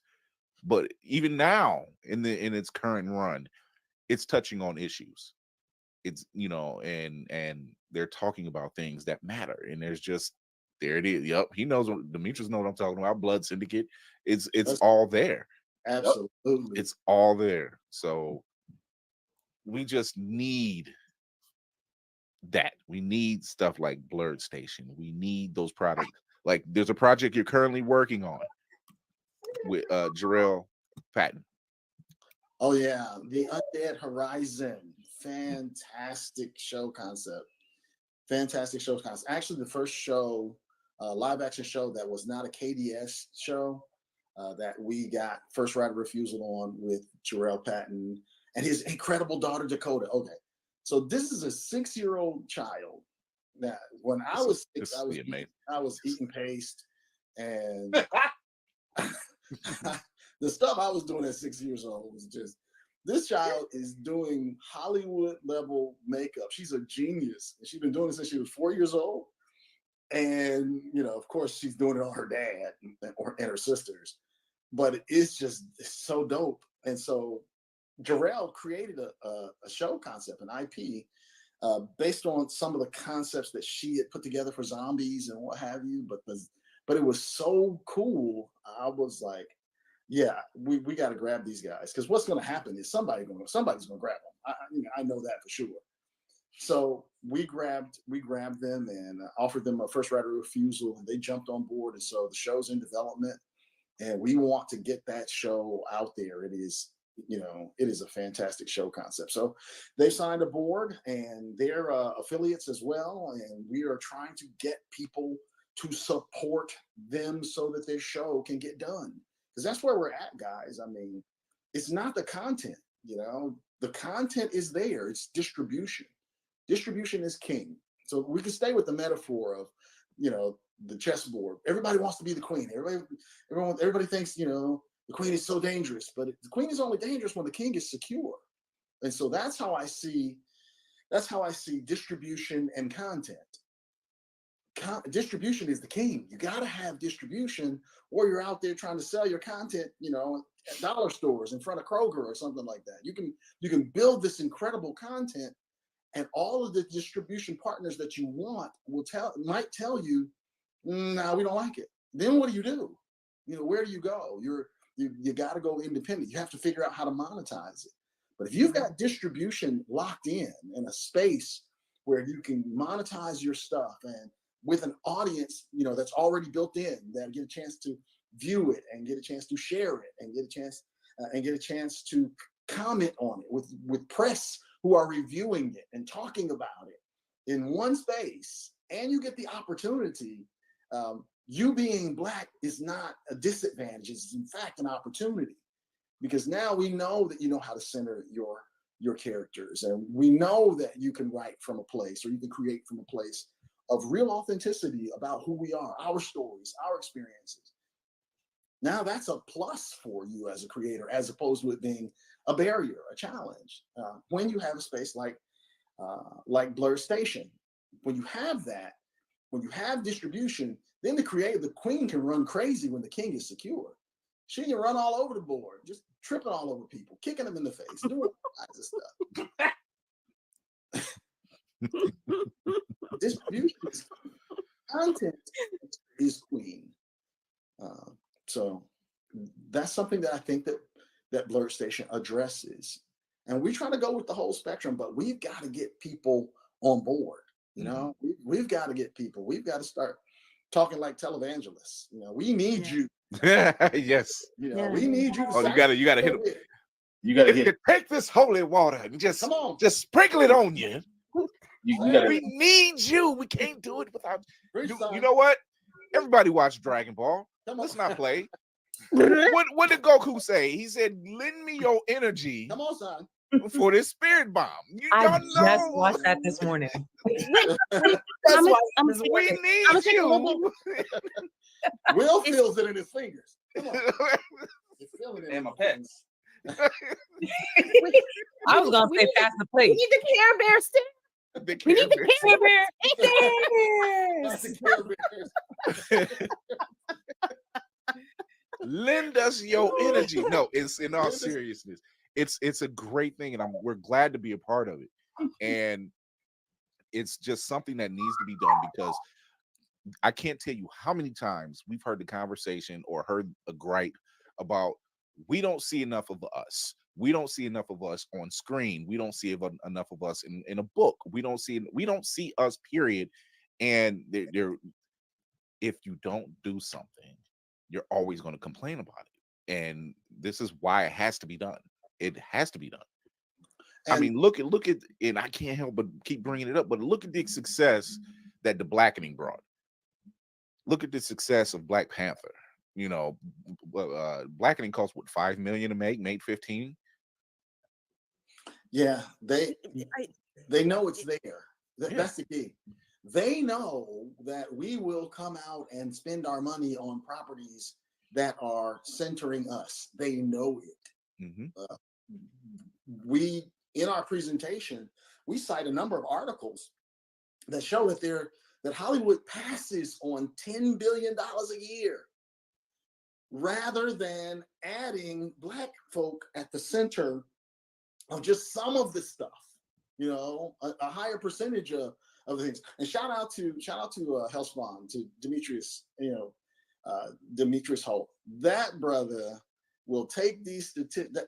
There is no Blerd Station without Hellspawn playing, period. Without Demetrius doing what he's doing, without him grabbing a hold of this message and driving it home and being the boots on the ground and working and more importantly, even than that, being that first person that jumped from the community, that jumped into the pool with us. He jumped in and he brought all his credibility with him. And I got to give him his flowers, because credibility has also been one of our issues that we're facing. I mean, I know that the Blerd community, you guys are incredible creators. The Blerd community is way deeper than I thought. It is so deep. It is so dope It is way better. Demetrius and Blerd's EyeView and Lonzo Starr and Brian Wycliffe at Wingless and Montrez and all these incredible creators. Y'all, Chauncey Dickens, y'all are just we're the underground, man. We are the underground. It is an underground full of gold. I mean, it is crazy gold. It's where all the good stuff is at too, you know. So it is, you know, and then of course people who've broken through who are on our side, like Phil Butte at 9B. You know, shout out to 9B. 9B is just dope. They are bringing it, you know, and so they represent that evolution, that next step for people that I'm creating with, and Blerd Station is going to give, you know, a stage to. But the Blerd community has been sold a bunch of snake oil, and for so long that what we're experiencing is, you know, a certain kind of reticence of to jump in, you know, and we don't want that to keep people from taking and getting some of the benefits that Blerd Station is offering. We're not just asking people, you know, we're not Tyler Perrying, and it's great to have Black owned, and Byron Allen, great to have Black owned, great. But we want to give some of that ownership to the people who participate. You know, Tyler ain't giving y'all no ownership. He ain't. Cough. Heavily. Oh, little truth. Little glitch over A here. little bit truth. I need With one that big ass studios too. That's the reasons why we bill ourselves as new Black Hollywood. You know, well, because old Black Hollywood, they're dancing to that same tune. They're acting like Hollywood. You know, we want to move into this other space where, you know, we have the power to greenlight our own thing. I love Shonda, and for her $350 million that she got from Netflix, she still got to pitch to Netflix. They still got to say yes or no. I'm sorry, what? Yeah. He mentions That's crazy. Okay. there was a time, and I'm glad you brought all of this up, because there was a time during the late 80s, early 90s, Robert Townsend and Keenan Ivory Wayans and that entire crew, they were actually making moves. They were like the new Black Rat Pack. They were. Like there's a group of people that came out of that camp that made major differences. But look where they had to make those differences at, and you know, and they got shut down. They did. They got shut down. So now here we are, umpteen years later, and we're trying a different method. We know we got the content. That ain't the issue. The issue is not what we can think of. We have tons of ideas. The issue is, how do we get it out there? And like you mentioned, the distribution, and that was the key, is to get it out there. And now you look at now it's needing the support. And like you said, the Blerd community has been fed snake oil. You know, there is that hesitancy, and you know, and they're not sure, like, how do we do that? So putting people like myself and the rest of the crew and Hellspawn and Nick's over at Do You Speak Geek and 9B, these guys being attached to this thing, saying, hey, yo, if we trust it, shout out to Crazy 8 and Candy B. Absolutely. You know, and those are my people. When I say, oh, well, they're in it, and Demetrius, I'm sold. I said, oh, I'm sold. Look, that's the we don't do bullshit crew. Like, yeah. If you have any concerns or qualms, that's the receipt kings and queens right there. And when I'm like, oh, these are my people already. I already know. I just sign me up. Let's do it. You know, and knowing that they're a part of something, and now that we're a part of something that's out here trying to make this difference, will make this difference. Rephrase. And it's really so cool, because you mentioned Brandy and Crazy 8. These guys came, you know, they were recommended to us, and we sat down, and the stuff they were pitching was just off the charts. You know, I've been pitching for years, and this stuff is right here in the community. I mean, I grabbed Brandy. She hit us with one of the projects. If I do one project for Blerd Station, it's going to be Brandy's project. If I only get a chance to do one, it's got to be that one, because it's game changing, the one that she pitched. But then 8 comes along and he understands that there's this other layer here. There for artists, music. All of our projects need music, all of them. You know, have you guys ever listened? Have you ever watched those videos where they show the video or show the clip with the music and without the music? You guys ever watched those? Yeah. It's just horrific. So every project that we're doing is going to have music associated with. Hence, we want to build a stable of musicians from the Blerd community, from the nerdcore community, from the Black musician community. That's stable, and we have made a commitment to only use those guys for year one on all of our projects that we're going to be doing, all are scripted. So we want, the opportunities are there. I mean, we just have to get this thing built. That's all. We just got to get it built. And when we have it built, we'll have a platform, we'll have an audience, we'll have production dollars, and we'll have distribution. On top of that, we'll have marketing, we'll have press. It's all there. The plan is solid, and our job now is to deliver. The only way I can see getting around that whole snake oil trauma is deliver. You know, do what we say we're going to do. Be who we say we are. If we can deliver, all of it changes then, because, you know, everybody can look backwards and go, I wish I'd have bought some stock in such and such, you know. Well, this is it. This is the moment. Dude, don't worry, Demetrius. All Tafari had to do was throw it out there. Trust me. Give me to the end of the show. Because and I say that for this reason. Me and Kevin, when we first started, you know, discussing how Blerd's EyeView was going to come on board and everything else, and he was pitching an idea to me. He was telling me about one of these projects that they were working on, and he was like, "It's this anthology series, blah blah blah blah," and they couldn't think of a name, and I just said, "Call it this, but spell it this way." And first he was just like, "That's good." It don't take me long. It really don't. And the brain just doesn't shut off, and nor do I want it to. And because I just don't. I don't need it to shut off. It's just part of my issue. It works. So go ahead. I have a question. So I'm trying to think as somebody that hasn't been sold on this, and it's coming from a place of trying to be as honest and transparent for Blerd Station and for us as possible, because I'm all about trust. Number one, when do you expect to have the streaming platform up for people to start watching things on? So the way our plan works right now, we're in round one. Round one is our first funding round. Now, to be clear, we don't have the same kind of equity funding rounds that you'll see for groups like Fanbase and for Legion M and for some who shall be nameless. Some other groups shall be nameless. I'll put it in the chat. Yeah. This is why she's my second. When she knows I have to holster the weapon, she goes ahead and pulls it. Those who shall not be named. It's gonna be said. Oh yeah, not by us, but it's gonna be said. She's more like Lady Mandalore is like, don't worry, Captain, I got it. I got it. I'll do it. She likes to fight.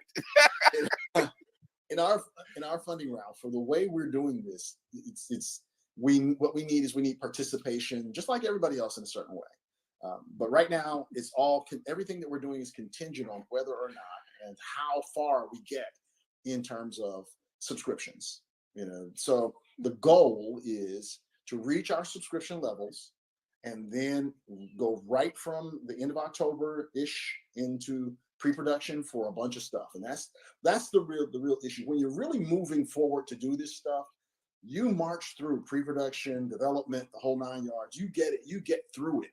And when you're really doing it, there's a trail of breadcrumbs that you can show that you're doing it. You know, it's not just talking, it's showing and telling. So what we plan on doing is, as we start getting into production, we want to launch the platform in January. The question is, how much content will we have at that exact moment when we launch? Right. But we're doing a number of things that we'll be able to start dropping content for. We have an entire comic series that we want to make sure that that's on the platform. And the comics specifically point to the universes of the live action and animated properties that are coming. So what we're doing is we're Robert Kirkmaning, these things. So you get Invincible, Walking Dead, things Exactly. in that pattern. Exactly. So you'll see some of the shows that are coming in comic form, and you'll get to start in on those universes. So the comics will start dropping right away on the platform in January, and hopefully some of our what's called local content. So our guy Xavier Byers, shout out to him, who from KBS, who's an executive at Netflix right now. He's an advisor for us, and he sat me down and he was like, Kevin, what we need to do is make sure that you have OTT content, which is the over-the-top streaming stuff that people really focus on. But because of the Blerd community is what you want to engage, you need to sew into the Blerd community with what's called local content. So local content is more of what you guys do. You guys are a part of our local content strategy, Blerd's EyeView, where you're doing news, you're doing interest, you're producing things that are almost extant right away, live streaming, that kind of stuff. So I sat down with Demetrius Holt, and he and I were discussing it. He came up with a show that is just crazy. It's called Issue Number One. So Issue Number One, which is one of the shows we want to launch right away, it takes into account the creator community in the comic space. What is issue number one that they have to experience in terms of the barriers that keep them from doing their first issue? Well, it's money generally. It's generally money. So what we want to do with issue number one is we want to give them those dollars and then go along with them while they're publishing their first issue, their issue number one. So we want to replace Kickstarter, and then we're going to follow them along as they're building their first issue, and that's local content. And then we'll option that issue or that content. We'll option it. It'll be on Blerd Station. We'll option the actual show concept or the comic concept, and we'll make it into potentially an animated or live action show as well. But we're going to do that for 4 different creators of comics and give them an opportunity to have their comics done. And we watch them do it. Watch the ups, watch the downs, the challenges that come with the deadlines that we will set, those kinds of things. So that's one of the shows that we anticipate being on there too, Lady Mandamore. So it'll be some of that stuff while we're working towards the animated properties, which will take a little bit longer because they're animated. And that takes animation is the devil, but it's lovely when it's done. It is true. So Kaz Famous the Musical has a question. Interesting ideas. Issue 1 sounds dope. How does one submit their material to Blerd Station? So first things first, don't come to the cookout and just bring Tupperware. Okay? Don't do that. If you know. Exactly. If you want to take a plate home with you, then you need to bring a dish, right? Ice don't count. Plain and simple. Ice, paper plates, napkins, and that stuff that don't count. We need something of substance. If you want the community to bless you, then you got to be a blessing to the community, right? If we're going to stay with it, you gotta sew into the community. So that's the first thing that we're asking is we're not taking pitches from projects that are not from creators who are not in the community. We're taking care of our own first. So, and when I said that to Chris Fury, and he said that to Blerd's EyeView, they were like, okay, sure, dope. And they all moved. They all just jumped in with us. So now they're at the front of the line. Now they have their own space. They have their own show. And that's what we promised to do. We literally promised to reward leaps of faith any way we possibly can. So take the leap of faith with us, jump in, and then what we'll do is we'll make it apparent who you need to start talking to take pitches. So for issue number 1, you're gonna want to reach out to Chauncey at Blerd's EyeView, at I Speak Geek. Or Do You Speak Geek? So because Chauncey's gonna be one of the producers. And so Chauncey's he's literally starting to organize that. If it's for something else, once you join, then you'll have access to us, and we'll start setting you up. We'll start looking at your stuff and let you know when we're going to be taking pitches specifically. Tell people how they can join up the Blerd Station. Let's start there. Yeah, so www.blerdstation.com. You want to go there. Lots of information there. I mean, I know that this seems like it's really complicated. It's really not complicated. It's not all that complicated. It's a lot of moving parts because we're doing a lot of things. Go there. You can select from hit the join button. Once you're happy about what you see, hit the join button. You'll be able to select from any number of affiliates who are actually asking their subscribers and asking their followers to come aboard under them, and they will, some are giving away some extra special stuff on top of what they get from Blerd Station. Some affiliates are doing that. Some are just saying, come and join the party with us, but if you want to do that, then you can fill out the little form. It's really a quick little form.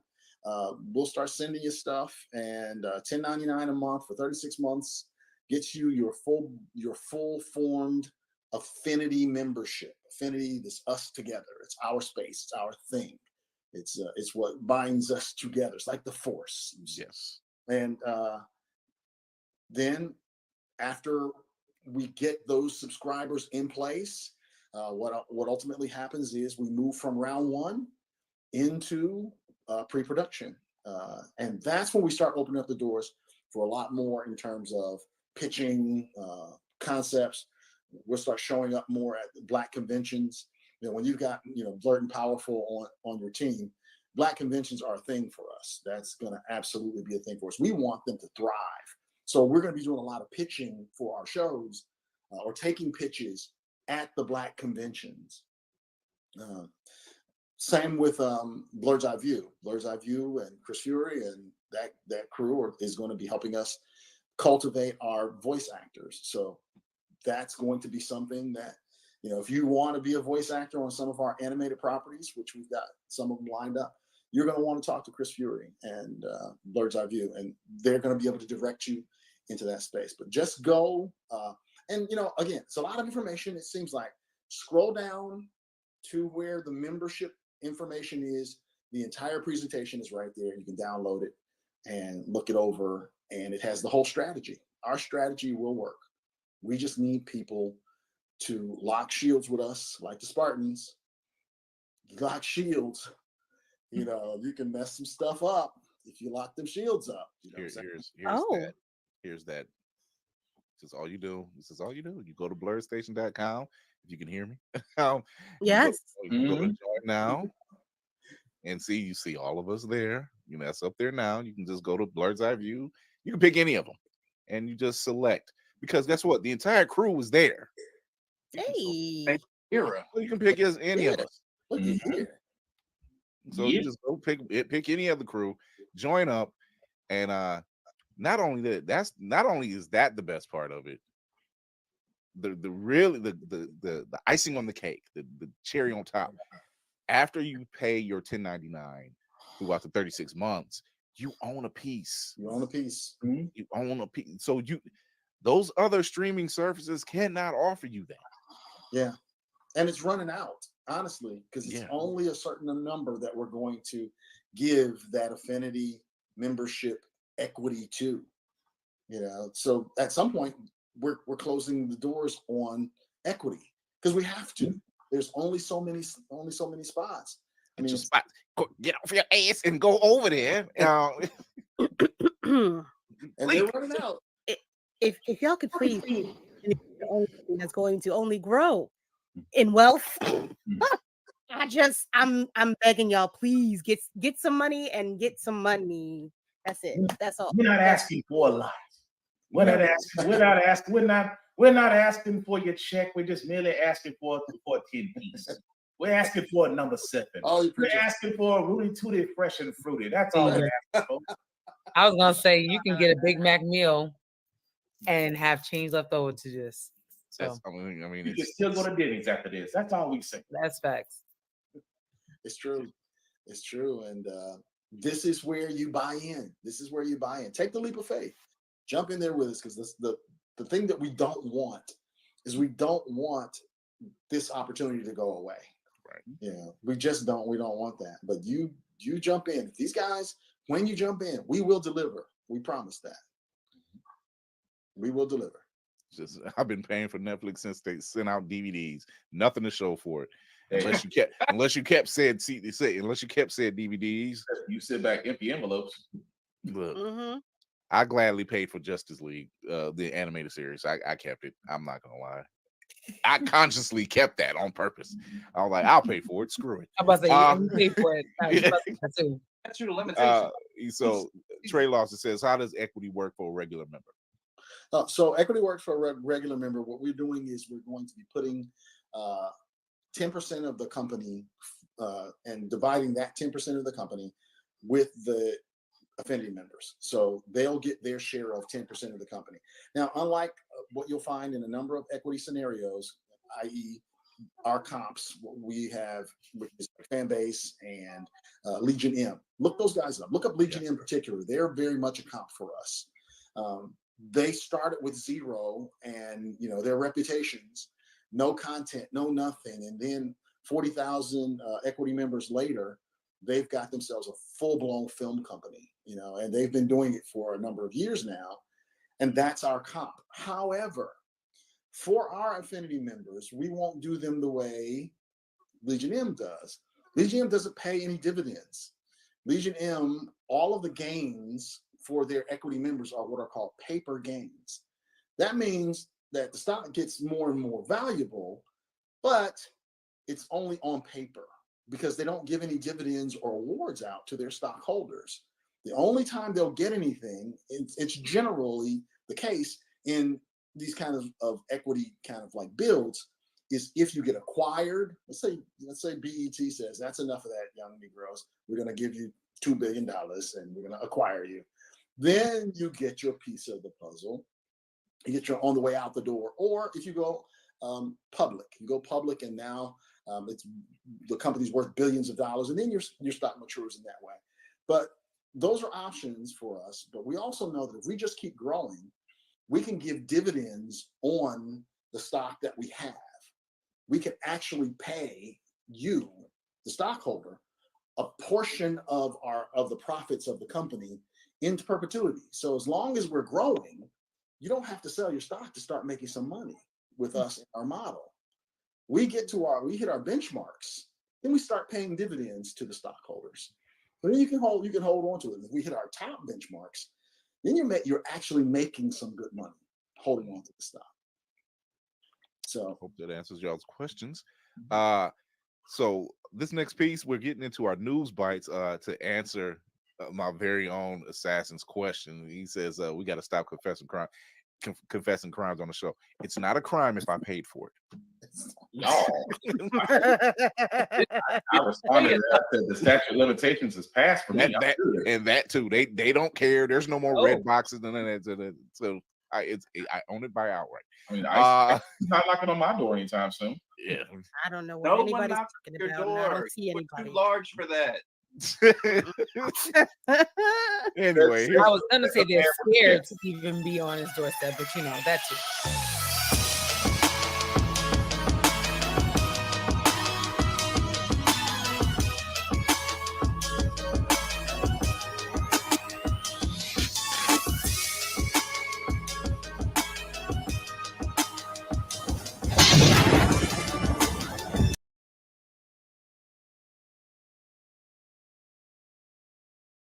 In like South Florida or something. Dude, the heat and the cold that we get now, does it get you doing this?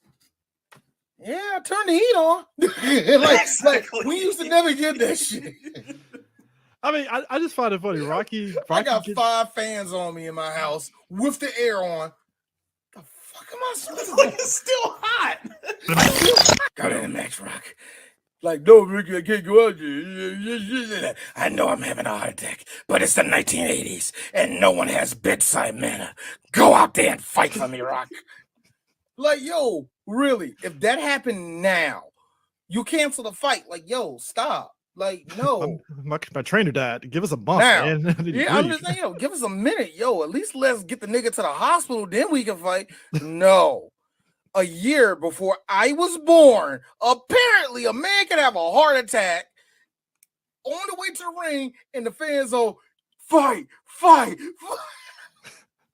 If that happened today, the whole stadium, oh my God, do you know that motherfucker? No, I don't, but his life. His life mattered. Back then, tell that old nigga get out the way, man. We trying to see his fight, bro. Cameron's on Clubber Lane right before the fight, and he looks at Rocky and says, "Dead meat." Woo! Woo! It was over. It was over. I'm like, hey, yo, nigga, give me let me hear that. Hold on, let me hear that shit. Hey, nigga, give me the towel. Give me the towel. Give me the towel. That is what we like to call Eris. This is Eris when Rock get back going. Hey, Rock, what he said? Did me. I thought so. Hey, man, we call.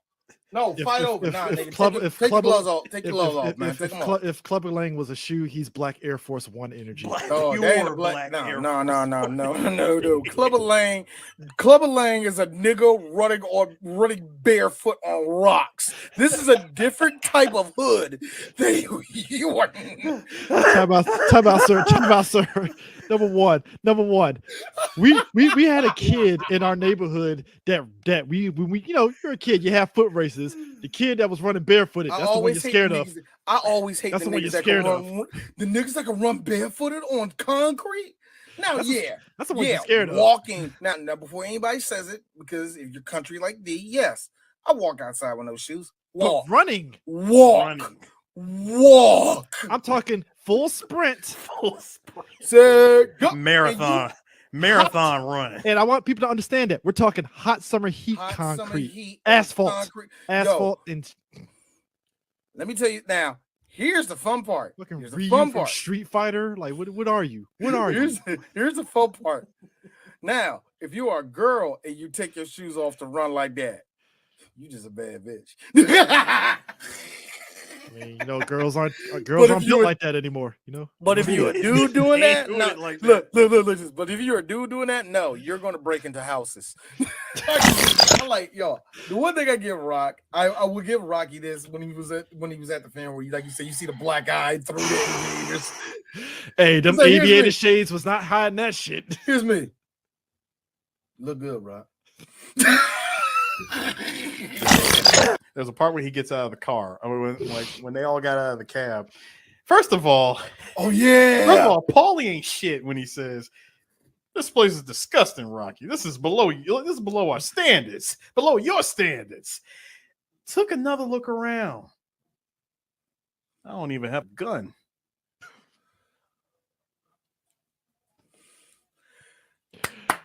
I love Paulie and all his racism. Oh my God, Rock! Broken glass everywhere. Look at all the people running around.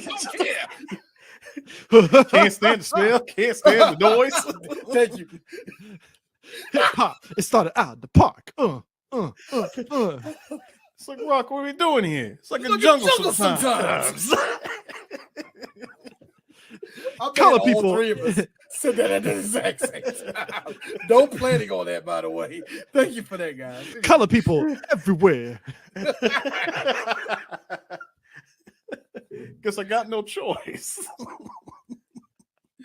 I love how racism was just played up as jokes like, oh, hey, don't push me. I'm already close to the edge. Like how you walked in there, like, you see them, Rocky. Cool. What is going on, folks? CJ here. We're back live at BlerDCon, and we are here. Introduce yourself, sir. What's up, guys? My name is Dom. I'm the creator of TenPinz that you might see in the Blerd Station beta. So how did this concept of this come about? I wanted to make a sports manga. I'm a big fan of Kuroko's No Basket. I'm a big fan of Slam Dunk. And I also used to bowl when I was younger. Oh, okay. And I realized that there wasn't a bowling anime. Really? So I wanted to make that. I'm kind of shocked there is no bowling anime. Now that you said that, I'm like, I know there's tennis. I know there's baseball. Yeah, that is kind of weird. Yeah. Ice Shield 21 is the only American football. Yeah, so it's like, that is weird. They didn't tackle bowling. There's a couple of sports that are missing, but bowling was one of them. Wow. So I guess going into it, did you have any sort of like Bible, so to speak, of how you were kind of formulating the story, like beginning, middle, end, or is it kind of like open ended? I was really influenced by Kuroko no Basket and Avatar: The Last Airbender. Okay. So I wanted to do a bowling story, but with elemental powers. Oh, okay. And basically, our main character he's not like the Avatar. He's a little bit more like Korra, okay, in a sense, but without like all the crazy abilities. Okay. So he's learning as he's going, and there's other characters that have different abilities, and other characters that have mastered abilities, like have multiple abilities. So how long did it take you to kind of formulate this whole story? This took me about 2 weeks. Really? To put the world together. Wow. Okay. Yeah. So you already have an uncanny ability of just writing, and it's just like I kind of knew what I wanted to see, Okay. so it was really easy for me to kind of just lay it out. All right. So for you, past that, like, what has the sort of like, I guess, creative process been like once you kind of formulated with the story that you wanted to tell? For me, I really just like seeing the pages come to life. Like, I will do the concept artwork myself. I have an artist that I work with that does the book, but I do all the concept art. I know what I want their clothes look like. I know what I want their facial features to look like, and how I want the abilities to come off. So when people see it, they say, "Oh, it's kind of like Demon Slayer." It's a little bit like Demon Slayer because those elements aren't really so it's purposeful, present. basically. Yeah. Oh, okay. Like past, just like you said, the inspiration from Demon Slayer, was there a particular art style you were kind of going for once you kind of laid this all out? As far as art style, I love Haikyuu. Okay. So that was kind of like my just my kind of edge. inspiration, kind Yeah. of going from there. All right. So how long have you been kind of in the anime game in terms of like just as a fan? As a fan, Yeah. since I was about 10. Oh, okay. So that's about right. That's about right. Dragon Ball Z was like the first one that I saw. So I was That's like yeah. everybody's. It's like intro, and then you're straight. Kind of thing. Yeah. Like in terms of like past, once you had the concept, how did you go about kind of like getting the idea out there for people to actually check out your material? I really just put it out and let people see like, hey, I'm making a bowling manga, and everyone's like, what? Bowling? And that comment kept coming up over and over, and I kept using it to push my book out. So every time people would say, what bowling? I would just post about it, and they'd be like, oh, like that's actually kind of cool. Oh, okay. Cool. I mean, so past that, like, obviously you probably pushed your books on the convention circuit, essentially, right? Yeah. So how has that been? I've done MomoCon, DreamCon, I've done BlerDCon, Anime NYC, and I've sold out at every convention that we've been Really? to. So obviously you're getting from different sort of quadrants of audiences. So how has that been? I'm actually getting a lot of people who are bowlers. Really? Yeah, bowlers. A lot older, or is it kind of skewed younger? It's kind of skewed. It's like in the middle. Wow. Yeah. Okay. So I mean, you're obviously fulfilling a niche market, not niche market, but you're fulfilling a sort of fan base that actually has been like, hey, we haven't had a bowling anything. So that's actually not bad. I mean, so like for you, like I talked to one of a buddy of ours. He was mentioning how like a lot of creatives, it feels like some people are just creating because they want it to be something else instead of just that. So for you, like, is that kind of like your main thing? Like, hey, you're creating because you want people to actually read this material and then just see where it goes from there. I created the bowling manga because I really wanted a bowling anime, and I have another series that I work on that's more closely tied to Yu Yu Hakusho. But I love sports anime. I love bowling. And I saw that there was just nothing about bowling anywhere.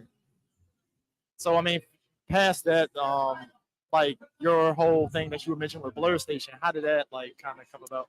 I was posting on TikTok, and Kev actually reached out to me. Wow. He was like, this is an amazing property. So we've been talking for like 3 years now. Okay. So before Blerd Station was even like kind of going into the concept phase, we were like, yeah, we're gonna make this. So how's your BlerDCon experience been this year? I mean, I know you're here just for today, but like, how's that been for you? It's been really good. Like, I'm just walking around getting to see people. Been passing out books and selling books. I wasn't expecting to sell any. Wow. I just came to pass them out. People are buying them out of my hands. I mean, it's like obviously you getting the recognition. Is it like for you? Is it overwhelming, or is it kind of like just You're just taking it in on a day at a time kind of basis. I'm kind of used to it. I'm really grateful that people are so receptive to something new. Yeah. And like a creator that really is a part of this community that wants to push that positive representation and in a lane that's not stereotypical of us. Like I could have done a basketball manga. I could have done like easy. a rap battle manga or something like that.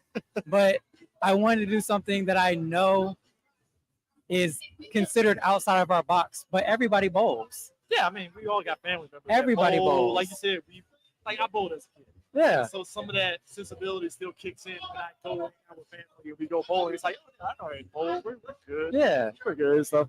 I mean, there's a lot of that sensibilities with family and stuff in that book too as well. Yeah, it's definitely family orientated. We've got a lot of like different paths for the characters as well. Like we're going from the youngest member being 11 years old on the team up to like the elders in the bowling community. They're like 70 and 80. And it's going like, this is a technique passed down from like my grandfather. And I'm coming to show you like what we do. Cool. So obviously being at BlerDCon, what does that mean to you to see like the reception from your book?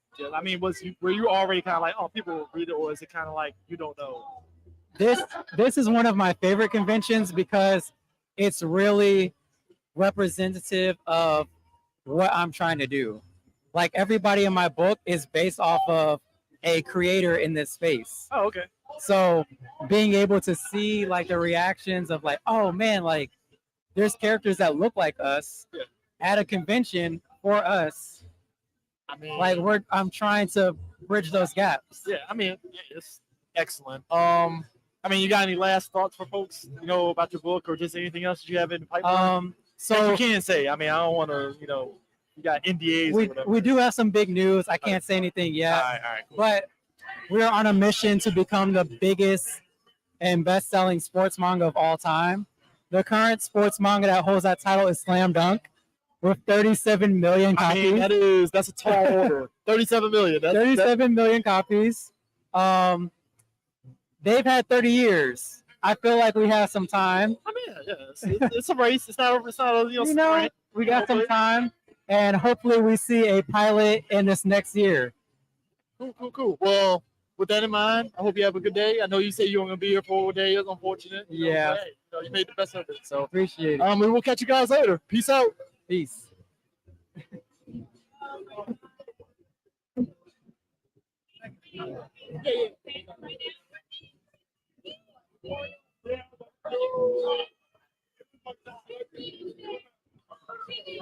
Yeah, got the eye of the tiger. That's what you used to have.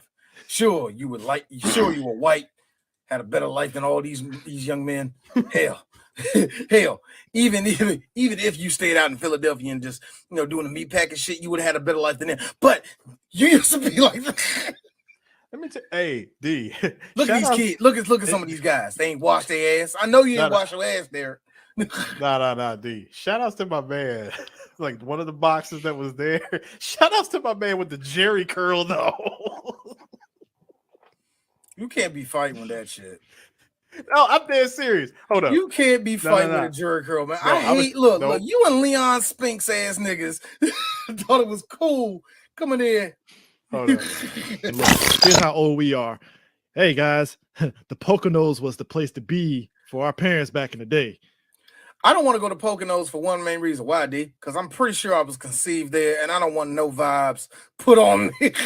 I like to think all of us that were born in the 80s were conceived. Ooh, you ain't lying. If you on the East Coast, if you were born on the East Coast, especially in between Virginia and New York, there's a chance.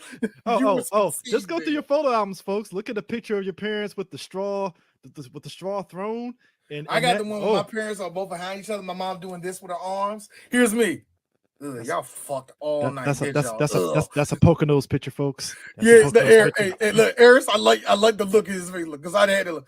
Y'all niggas was fucking all night. Ugh.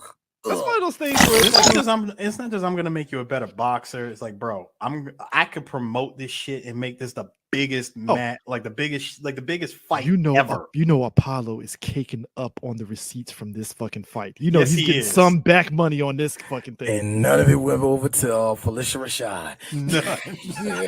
Zero. You know what? Look. Let me That be is the real. funniest backstory ever. Let me keep it a full buck. Ryan Coogler ain't shit for that. I'm blaming Ryan on that one. There was a black man that pissed you off that looked just like Carl Weathers. Said, nah. He ain't leave them with shit. No. What it was is he lost money, right? No. What it was is he was fucking around with other women behind her back. That's how she found Adonis. Because she was like, yeah. And then, and then that one part where she was really trying to show Apollo ain't shit. Yeah, when I was helping your father go up the stairs and he was pissing out blood, I had to do all that and stuff. You trying to be that? And I'm like, God damn, like you just going in on him. Like, here's me. Chick, you signed up for it when you started sucking his dick. Don't do that. But Apollo teaching Rocky, the black man footwork, and all that stuff. And it's like, all right, that's cute. Rocky got a little rhythm, a little bit. I think it's funny because remember, Apollo said, nah, nigga, that's how I was lighting your ass up these last two fights. You got no type of rhythm, bro. You have southpaw. That was the only thing that saved you. Like, dude, that's why you were south. Yeah, thank you. You were southpaw. That was why you. That's how you won. Clubber Lane said, fuck your southpaw. You need footwork. Nah, nigga. Pop. Run away. Can't run away. But also, I have white man can't jump. White man can't also run either. But also, if we were talking can't dodge either. Pop. That's 3 punches in the face, fool. We want to talk about, this is why, I feel I'm in athletic enough shape, but I'm not in athletic enough shape to wear what Rocky and Apollo were wearing on the beach. I was just about to ask about that. So that's the Ezekiel Elliott special right there, buddy. Nah, I mean, bro, you got a full crop top. Got 8-pack abs. Nah, bro. That ain't abs. Working. You got the shorts. You got the shorts that's like a full 5 inches from, like 5 inches above the knee. Like your thigh meat showing. Full. No, Chris, hold on. Full muscled thigh meat. Thigh meat showing. Yo, Carl Weathers was definitely a specimen. To which I'm like, a specimen. It was a specimen. No, I mean that's what. Hey, look. In the 80s, and like we saw with Arnold's Pumping Iron, like that was the thing. You had to look a certain way. And like that, like you took Sylvester Stallone, Carl Weathers, Arnold Schwarzenegger, who else? Dolph Lundgren. Our boy, Steve James. Like all of them had that. Steve James was insane. And he was a martial artist too. His body was insane. Yeah, no homo. His body was insane. Big difference though. Steve James was pre Michael John White. Big difference though, Chris, between like since you brought up Pumping Iron, Schwarzenegger even admitted that Columbo was stronger than him. Oh yeah. He might have been bigger than Columbo, but Columbo was strong. Oh, I seen that movie. I remember when he said that. Yeah, that was yeah. If you want to make it even more truthful, hell, Mr. T, fuck it, put him in there. Actually, to be honest with you, with Sylvester Stallone mostly, yes, he knows how to box, but everything you see, that's cosmetic. Oh yeah, 100%. Oh, it's cosmetic. Everything you saw, and I hate saying it with Carl Weathers, but I think even with Carl Weathers, it was a bit cosmetic too. But Rocky Balboa, that was the first time like he actually was like doing the work, legit doing the work and everything. Even though I'm with South Park, he took horse steroids. I ain't stupid. Look. Sylvester Stallone. But what he did to get in shape for Rocky Balboa, it should be commended because that was one of those straight up shredding your body type of. But that was the thing that everybody. I think that was that moment where, because we talk about with movies and stuff, that was the one time people didn't have a problem with like the HGH and steroids because it was like, well, it's for a movie. You're an old person. You're just at that age where you can't necessarily snap to that level anymore. You need help in some way. Like, just real talk, guys. Just real talk. Eventually, all three of us are probably going to take some type of testosterone supplement eventually in our life. Like, I'm not saying it's for your dick. Mostly, but I'm saying it's what is the food? I don't know exactly why. It's what's in the food. Steroids. He's like again, can't prove it. Look, I don't want to be like Joe Rogan and make conspiracy theories, but could be steroids. I don't know. Well, the only way well, hold on, Chris. You don't have to make here's how you get around all of us making steroids. Hey, Eris, could you pull that up?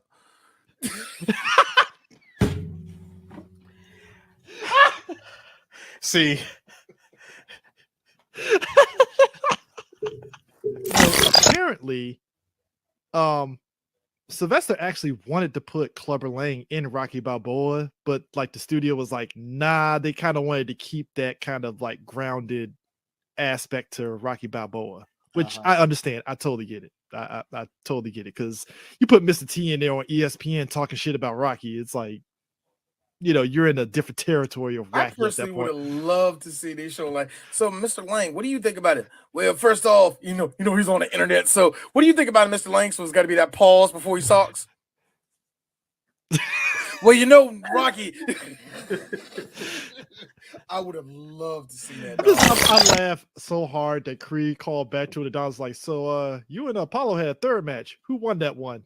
And I like how Rocky circumvented, like, first off, kid, how do you know about that? You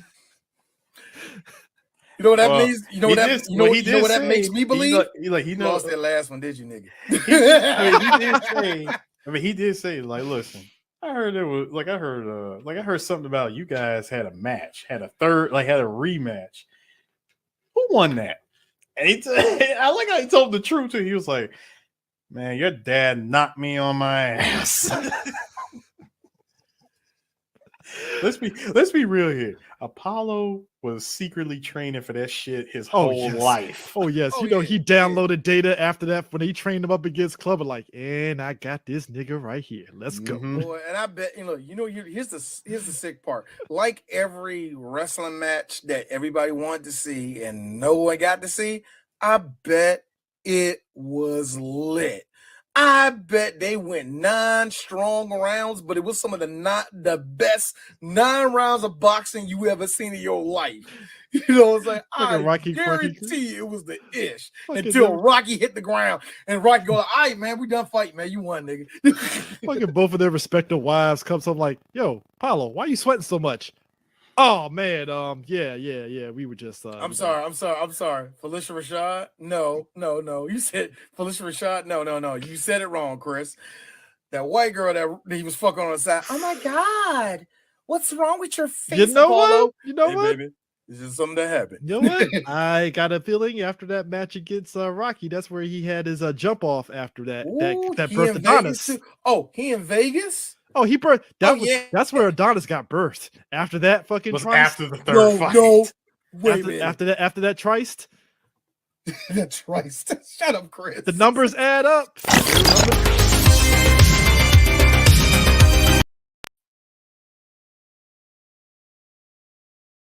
For Blerd Station. We're known as BNN over at Blerd Station. We also have been dropping news after news after news after news. And if you haven't seen the latest piece of information that we dropped, it's Laney. If you haven't seen it, we're going to show you the latest piece of news right now. And this is the trailer for issue 1. My name is Demetrius Holt. I'm at the world famous J1 Con in Atlantic City, New Jersey. I'm the creator of Issue 1, an original series by Blerd Station where we're helping independent comic creators get their next book published. Welcome to Brick Falls is pretty much a storyline that's based off my personal life and my dance life. My story is about a hardcore punk band that comes together as they learn to kill it on stage and as they have to kill demons and things outside of stage. It's a high-stakes sci-fi action where a young hero wields celestial powers, so he joins forces with some allies in order to save the universe. You went big, huh? I want you to look forward to every page turn, either being a movie, a TV, or even a stage play because it's something that's based on music. This is like Walter Jones, the original Black Ranger. You know what I He mean? wasn't a superhero though. You'll call Power Ranger He was a superhero? ranger. Got Procreate, and I just started working on it, so I figured something out. Then I Self-starter. started working on that. That no one's going to give it the time of day. So should we, be better about that? When it comes to looking at the book, it really just needs a branding makeover. This book can go right on the shelves, man. Branding is good. You don't really need no production guidance at all. He just needs an opportunity. Follow us as we listen to some of these creators give us their pitches for some of their best products and see if we can turn that into not only a TV show, but into maybe a movie. All right, and who would be your dream actor to play the lead role in this? If it were to be adapted for film or TV? See, it would have been me, but I'm getting older. You know Zero from Holes? Khleo Thomas. He will play a perfect image of him. Do you see it being able to be manifested into like either a TV show or a movie that you envision? We could develop a 4-season series because we would want to milk this. As many of your characters develop and out there so that people could latch on to them and fall in love with them, you know what I mean? Hey, you think you're number one, you can get your issue, yeah. Opposition on one, you can get your issue, yeah. Battle to the war done, you can get your issue, yeah. You can get your issue, yeah. You can get your issue. So, Mayhem, I want you to explain it because you probably had the best explanation for this series that's coming up on Blerd Station. What did I say? I said, so imagine Shark Tank was run by an American gladiator that wanted to read some comics, and that's issue 1. Bam. So Demetrius Hope I can't, bro. is the creator, producer, and host of issue 1, and is think of it like an American Idol style type of situation, and it's getting black comic book indie creatives a chance to shine.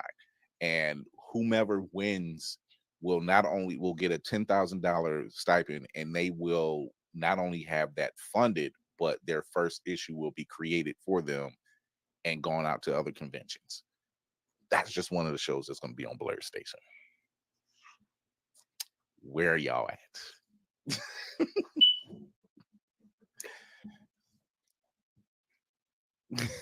Go ahead, Kira, because come on. Let's go. I'm good. Are you really though? Oh no. Oh Lord. It's lady, isn't it? Huh? The beep. Everybody say beep beep. They're talking about your smoke detector. I don't even hear it. Dang, I Also, didn't thank hear you, it until that last comment J1 came. Shout out J1 Con for letting us shoot the pilot, by the way. Yeah, so what you can do is if you would like to see more of that type of series, Demetrius is working on getting to other Black-owned conventions to meet other Black-owned indie comic creatives to be contestants for this show. So keep a lookout for that. We are currently getting Blerd Station funded. If you'd like to join, go to blerdstation.com. You can also join with the Affinity membership program, which will allow you to pay $10.99 a month for 36 months. After that 36 months is completed, you get to own a share of the company. And if you don't want to do it for 36 months, that's fine. There is no penalty whatsoever. But I think if you want to see a lot of speculative fiction, live action, manga, animation, and Blerd original television shows, amongst other IPs that are being accepted, yeah, you might want to join up. Also, do some push-ups before you come on the show, because Demetrius is a very large man. You don't want to be on camera with him and look real regular. I'm just letting you know. He's shaped like The Rock circa the Attitude Era, not the new Brock Lesnar era where it's like all the working out he does. Oh my God. Are you though? Are you really? There you go, Safari. Give it a side eye. Demetrius Give it a really side eye. seemed like he was. Demetrius seemed like he was hearing everybody. Kawhi looked like he gonna be the hardest one to impress. Kawhi was ready for the next episode of Bluey. He did not care one damn about what was going on. Oh my God. So I'm yeah. just saying, I saw him holding up and studying the pages. The boy's got an eye. Oh yeah. He's taking after his father. Didn't look like Bluey at all, Daddy. Here, for take almost 5 years. Okay, Kira. I love you, lady. I'm rusty on sign language, but I caught what you were saying. So and here we go. Oh my goodness.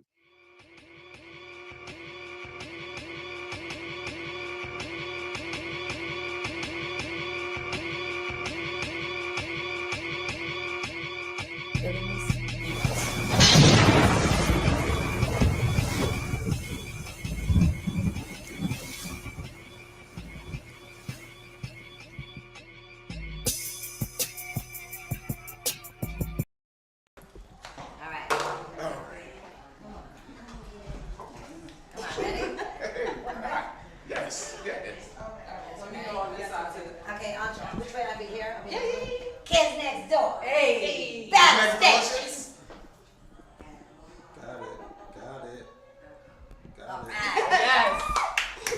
Oh, One this time has I been did what I one. call an esteemed pleasure. Cheers. Cheers. Whip it out. Let's do it. All right, madam. My name is Kira. I am just one piece of the 5 pieces of Blerd's EyeView. Okay. I also go by Lady Mandalore. Lady Mandalore. Yes, ma'am. Always. This is the way. My fearless leader needs to take off. I'm so sorry. Number 1. Chris. Number 1. Chris Perry. I'm the man on the wall, the creator of Blerd's EyeView. Thank you, everybody. This is my team. This has been a ride for all of us. Let's get into it. Let's get into it. Let's get into it. We know about your extensive voice collection. Yes, A lot over of people 500 talk- voices. 500 voices. Huge A lot of flex. people. A lot of people don't talk about the impact you have from a different world as Winifred Brooks. Yes. There was recently an IG post through the Hillman Files. Shout out to the Hillman Files. Shout out to the Hillman Files. And they mentioned if they did a revival of the show, Yeah. where would all the characters be? And of course, they would be in these great positions. You being the director of the law division of Hillman. Maybe. Maybe. So yeah. your impact on Different World, it shows your affection for the cast and everything that Debbie Allen and the entire crew brought to them. Unbelievable. What does it do for you knowing that it had that kind of impact? Oh, and it blows my mind. I mean, I have people come up to me every day, no exaggeration, no hyperbole. Every day someone says, I went to an HBCU because of you. And that, yeah! I mean, what do you think? I mean, just imagine the impact of just having the awareness that you're responsible for expanding minds and evolving people. This is the highest honor. And also just that I was on a show that brought back so many incredible old actors and great legends and icons that I was able to work alongside Roscoe Lee Brown and Lena Horne and Josephine Bernice and the list, Richard Roundtree, the list goes on. So to be around people of that caliber was inspiring and life-altering. To be on a show that was show-run by a black woman, Susan Fales, directed by a black woman, Debbie Allen, and starring a black woman, Jasmine Guy. I mean, come on. It turns on your high beams.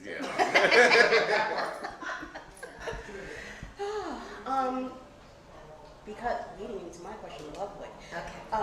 Because Number 5.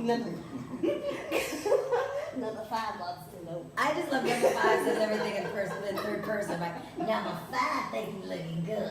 Number 5 appreciate the oatmeal. Oh my gosh, I could do this all day. Anyway, I want to know because Number 5 forgot my pre-roll. Later. Number 5 was experimenting with a little bit of the pre-rolls itself. Oh, number 5 smoked my fucking pre-roll. I'm sorry. Oh my god, I want to know because you were around such iconic actors. Yes. It is a lot. Hold on, number 5 is having a heat stroke. Okay. He's right there with you. You were around iconic actors that were part of the Black Renaissance themselves. Yeah. I feel like we are currently in the midst of having another one right now. Is number 5 saying I'm old? No, number 5 is ahead of the curve. Hey, come on, number 5. You need this, motherfucker. Number 5 is looking out for Number 1 is red like a motherfucker. Number 11 is showing number 5. Oh, all right. You're welcome. Where do you think we should be focusing our forces when it comes to sustaining this renaissance, to keep this going, to make sure that we have longevity past just this energy? We all have these talented people, people that are actually standing up for themselves and not backing down at the moment in media and entertainment. Where do we need more structure or security or foundation to keep us safe as we go out here and try to expand? Well, of course, everything has to start at the grassroots level, right? We have to start at the grassroots. We have to start in our homes. We have to empower these children to know that the change you make, it starts with yourself. The revolution is so much smaller than everybody realizes. The revolution is a change of mind. Right? And you know, we can amass and we can march and we can fight, but the truth is we all have to be of one mind. And that is where, you know, that's where we fall apart. And I think also we just have to start, we have to have more creatives. We have to have more children with the ambition to be in politics. We have to have, you know, the things that are flashy, we have to change what shines so that it's appealing. Because, you know, that's where it's at. You know, yeah. Sorry, I'm working towards that. Like that's my whole thing. Room full of birds, which is a room full of birds.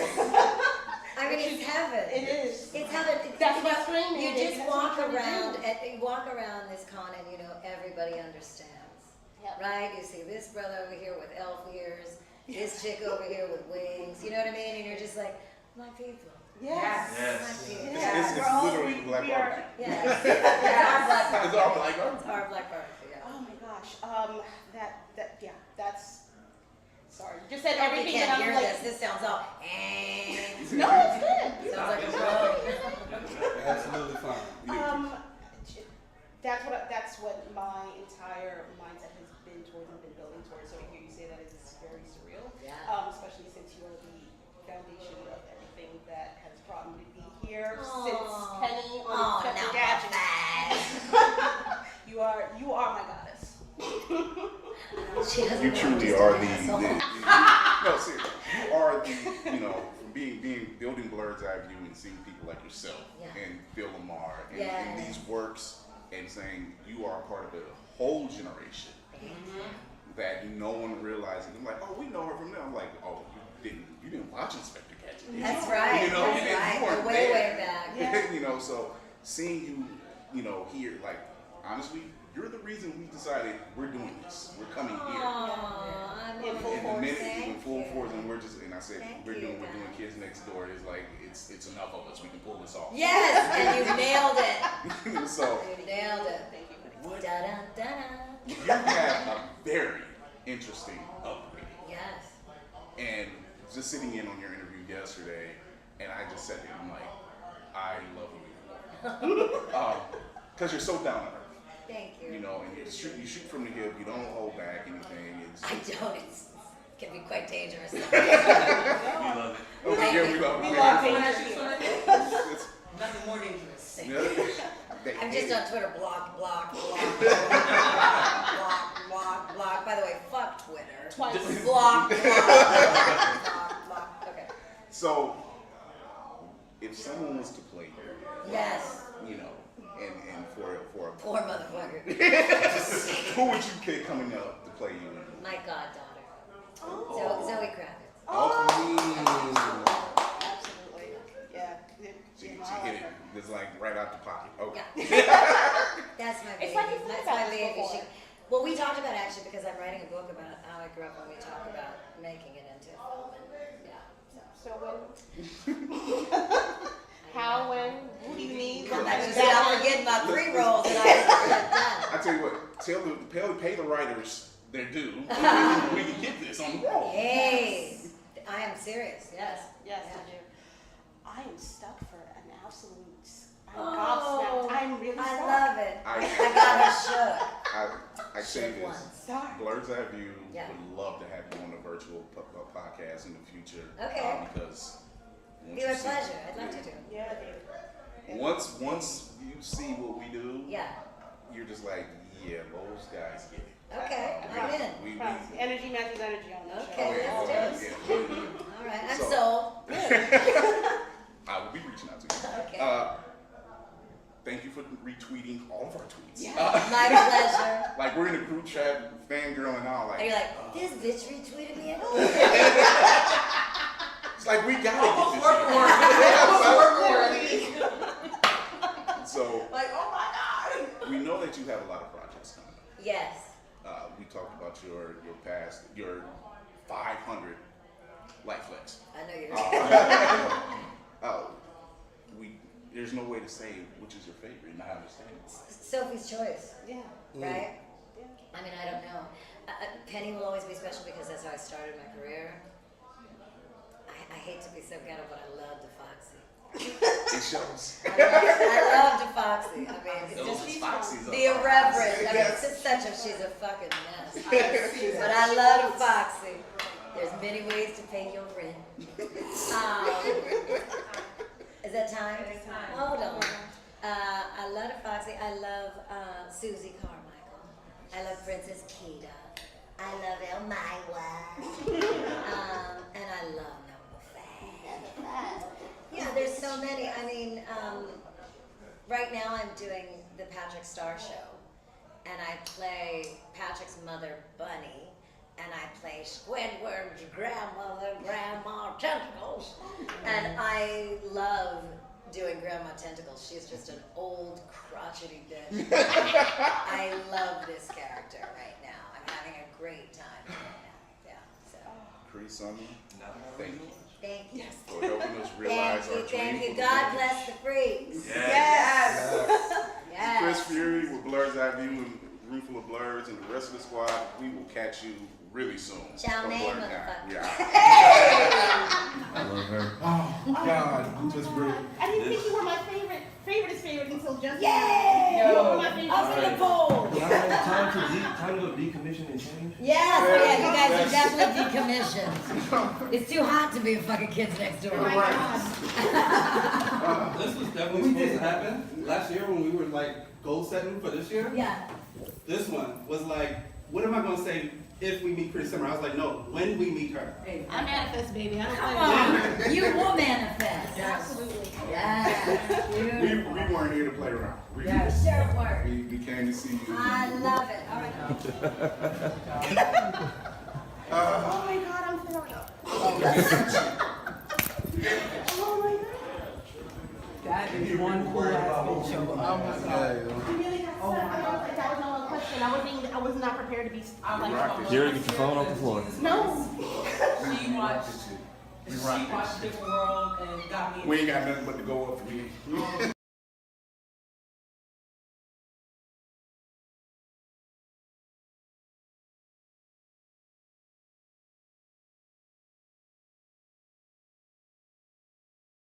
9, 8, 7. I actually thought today was Friday when I got to work today. Ain't that something? But it's your man on the wall, Chris Fury. Thank you for tuning in for another episode of Blerd's EyeView.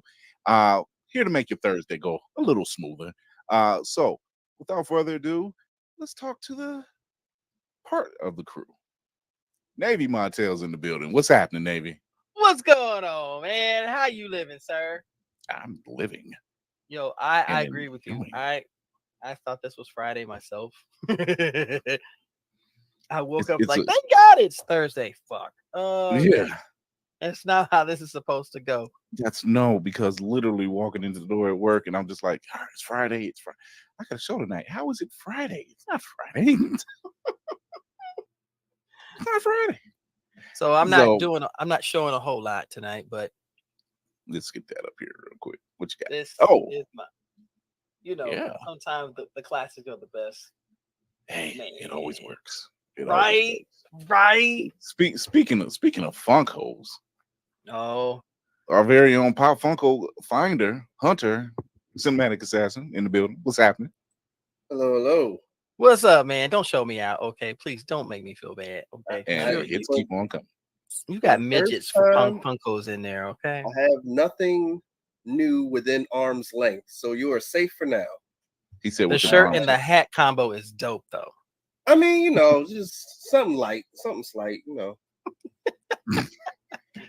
Chris, come get your boy. Come get him. Come get him. He's the man of hats. I'm the man of voices, and you're the man of beards. So there it is. Oh well, I'll take that title. I mean, I am the beard of night, So we got a special guest in the building with us tonight. You've probably seen some of his work through Instagram, YouTube. He has worked with many of cosplayers in the field by doing these amazing fan films. I'm talking about Psycho Image Films director, producer, CEO. Black Viking is in the building. Black Viking. What's going on? What's good, man? What's good, sir? What it is? Yo, let me do man. this properly. There we go. Do that properly. How y'all doing, man? How y'all doing? I approve of all this applause. I approve of it. I gotta say, when do you sleep? Because I swear it's like every other 2 days, 2 or 3 days, he's got a new little project popping up, and I'm just like, dude, like, where? Like, and he's got some of our favorite people in some of these projects, and I gotta say, one that we aired, I think it was last season, and we absolutely fell in love with was At Lover's End, starring Afro Cocoa Puffs and Sis Wakanda. Sir, I commented on that video. That was such genius. And from the way it was shot, the way from the music and just the emotion, I'm like, yo, this is good. This is good. I hit her up after I saw it. I said, I'm so glad you're my niece, because oh my gosh, girl, you blowing the shit. Like, oh, thank you. Oh my God. It was incredible. Yeah, I felt all of that, man. I appreciate it. Where do you get these wonderful ideas? Let me put you up there. Where do you get these ideas? On the big screen. I'm a big movie head. I'm a big movie head. You know, growing up with my moms and everything, we would just go to the movies all the time, like consistently every week. So like I got all my ideas from my childhood growing up. At Lover's End situation, I know this is kind of crazy, but I hate zombies. Like I 100% hate zombies. I know Is it a love-hate relationship? Because I just feel like with the zombie world, you can capture so much feelings and emotions in it that a lot of movies don't capture. You know, I got that idea. At Lover's End, I got that idea from me and my cousin used to play this game, Dead Island. I don't know if y'all know that. Yeah, I remember Dead Island. Yeah. Oh yeah. So the first one had like this sequence trailer, like it was just so emotionally grabbing, and it was just like, oh my God, I have to have this game. And that's the idea where it came from. But when I got the game, it wasn't that at all. So basically, I was like, well, I got to make a movie of this. Like, you know, so I got to recapture this situation. So that's where At Lover's End came from. And I ran into Rakage and Afro Cocoa Puffs, and they were down to do it. So, you know, we just went out and did it. Yeah. Which, by the way, one of our few favorite Blerd couples, they do great, amazing couple cosplays too. They just do. Absolutely. They showed up at BlerDCon last year, and I'm like, okay, one, dope. Two, I know you're hot. Absolutely, they kill it every time, man. Absolutely, every event that they do. I'm trying to be like them when I grow up. Good Lord, just jeez. I'm trying to get like you too, man. You're operating at a time where there were a lot of fan films that came out through YouTube, you know, and we don't see too many more of them nowadays. Not like we used to. Not like maybe 8-10 years ago, right? They were really heavy, like with the verses, and then just anything out of the sun you can think of, you know, Wolverines versus Predators, or Predator versus Batman, anything like that. and you know, and shout out to Bat and the Sun, because they did some amazing stuff. And you know, down to Star Wars things, but you, my friend, say you're not going to put me in a box. You're not going to put me in a box, because you've done everything from Star Wars to Harry Potter to the Mario verse to like Dragon Ball to any version of anime, and I'm just like, I think he found a recipe here that not many people are aware of. And like, well, I like to with my films, I like to focus on like animes and cartoons that don't have a lot of you know, our people in it. I don't want to say that. But yeah, like, you know, our people. Say it. You in the place. Come on now. Come on. Okay, all right. some black people in it, but you know what I'm saying. Thank so like you. Harry Potter, you don't really see any black people. So I was like, what happens if we have like an all black cast in that? Like, what it would look like? What kind of comedy comes out of that? You know, I'm still like amateur when it comes to this stuff, but you know, I'm learning as I go and trying to get all the details and the nicks and crannies so I can do the big nice film with all black cast of having good special effects and stuff like that. You know, so I hit Dragon Ball Z, I hit Mario Verse, I hit all that stuff. And boy, did you hit it. Mm-hmm. Boy, did you hit it. Because I'm always entertained and I'm like, oh, this is fun. This is fun, you know, and anybody can do it, man. I like they put this big and I know this is what I see, but this is a big invisible wall where it's like there's regular people and great people, and it doesn't exist. I feel like everybody can do it. Everybody. Maybe I seen you as Master Roshi. I was like, man, I would love this dude to be in a Dragon Ball Z joint real quick. Like, you know what I'm saying? Like anybody can do it. I ain't got no problem with that. Let's go. For real, man. So that's how I go with it. Yeah. So Six Ukage is over in the ID channel. If you really want to see your comments show up on the screen here, go check us out on the YouTube channel. But Six Ukage says you're a genius when it comes to filming. Oh, and man. I have to agree. I have to agree. I'm all right. Nah. Here that's that humble. That's that humble and shit. That's that humble. Take these damn flowers because we got plenty in the back. So, man, we got a couple films coming up too, man. So definitely look out. I mean, if anyone's at the MomoCon tomorrow, man, like come to our panel. We got a new premiere coming up. So we have two crew members out there right now, Whoopty Freaking Do and Tafari TV. I believe you said it was like 8:00. You have a panel tomorrow night at 8. Yep, 8:00. We'll be premiering Mario Verse Part 2.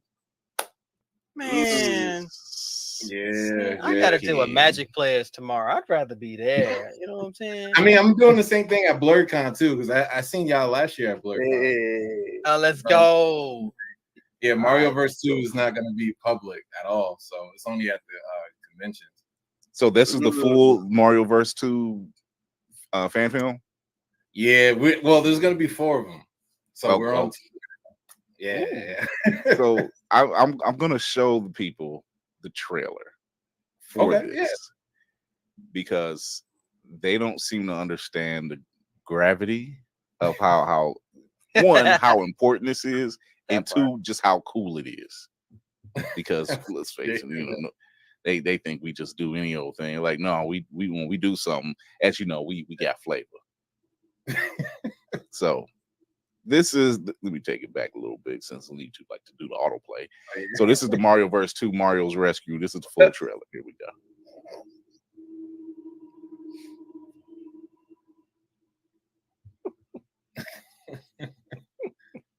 I just remember shooting this, man. It came a long way, man.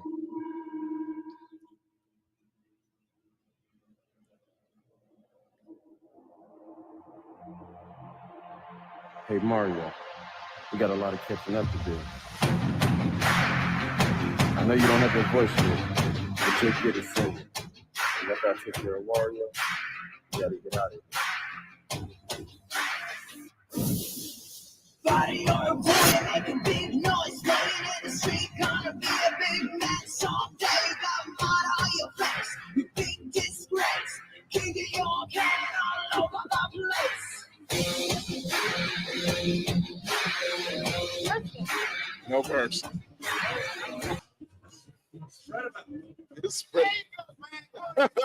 Spider live from BlerDCon 2024.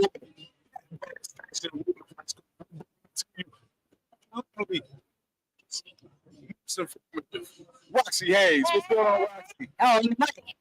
Oh, okay. What's going on? She has been on a ball this weekend. Let me tell you, you've been somewhere. You've been somewhere that we wanted to be. Yeah, well, you know, when I tell you that I've been to a lot of concerts, that was the best, craziest concert I've ever been to. And like, I didn't realize how big it was gonna be after it. What? I went for free. So I went for free. Yeah. You know, bro. That was a wave. Well, live. They told me not to curse, and I took 2 shots. But yeah, so it was. You want to come in the interview? Never make Roxxy look bad on camera. Yeah. Come in the interview. Oh. We got a guest coming in.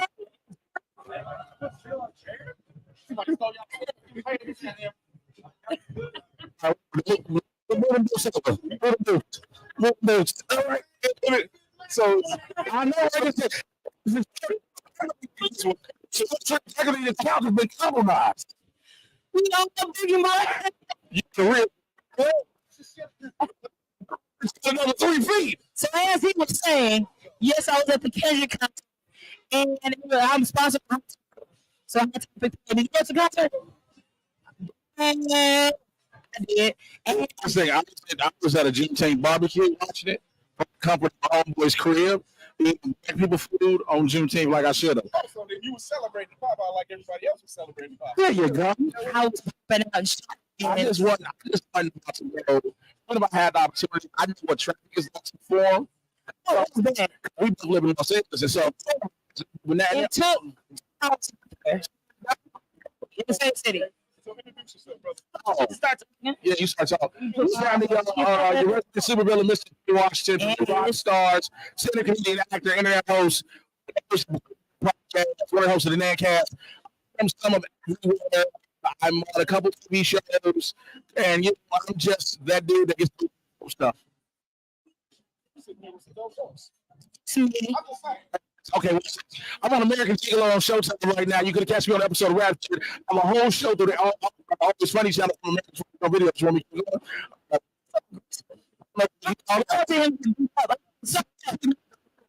As a person that did, it was like, I think the thing that made it so dope was like we didn't know who was coming out. We never announced it. It was just like Kendrick and friends, and it was every friend. I think like the biggest part for me was it all back hip together. Yeah, I think if you understand what hip hop is and what Pop and Kendrick and all them, seeing J-Rock, Schoolboy all together. And then had Steve Lacy inside the creative. Tyler was the shot for me. And you know, I knew he was finna come out. I say that whole event brought the happiest of tears to my eyes. For sure. All these people, and I think for me too, you know, I'm from the South.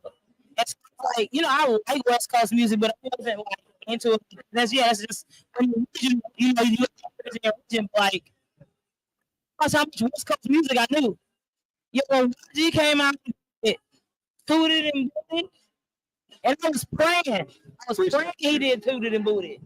He did, but it was just like the energy in there was crazy. And then when he did Not Like Us 6 times on purpose. I was watching it live, and we're in a group chat over the Blerds. I say he ran it back. Yo, He ran it back again. it was crazy. First of all, here's the thing about Kendrick. Everybody been talking about, and the people have gotten. For those who may not get it, the man has been meticulous with every single thing he has done. The man's outfit, the man's dance, him knowing how to get people to listen to certain lyrics. The fact that people don't know, if you ain't paying attention, he still has 5 diss tracks. Yep, crazy. 1, 2, 3, 4, 5 plus 5. They Drake is actually doing something with Michael Jackson right now. What? Yeah, he's supposed to be going to Kendrick and Rick Ross, and everybody go to save your career. Because here's the thing, you already can call. Regardless of how you feel about money, exactly. You might use a Michael Jackson sample. Not like this. When I say someone is not playing chess, No,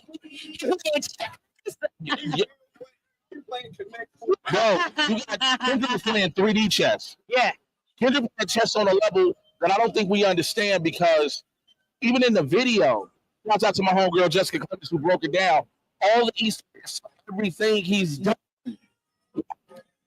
Kendrick It's a it's. I was about to put me off that bad. I don't want to piss me off that bad to where I'm out here. Oh, I don't want to piss nobody off that bad. I want somebody else. Bro, let me tell you something. We're talking about not like us. Crazy. We're talking about meet the grams. You still no. Just meet the 10 minutes later. Starts out with Dear Adonis. I got to yeah. These streets, bro. And then you come out my mom and my daddy. My daughter, and here's the thing about you set that information up. This. That is such a cap out. So why you do that? No, because not even that. Drake lied and said the other statement that kind of said the thing. This is how cold Kendrick is. Kendrick made the man be a better father. You take pictures with his son. The soccer games, man, just they doing following go out in his hair and shit. Yo, and then dropped the Not Like Us video on July 4th when he knew Drake was at an all-white party. Oh, and after called him a colonizer. And called him a colonizer.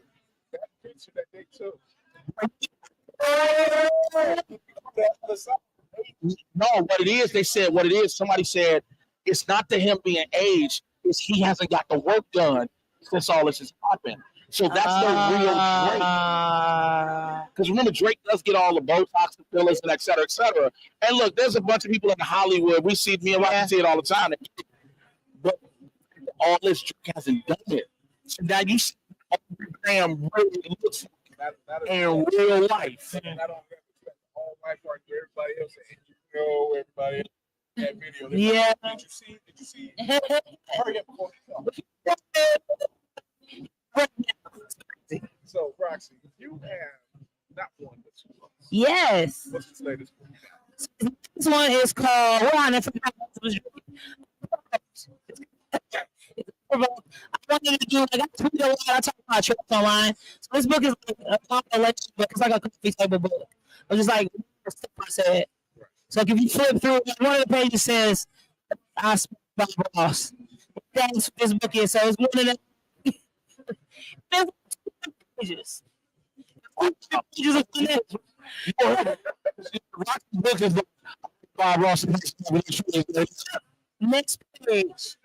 So I think I forgot the section, like stuff like history. Like I was roasting Ben Franklin and talking about how he was smashing women. He smelled like boiled potatoes. So a lot of stuff I said, I could put it in this book. You were reckless.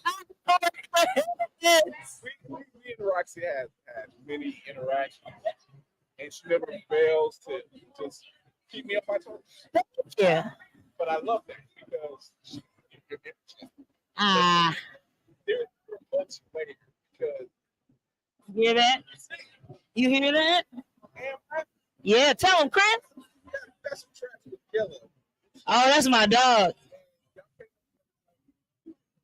I'm like, yo, is there anything Keep it, man. I cannot. I get him. This is the best thing about this. Now, I'm going to sound like a grade A hater. I'm actually openly admitting this right now. This is probably the most adoration on a live camera Roxxy's ever got. Now, that's a lie. They love me. Okay, Liz Taylor. They love me.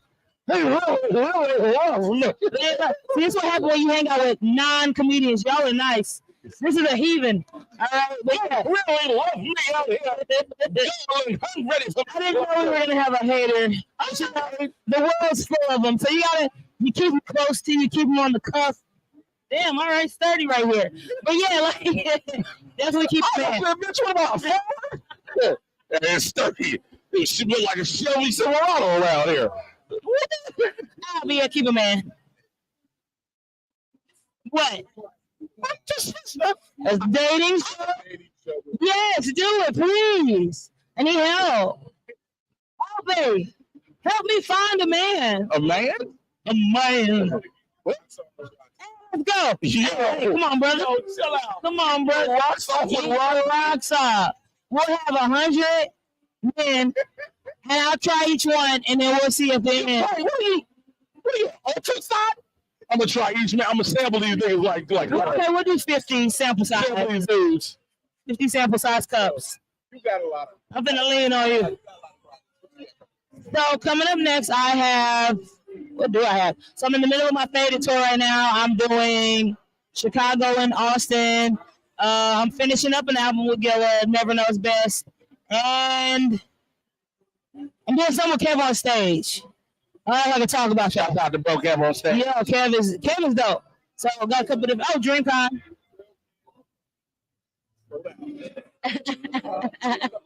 They be moving. I can't tell them nothing. You know how long it take me to get a response to a text? I tell them they'll get it back to me in 2 months. Yeah, that's fine. Thanks. So I'm gonna let you know we all big over here. Go ahead.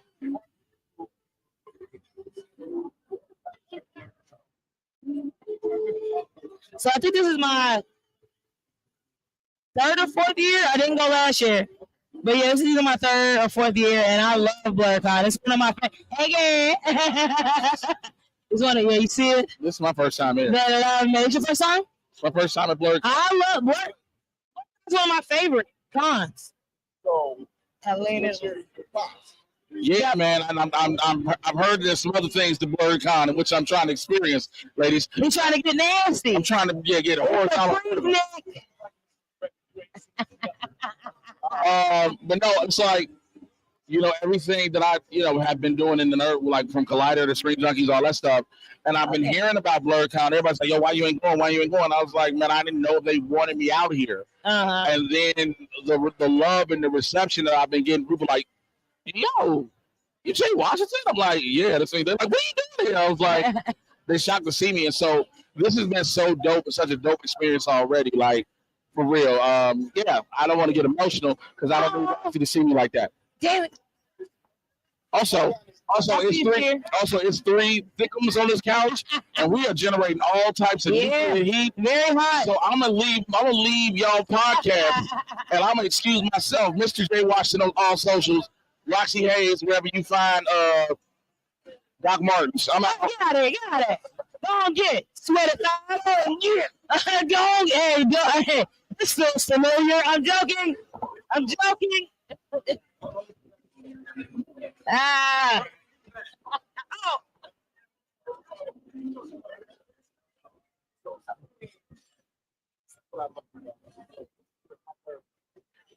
So great. Yo, yeah. Was that when I was doing the diapers? Yes. That's another story. But I love coming. That's what we telling people. Like, I love a lot of cons. I go to a lot of cons, and they're great for different reasons. But that is why this one's so fun. Like, there's music playing all day. Excuse me. I've been drinking. Everybody knows everybody. It's like big and small. It's very homegrown. Oh, absolutely not. It's been fire. And then there's a DJ inside the other room. Like, there's music, there's games, there's so much going on. But also, like, there is spaces where nothing's going on. So you don't feel overwhelmed. I feel like at a lot of cons, I feel overwhelmed. Like, I can go outside and chill. The 24-hour food trucks. You can go drink, and it's good food. It's crazy. Because what is it, like 22 food trucks inside? It's crazy, and it's all different types of food. So it's just like, it feels home. It feels like home. You get to see people you haven't seen in a while. Like, BlerDCon is definitely one of my favorite cons to come to. Like, yeah, I brought How to Nerd. I brought Khleo and Brennan there. I have been telling them for a while. We're talking about what con. Coming to BlerDCon, and I have been telling them, and he's loving it. So yeah, it's been great.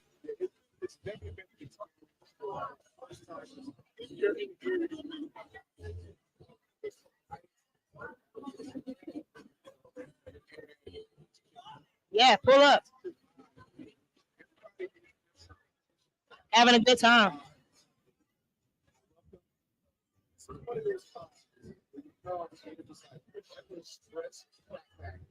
Yeah, you feel none of it. People just walking around dancing, everybody chilling. It's like, it's too fun. Yo, because it was hot, boy. No, I came the year before. It was hot. It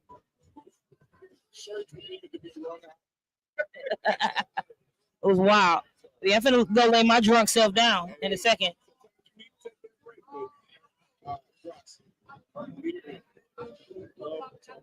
Me too. You're great. You did. And I'll definitely pull up whenever you want. Yeah, dope. Make sure y'all follow Blerds EyeView on everything. Oh, you can buy my books on Amazon. Both of my books are on Amazon. And then you can also follow me on everything at Roxxy Haze, RXXYHAZE. There we go.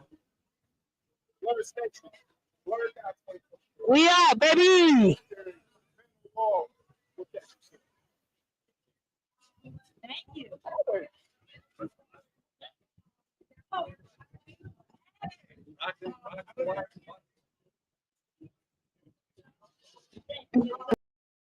Welcome to Soweto.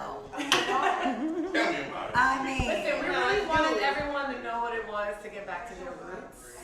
So this should fucking accomplish. With us all this time. We didn't need a physical. I know. Okay. You guys want to do battle Quick, stations? yeah. You guys want to do battle stations? Let's do it. All right. Come on, ready? Yes. Okay, Armstrong, which way? I'll be here. Hell, I want to hear about this, homie. I said forget about it, cuz. Y'all gonna learn Chinese. Hey, battle stations. Got it. Yes. Oh. That's what I call in this steam.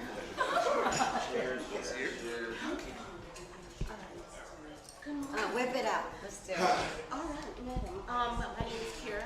I am just one piece of the 5 pieces of Blerds EyeView. Okay. I also go by Lady Mandalore. Lady Mandalore. Yes, ma'am. Always. This is the way. My fearless leader needs to take off. I'm so sorry. Number 1. Chris. Number 1. Keeps that thing. Chris Fury. I'm the man on the wall, the creator of Blerds EyeView. Thank you, everybody. This is my team. This has been a ride for all of us. Let's get into it. Let's get into it. We know about your extensive voice collection. Yes, over 500 voices. 500 voices. Huge A lot of flex. people. A lot of people don't talk about the impact you have from a different world as Winifred Brooks. Yes. There was recently an IG post through the Hillman Files. Shout out to the Hillman Files. Shout out to the Hillman Files. And they mentioned if they did a revival of the show, where would all the characters be? And of course, they would be in these great positions, you being the director of the law division of Hillman. Maybe. Maybe. So your impact on Different World, it shows your affection for the cast and everything that Debbie Allen and the entire crew brought to them. Unbelievable. What does it do for you knowing that it had that kind of impact? Oh, and it blows my mind. I mean, I have people come up to me every day, no exaggeration, no hyperbole. Every day someone says, I went to an HBCU because of you. And that, I mean, what do you think? I mean, just imagine the impact of just having the awareness that you're responsible for expanding minds and evolving people. This is the highest honor. And also just that I was on a show that brought back so many incredible old actors and great legends and icons that I was able to work alongside Roscoe Lee Brown and Lena Horne and Josephine Bermise and the list, Richard Roundtree, the list goes on. So to be around people of that caliber was inspiring and life-altering. To be on a show that was show-run by a black woman, Susan Fales, directed by a black woman, Debbie Allen, and starring a black woman, Jasmine Guy. I mean, come on. Turns on your high beams.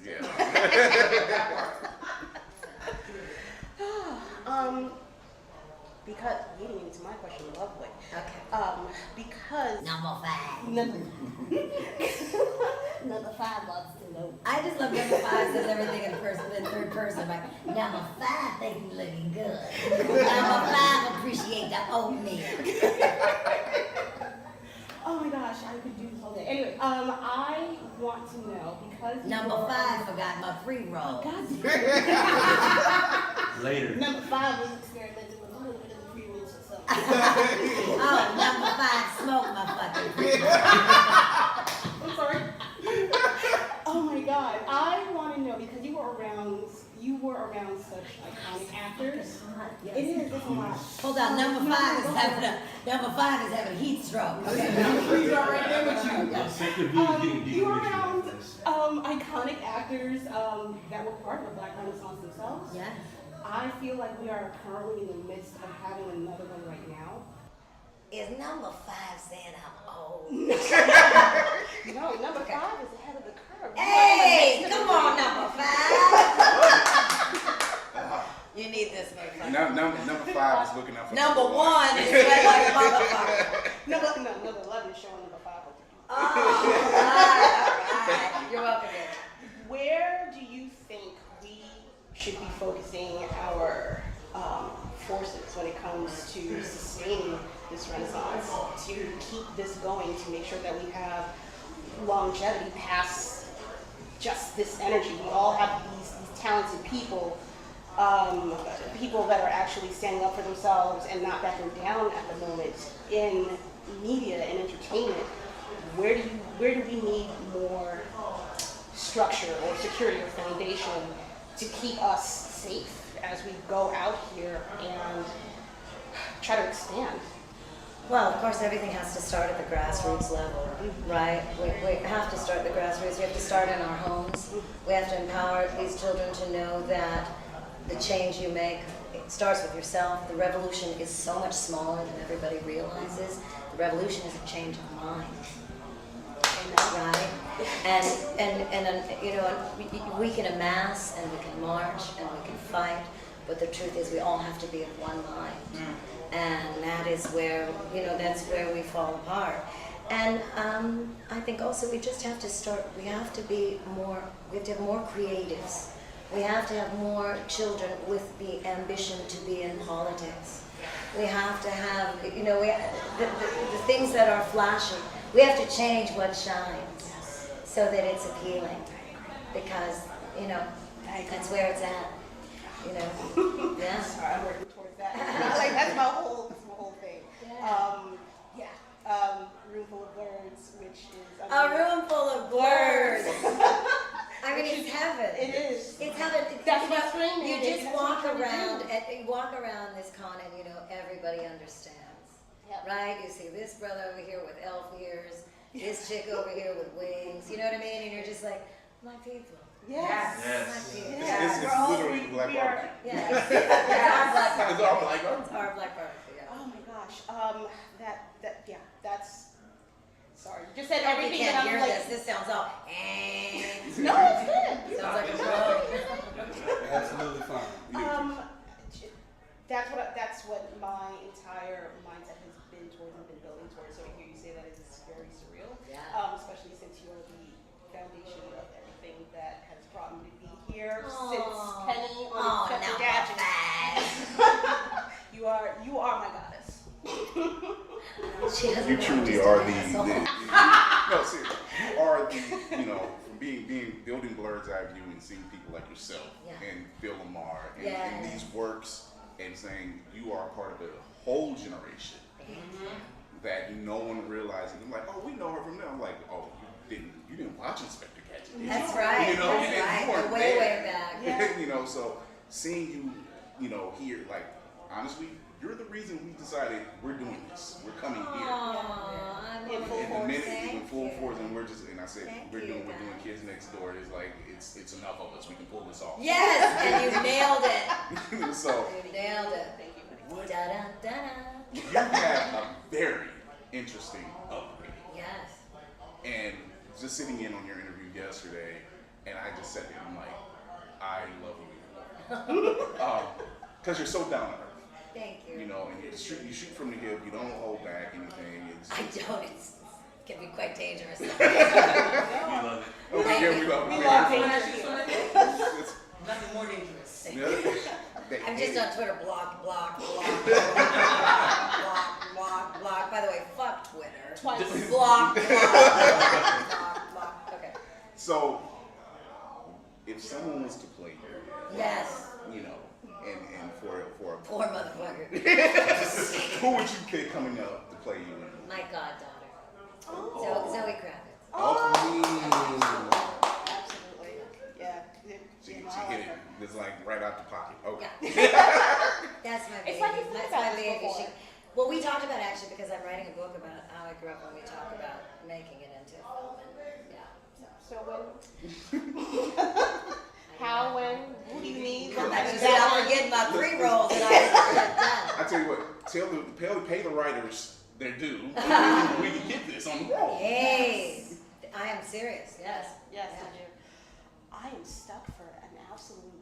I'm gobsmacked. I'm really stuck. I love it. I got her shook.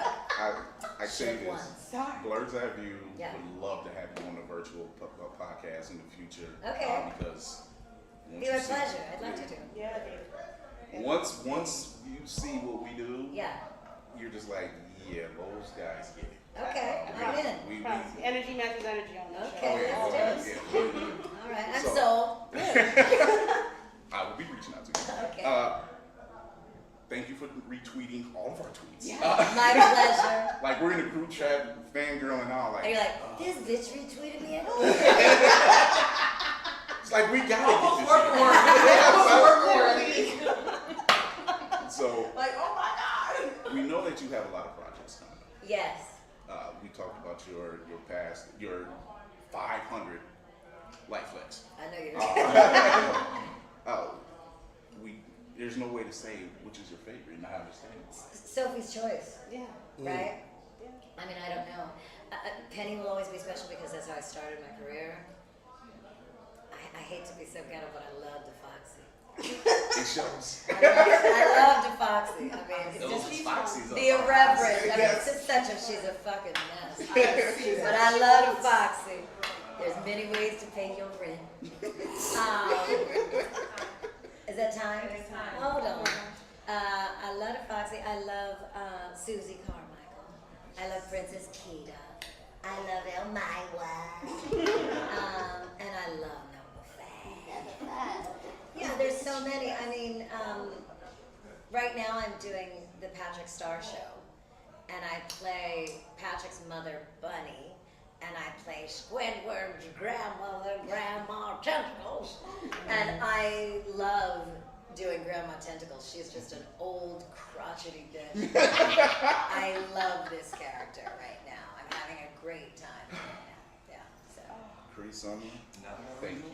Thank you. For helping us realize our dreams. Thank you. God bless the freaks. Yes. Yes. Chris Fury with Blerd's EyeView and room full of Blerds and the rest of the squad. We will catch you really soon. Chow From mein, BlerDCon. motherfucker. Yeah.